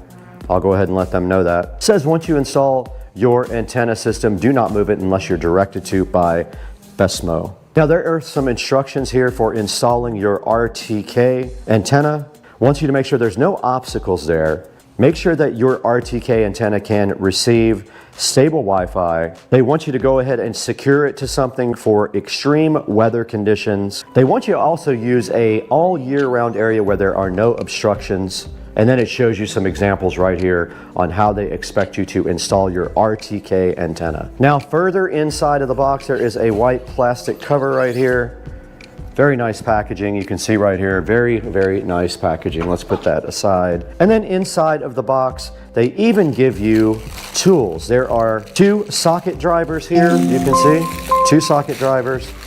There are a couple of other tools. There is a Phillips screwdriver and then a hex head driver set right there as well for you.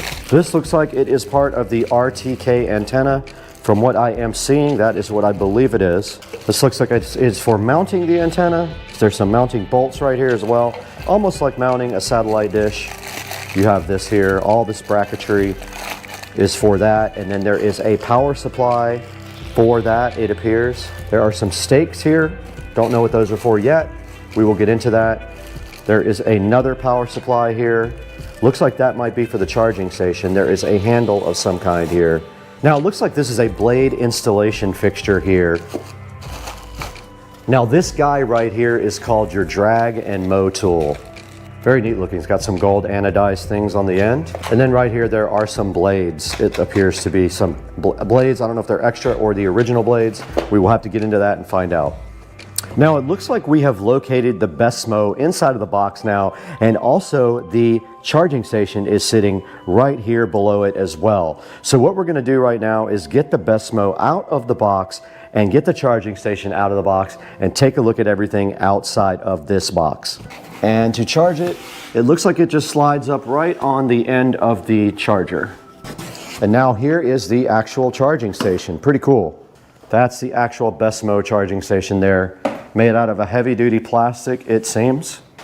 Okay, let's get this box out of here. We don't need that where we're going.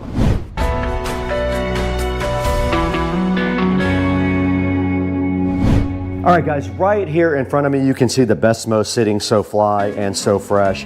And it does say right on top, do not lift or carry this guy from the camera casing. This is the camera right here on the front. So when you're lifting this guy up, do not lift it from this guy right here. It does have a large red stop button on the back. That way, if you want to stop it, you can just go ahead and hit that button. Now right here on the quick start guide, it says it does not want you to put their charging station any more than 4 feet from the actual house, and it has to be at least 7 feet away from the nearest obstacle. And it says it right here on the quick start guide right there. Now it wants us to go ahead and power up the charging plate. Let's move the BESMO. Now you can see here there is quite a long cable on the charging plate. If that is something that concerned you, you have plenty of cable here for running power to your charging station. All right, we did go ahead and get the BESMO all plugged into its charging station. I have not powered up the charging plate yet. This is the second half of the equation to getting the charging station working. It is a power supply. One end has a standard plug on it. The other end has a round connector with, it looks like a waterproof 2-pin connector on the other side. So the back of the BESMO charging station just has this round plug here. Yeah, so when you place the BESMO on the charging station, there are 2 holes in the front of it. It just literally slides right here onto the front of the charging station. Okay, we went ahead and applied power, and green LEDs on top of the BESMO did light up. Now the next part of the setup is app-based. So we're gonna go ahead and set up the mower in the app.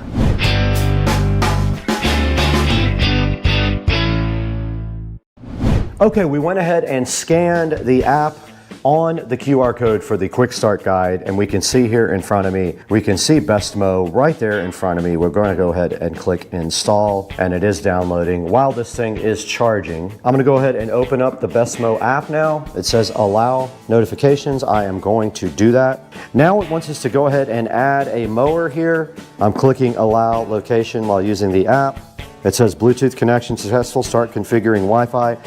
Now it says it is connecting. It is 10%. Successfully paired with the charging station is what it just said with a heavy accent. Now I don't have the antenna plugged in yet. This is the RTK base station. I am inside also, so that might affect GPS. All right, that is not going to work because we have to be outside.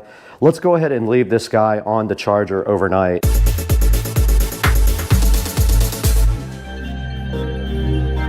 Now right here we have the RTK antenna. Now RTK stands for real-time kinematics. These RTK antennas transmit data from here to the lawnmower, providing satellite GPS signals. Now the RTK antenna uses a network of satellites and a fixed base station to obtain almost centimeter level accuracy. This guy mounts right to the side of your house. They do give you all of the mounting equipment.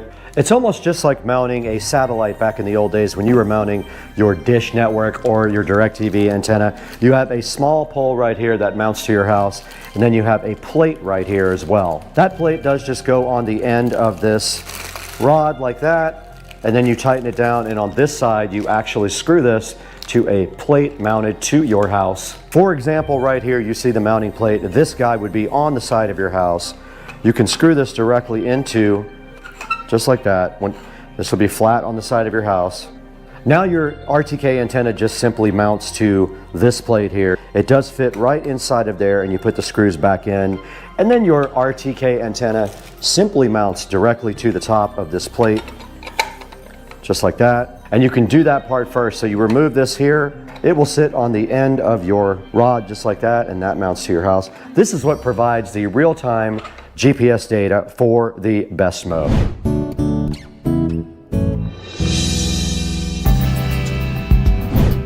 Guys, thanks for watching the video, and right in front of me here, BNLink has been so kind to send us one of their mechanical indoor timers. Now, BNLink has been a partner of Supercar Street Racing for over 6 months, and they reached out to me recently and said, hey, do you want to take a look at this cool, simple indoor mechanical timer? And of course, I said, yes, I will do that for you guys. So in front of me, we have that timer. Here it is right here. It does come in a 2-pack. There will be a link down in the description for this guy. It's very simple the way this guy works. On the front there is a dial. You simply push in and pull up on the little pegs, just like this, to set a timer. The little pins just simply pop right up, in which case you can set an on and an off time, and it goes in 30-minute intervals. It's very simple to operate. On the front here, it has a plug to plug your device in, and on the back, it does simply plug directly into the wall. Now, this is made for indoor use only. Do not use this outside. It is not weatherproof or water rated, only for use inside. BNLink is awesome. I love working with those guys, so I was excited to show you guys this simple timer. Go ahead and look for a link down in the description. Order yours from our official affiliate links. Get your BNLink timer. And don't forget, also on the side here, there is this cool on switch, or you can switch it down to timer to actually use the timer. Order yours today, and thank you for supporting Supercar Street Racing and our vendors. Now back to the video.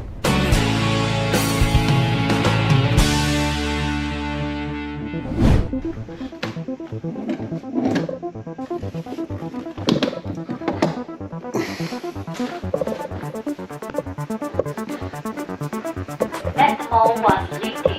Plate locked.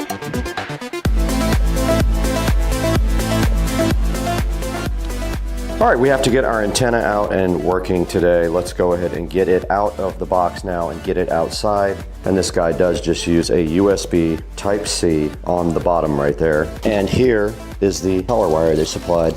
Let's bring all this outside.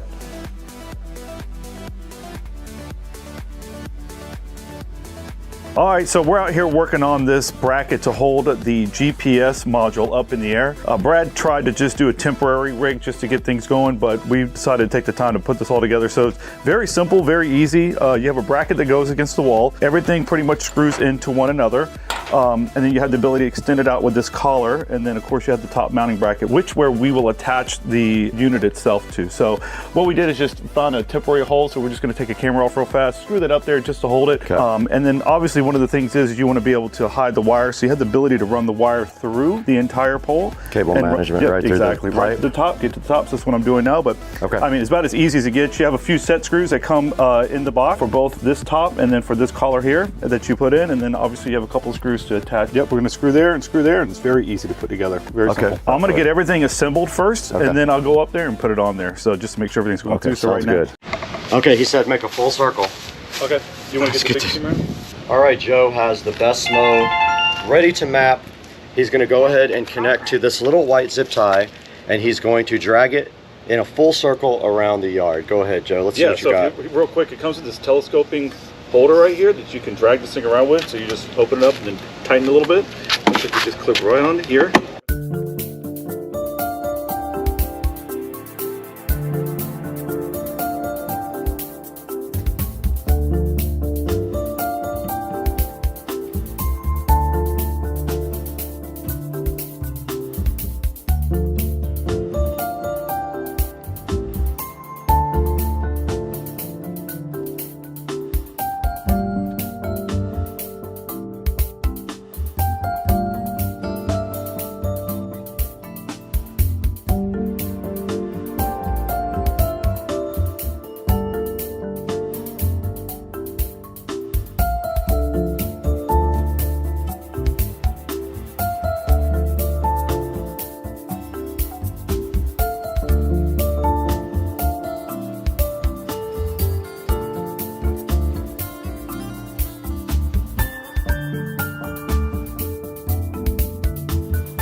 This is the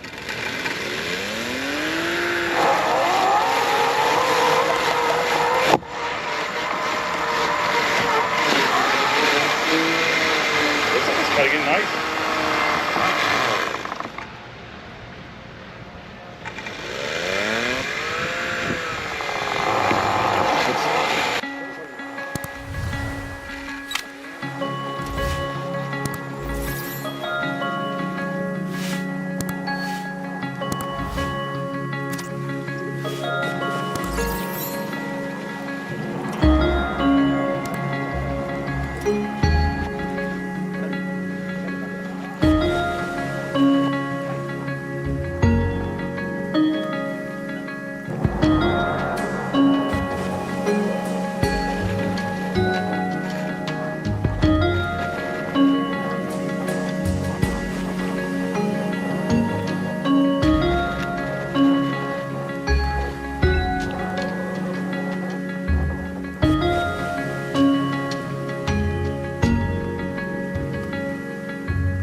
detected.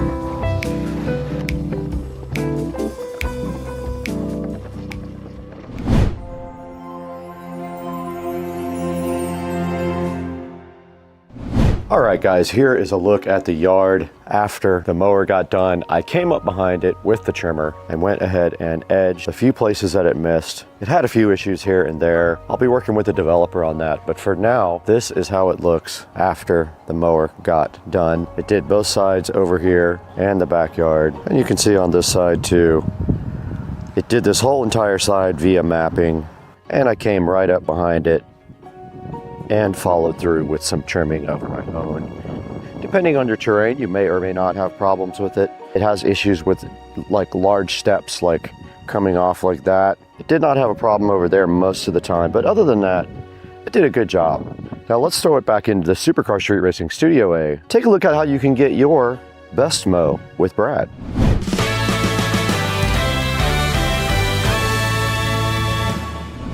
Guys, welcome back to Supercar Street Racing. We are sitting in Studio A right now and shooting on the new Canon camera, which I'm still having a few issues with, so I am working through that stuff. We lost a bunch of the footage that we shot. I don't know why. I'll have to talk to Canon about that later. And on the other side of the screen over there, you can see the Bestmo, and we did enjoy working with Bestmo on this new product. I hope that you guys will take advantage of this opportunity. There will be a link in the description. Please click through my official affiliate link. It's pretty easy to set up. There are only a couple steps. You put the GPS antenna up on the house, the RTK antenna. You go ahead and adopt the RTK antenna, you adopt the mower, and then you go ahead and pull the mower around with that metal rod and map your area, and then the mower just does its thing.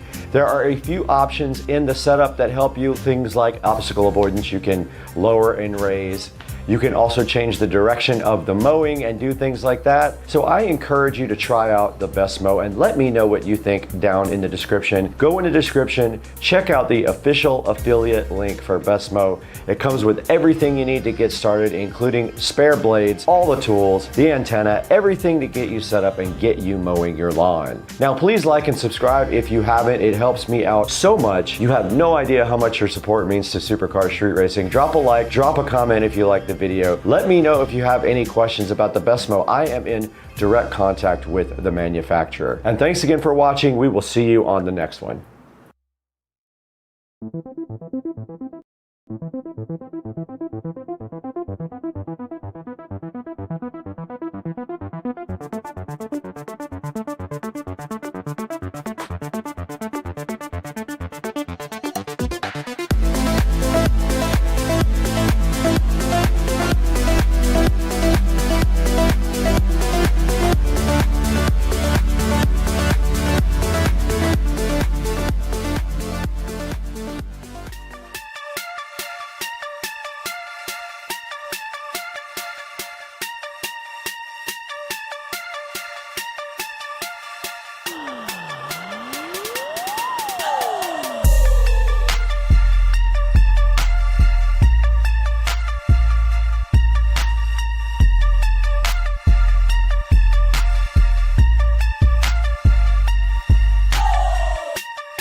out here at the Mopar car wash. Made a little stop.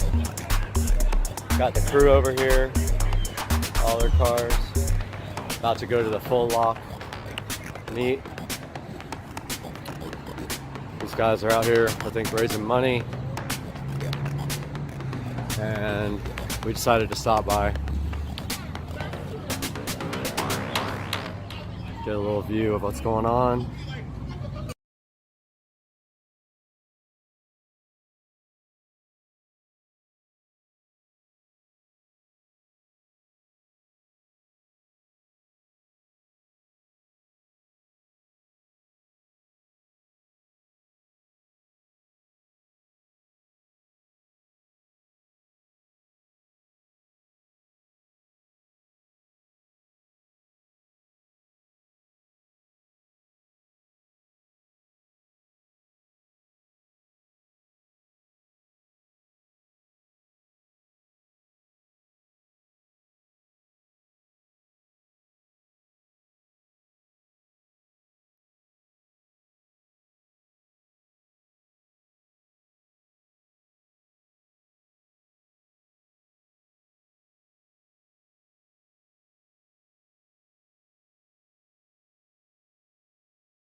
Alright, I have absolutely no idea what I'm doing, but there's something flashing there, and I just want to... Oh! Check it out, the light came on! Oh my god!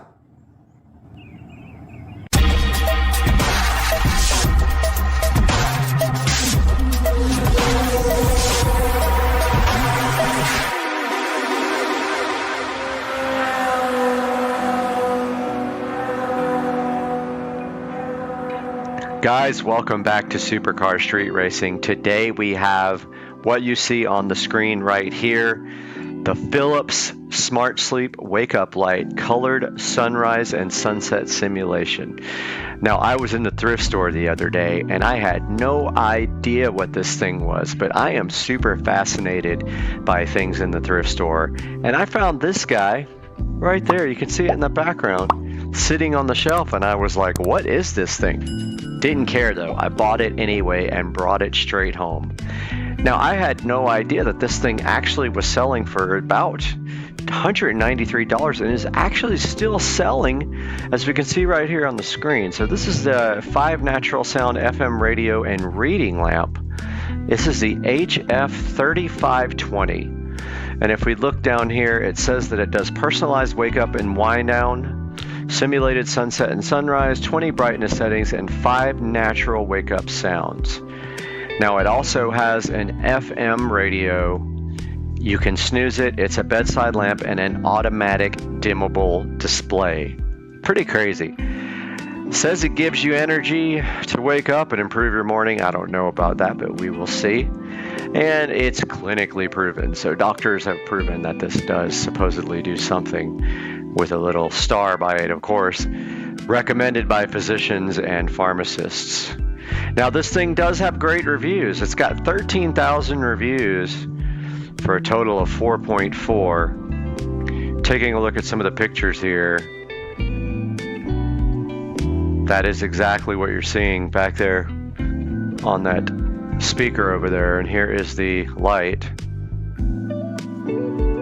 And it's supposed to simulate like a sunrise to wake you up. You can actually do that on the on your show device as well. And check out how it is a midnight light as well there.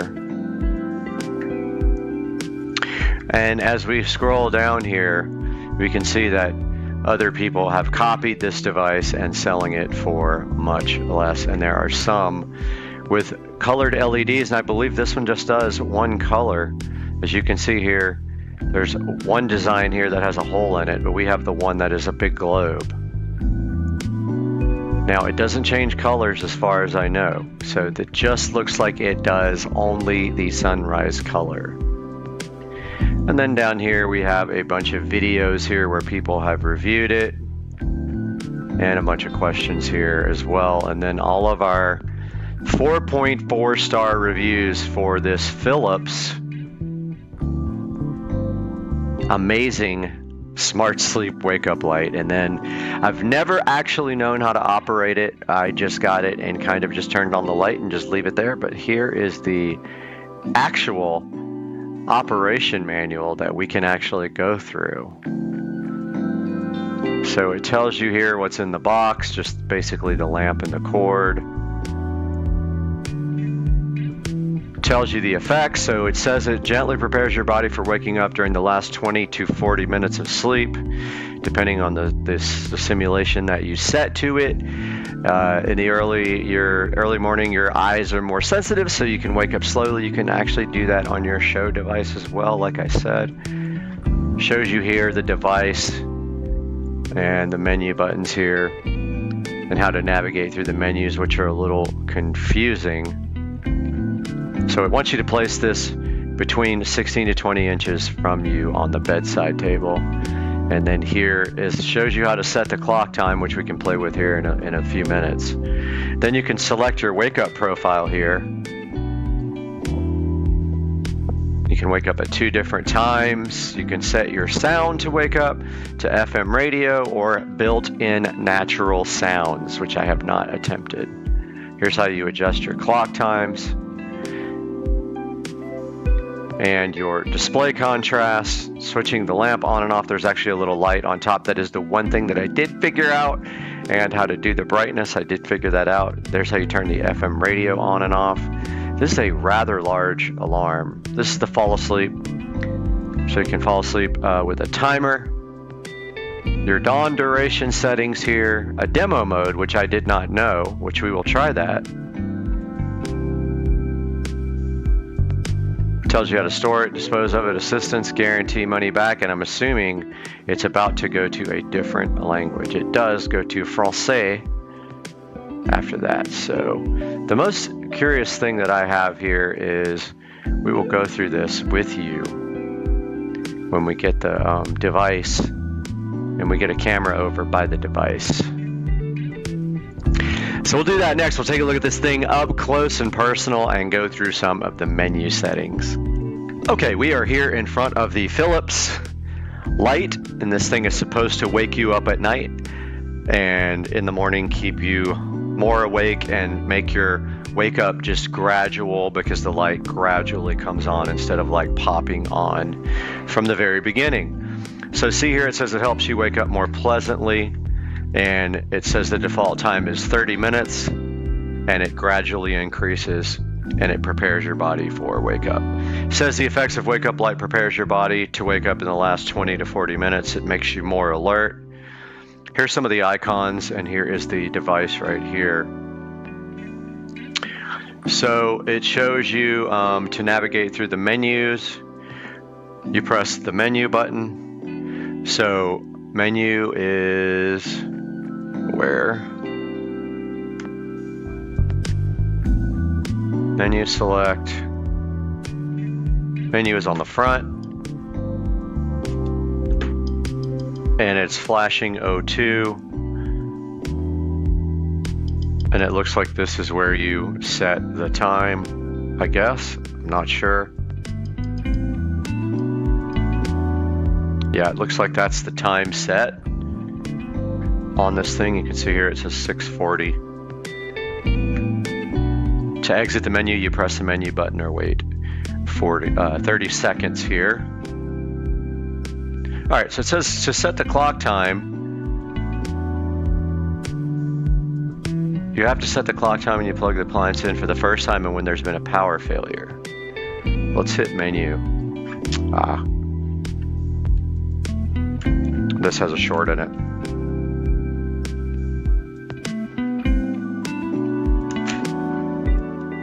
Yeah, okay, the cord has a short in it.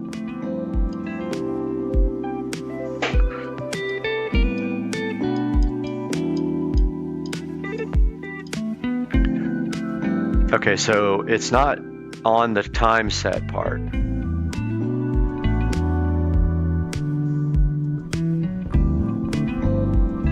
Let's see. Let's see if it'll come back up flashing.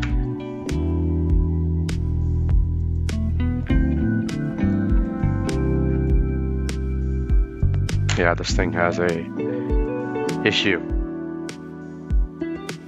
It is not 641. All right, menu. It says 552. Let's lower this so you guys can see it better.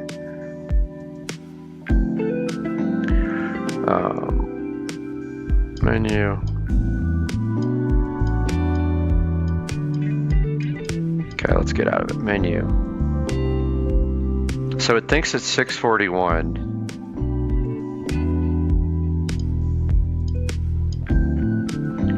Let's select that. Yes. 641. Let's see. It's 818.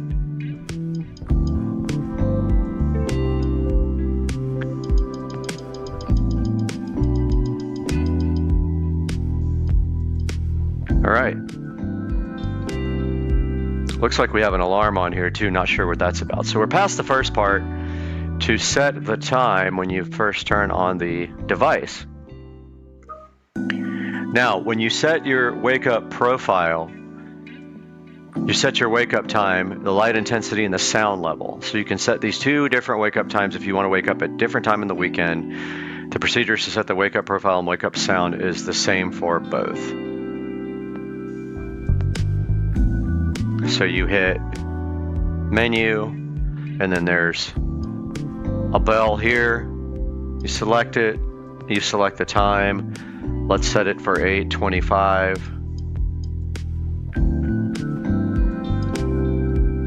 Whoops.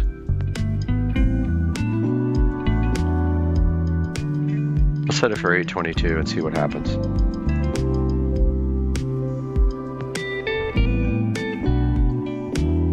It may not work because we have to have 30 minutes.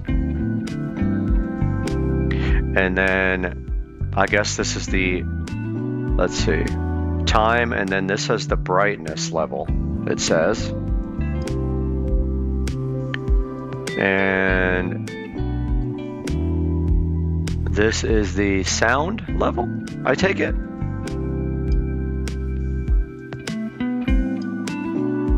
It says that the alarm's on. Let's see what happens here in a couple minutes. I went ahead and turned the camera back on because, as you can see, we're already getting some sunrise wake up action. So this is how this light works. It slowly comes on to wake you up.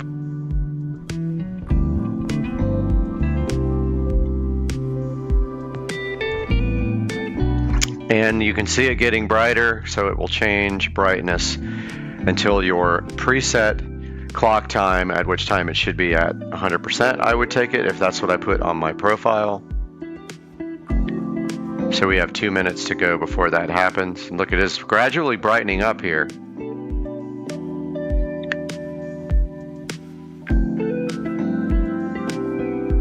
And we still have actually a minute to go. So let's go down the menu. So you can actually choose different sounds when you put on, it looks like when you select, when you're going through the alarm settings, there's a little note here to select where you can do, it says it has 5 natural sounds. One of them looks like a bird, one of them looks like the radio, then there's some music. We got 1 minute to go before we get woke up here. Let's see what it's actually set to. Might be able to go in and look before it gets.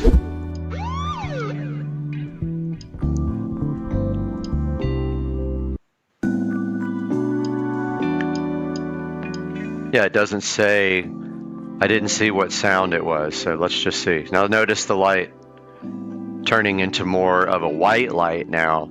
Less of a like a dusk or a dawn type of sunrise effect and more of just a bright white light.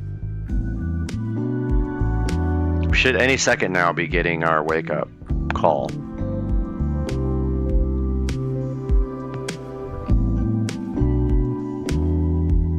Come on. There it is. It looks like it's set to radio and the volume is probably turned down or it's not on a station. So yeah, that is the alarm. Now let's go back to menu.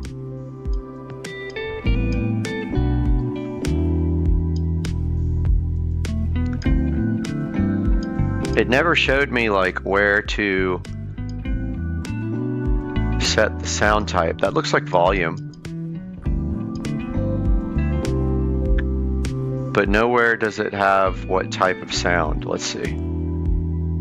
Menu, select. All right, menu, select.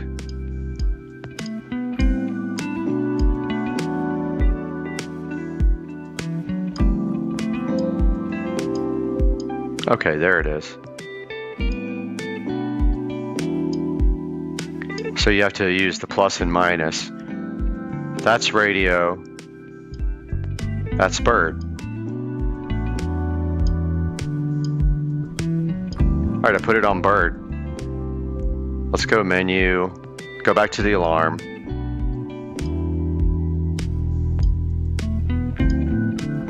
Eight. Ah. Dang it. 8. 24.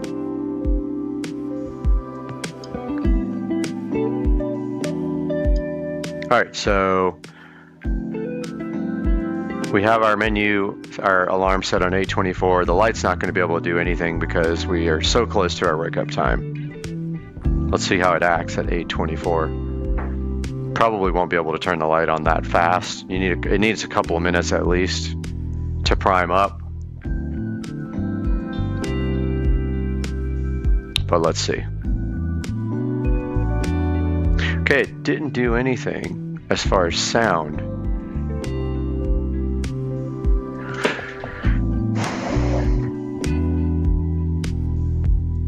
Yeah, it didn't do sound.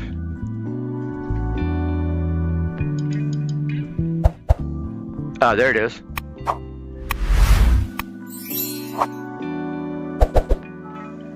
Aha, we found the sound. All right, let's hit the snooze. Okay, I think we hit the snooze button on the side. It looks like a little bell here. Now this is how you adjust the clock time. We already went into that, so we already know how to do that.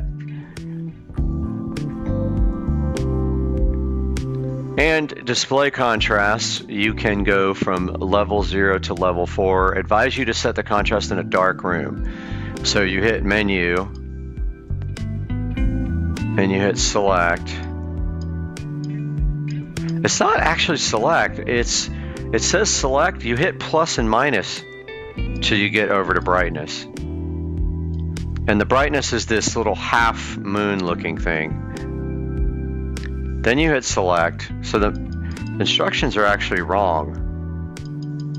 You can only go 1 through 4 on that, okay.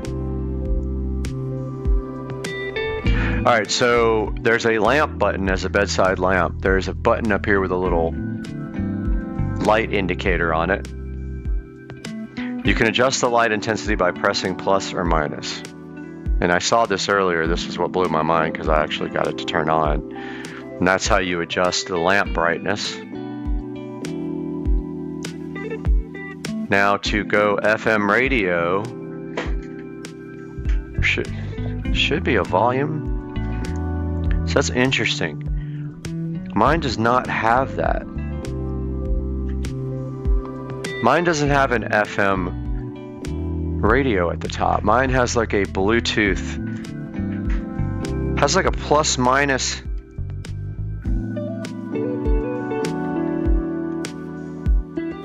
Okay. There it is. All right, so mine is different. Mine doesn't say FM at the top. It just has a plus or minus track thing for like changing tracks.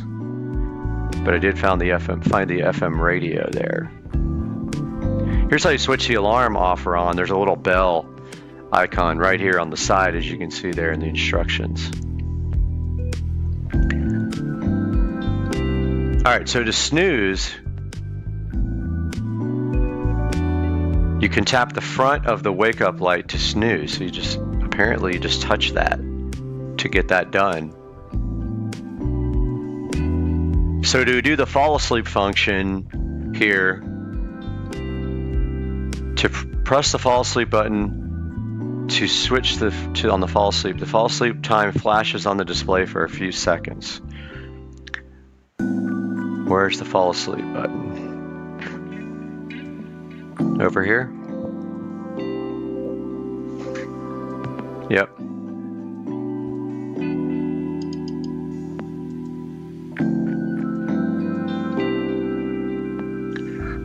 So this is how you do the fall asleep. You just set a time, 5 to 60 minutes, and then I guess the light gradually decreases there to help you fall asleep, as is indicated here in the manual, and it looks like it'll play music until you fall asleep as well. So this is the dawn duration. It's the time in which the light intensity gradually increases to set the level before the alarm sound is played. Default is at 30 minutes, but you can reduce it. So you press and hold down alarm 1 and 2. So there's a 1 there and there's a 2 there. And there's your dawn setting. See it flashing there. All right, so let's see the demonstration mode. Press and hold alarm and alarm 2 for at least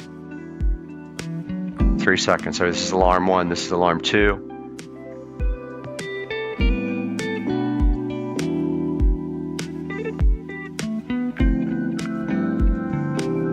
I guess it's on, I don't know. Let's see.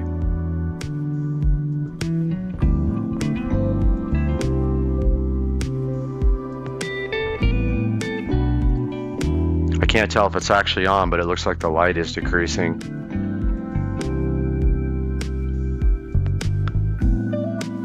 Press and hold alarm.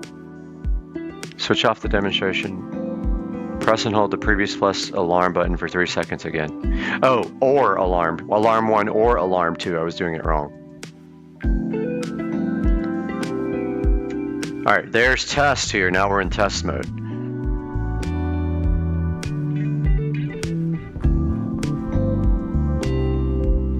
There it goes. So it's gradually lighting up there. So awesome. Pretty cool gadget. Something that TechMoan would love, I'm sure. So you can adjust the audio feedback if you want to hear clicks when you do the buttons. Menu buttons have a backlight. If you move your fingers close to the buttons, the backlight lights up. That's pretty cool. I mean, I don't see it happening, but that's pretty awesome. Oh, there it is. These light up automatically when you get close to them. These menu buttons. I'm wondering if you guys are seeing the camera reacting to the LED.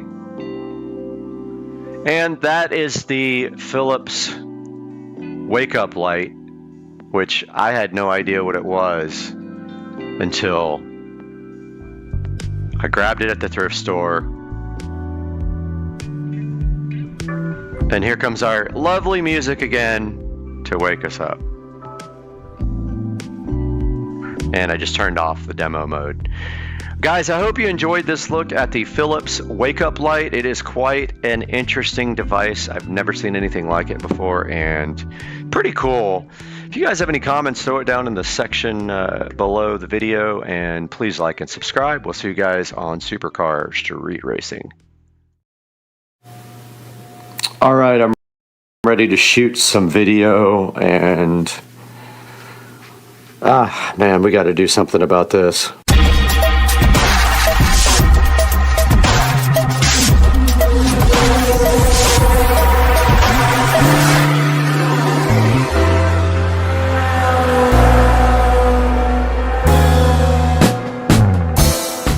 Welcome back to the channel once again, guys. I am so hyped to have you guys here today that I just cannot express it in words. And our mission today is quite simple. This is the home theater room, as you can see here. This is the closet of the home theater room.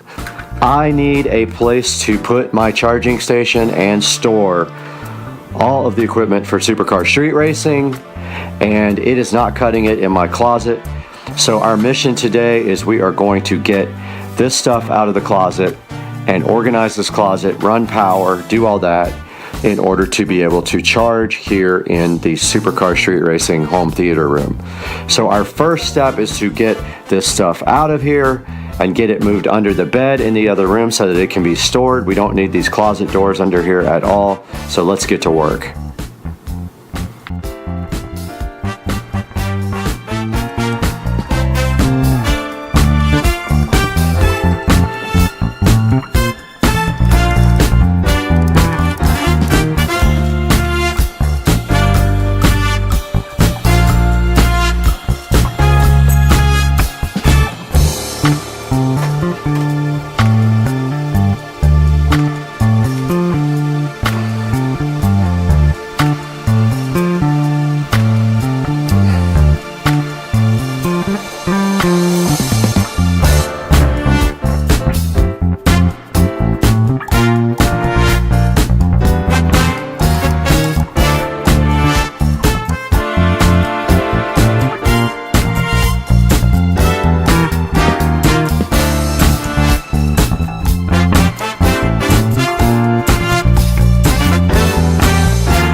We got the biggest obstacles out of here.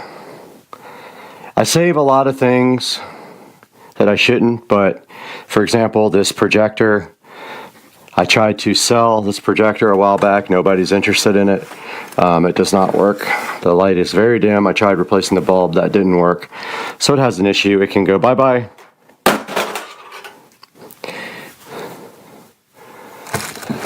And here we have a box for the pile speakers. We don't need that anymore. That can go into the burn pile.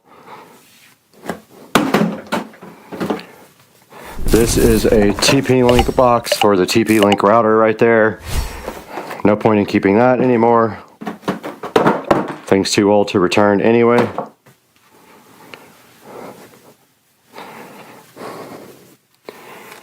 Up here we have a, looks like feet for my Fire TV in the bedroom. Probably never use those. Kind of pointless. Up here we have some old sheets, an old Govee RGB ICTV back trashed, a Fosmon home theater wall plate that can be trashed, and a mount. I think this was for the Fire TV in my bedroom, no longer needed. The remote for the projector, no longer needed. The actual Nebula Cosmos Max box, this thing is well out of warranty now. We can probably go ahead and make sure there's nothing in the box and go ahead and trash that. And really the only bad thing about this whole area is that I had to cut the wall open to do some work on the plumbing. I sealed it once and then it broke again. So as of right now, there's a hole in the wall. We could probably put something on the back of it to kind of hide that hole. But this is the old bulb for the Epson, trash. And the rest of this is just clothes and blankets and sheets, which I can redo the top shelf if I want to store blankets and sheets up there. And then down here on the bottom is where we're going to do the actual charging station. So let's get this clothes and blankets and sheets and stuff out of here.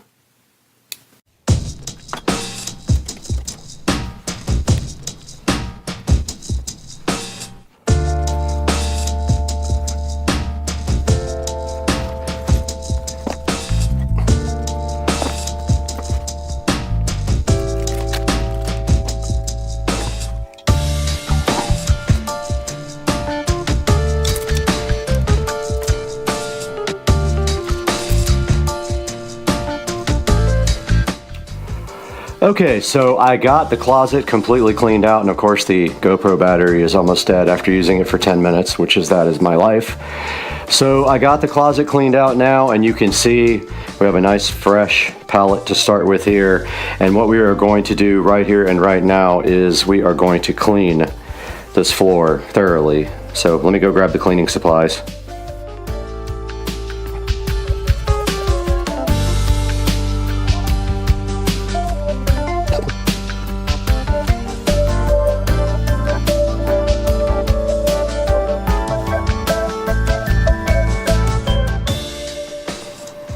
All right, we got the area all nice and clean. I'm thinking about buying an metal access hatchway for that. Not sure at this point, but we are ready now to look at the next steps. And I am going to be moving that table into the closet for a charging station base and pulling power through that wall there and putting a receptacle right there, because I have power in the closet right behind that.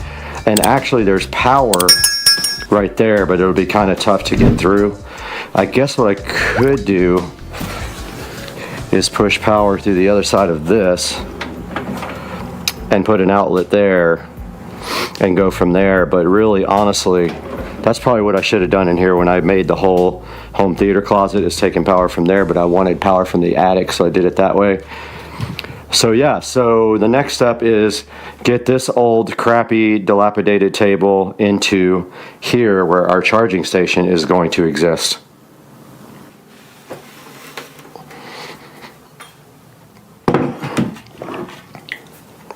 Perfect. I'm going to come off of our power in the home theater, the audio closet right next door. And we are also going to do LED strip that runs up the side here and up and around and down this way to light the inside of this. Gonna figure out a cover for this somehow. I don't know what I'll cover it with, maybe just a framed print or something like that, till I can figure out if I want to put an access port in there.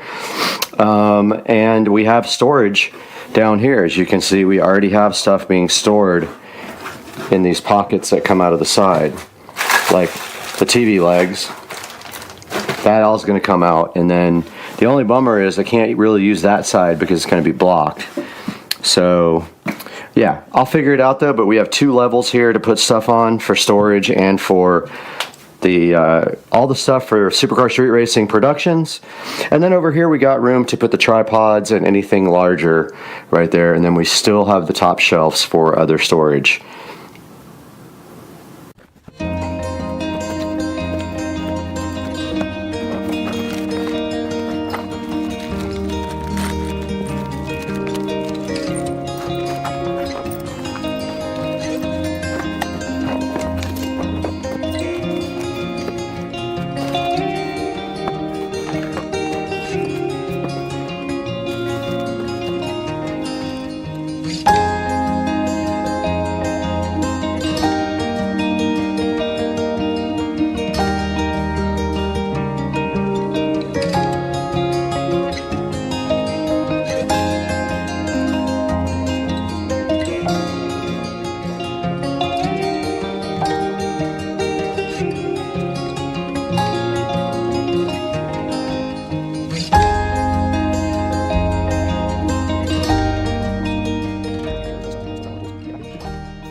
Okay, this is the wall we'll be making our cut in, and we need to make 100% sure that there is no stud where that thing is going.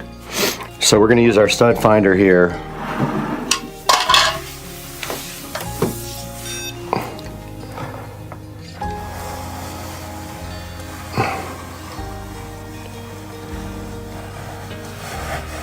Okay, I don't think there's a stud between this. If it is, it's going to be terrible for us. So then we just need to find the center.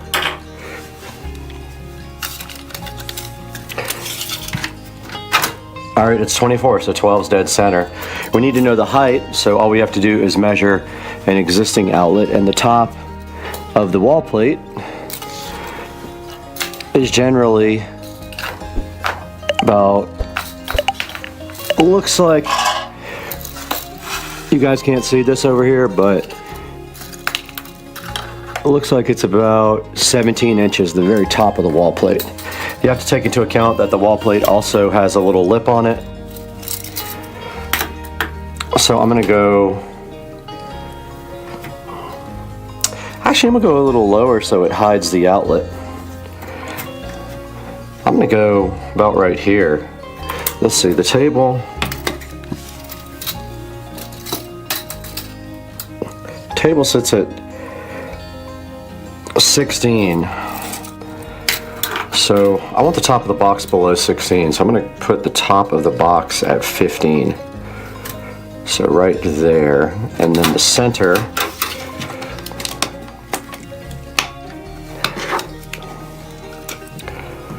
So the center,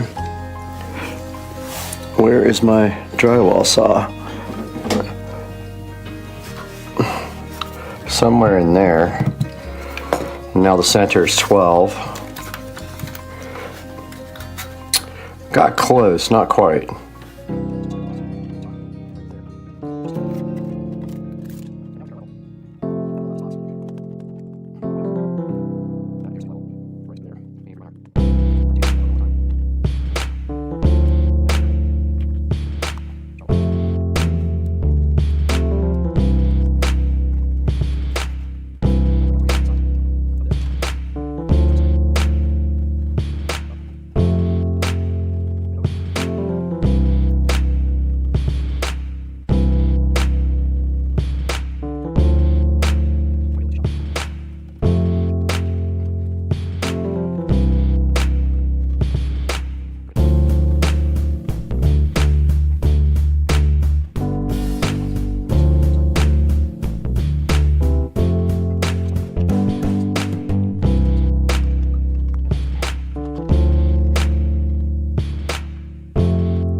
Okay, we are back here in the theater room closet, and I got the outlet done. It does stick out a little bit, not sure why. It's just the way the box is.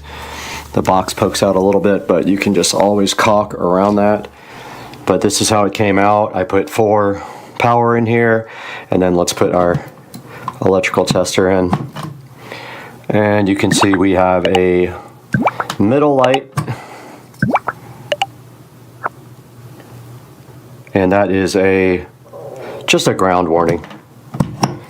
Other than that, there's no reverse polarity or anything. I just got to hook up the ground on the other end. But yeah, this side is done on the electrical. It just pokes out just a tiny bit, and I don't know why.